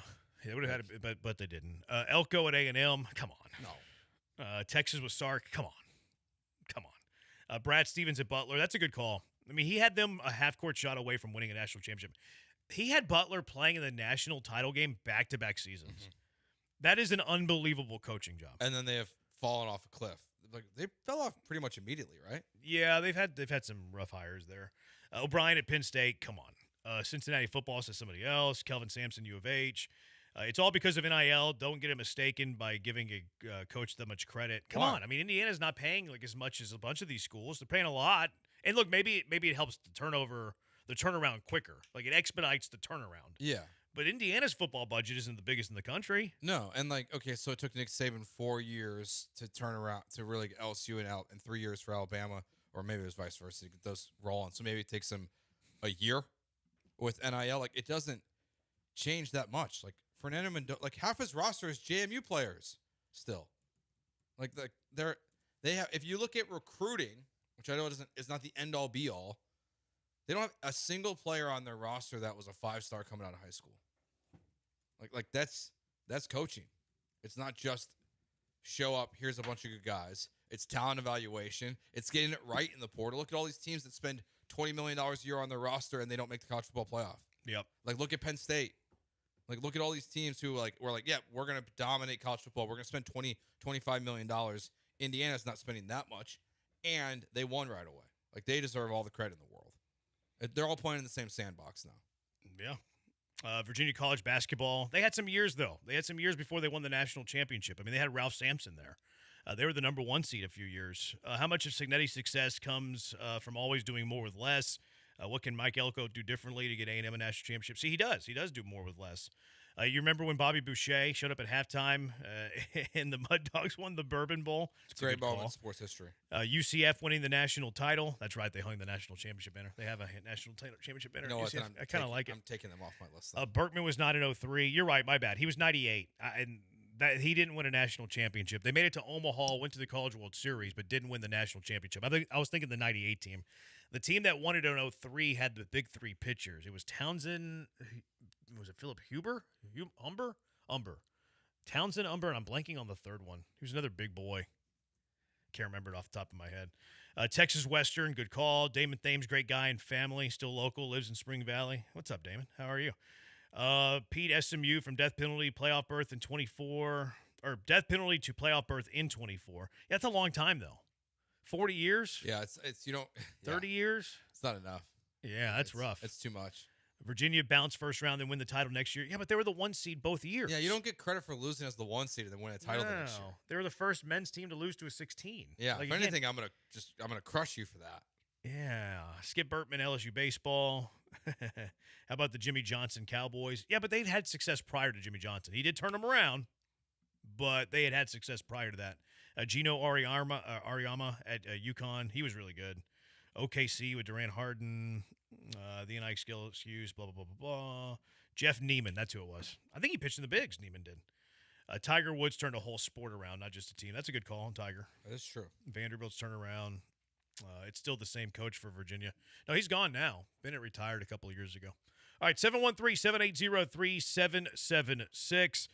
CJ Stroud, where is he at with his offensive coordinator? They have not made a decision yet. Well, they might have made a decision. We're just not privy to it. Where is he at with his OC? 713-780-3776. Jeremy and Joe, ESPN 97.5 and 97.9 HD2.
He's Joe. I'm Jeremy. Who's Dawn? The lady voiceover person. Oh. Jim's wife. Oh. Jim and Dawn Cutler. I didn't know her name was Dawn. That makes sense now. Yep. I thought he was calling me Dawn. Nope. Nope, you're Jeremy. The Huntington Bank bad boy. 713-780 ESPN. CJ Stroud, Wonderlic may not have lied. It wasn't the Wonderlic. It was the S2, cognitive score. And it was really bad. Now, some of the best scores that year haven't had like the best careers either. Sure. Like I think it was Jaron Hall from BYU like had the second best score. Will Levis had a really high score on the S2. I think Bryce Young was 1. It's not the end all be all. I think it's a decent. I don't hate it though. I think that there's a. It's just because you score well doesn't mean you're going to be a good quarterback. No. But I think even if you're a good quarterback, like in terms of like your arm strength and accuracy and things like that, if you score low, it can probably be a poor reflection of what you are. I think it's a really good barometer on your ability to process. Like if there was one attribute that I would say this has correlation with, I think it is your processing attribute, which Nick Haley wasn't a great hire for a quarterback who doesn't have a great processing attribute. Sure. And I do think like if NFL teams had their way, they would like the S2 test to still be a thing. They don't do it anymore? Players have opted out of it because it leaked. Which is like, it's unfair to CJ and Bryce Young and others. Like, it should not have leaked out there like it did. So a lot of agents were telling their quarterbacks and players to opt out of it. Hasn't it always leaked, though? Like, I remember the Wonderlic scores would. Yeah, they would, yeah. Or it might have just been public. I don't remember. I think Wonderlic, I feel like, might have been public. Yeah. Because I had never heard of the S2. At least I don't really remember hearing about the S2 until it was CJ failed it. Right. Basically. Yeah. Like the S2, that was the first time that I heard of the S2. Because I know, like, when they pulled, like, when people talk about it, they have all these other references from quarterbacks that were taken in drafts prior. And you're like, oh, I didn't know that. Like, right. But, like, Justin Fields scored great on it. Like, well, he sucks at football. See, I just think it's one component. Yeah. Like, maybe Joe would ace the S2. Do I think he can play quarterback in the NFL? Sorry, Joe. But no, I don't think you can play quarterback in the NFL. That's fair. AJ might be able to ace the S2. Do I think AJ can play quarterback in the NFL? I don't. I think he'd produce better than you, Joe, but I don't think he would be very good in the NFL. So it's just one component. Sure. But if, like, all things were equal, let's say the arm, the size, the athleticism, all of it, the resume, all of it's the same, and I had a quarterback that got a 90 on it and another one who got, what was Stroud's, like a 12? 18. An 18? The never seen 18? Like, give me the 90. You know what I mean? Like to me, it does carry weight. Should it be the end-all, be-all? No. Should you hire an offensive coordinator that runs a sophisticated offense that forces you to read defenses and then adjust based on what you're seeing from the defense post-snap? Unless they thought he could do it. Should you put more on his plate and coverage protection schemes and all that? Is he going to struggle whenever there's multiple numbers coming at him and they're disguising defenses? Yeah, probably a little bit. I don't think that the S2 score that CJ Stroud had, I think we're seeing it come to fruition. I agree. I think when you look at his career, when you ramp up the pressure and you ramp up the more complicated defenses, he's really struggled. Yeah. Like when he played Robert Saleh and the Jets, when he played Mike McDonald and with the Ravens and the Seahawks, like when he plays these really intelligent defensive coordinators who run complicated systems, he's been bad. Yeah, he has. Like he either makes mistakes or he's just highly inaccurate with the ball. I was a third-string quarterback at Kingwood. I could have won that game. No quarterback in Kingwood history could have won that game. Now, Humboldt High School history, you got a shot. Corrections on the Rice baseball. Berkman was not on the 03 team. He led Rice to its first World Series in 97. Paul Yanish was the shortstop on the 03 team. Yeah, my bad. I got that one wrong. We corrected that a minute ago, though.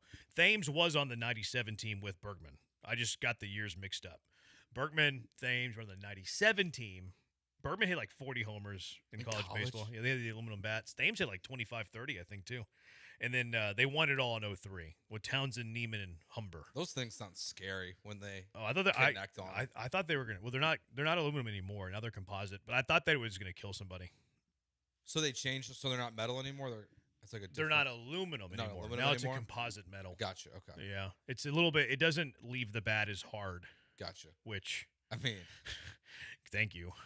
I mean, there's still like, there's videos you see of like pro baseball players grab them for just like batting practice. Oh, yeah. And the things they do. Yeah, it's terrifying. Yeah, I mean, I legitimately, I thought somebody was going to die. I thought a comebacker was going to hit a pitcher and die. And he still, I mean, we've seen base coaches in minor league baseball, get hit with the wooden bats, and die. Yeah, it's kind of scary. C.J. Stroud, where's he at with Nick Caley? Stroud did an end of season press conference yesterday, which, by the way, like, stand up guy. Like, I tip my cap to C.J. Stroud. You know, taking all the questions. He played the worst game of his career. He's probably the downest, if that's a thing, he's ever been in his professional career. And he sat there and took the music. Like, he took everybody's questions, peppered, like, hey, do you suck? Like, what's wrong with you? And he just sat there and wore it like a champion. Mm-hmm. So I do tip my cap to that.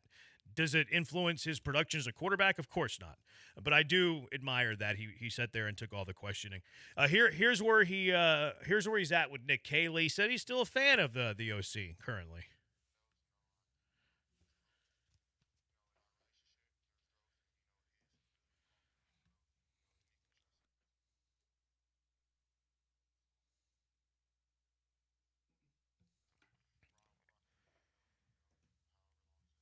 Take a drink for every time he says, play that one back there. Run it back, AJ. Take a drink for every time he says, CJ Stroud.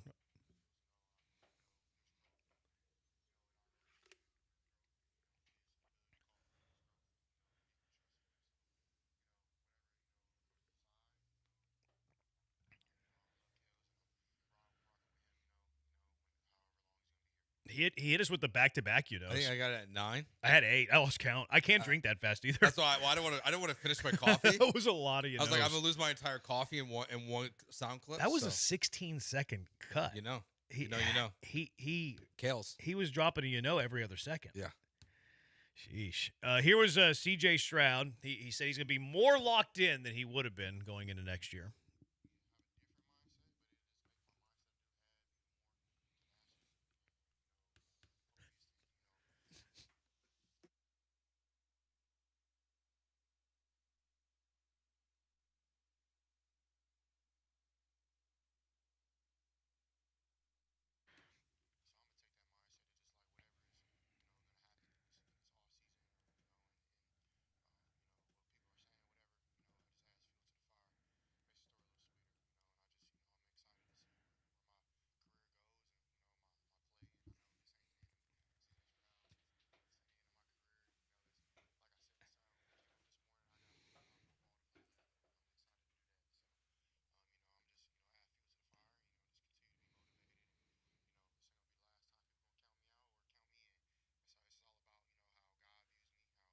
That's good.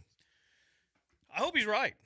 I hope he does all the things he's saying. I mean, it'd be great if he did. It'd be great if he did that. Like, I do have this theory that, like, when we like the player, they can say no wrong. They can be, You're right. No, you are right. He's like, I don't want to feed hungry children. Well, he's our quarterback, and we love him. He won an MVP and guided us to a Super Bowl. Like, it doesn't matter. Like, if you're happy with the guy, it doesn't matter what they say. If he won a Super Bowl and was the Super Bowl MVP, be like, I hate kids. Be like, that's okay. Kids are terrible. We would like, we would be like, yeah, I get it, CJ. You're the best. But since we hate him right now, he could have went up there and be like, I cured cancer. Why aren't you spending your time on football, you bum? Like, so these press conferences are kind of whatever. But I hope he's right. There are two things that lead to change more than anything else. And I say this all the time, and I've probably said it too much. But there's two things that lead to change more than anything else, Joe. Desperation and embarrassment. Right? Like, I'm desperate to save my marriage. I'm going to change. Mm-hmm. Like, I'm embarrassed that I'm 25 pounds overweight. I'm going to change. I hope that C.J. Stroud was both embarrassed and is, desperate to be better. So I hope everything he says turns into fruition, but, actions greater than words. Yeah, and it really shouldn't, at this point in his career, change what he does in an offseason, to be honest with you. Really shouldn't, no. Like you should be at a point now where you know what it takes to, be a top, to be at your best when a season starts. But now that he has an understanding of this playbook, assuming the playbook is the same, in next offseason. Like, he should be more well prepared, have a better idea. And, some of this stuff, I'll believe it when I see it. Yeah. And then last one from Stroud. He was asked about a potential contract extension because he is eligible for the first time in his NFL career to sign a contract extension. Here was Stroud's reaction to that.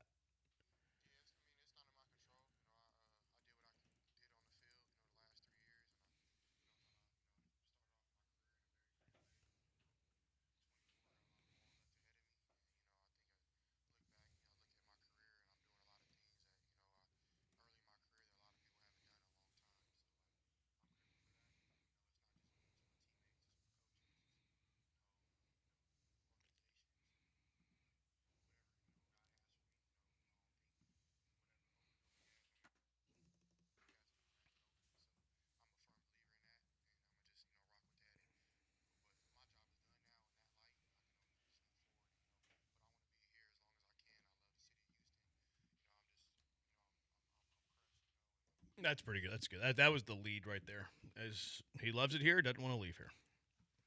He does. Does want to leave here. Wants to be here as long as he can. At least that's what he said. Wants to be here as long as he can. That's what he said, though. Yeah. I mean, Deshaun said that once upon a time, too, I think. He did. He cried also when Bill O'Brien got fired, didn't he? I don't remember. I do remember tears, but I don't remember what they were for. I think it was when Bill got fired. Really? Or it was before Bill got fired. Interesting. I don't remember.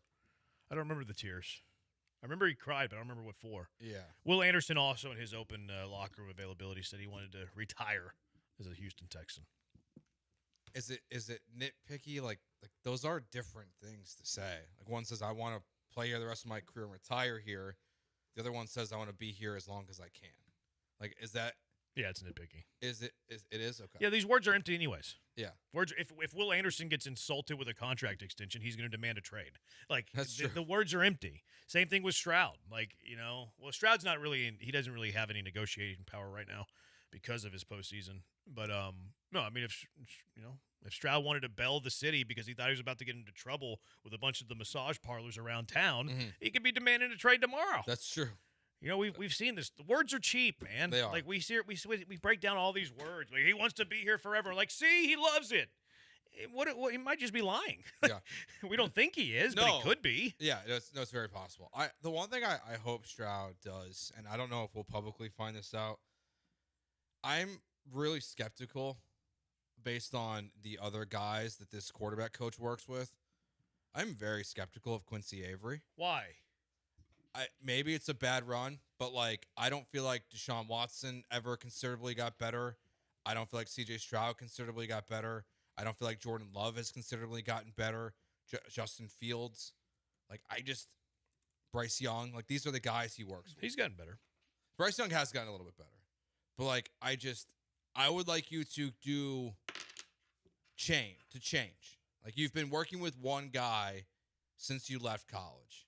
And whatever's going on mechanically and the issues you're having in these games is not working. I'd like to see change. Is Mahomes his guy? No. I think Mahomes works with the Brady guy. The story says that he worked with Mahomes. I don't know if he still does, or maybe it was just a little bit. It said this story's about Quincy Avery. Quarterback coach went from unpaid assistant from a college team to working with 2 top prospects. Avery, 39, is owner of Quarterback Takeover. Blah, blah, blah, blah. His biggest clients over the years have been Mahomes and Hurts. Maybe it was a brief period of time and he no longer works with them. And I don't know if he works with all those guys still today, but, the last was out there was that, Quincy has said he still works with CJ. Yeah, I don't know if I put a lot of weight in this theory. I just want to see him change it a little bit. That's fine. I'm cool with that. I'm cool with variety. Just change it up. Like AJ. He's got a lot of variety. Yeah. That same thing Stroud needs to have with his quarterback coaches. Variety. He should go work with Salisbury. Salisbury trains QBs. That's true, he does. That'd be an interesting duo. I don't know if CJ could handle it. I think that's what he needs. I don't think he could handle getting I think he needs a boot right up the... I think Sean would make him cry. Good. Toughen up the quarterback. You know what, Joe? I like tough-minded football players. I agree. I don't need any soft boys. I want some tough-minded ballers. Yeah. I'm just not sure he can cut it. 713-780-ESPN. Junkies have some thoughts. We're going to get to this. Orlovsky said the 31 quarterbacks in the NFL would have won that game in New England a little bit later. Maybe get to it next. Maybe if not next, a little bit later.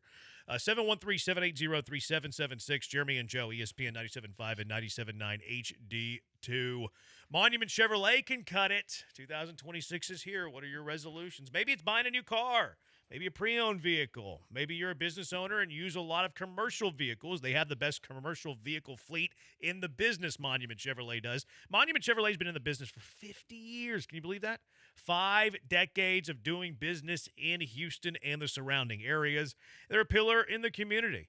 I think a big reason why is because of their culture. Their culture's phenomenal. They build a great culture there. It's still family-owned, too. How many dealerships can you say that about? They take care of their salespeople, which means that salespeople want to work for them, which means they have the best salespeople in the market, and that's why you can trust them. Monument Chevrolet is the best. If upgrading your ride is on the front of your mind, look no further than Monument Chevrolet. They are offering fantastic deals on new vehicles. Tell them your budget. They're going to work hard with you to meet it, of course. Maybe it's that Silverado that you have in mind. Maybe it's the new Trax that you have in mind, or the Traverse, our vehicle of the week.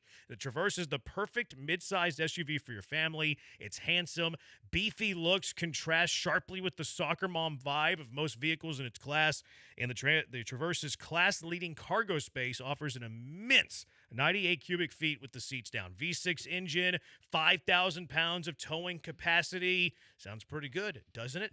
MonumentChevrolet.com. Check out their full inventory at MonumentChevrolet.com. But Monument Chevrolet is that dealer that you can trust. You're going to want to purchase your next vehicle at Monument Chevrolet. Stop by in person at Beltway 8 and 225. Make sure you ask for the GM Jeff, the bee's knees, fantastic guy. And he's not only a fantastic guy, but he wants to get you a fantastic deal. Chevrolet, together, let's drive.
You're back with Jeremy and Joe, broadcasting live from inside the Huntington Bank Studios. On ESPN 97.5 and 97.9 HD2. Junkie says Mahomes works with Clyde Christensen. I'll take your word for it.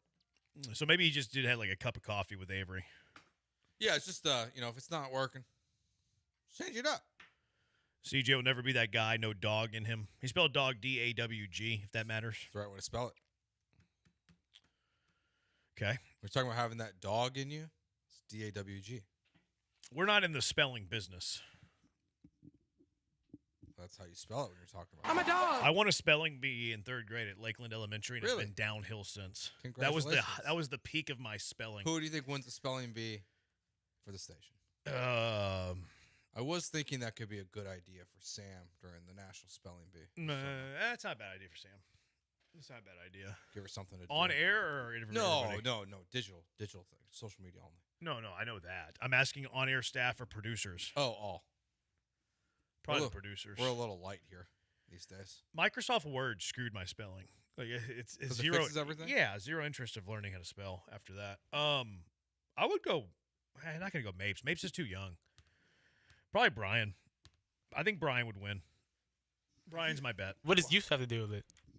Because I do think that the computer technology has made spelling worse for the younger people. That's fair. I think old heads they would run circles around the young cats when it comes to spelling because of technology. So you think Granado gets the importance of learning how to spell, or the importance of spelling is gone. It is now because you have all of everything your phone auto corrects it. Mm-hmm.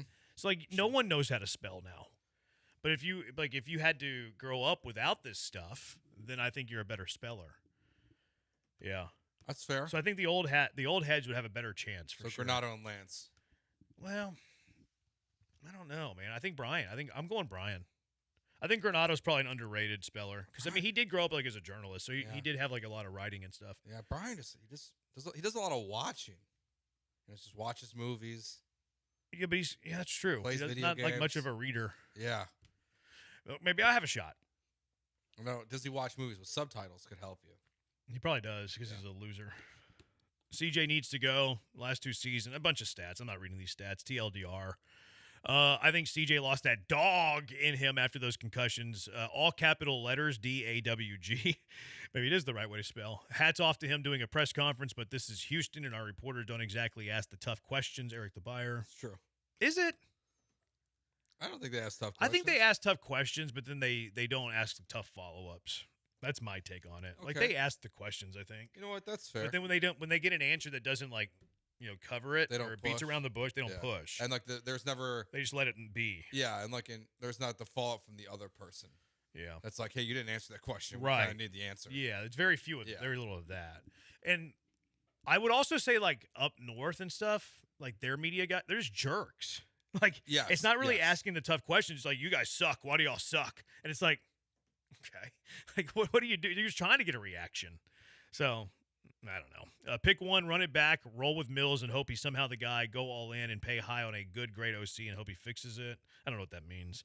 Applaud CJ for taking ownership of his dismal performance, but I've never seen such a dejected look in a player's face every time he ran onto the field. Pete, that's true. He looked very dejected. But he just kind of has that face, so I don't know if it matters. Yeah, I do feel like it's worse than it used to be. I don't think it's necessarily that different. It's just more permanent. Yeah. CJ sad face the whole time. Key from LA, one of them producers on the bullpen is a teacher. I think he'll win in a spelling bee. That's Cam Smith. Really? Yeah. I was thinking full-time. Dell would win the spelling bee for sure. Is Dell a good smeller? I don't know. Brandon, did you have a Britannica set growing up? I might have had one. I don't remember. How was your old line escape to criticism? O-line. How was our old line escape to criticism? I really want CJ to work with Brady in the offseason. I bet Brady would. Maybe. 713-780-3776. Let's go out to the HRP listener line. Vera, you're in with Jeremy and Joe. What's up? Hey, guys. As always, appreciate you guys letting me call in. I think this is something we had briefly discussed when I had called maybe a couple of weeks ago. I don't know, since the Denver game when he had the concussion, he was just being very risk-averse. I don't want to say his brain seems scrambled, but it's, his thinking in terms of it's totally okay to throw the ball away and not try to force fit into it, especially when you don't have your, let's call it the top 2 receivers in Shoes and Nico. He might, if we decide to go for a new QB coach, that's one thing, but I think he needs a mental conditioning coach on the side that's just going to have to look, because he seems to stay a little bit under pressure whenever there's he's got anyone, the opponent's drills in his face, so he seems to struggle a little bit with that. The other, this is more of a question, and since he's a Mulugeta client as well, you foresee that they're trying to create issues again, because he did that with Deshaun and trying to make it all that it was the Texans' fault for anything bad that was happening to Deshaun. Of course, later on everybody found out, but I just want to kind of get your thoughts on it. I'll hang up and listen. I think that Deshaun was playing at a great level when all that stuff was going on. Like, he was a good quarterback. There's no leverage from Mulugeta. Ryan said that Vera's probably awesome at spelling. It's messed up. You never know. Vera, are you a good speller? 713-780-3776. I feel like Vera. I've met Vera. I have too. Vera looks like he could win a spelling bee. I mean, of all the listeners we've met, he's got to be towards the top. Yeah, I would say so. Definitely know him from Twitch. No, they don't have jobs. No. Plus, they type words. Yeah. And it spells correct, and it's still wrong. 713-780-ESPN. Let's go back out to the HRP listener line. Keith, you're in with Jeremy and Joe. What's up, Keith? Hey, guys. The CJ Stroud conversation can go on, obviously, for the next 9 months. I think he'll be back as the Texans quarterback. Mills is signed as well, so I don't see any change in the QB room. But I'd like to make a comparison and see if you guys agree. A current quarterback in the NFL and then a former quarterback in the NFL. I would say, evaluating these rosters and quarterbacks, I'd say CJ, his current NFL QB comp, I would say is Geno Smith. And his former NFL QB comp, I'd say, is Josh Freeman. And the reason why I say these two guys is Geno's first year with Seattle as a starter when they traded Is Russ. that why? Because they're black, No. Keith? No, when Geno's first year of Seattle taking over, he was really good, and he's gotten progressively worse over the last few years. Obviously, this year was really bad. And then Josh Freeman, when he out of K-State, Jeremy knows him, he was tremendous with the Bucs, and he got progressively worse. So it's tough to peak as a rookie, but I still think CJ is going to be the guy for Houston. There's not a better option out there. I'm not going to throw out a veteran like my brand is used to saying, because I think CJ's the guy. And also, I think, a quarterback coach you guys didn't mention is, probably get him in touch with Jordan Palmer and Carson Palmer, I think Josh Freeman sucked his first year in the NFL. He was pretty good. I pulled up his numbers. I didn't realize that he had that kind of year, though. Year 2, year 3, he wasn't bad. No, he's better than I remember. Yeah, 25 touchdowns, 6 picks his second year. I don't remember him ever being like that. Right, I don't either. I think the comp is Darnold at this point for me. Based on what? Darnold was good his first year. Are you going purely based on their numbers, though? It's more because I hate going off of numbers. But at this point, honestly, Jeremy, it's Ghost. I mean, Stroud has not had turnover issues like that, though. No, like the last 2 games obviously were awful. Yeah, Darnold had real turnover issues. I mean, he had 24 total fumbles and interceptions his second year in the NFL. Brutal. Too many. I don't know. I have a tough time thinking of I don't like doing the numbers comp, because you can do a numbers comp and the numbers look exactly the same and they're two totally different players. So I hate doing the numbers comp. I like to do this guy reminds me of this. Like Mendoza last night, watching him, it reminded me of a slightly more athletic Jared Goff, not as much arm talent. I guess I'm more projecting than looking back. But I just feel like I'm watching this is the guy who eventually has to leave, have a $5 million contract like Baker Mayfield or Sam Darnold, and then eventually finds a team and has great success in his career. I'm just not sure that success is here. Yeah. It feels like the path we're headed down is if that rookie season, if that's still in there, I'm not sure it happens in Houston, Texas. It would need a new coordinator, I think. I'm having a really difficult time coming up with a guy that I've seen play the quarterback position that has the same skill set of Stroud, their weaknesses and their strengths. Because I do think Stroud has strengths. I think he can sit in the pocket if he has time and can throw accurate passes if he has time. But the moment he's pressured, he just kind of buckles. Yeah. Before concussion, maybe he would run a little bit to escape that and like run for some yards. Post concussion, he really didn't. I don't love him running. Now if it's there, it's there. Yeah, I don't really have a great comp. Is Geno Smith a decent comp? I don't know. Geno Smith always was like a little bit more in command, I felt. Yeah, I don't remember Geno that much. I guess I don't really remember like his rookie season. Yeah. Well, I guess Keith went with Seattle. Geno. See, Stroud. And then like I feel like that's an unfair comp to throw in there because like that's like what year 8 of Geno Smith compared to what CJ was. It's like it's kind of apples and oranges. It feels like I think like Freeman's more in line because at least it's like a. I just don't remember Freeman's style really. No. I think Freeman was a little bit more agile. See, I think Stroud needs time. I think he needs time to throw. I think if he's pressured at all, he's going to kind of freak out. If one thing goes bad for him, he's going to start freaking out. If the conditions are fine, I think he's very good. If the conditions are good around him, I think he can be very good. I think we probably underrate that in his rookie year, that the conditions were probably better than we remember. So we look at his rookie year, we think that he regressed as a player. I think he's the same player. His numbers have regressed, no argument there. But why did they regress? Did they regress because he's an inferior player to what he was his rookie year? No, I think it's about the same. Now, this year I don't think he's a great scheme fit. I think that's going to make him look worse. I think the setting around him is a little bit different. Like he had rookie year Tank Dell who went nuts that year. Nico emerged that year. He still had Tunsil. The offensive line was fine. For him to be successful, I think that you need to give him time to throw. You probably need some guys who can separate a bit. Like he's not going to really throw guys open. Like you probably need some guys to separate. He had that in Tank, and then he also had Nico, who's like a big target that he can throw to. He also, I think it was in a quarterback-friendly offense. I think Slowick's offense was quarterback-friendly, whereas this offense is a little bit more sophisticated. It's a little bit more difficult for quarterbacks to master. And Stroud mentioned that the other day, too. He's like, look, I'm still learning this offense. You have to build this perfect setting around him, which I think that should be the Texans' desire this offseason, is to improve the setting around C.J. Stroud. And then even if C.J. Stroud, you're not happy with him next year, okay, well, you've built a setting that is ideal for the guy who's going to replace C.J. Stroud. Yeah, it's about building as perfect as you can. I do think, thinking back to his rookie year, I think the offensive line is better than we give it credit for. Yeah.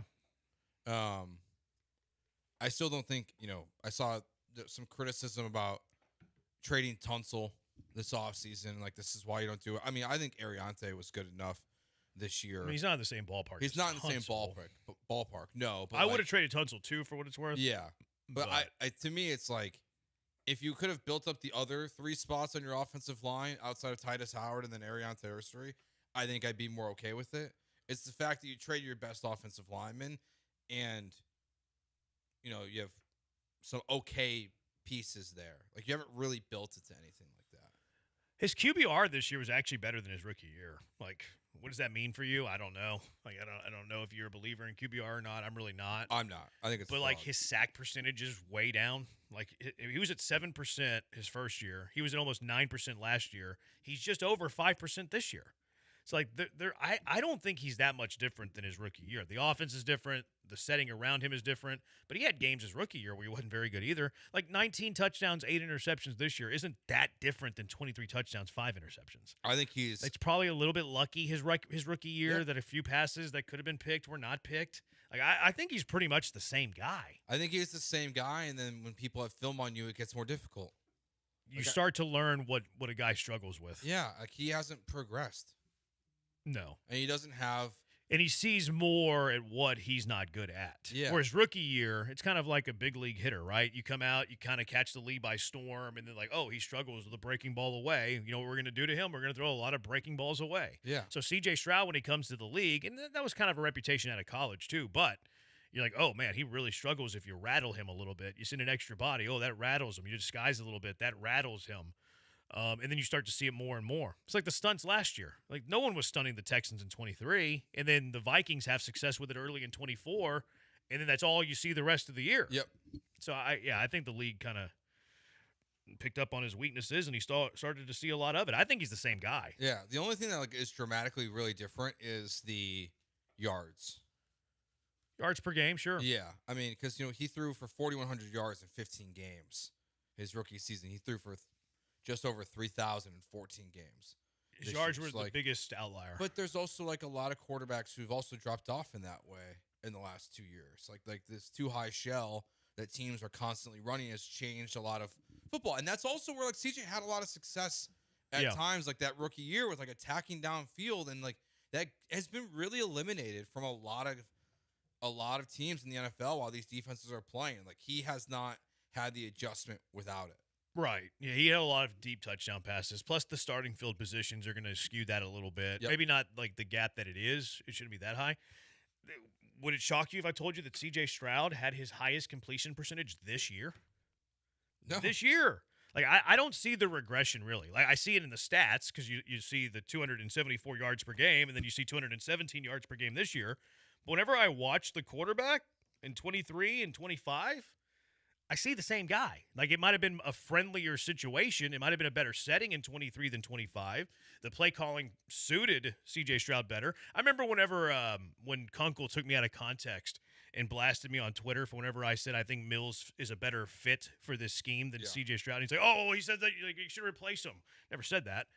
But am I wrong? Like, do you think that Davis Mills fits this scheme better than Stroud fits this scheme? Not saying that he should have replaced him or that he's better than them. But a scheme can make a guy better or worse. If you think C.J. Stroud is a 7 quarterback on a scale of 1 to 10, and you think Davis Mills is a 4 quarterback on a scale of 1 to 10, and then you put them in the scheme, I think Davis Mills becomes a 5. I think C.J. Stroud becomes a 6. Like, the scheme benefits guys more than it does other guys. It doesn't mean that they become better than the other quarterback, but it's the whole notion of a scheme fit. Like, is the guy a fit for this scheme or not? I don't think Stroud's a fit for this scheme. I agree, and that's why I still am surprised they're not going to change it. They might. I guess it's not official yet, right? Like, but it doesn't feel like they're going to change it. The only thing I would just disagree with, and like we can't. There's nothing on a piece of paper that can prove this, but I think you would agree with me that where he has regressed is between the years, and whether that's like confidence. I think if you pulled up his tape in 23 when he was bad, I think you'd see the same guy. You think go so? watch, go watch Jets tape. Go watch Panthers tape. Go watch the game where he lost to Levis. Like, he had terrible performances. I think confidence wise, he like. Oh, okay. Yeah. I do think he's lost confidence. From like the Jets and all those games, like they're the same game. I thought you meant like ability to like read the defense. No. Okay. I think he was uber confident. Yeah, he was feeling himself, and now he's not. And that is, I think, adding to this is that like you have a quarterback who has a confidence problem. Yeah, that is not confident in the things that are in front of him, the things that are around him. I think maybe the play calling, like all of it himself. Like you have a quarterback who's kind of broken a little bit. And somehow you got to fix that. Yeah. 713-780-ESPN. Marcus on the line. Junkies have thoughts. 713-780-3776. Jeremy and Joe, ESPN 97.5 and 97.9 HD2. Mike Holly, U of H class of 1990. I wish he could protect quarterbacks in their mental psyche as well as he could protect Heisman Trophy winners and businesses, too. Mike Holly, U of H class of 1990. Go Cougs. They've been protecting businesses now over at HRP for 25 years. They've mastered the game. They're going to provide comprehensive human capital management services like HR compliance, benefits administration, payroll, and more. HRP is going to work with you to customize a plan for whatever you need. They're going to tailor a plan for your business. You're not reading off a menu. Nothing cookie cutter. Isn't option A, option B, option C. No, they're fluid over there at HRP. They're going to sit you down and figure out what is best for you and your business. It might be a little bit of help. It might be a lot of help. Anything in between, HRP's got you. They're going to create a plan for what you and your business need. Their customer service is fantastic. We use HRP here, of course, at Gal. I've always had great interactions. Anytime that I need HRP, I'm usually an email guy, but they're quick to respond. Very, very helpful. I've always been pleased with any interaction that we've had. You're never going to talk to a stranger on the other side of the line. You'll always be communicating with someone familiar with you and familiar with your company. So let HRP take on the demands of human resources, eliminate your HR burden so you can get back to growing your business in 2026. Give them a call at 281-880-6525. Let HRP customize a plan for you, 281-880-6525, or check them out online at hrp.net. That's hrp.net.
You're back with Jeremy and Joe, broadcasting live from inside the Huntington Bank Studios. On ESPN 97.5 and 97.9 HD2.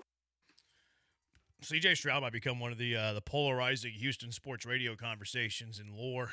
Vince Young, Reggie Bush. Kind of feels like it. Mario Williams, what to do with the dome. What else? Which one is your least favorite of those? Is it the last one? I mean, I wasn't doing radio then, so it didn't really bother me.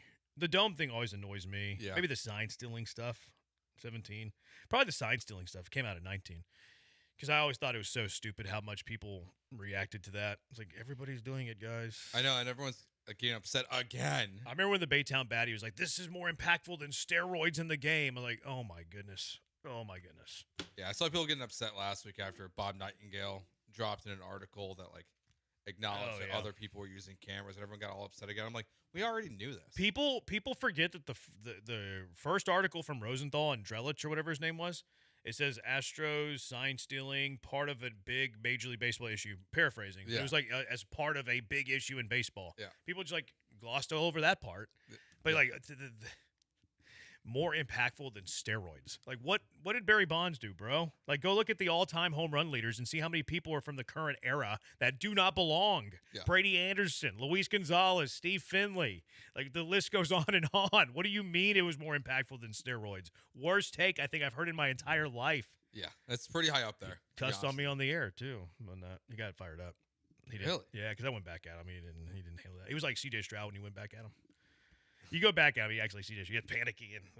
713-780-ESPN. I think D'Amico wants Kaylee. The team wants to run the ball and play defense, and it doesn't seem like Stroud is on board with that mindset. I don't know about the last part. You know, maybe he's not. Maybe he is. I don't know. I can't speak for Stroud. But I think you're spot on with D'Amico. And I was waiting to play this until after the year, and I wasn't planning on doing it yet, but this text reminded me. D'Amico was mic'd up against the Steelers, and he's walking off the field with that, security guard that they've had there forever that I think got Deshaun Watson out of trouble. But he was talking to him about, like, what wins games. Take a listen.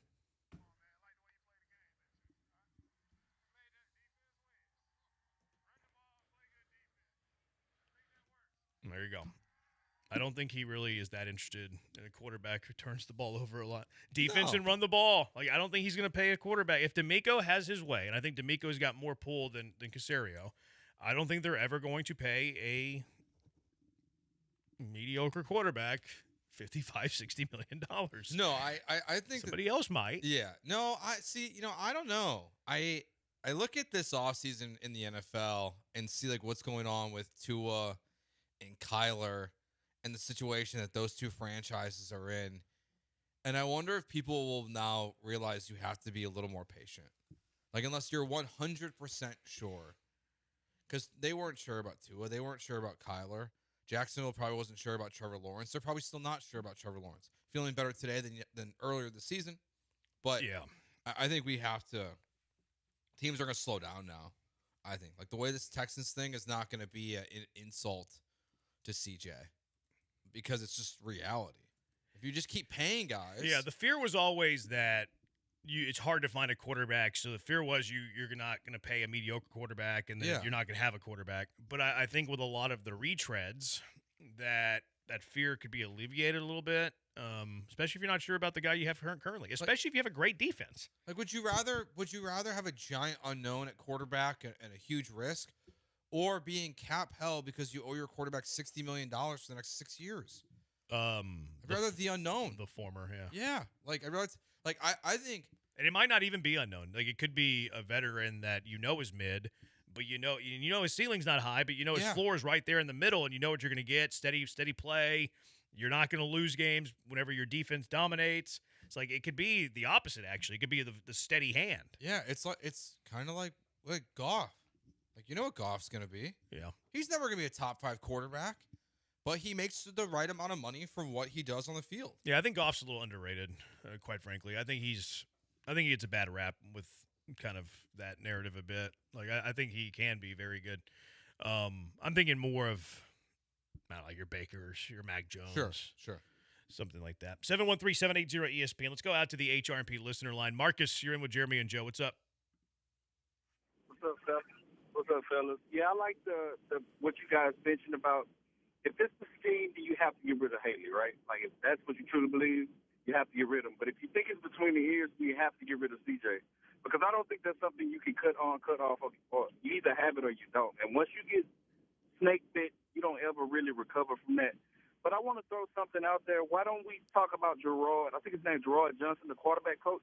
Yeah. Like, if you think it's the scheme and CJ's constantly regressing 2 years in a row, the common denominator at that point would be the quarterback coach. So I think we need to shine a light on him and wonder, you're directly working with CJ, and why is he regressing the way he's regressing? And I'll hang up and listen to what you guys have to say. Yeah, I mean, Marcus, I think it's fair. I think everyone deserves criticism about where CJ is at, and that's CJ, your quarterback coaches, your offensive coordinator, your GM for putting that offensive line in front of him.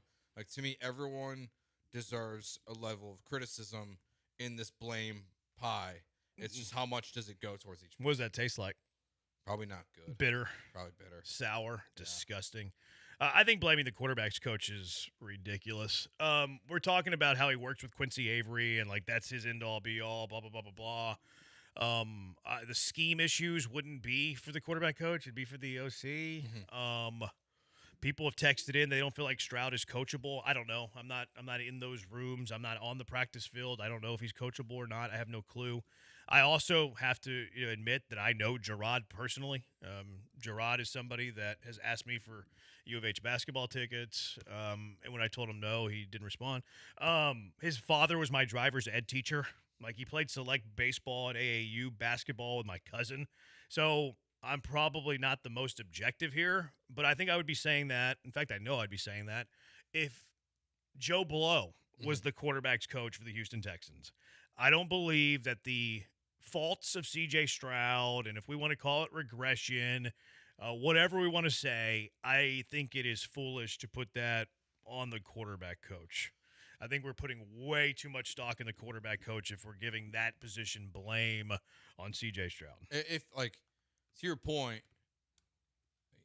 if it was really all on him, on Gerard, for CJ's ups and downs, then he probably should just been the offensive coordinator, honestly, to see what he could really do with this kid. If you're gonna give him all the credit, you have to give him all the blame. But he was this quarterback coach's rookie year. Yeah, so it's are you coach? Is he coaching differently? I think everyone's open to criticism at this point. I think everybody's searching for options, and the problem is Stroud. We're all exactly. what's wrong? It's just CJ. It's what is a good comparison here? It's I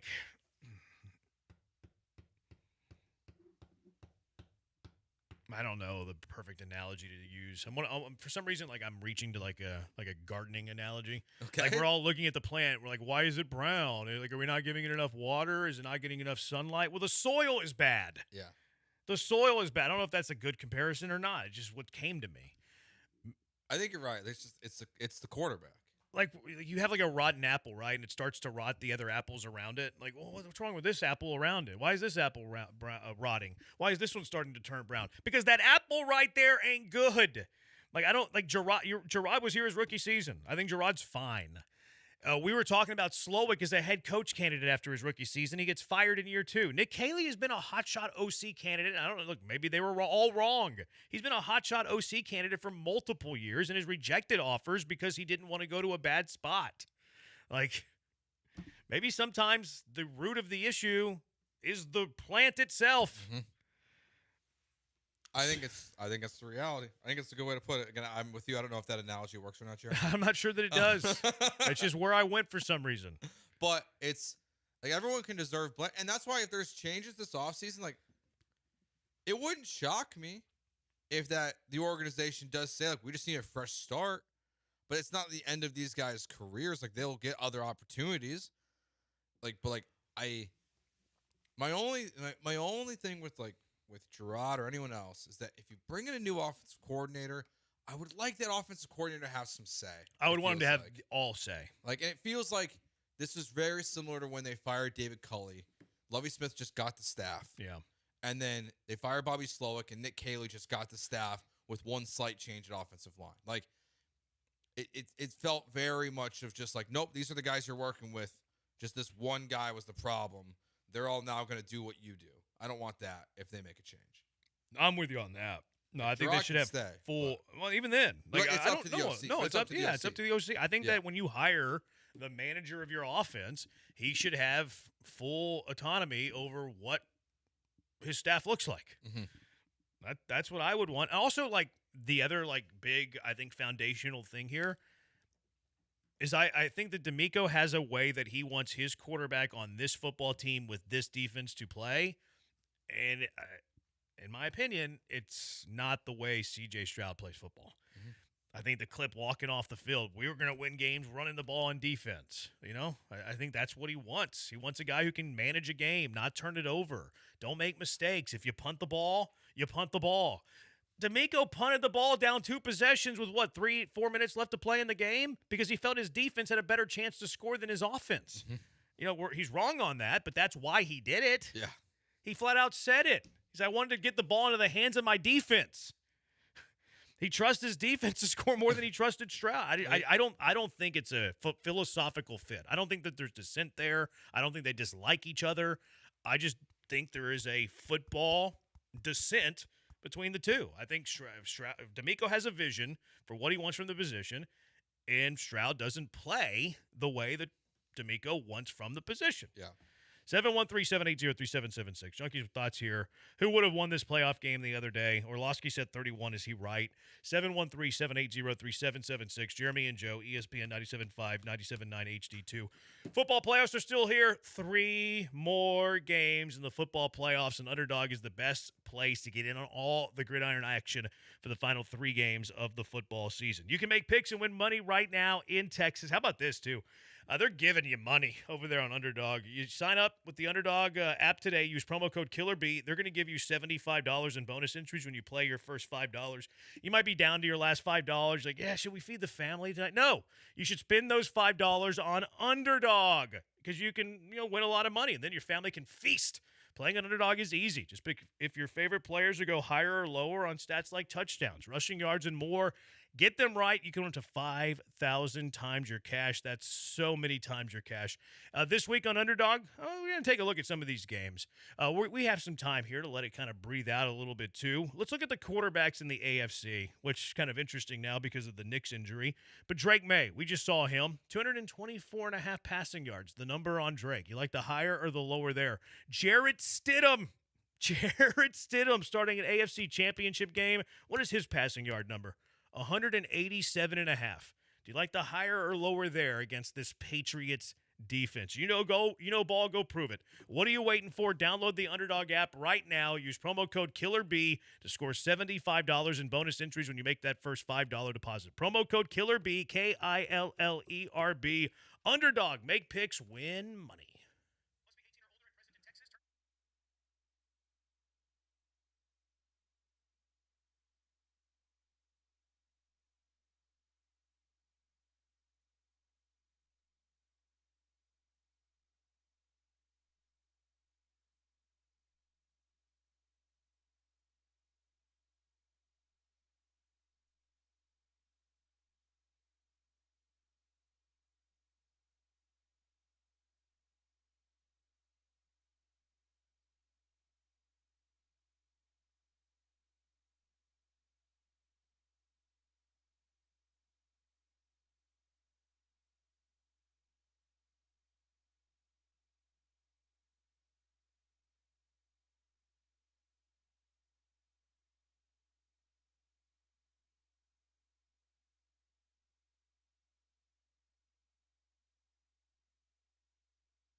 Yes.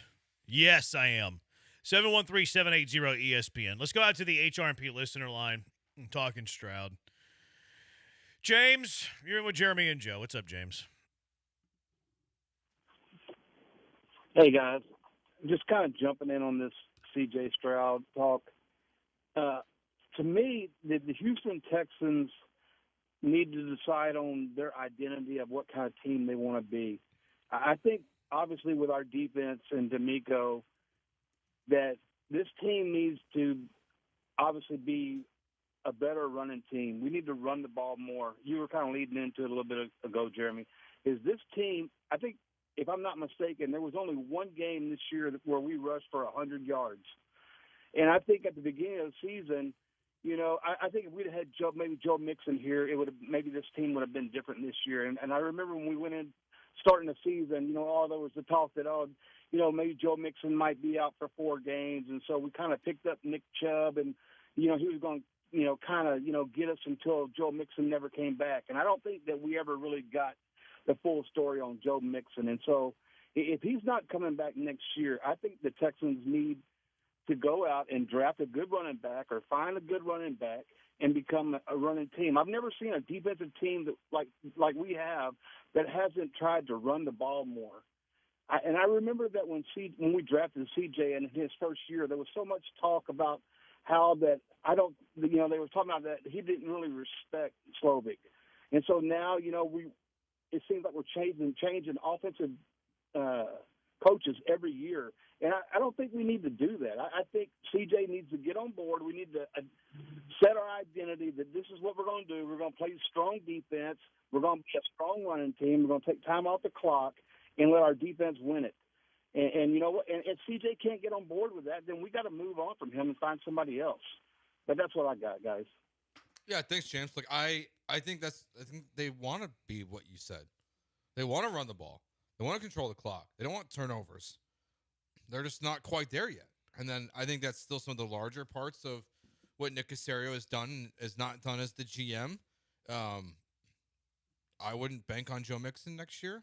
Yeah, well, you were saying you saw Aaron Wilson put out a story for KPRC today, and he wrote that during the season, quote, during the season, a source emphasized the team wasn't expecting Mixon to return at any point and that his career is in doubt, end quote. Huh. D'Amico kind of sounded ominous the other day, too. Yeah. Whenever he talked about Mixon. So Joe Mixon's career might be over. Maybe not. Aaron Wilson's wrong about a lot of injuries, but, like, career being over, being wrong is a big one, Aaron. So I hope you got that one at least directionally correct. Well, he said he didn't. He did say could. Yeah. So he kind of gave himself an out. Yeah, but it's Joe Mixon's not going to be on this team next year. No, I think they're. Regardless. I doubt it. I think that their identity is they want to run and defend. I think that they made it pretty clear when they hired Caley, because I think Caley fits the run and defend. I mean, because what are you trying to get from Caley? You're trying to get long drives, methodical drives, time of possession drives, control the ball drives, sophisticated offense. Like CJ's talked about it, a death by 1,000 cuts. That's not Stroud. Stroud's like explosive plays. Stroud's throwing the ball deep downfield. Ohio State, his most electric plays were deep downfield, throwing the ball deep downfield to his stable of first-round receivers. His rookie year, like, what were his most memorable plays? Mm-hmm. Bombs. Tank Dell on the receiving end. Nico Collins a big year. Like, I think it's a scheme misfit. I didn't know it at the time because we thought that Caley was going to bring over a lot of LA Rams stuff. And look, maybe D'Amico. Look, I think D'Amico knew what he was hiring with the OC, but maybe he did think that he was getting LA Nick Caley and not New England Nick Caley, and maybe they fire him tomorrow. I think if they fire Caley this week, which I don't think is going to happen, but if they do fire Caley this week, maybe D'Amico was fooled too on who he was hiring. Yeah. But I think D'Amico knew what he was signing up for. I think it's the offense that he wants to run. I do think it's a scheme misfit. I do think that they have an identity of running the football and then defending it. I just don't think they were very good at running the football. And they had more 100-yard games than you said. I think they had 11 games of 100 yards or more. You might be thinking of a single rusher. But to your point, they were 22nd in the NFL in running. So they had the 22nd, most rushing yards in the NFL. Now, what do you invest in this offseason? I think you need to invest in interior offensive linemen. to be able to help you run the football, because you need to win the trenches if you're going to run the ball well in any level of football, especially the NFL. I don't disagree with seeking running backs. In a perfect world, I would like to draft a running back in the 3rd or 4th round. If you fall in love with a running back and you draft them in the 2nd, okay, whatever. I prefer it in the middle rounds, and I would sign the best free agent you can on a cheap 1-year deal. Think like a Rico Daddle. Think of a J.K. Dobbins, something in that elk. So you have Woody Marks, you have rookie mid-round running back, you have veteran free agent on a 1-year deal, and then whatever you want to do with that 4th running back spot, I don't really care. Yeah, and then you have, again, and then like you said, you fix the interior offensive line and you run the ball. Fix the interior offensive line. And I think if you start running the ball, I think you can find some of the stuff deep down the field for CJ. It opens it up. Like you can find some play action to a Tank Dell or Higgins or Noel or Nico. Like there's probably more you can do once you can run the ball in this offense. Yeah. So in theory, I think you can get best of both worlds. Like CJ can have his deep shots down the field. If he can do the little things well, not turn it over, and they can run the ball effectively. It's a lot to ask for in one offseason. Yeah. Since we had the same exact conversations last offseason. I think my dream free agent signing is Tyler Linderbaum. Okay. That's like the guy I want the most. That makes sense. You draft him, you fortify the center position, which is so helpful for a quarterback. Like Stroud, Stroud struggles like picking up defenses. Like they're disguising. He struggles there. Well, what does a center do? He helps you in that area. Is there anybody better than him in the NFL? Maybe one or two, but he's a top 5 center in the NFL.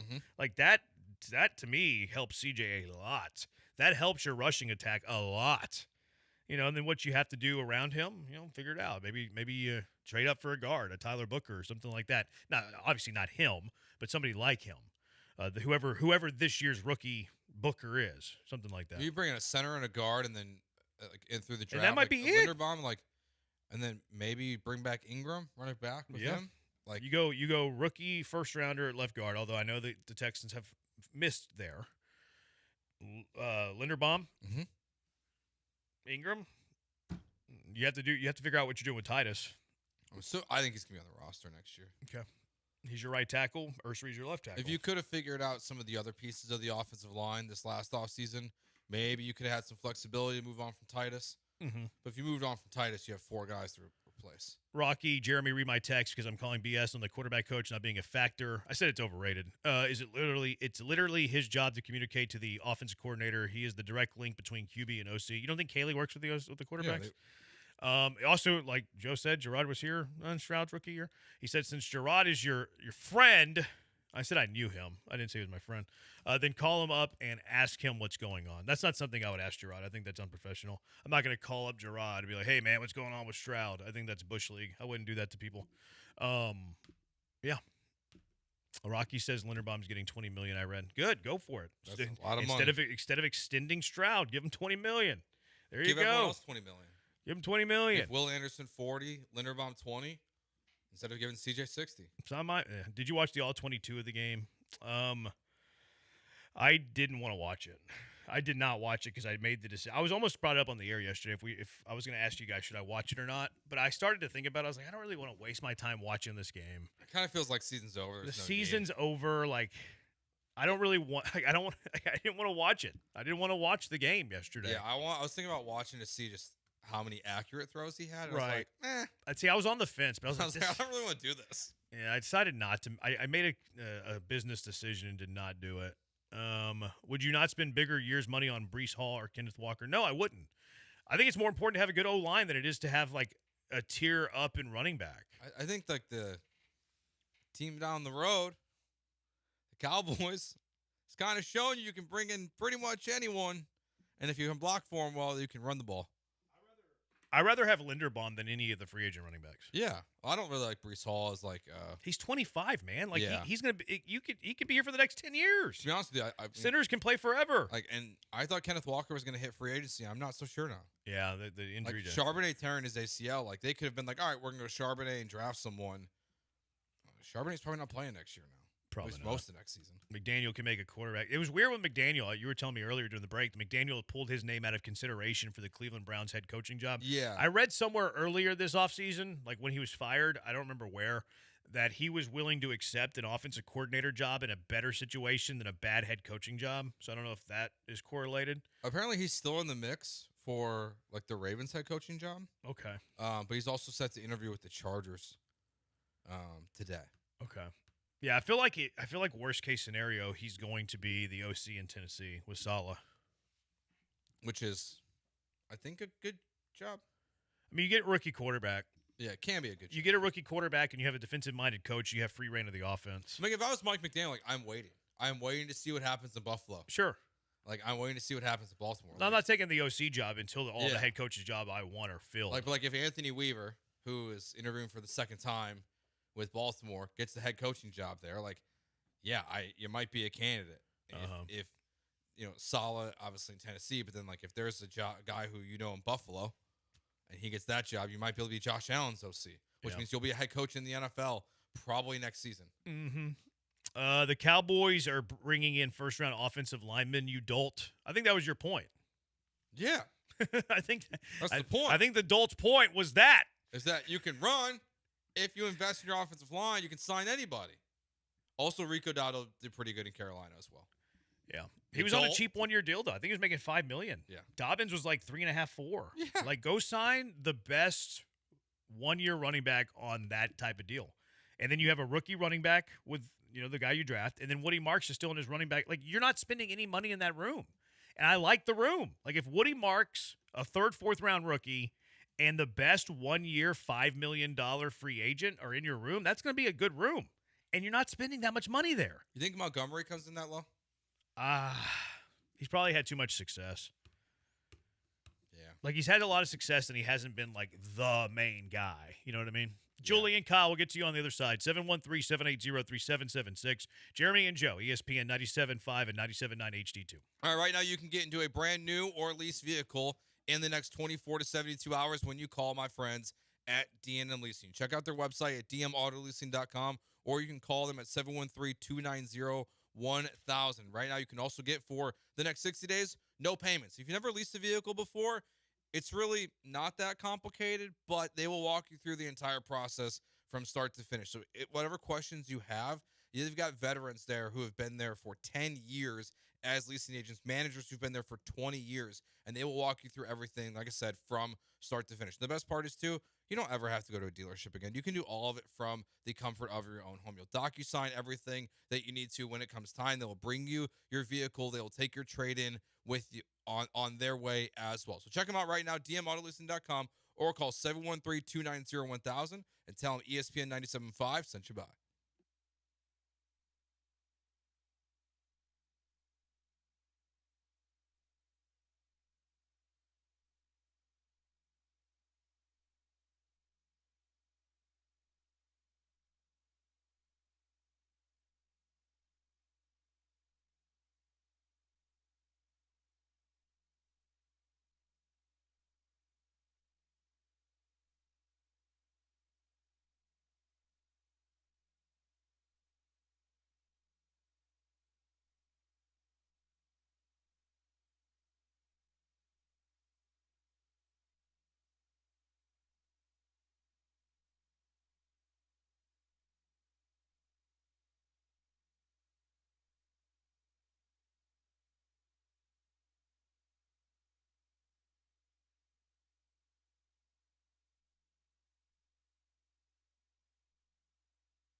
You're back with Jeremy and Joe, broadcasting live from inside the Huntington Bank Studios. On ESPN 97.5 and 97.9 HD2.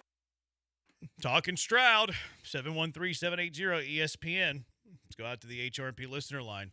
Kyle, you're in with Jeremy and Joe. What's going on, Kyle? Hey, what's up? I'm just I feel a little worried about how y'all still have y'all's hopes up for CJ Stroud somehow turning it around. Do we? Yeah, What made you say that? Make sure he's protected. Give him some backs to run. I don't know if that's a compliment, I know y'all aren't that up on him. I'm just saying, I know. I'm just saying that I think he's hit his high water mark. That rookie season, no one had a book on him. And that book gets thicker and thicker with every game he plays. He's never going to be able to beat the book that's on him. And I think you should build up the offensive line for a 2027 quarterback next year. And why didn't they put Mills in the game in the second half? I think he would have been able to come back. Appreciate the call, anyway, Kyle. D'Amico, appreciate it. D'Amico said that he had faith in Stroud to play a better second half. He did play better in the second half than he did in a historically bad first half. He did, but low bar. The lowest bar maybe in the history of the sport. Yeah. I think he's loyal to a fault. I think D'Amico is loyal to his guys. I think he's willing to die on that loyalty sword. And, I mean, I admire it, I guess. I mean, yeah, I get it, but, I also think he knows, if he pulls it, he ain't ever getting CJ Stroud back, man. Yeah. Like that kid is not what I see is someone that's tough enough to handle that. I don't think he could handle what Bryce Young went through last year. I don't see it. Interesting. Bryce Young is benched for Andy Dalton. Doesn't really happen in your second year ever as a franchise quarterback. Bounces back, plays better. 8-9 this year, yes, but gets the team to the playoffs. Has played better ever since that benching. Something seems to have clicked. I don't think you get CJ Stroud back. Probably not. If you bench him for Davis Mills. I've seen a lot of the Fromber comparisons since Sunday's game. Seen those? Yeah. Needs a shrink. Yeah. I got a guy. If he's interested. Not Fromber's guy, I hope. Well, that guy speaks Spanish, so. Because Fromber. Oof. Is he ever going to get signed? I had a thought today, but I think I might put a pin in it. I think I have the same thought, so we'll save it for tomorrow. I think, CJ needs a little bit of help there, maybe. I think he just, it starts with confidence in the offensive line. That has to be priority one this offseason. Unless he believes that he is more safe in the pocket, I don't know if we're ever going to see, the best version of him again. No, I think it's fair. And a lot of people are saying, well, if he needs all these things, is he a franchise quarterback? The answer to that is no. I think that's why I was kind of pushing back at, you guys are positive on Stroud. I don't think we've said anything positive. We've given the scenario which we think he can have success. I think we've painted the picture on what we think it's going to take for him to succeed. I'm not sure any of the things we've said is a positive outlook on him, though. No, when you need 5 things that you've gone through of to make him a good quarterback, then you're not a franchise guy. No, I think you can be a very good quarterback that gets a good contract. Oh, sure. And have to have a lot right around you. I think Baker Mayfield is a good example of that. Sam Darnold right now. I still think you're a little higher on Goff than I am. I think Goff is equivalent to that still. Where you need a good offensive mind, you need good talent around him, a good running game. There's only 3 or 4 quarterbacks who really fall outside the exception of that rule. And frankly, they all missed the playoffs this year. So maybe they still need it too. Goff's a 2-time all-pro. I know. I think we sell Goff short. You think Stroud's going to be a 2-time all-pro at the age of 31? No. Yeah, Goff's pretty dang good. No, but I think it's Goff's top 10 guy, but perennial. Yeah, I just think that the top 5 guys are, and maybe it's even less than that, are the ones who are it doesn't have to be perfect for them. Where I think Goff, if you took a couple pieces away. I think the way we look at top 5 guys is completely flawed, though. Probably. We put Josh Allen and Lamar Jackson up there, and they're winning MVPs, and I get it. but they're also super, super reckless with the football, and I don't think D'Amico wants to play that way. 713-780-ESPN, HRP listener line, 713-780-3776. CJ's head's in the wrong place right now. It really looks like he's not having fun. He's lost a smile. I don't agree with y'all. Name a quarterback that's had success with a bad O-line and little to no run game. Didn't Mahomes win the Super Bowl that final year, the last year he won it with a bad O-line? Mm-hmm. Their running game probably wasn't very good that year. Because Pacheco got hurt. They, re-signed Kareem Hunt. Yeah, Kareem Hunt was okay. Yeah, but he was also, a street free agent. Yeah. You know what I mean? No, it's not like... You have to have a good O-line. We're not disagreeing. Yes, you can't... We agree with that. Like, what Joe Burrow did getting to the Super Bowl, and he hasn't been back since. He hasn't been to the playoffs since. Mahomes has been to 2 Super Bowls in which they've lost both of them. And immediately in the offseason, they said, okay, we have to retool this entire thing. You need a good offensive line. Yeah. But CJ's sack numbers went down this year. His sack percentage numbers went down this year. He figured it out, and he and Nick Caley and the O-line made it a little bit better. But in the biggest moment, he panicked in 2 games because he didn't trust what was going on around him. I still can't think of a comp for Stroud. Was Big Ben dumb? Is he a Big Ben? Is he a Big Ben type? Is it Roethlisberger? Is Roethlisberger the answer? Yeah, because Ben's dumbness was kind of off the field.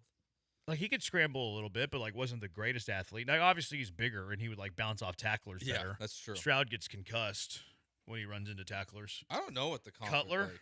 Somebody said Eli earlier. I don't see Eli. No, because Jay wouldn't care if his offensive coordinator told him not to throw the ball down the field. He would just do it. He would just do it. He wasn't a very good listener. That guy's funny. Better OC job for McDaniel, Titans or the Texans? I think still the Texans. I'm not a full Cam Ward believer. So yeah, he's the first pick, though. I know. They're kind of they're similar jobs in terms of who your boss is because they're both, defensive-minded guys from San Francisco that also spend time in Houston, where I think both guys – I'm not sure D'Amico had experience with – was D'Amico as a player here when McDaniel was a coach? I know McDaniel and Saleh were both quality control assistants with the Texans at the same time. D'Amico was but I think D'Amico might have predated McDaniel as a coach in Houston. But they were together in San Fran. When did D'Amico play? Again, when was this last year in Houston? I don't remember. D'Amico was here as a player with both Saleh and Mike McDaniel. Okay, so they did cross over. Yeah, so and then they would have crossed McDaniel over was here from 06 to 08, and then Saleh was here from 05 to 2010, and D'Amico was here that whole time. I think if I were an OC, I'd rather work with Cam. Because there's the unknown? No, I think there's more talent there. But the whole thing, I think I'd rather work in Houston. Because you have an unbelievable defense. So you probably have a little bit more cushion. Mm-hmm. And then the skill players around the quarterback are far better. Nico Collins is way better than Calvin Ridley, and I don't even know if Ridley's going to be there next year.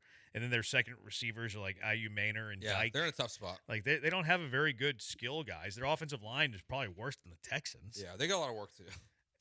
So the quarterback, I think I would rather work with as an OC, but I think I'd rather work with the entirety of the Texans offense, plus the fact that I have a top defense in the league versus one of the worst defenses in the league. Yeah, I think at the end of the day, ultimately, to me, comes down to the organization. Yeah. Which one do you trust more? But I wonder if they're okay, Saleh, you're the face. I wonder if the Titans are right now where the Texans were when they hired D'Amico. Because you could say the same thing about the Texans that you currently say about the Titans. Sure. Bad ownership.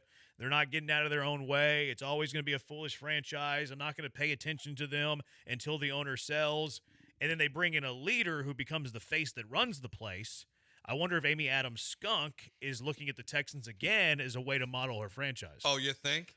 Yeah, that's what I'm saying. The 49ers defensive coordinator? Yeah. I think she's literally just it worked for them. Let's just do the same thing they're doing. Yeah. And maybe it'll work. I mean, it's... Yeah. The Mike McDaniel, I probably would have waited if I was Saleh, but maybe he thinks that opportunity is not going to come for him again to get another head coaching job. It's also weird because I thought I was going to go to Nagy. I know. He feels very much left out on his own now. Yeah, he doesn't have the OC job's been filled. Yeah, in Kansas City. He might have to go somewhere and be an OC. I think he's going to have to. Could he just end up as the OC in Tennessee? So this is going to be a weird comparison. When UConn women's basketball hired Gino, Okay. the final two candidates were Gino, and I want to say the second candidate was, I think her last name was Daly, but they like, okay, Gino, we're going to give it to you, but we really like you. Would you consider being his top assistant? And she's like, yeah, I'll do it. She has not left. Really? She has not left. She's been there the entire time. So, actually, you don't see that in the NFL. What's her name? Did you look it up? I'm trying to find it. Yeah, you don't see that in the NFL, of course, but, there is history of it in sport. It's kind of crazy, isn't it? Ray, Gino, we like you. We also like you, lady. Chris Daly's her name. In a way, it's kind of like Vance Joseph, that he was the Broncos head coach, got fired, and then Sean Payton brought him back to the Broncos to be the defensive coordinator, where it's like that doesn't typically happen. No. I think it's much more often in the NFL you'll see that. Hey, come back, versus, you finish bridesmaid to somebody else. Your pride's probably not going to allow you to do that in today's NFL. Yeah. But it would be kind of funny if they did it. Hey, we really liked you too. You were really close. Would you consider being our OC since you're now unemployed?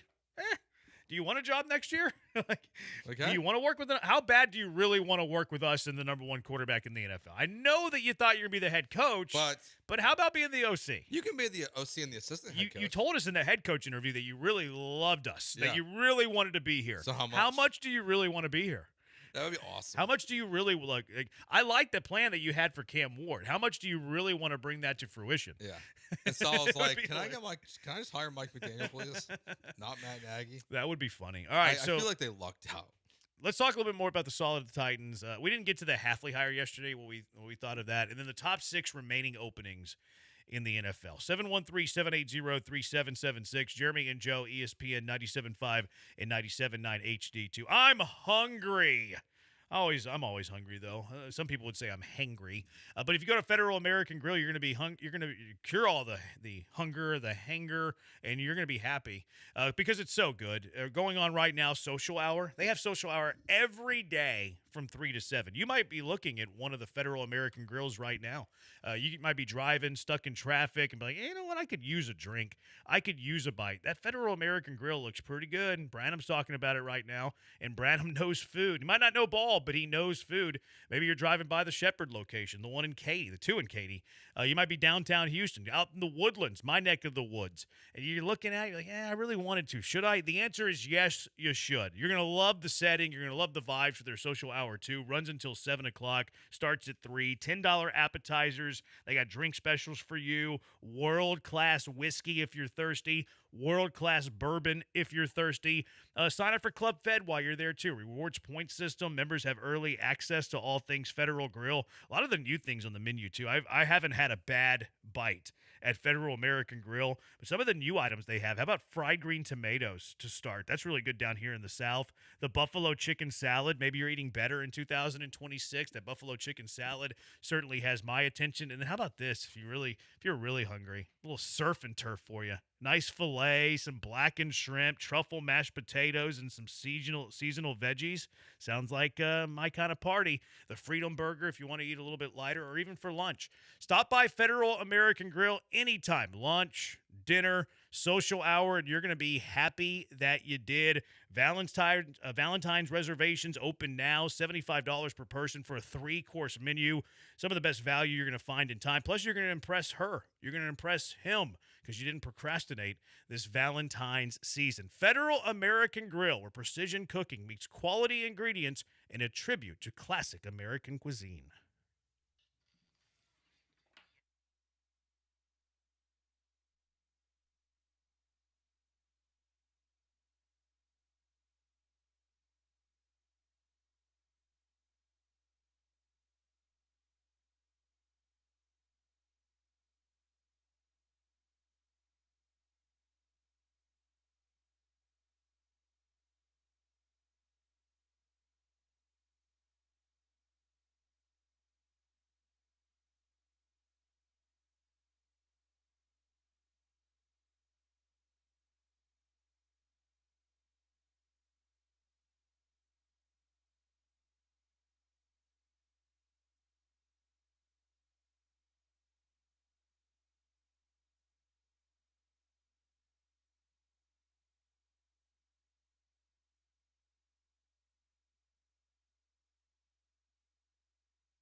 It's Jeremy and Joe, broadcasting live from the Huntington Bank Studios. Here's Jeremy Branham and Joe George. So 2 players got in the Hall of Fame. We'll get into the coaching stuff here in a minute. Carlos Beltran, 84.2% of the vote. You need 75%. Andrew Jones got 78.4%. So they got the necessary votes to get in. They're Hall of Famers. This should bode well for Jose Altuve, quite frankly. It should. It should. But I'm a little surprised. My guess with Altuve is they're going to leave him off the first ballot and then vote him in on the second. That makes sense. Which I think is Bush League, but that's it is my Bush guess League, on what's yeah. going to happen. But also, these are the same morons who have been morons forever. Yeah. The way they vote. I mean, it's like someone didn't vote for Ichiro? That's right. Someone didn't vote for The only Mariano unanimous Rivera? ever is... No, I think Rivera's the only unanimous. Oh, is he the only isn't it? one? I No, think maybe so. you're right. Jeter, maybe? No, I think there's only been one. Like, how is that possible? Which is stupid. And it's because these old losers feel like they have it's their responsibility to not vote for guys unanimous. But how do you not have, like, Griffey first ballot? I don't know. Yeah, the only unanimous is Mariano Rivera, which is weird because closers have always kind of gotten, like, a difficult... But it's always been difficult for closers. Like, Wagner it was 10th year, right, for Wagner? This is last year? I think so, yeah. Yeah. Like, it's always kind of weird how they do that. But, I mean, it should bode well for Altuve, but I also feel like the younger players got more of the brunt of the blame than Beltran, and which we all know that's not how it should be, right? Yeah. Like, I've already seen Yankees fans tweeting what Beltran did is worse than what, Bonds did. Yeah, it's stupid. Which It's is a stupid because take. Carlos Beltran has said the Astros were behind when they got here. They were behind the times. Because they were stealing signs illegally in New York. Well, he didn't say that part but out loud. He alluded to it. He didn't say that part. Yeah, he didn't say it, but it's what he meant. Yeah, it's absolutely what he meant. Absolutely what he meant. I mean, there's so much evidence here. Joe Girardi's literally on MLB Network talking about their system. Like, Yeah, he's that they've scrubbed from YouTube. So, yeah. Always got a kick out of the letter. Like, they didn't want the letter out. They didn't want the letter out. They didn't want the letter out. And then whenever the judge ruled, like, you have to unseal the letter, they leaked it. Yeah. And, like, so they could get a positive spin on it before it was read by the, the masses. Yeah. Like, oh, well, yeah, they were stealing signs, but they were doing it this way when it wasn't that big a deal. Yeah. What do you mean it wasn't a big deal? You told us forever how it was a big deal, and now it's suddenly not? Mm-hmm. The PR spin there was hilarious. But, yeah, I mean, I don't have a negative feeling towards Beltran. I really don't. I like Beltran. Beltran was one of my favorite Astros the first time. Second time, he was kind of meh. But yeah, I mean, he deserves to be in the Hall of Fame. I don't think there's any question about it. No, but some people I think in Houston maybe don't love Beltran because of what happened. Maybe I'm wrong on that. But I like Beltran. I'm glad that he's in. And I think that him getting in at 84.2% of the vote should bode well for Jose Altuve. I think Altuve will get punished first ballot, but I don't think he'll be punished forever. Is there anyone else from that group that's a Hall of Famer besides Verlander? Probably not. Yeah.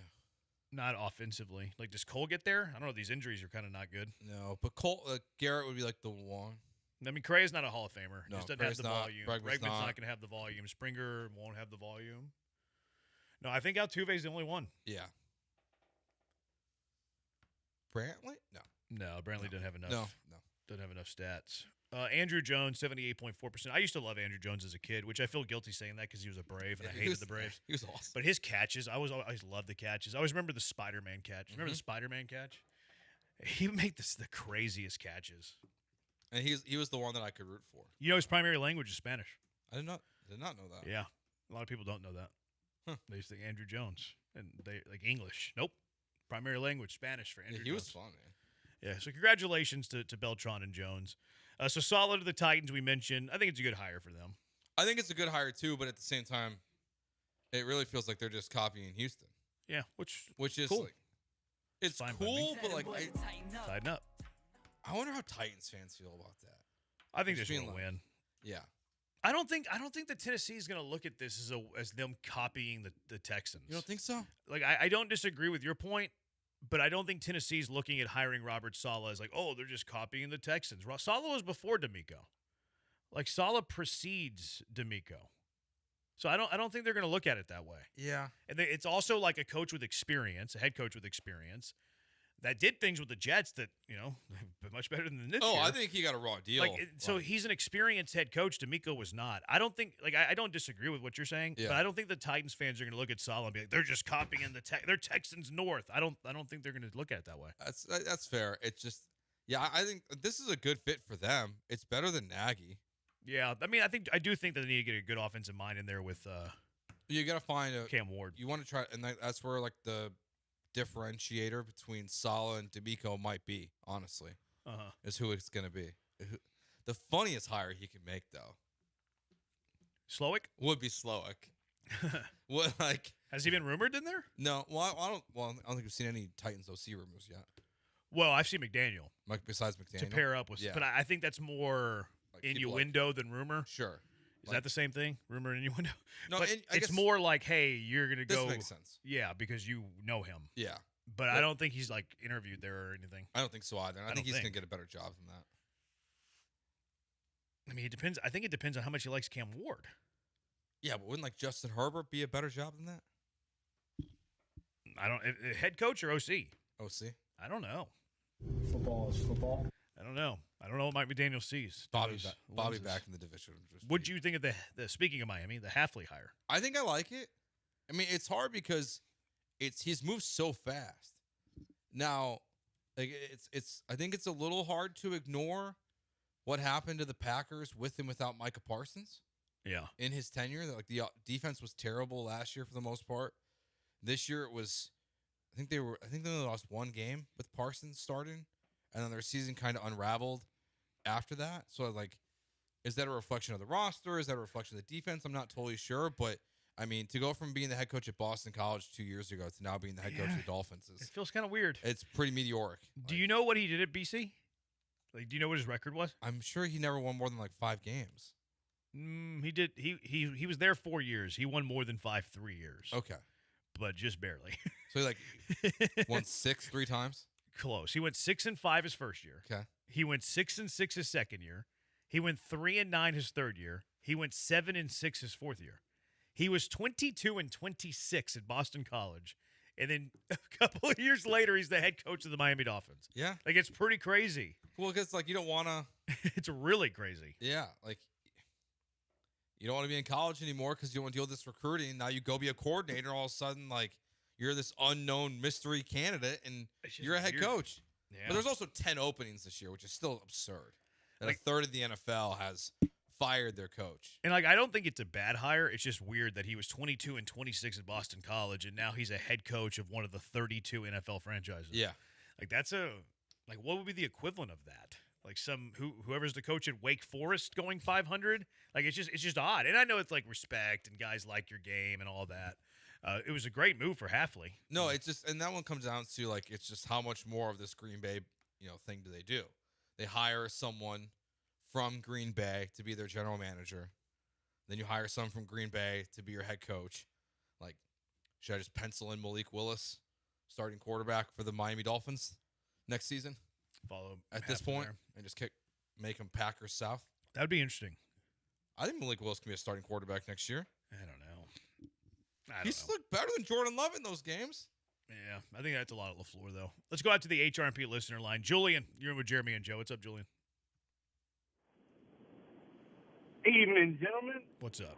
Man, so the Robert Saleh hire hurts my heart, brother. I wanted to get him for at least one more year so we can get the comp picks. Yeah, I hear you. But I think it's too obvious for Mike McDaniel to go over there. Plus, other than what they got that Dyke, and then who else is playmakers? I think McDaniel's, like you said, wants to go somewhere where he has playmakers. If he goes over there to Baltimore, man, I feel like over there with Lamar and that dynamic of running, it could be something great. But I digress. Let's go to CJ. CJ, not as bad as everyone says. And I know I've been really hard on him all year. I call and I talk bad about him. But you are onto something about the scheme. Why would you do that?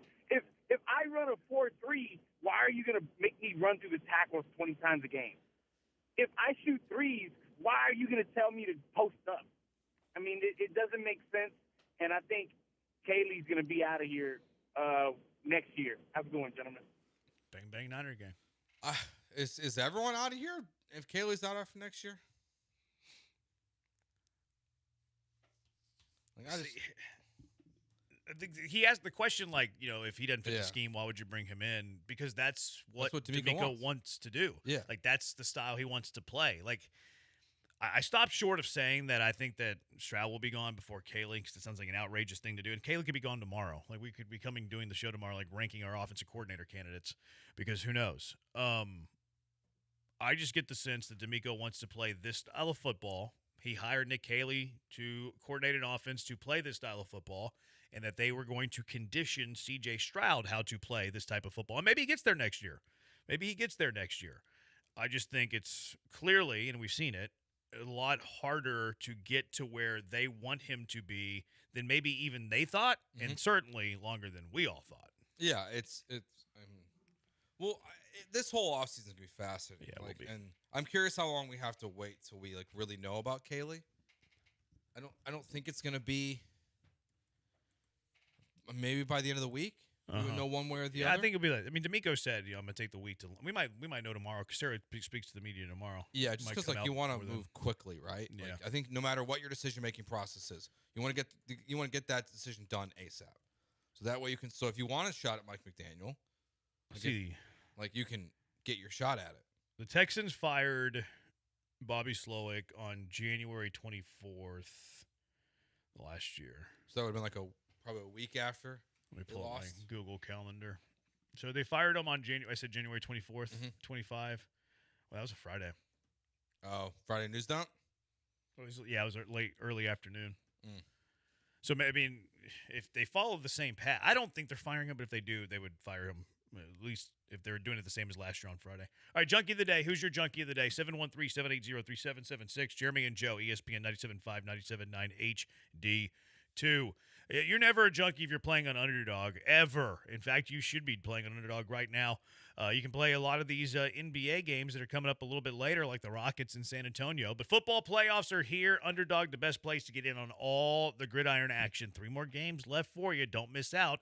And you can make picks, as you know, and win money right now in Texas. In fact, get all your picks right. You come up to 5,000 times your cash. And it's so simple playing on Underdog. You just go in there, pull up the app, go to the sport you want, the game you want, and you pick your favorite players. If they go higher or lower on stats like touchdowns, rushing yards, receptions, passing yards. We looked at the quarterbacks earlier from the AFC Championship. Looking at the quarterbacks in the NFC Championship, Matthew Stafford, 255.5 passing yards at Seattle. Higher or lower there, going to be daunting, but I don't put it past Matthew Stafford. Sam Darnold, oblique, no problem. 236.5 passing yards there, higher or lower. You know ball, go prove it. We'll look at the receivers tomorrow, running backs perhaps even the day after. But get your picks right. You can go to 5,000 times your cash. Look, what are you waiting for? Download the Underdog app today. Use promo code KILLERB, KILLERB, and you're going to score $75 in bonus entries when you play your first $5. Promo code KILLERB, Underdog. Make picks, win money.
Glenn Davis, Soccer Matters, coming up after us. Glenn's going to be out at Senate Avenue Brewing. Stop by, have a cold beverage, cheer for Glenn, and jeer Brian McDonald. Soccer matters more to him than Jeremy and Joe. So stop by. Senate Avenue is awesome, too. Great food. The beer is fabulous. It is cold. I like my beer cold. I like an ice-cold beer. And then Glenn's the best. Cheer for Glenn. And then say nasty, mean things to Brian. Mm-hmm. The more nasty, the meaner, the more Brian likes it. Mm-hmm. So just let him have it. Let him have it. All right, Junkie of the Day, 713-780-3776. Yes, Junkie. Who you got here, Joe? Who's your Junkie of the Day? Yeah, I'll nominate. Speaking of Brian, I'll nominate Brian for his head coach, saying that no team will go 16-0 in college football. I also want to nominate Brian for not watching the national championship game and playing a video game instead last night. Tracks. Yeah, Junkie. I mean, I come on, B-Mac. I mean, Brian uses video games to spark his love life. Well, he was playing a game versus Josh. He said that brings he and his wife closer when he's playing video games. So I think he prioritizes that more than most. That's true. But although you're not too far away. I watch the game first. My wife goes to sleep, and then I play games. Okay.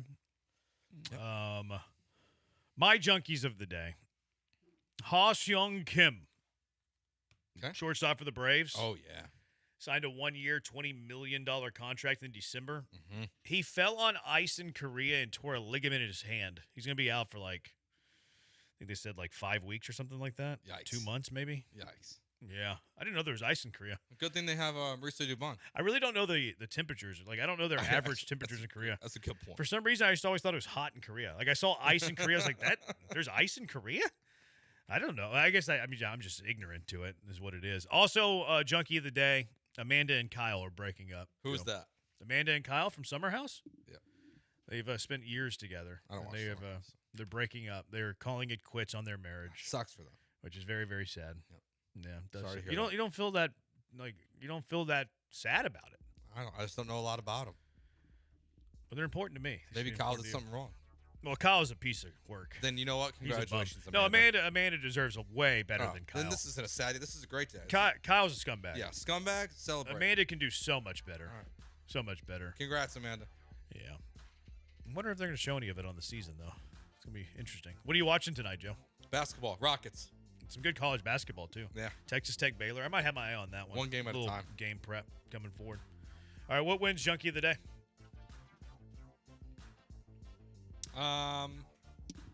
Amanda and Kyle. Amanda and Kyle? Yes, Junkie? Yeah. No, let's go Kyle. Just Kyle. Kyle for ruining a great thing and a lovely woman. Kyle, you're our Junkie of the Day. Does it for us. Thanks to AJ for the hard work. Thank you to Joe for his work. I am Jeremy. I did work too. Coming up next, Soccer Matters, Glenn Davis live from Senate Avenue Brewing.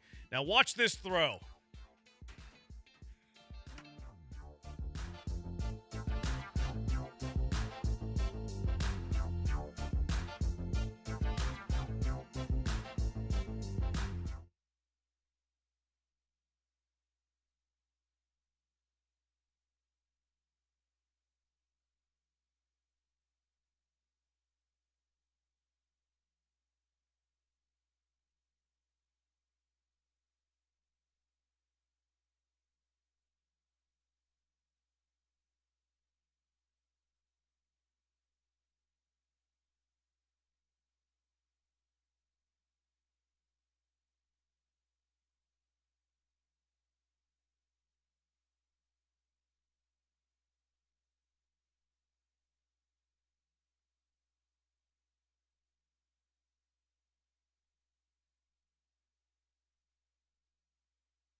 All right, welcome in, everybody, to Senate Avenue Brewing in Jersey Village, 142 days away from the start of the World Cup, and Mexico, South Africa in Azteca Stadium. So we appreciate everybody coming in here tonight. We got a nice crew in here. We got some U.S. jerseys. I saw Pulisic. We got an Aston Villa. We got Chelsea Mike in the house. We got Dynamo jerseys. Great mix of everything in here tonight. So I'm going to do my best to entertain here tonight, but I want you to know we have a tremendous guest here tonight who played for Aston Villa, also Manchester City, Oldham. He is Earl Barrett. So Earl is going to come in tonight, sit in 2 segments. Earl's going to talk about the Premier League when he played in it to the Premier League today. We're going to go over the England national team with him as well around the World Cup. So a lot to talk about. Now, I've had a number of messages from people, well, are you going to cover the Dynamo still, based on all the fun and games? And the easy answer to that is, what kind of journalist would I be having a soccer show in Houston if I didn't cover the pro teams that are here, okay? So that's not going away. I'll be watching games this year, and I'll be critiquing them. And I have a few more things probably to say about the Dynamo and the organization, and I might drop a little bit of it tonight here because, as you know, I was not removed amicably or in a manner that would be called mutual, okay? So I want to correct the record on a few things, okay? Because I think with the reaction that we got, we realized that there's a lot of people who deeply care about this team being successful in Houston.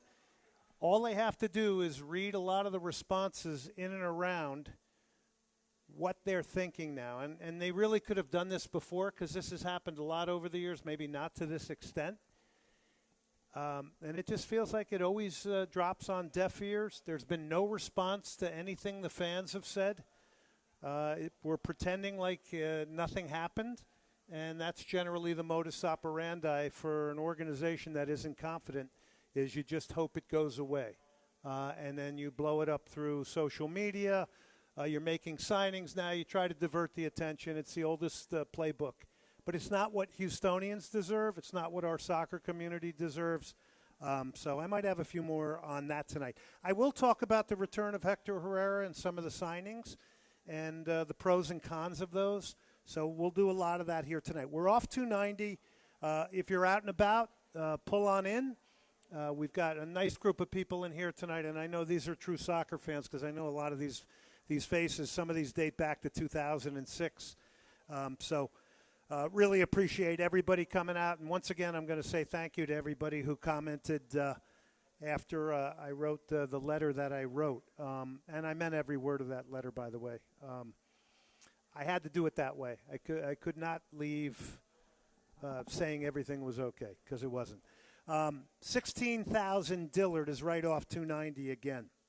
So this is where you come. This is Soccer Matters presented by the Daspit Law Firm. Debate, opinion, you can call in tonight at 713-780-3776. 713-780-3776. You can also stream the show at ESPN975.com. All right. Let's start off with some results in the Champions League here today just to get you caught up. Interesting one was Man City going to Norway. Of course, Erling Haaland's from Norway. They play a team called Bodo Glimt, and they lose 3-1. They got hit in transition a couple of times. Haaland said after the game, quote, "I don't have any answers. I take full responsibility of not being able to score the goals I should. I apologize to every single Manchester City supporter." He then goes on to say, Bodo Glimt played some incredible football. In the end, deserved it. I don't know what to say. I don't have any answers. So it's pretty interesting that happens right after losing the Manchester Derby 2-0. Maybe it's a hangover. But I think to me it kind of symbolizes that outside of Arsenal, the Premier League's really kind of a toss-up, right? Like, anything can kind of happen. It's not the domination that certain clubs had over the years, right? So I think that'll make it kind of interesting. And if Arsenal doesn't win it this time, maybe they never will in my lifetime. So it's all set up for them. Okay, we had Arsenal, Gabriel Jesus with 2 goals. Goyerkis had 1. They win at Inter Milan. That's a great win, actually, for Arsenal to go to Inter Milan and win that game 3-1 today. Real Madrid 6-1 over Monaco. Olympiacos got a Costinha game winner over Bayer Leverkusen. Sporting of Portugal. This is a good one. 2-1 over PSG. That's a pretty cool result. And they're, by the way, in the top 10 result-wise in the Champions League.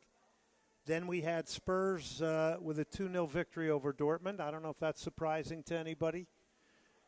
So there's a couple of the big score lines today. So Arsenal is at the top of the Champions League table. Real Madrid is second. Then you've got Barcelona third, Spurs, PSG, Sporting, Man City, Atalanta, and Inter Milan. So there's a little Champions League update for all of you. All right. So we'll get into a little African Cup of Nations, and I would say, AJ, get some sound ready here because, you know, just when I was thinking AFCON was kind of getting it together, this happens in the final. One of the big things I took away from the African Cup of Nations games that I ended up watching is I just think tactically they look more sound, they look more organized, they look less chaotic a lot of the teams. That to me really jumped out. They're not giving a lot of space to people. There's less mistakes maybe on the ball, the games I watched. It looked like they were pulling the tournament off to a good degree until we got to the final. And Sam Mbonu is from Nigeria, so he'll be on. Incidentally, there was a very cool, and I posted it, there was a Senegalese restaurant called, I think, something Dakar. They had a huge watch party. And it's so cool, and it's such a reminder of the strength of the supporters groups in Houston, which, again, is another missed opportunity for our MLS team here. We don't even know half the supporters groups that are meeting here in Houston. Like, you know, sometimes we don't think about this. This reminds us there's a Senegalese community here that went out to watch this final. There's a Moroccan community. There's Moroccan restaurants. There's Turkish gatherings when the Turkish national team plays. It's not just MLS, U.S. soccer, Mexican national team. You know, you got Tigres supporters groups. I mean, there must be probably 10 of those. You got Rayados. You know, all these elements that don't get tapped into. We got Aston Villa, right? We got Brighton Hove and Albion. We got Manchester United. We got Chelsea. It goes on and on. But you got to sometimes put this in context to understand how deep the sport runs here and into what communities it goes, right? So that's a good reminder, even for me, who I think I have a little grip on it all. Out in these suburbs are all these groups, and they're going to get together just like here at Senate Avenue Brewing with Andrew to watch the World Cup. It's not only going to be Edo. They want to convince you it's only Edo. It's not only Edo. First of all, Edo can't take in everybody who's going to be interested. It's only going to be 7,500 people at, I believe I had Patty Smith on in Edo. Only 7,500. So maybe an hour and a half, an hour before the Fan Fest will be open. 7,500. They're going to cap it probably for security reasons. And then you got an hour and a half to get out of there. Well, people are going to have to go somewhere. I mean, there's already like, 6,000 to 9,000 Dutch people coming here. You already know that. I mean, that's as good as it gets when it comes to really fun fandom. And to think we got 2 European teams because we're all used to getting, content from South America, Central America, right? It's nice that we got Europe coming here. We got 4-time World Cup winners Germany coming. We got the Netherlands coming. I like to call them, for our casual soccer fans that are listening tonight on ESPN 97.5, and I know Brian will like this, the Buffalo Bills of World Cup finals, right? So that's where I think I'm a little bit clever, and that's when I go, yeah, you better pull it back because you're not that clever. So, so it's pretty basic. By the way, Portugal, twice. We're going to get Morocco or Brazil here, unless, we're stunned out of our brains in what happens in their group. So you're going to get either Morocco or – can you imagine if Brazil Samba's into town? I mean, pretty incredible. So lot going on, and we're getting closer and closer to it. So like I said, 142 days before it kicks off, and then I think it's 145 before we get Germany against Curacao.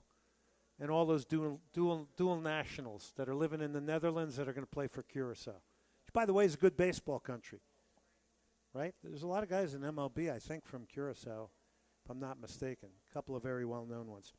All right.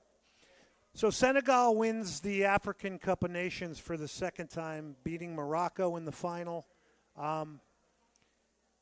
This was the theater of the bizarre to me. To see that whole escapade with taking the goalkeeper's towel, Senegal. I don't know if anybody saw this and saw the videos. I'm sure a lot of you guys did. I never saw anything like this in my life, and the referee does nothing about it. There's 4 or 5 ball boys who don't look that young, frankly. They might have been adults in disguise. They're literally around Mende's goal, wrestling with the backup goalkeeper for Senegal with his towel because it was raining and he wanted the towel. They're messing with his equipment. And this guy's trying to concentrate on playing, and all this stuff's going on around him pretty consistently throughout the game. And the backup goalkeeper for Senegal, I don't know his name offhand, ends up being a hero because he's constantly fending these guys off. And you're just sitting there going, we didn't really see a lot of that on TV because they didn't put the camera on that. But when you watch this after the game, they didn't put it on the problem with the Senegal fans either and security after some of the calls. But it's a clown show. I mean, you just can't even believe it. I mean, you can't believe that anybody thinks this is sporting and in the realm of sportsmanship. And the fact that nobody does anything about it. Got 2 minutes? So when we come back, I'm going to try to put this in a little bit of chronological order for you. There was, to me, a legitimate goal scored by Senegal in the 88th minute, right near the end. And then they get the penalty. And we'll go through it, and you can hear the commentators talk about it a little bit. But, I mean, just when you think they're maybe turning the corner. And then, of course, this is where we all believe that there's things contrived that are kind of the dark side of soccer where, we've heard these stories. We begin to believe them. But this was bad. Morocco loses a lot of luster on this one, the way they hosted this. And we've been all singing their praises because they've invested in the sport. Their youth national teams have done very, very well. They were the first African country to get to a semifinal of a World Cup in Qatar. And you lose a little respect now. Sorry, that's the way I am. You got to prove it. I mean, that was disgraceful what they were trying to do to the Senegalese. And there's a lot more behind it. There's other things coming out here today about lack of security for them. These guys landed there, I think, on a commercial flight. Had to walk through the airport. There was no security. I mean, it was insane. I mean, they were rushed by people. We forget it's not as nice and rosy as going down to Shell Energy Stadium and our nice little MLS world of do not criticize and say anything bad, or you will not be wanted. And that's the bottom line. You care about it, you're passionate about it, and you want to challenge a few things, goodbye. We're going to take a break, right? Soccer Matters, ESPN 97.5, presented by the Daspit Law Firm, daspitlaw.com. John and his firm, personal injury attorneys. 713, call now, daspitlaw.com. I also do want to give a great shout-out here to Andrew Mitchum. He will do one of our rejoins tonight like he did the last time, so I'm putting the pressure on him. He's going to do the rejoin and welcome us back to his empire here at Senate Avenue Brewing. If you're out and about on the town, 16,000 Dillard. It's really easy. It's right off the freeway. We've got swag, which is stuff we all get from the office. And we got T-shirts, hats, much, much more. We got a Premier League player, Earl Barrett, coming in from Aston Villa. Let's take a break.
This is Soccer Matters, on ESPN 97.5 and 97.9 HD2. brought to you by the Daspit Law Firm, DaspitLaw.com. Broadcasting live from the mobile Huntington Bank Studios, located at Senate Avenue Brewing Company in Jersey Village. Here's Glenn Davis.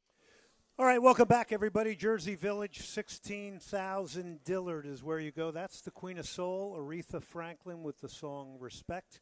My friends at Cactus Music will be glad I whipped a little soul music into this one here tonight. I actually have a lot of fun coming up with the music for these shows.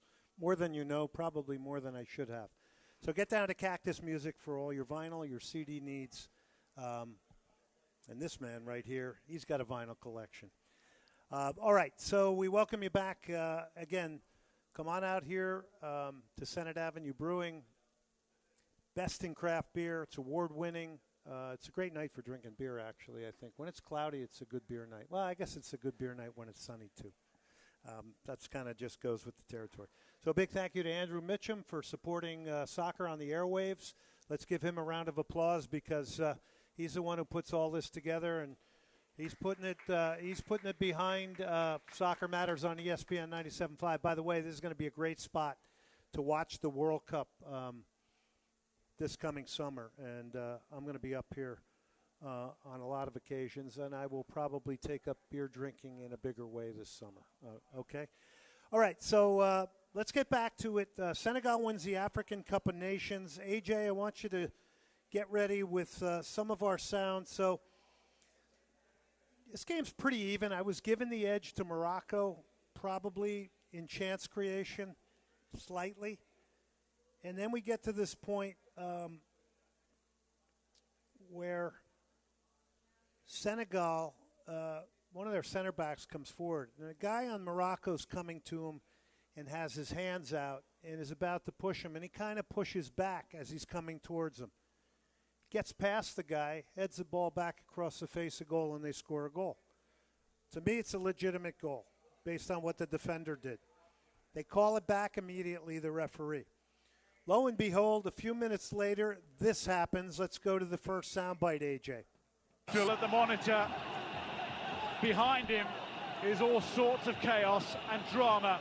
Two technical teams coming together as he looks at the replay again and again. So he's going to VAR right now. He's made his decision. This could define history. Penalty! Robert Raw. So that's when I believe the disturbance begins with Senegalese fans and then security. And the amount of security out there was crazy. So some of them are coming on the field. They're pushing back. All gets nuts. You have a 13 to 15 minute delay. The Senegalese coach pulls his team off the field. Most of them leave the field except Sadio Mane. There's just all kinds of confusion, people milling around, people attempting to get into fights, officials everywhere. I mean, it's total chaos. So then after 13 minutes, Brahim Diaz of Real Madrid comes out. They settle it down. He comes out to take the penalty. Mane went back in the locker room and brought the team back against coach had sent him off. He brings them back. Obviously, you're not supposed to take a team off the field. He runs in the locker room. The cameras show him go in. He brings the team back. They're back on the field. And Brahim Diaz is coming to take the penalty. Now, anybody thinking if there's a 13-minute delay, and this goes to show you that even the greats can make big, big mistakes in choice. So I'm thinking he's going to hit this with power. People have been standing around. We don't know how Mendy has warmed up. Is he going to be able to explode to his right or left? But minimum, he's going to hit it with power. The guy decides to do a Panenka, and this is the leading scorer of the tournament. He decides to do a Panenka and be very cute, and here's what it sounds like. He misses the penalty. The focused man from Real Madrid up against Al Ahly goalkeeper Edouard Mendy, a Champions League winner in Europe and in Asia, and a winner of AFCON in 2021 edition. Edouard Mendy is just signalling something to the referee, and Sadio Mane has come over to have a discussion. This is the gamesmanship. Mendy's out. Seems to be something going on. Brahim Diaz remains focused as ever. He looked nervous. Mendy backtracks. Brahim Diaz replaces the ball. And now, perhaps, the final to get underway again. Brahim Diaz to give Morocco the lead. Chips up Panenka down the middle, and humiliatingly, Mendy saves it. Stays on his line, the opportunity gone, and maybe now we are going to go to extra. So we go to extra time, and Senegal ends up winning it on an amazing goal by Papa Gueye. He's kind of leaning back. I couldn't believe the amount of power he got on it, because it's not textbook body weight positioning when he hits it. He's kind of leaning back, but this thing, it's just a blurry thing into the upper corner. It's an incredible goal. So here's Daniel Amokachi, who is the former Nigerian Super Eagle. I don't know if you guys remember Amokachi. He was on those great teams with Sunday Olise, J.J. Okocha. They called him the Bull of the Bosphorus when he played in Turkey. He did play at the end of his career. He's pretty beat up. He played in Colorado one season. Here's what he says on Brahim Diaz trying to do the Panenka in this penalty. At such a moment, this is not a time to try to play Panenka. He looks crestfallen. Brahim Diaz, who's proven nothing but heroic throughout this tournament and throughout qualifying. So this is how it ended. And, I mean, I think through lack of sportsmanship, everything was done to try and deny Senegal from winning this thing. I mean, it's a little shocking, I think. So the player of the tournament was Sadio Mane of Senegal. The golden boot for top goal scorer was Brahim Diaz. And it was Bono, the goalkeeper from Morocco, got the goalkeeper of the tournament, although that, for me, it could have went to Mendy. I mean, the former Chelsea goalkeeper was good. Did you like him, Mike, when he was at Chelsea? Yeah, he was good. I thought when I watched this guy in this game, Mendy in goal for Senegal, his focus and concentration to me was something incredibly special. The amount of stuff that was going on around him, if you can go back, if you didn't see it, see the videos, it's insane. I mean, and this guy was laser focused. But you were going to say something, Mike? Yeah. Revolving door, yeah. Well, revolving doors work in a lot of places, but he had 3 seasons, right? 2 or 3? 2. Okay, Nigeria got third place after beating Egypt in a penalty shootout. It was a goalless draw. It's Nigeria's 9th time they've come in third at the AFCON. And sadly, they're not going to the World Cup, the Super Eagles, because they got some of the best fans going. Mo Salah missed a penalty kick, too, in that. So there you go. Alex Iwobi had one of them for the Super Eagles, and then Lukman scored. So they get the third place.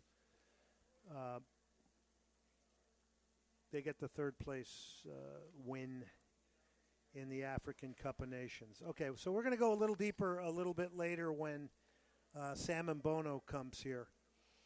I guess I can start a little bit on,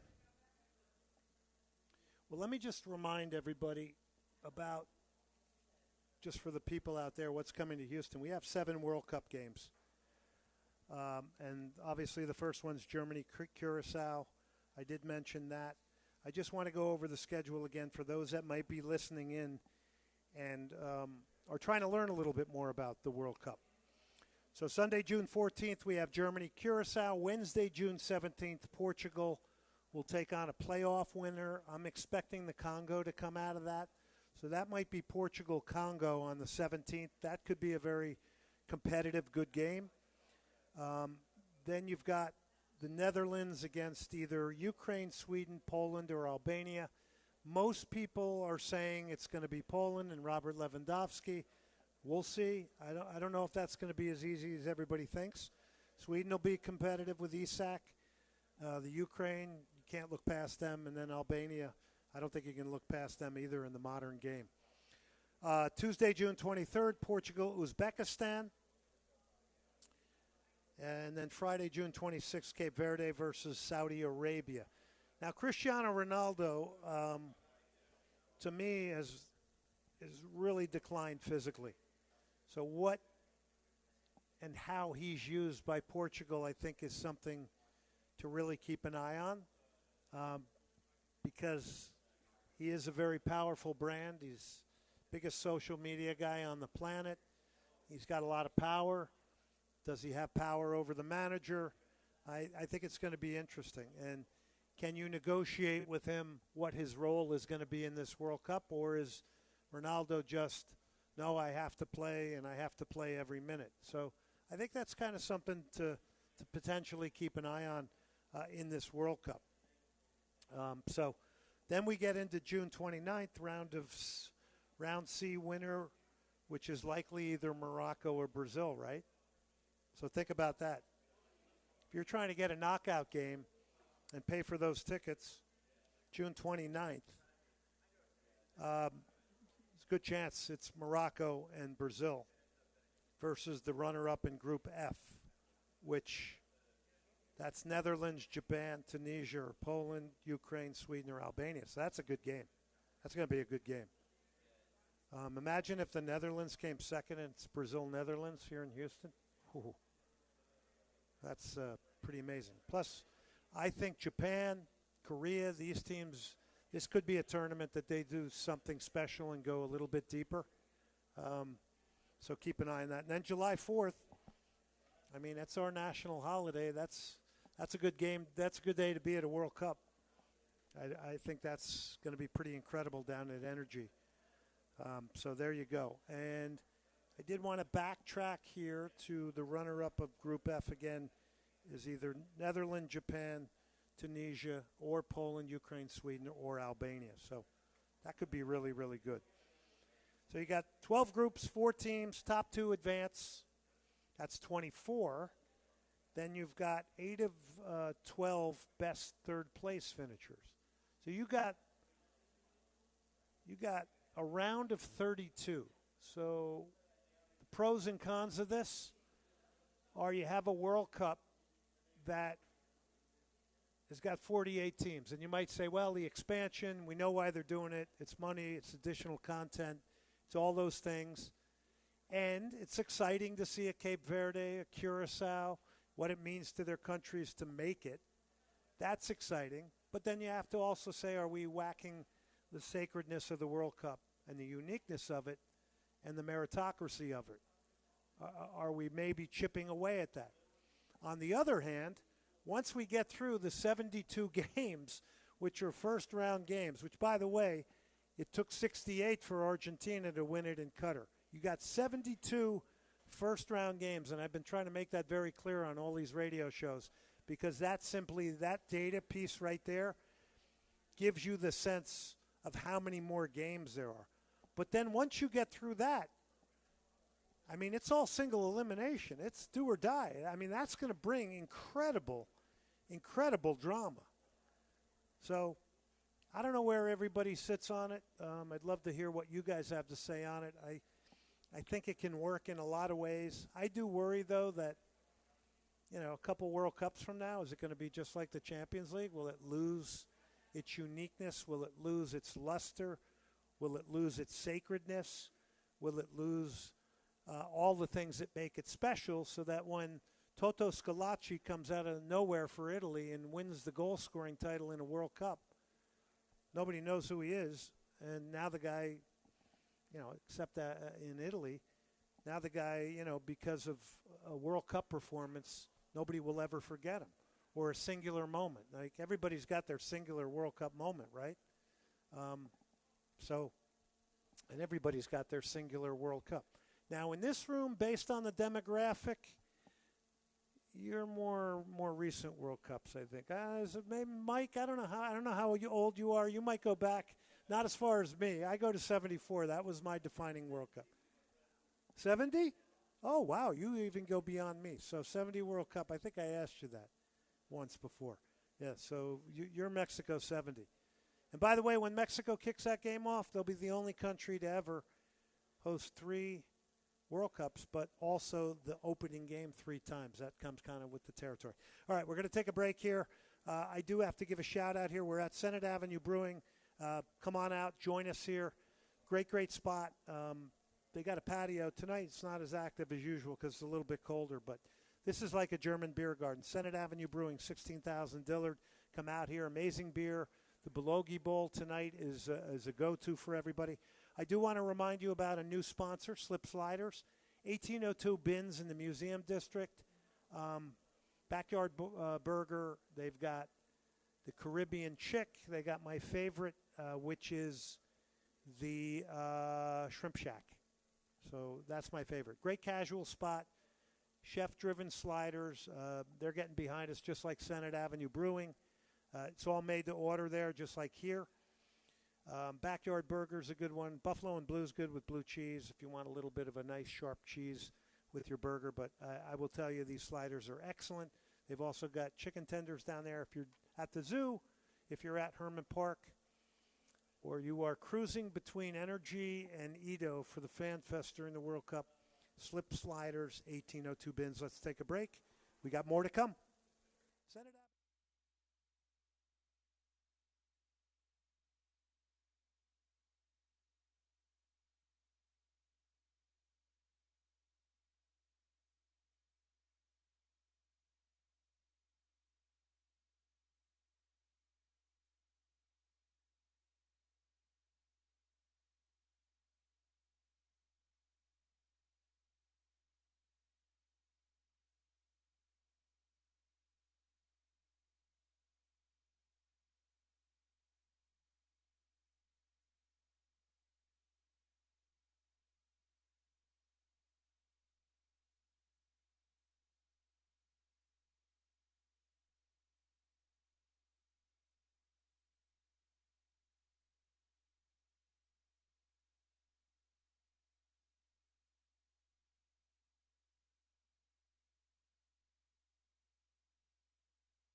This is Soccer Matters, on ESPN 97.5 and 97.9 HD2. brought to you by the Daspit Law Firm, DaspitLaw.com. Broadcasting live from the mobile Huntington Bank Studios, located at Senate Avenue Brewing Company in Jersey Village. Here's Glenn Davis.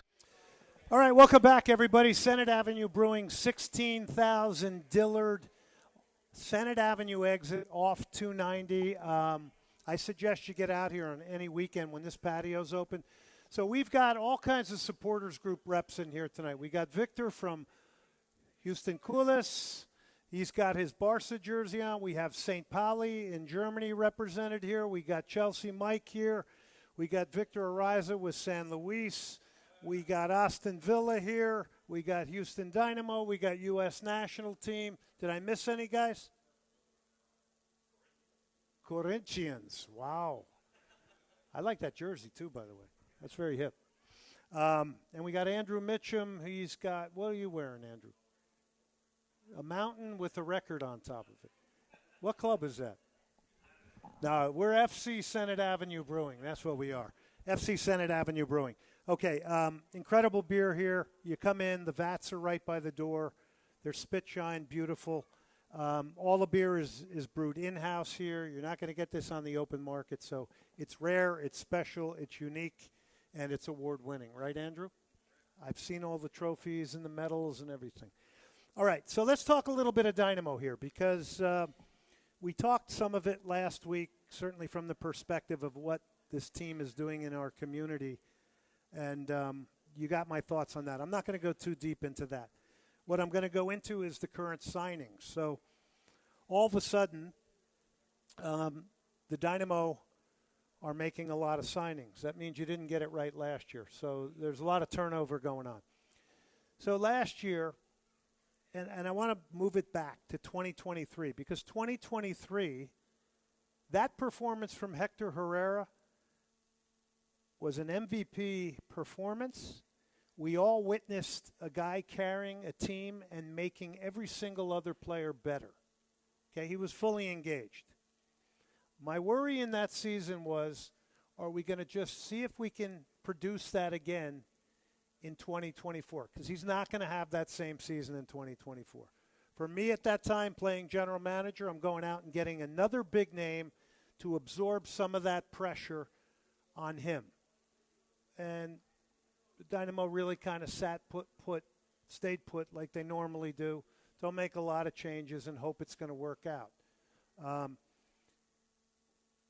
I also had a feeling that Hector was not going to be bought in to the same degree. He should have gotten his surgery, in my opinion, right after the season. The fact that he didn't and you saw him on the beach was a bad sign for me. Not a good sign.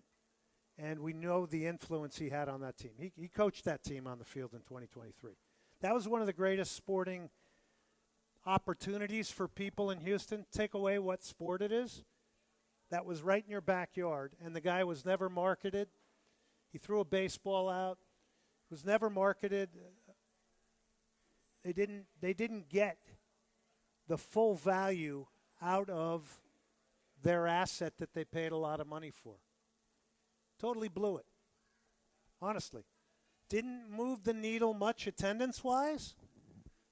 And that's even from people in the Dynamo organization who will go nameless that told me that. But I could see it. I could feel it. And it did not move it relevancy-wise. Now, you wouldn't believe, and I'm not mentioning names, how many people from the Dynamo organization are reaching out to me behind the scenes right now. I don't know what that says. It says something. It might mean that maybe some of the things that are being said are resonating with the front office. You have heard me talk about how weak I think the front office is. There's no communication. There's no transparency. Nobody speaks. We had a brief interlude at a press conference, which was bizarre because you had the owner talking about DPs, and you had Tim Howard come on and do verbal gymnastics for about 5 to 6 minutes and say absolutely nothing and prove to us that Tim does not know anything about the Houston market. I'm sorry, that was disrespectful to everyone, in my opinion. It was certainly I'm sitting there going, I can't believe this. I mean, You would have been better off not doing anything. By the way, Pat Onstad was not invited to that press conference, and the president of the team sat on the side with a pair of sunglasses on, whose day-to-day operations, and does not say a thing. Now, I'm recounting something from the last show.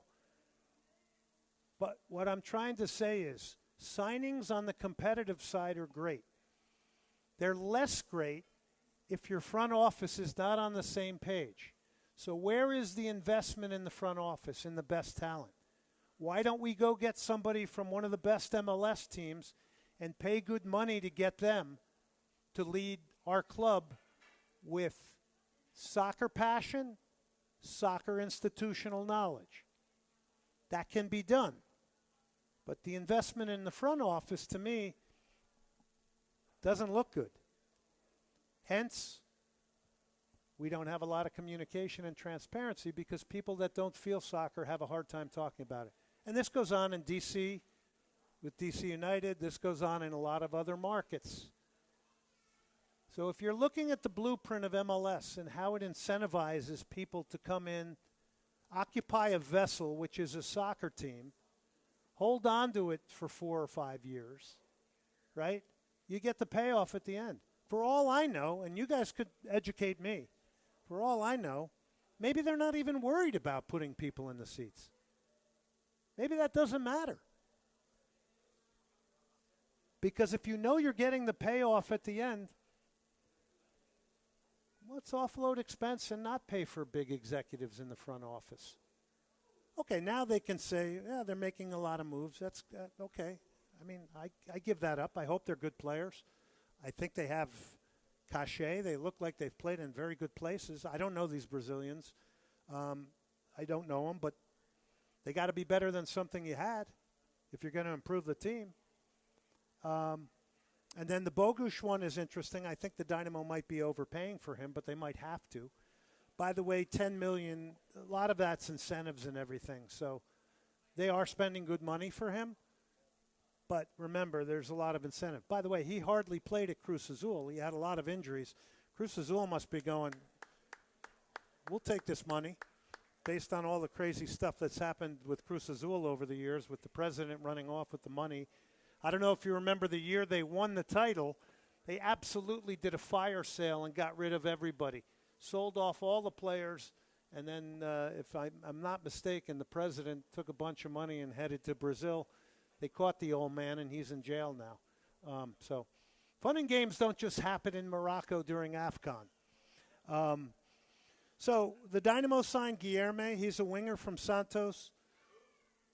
Guilherme? Is that how you pronounce it? Okay. Oh. Lucas Halter, Botafogo, a center back. We all know the center back problems last year. Hopefully Sviatchenko's healthy again. Augustin Bozat from Vélez Sarsfield, a midfielder. Bogusz. And then today you saw Nick Markanich, second division player on loan from Castellón. Was a big goal scorer in the USL. What wasn't in the press release is he's leaving a team that's in second place in the Spanish second division, which means these guys have a great shot at getting promoted. So you wouldn't be offloading a player that you believed in, I think. So that allows the Dynamo to come in. But I mean, that's a team trying to get promoted, right? I mean, you're not letting any good players go that you think are going to help you get promoted, is what I'm trying to say. He only had 2 goals in 25 games there. In the USL, he played at Charleston. He had 43 and 73. So it's a good risk, I think, to be fair. By the way, Jeff Lunau's Leganes, who once did get promoted to Spain's top division, well, Jeff Lunes Leganes, they're in 15th. And they got to jump into the Spanish La Liga first division. Got all that money for getting forward, but immediately then drop back down. So Hector Herrera, 1-year option, So Hector Herrera wanted to come back to Houston. That's pretty well known. He's got kids here. So Hector Herrera's coming to the Dynamo in a very different way now because he wants to come back. So that may make him a little bit more manageable. Plus, he's a 35-year-old going on 36. Now, I'm not buying the whole unfinished business thing because unfinished business to me was 2024. So that's a marketing angle. A little bit too much for me. Other people may dig that. I don't. He left in not a great place spitting towards a referee. Okay? For those who care about that, some people don't care about that. I see mixed reaction to Hector coming back.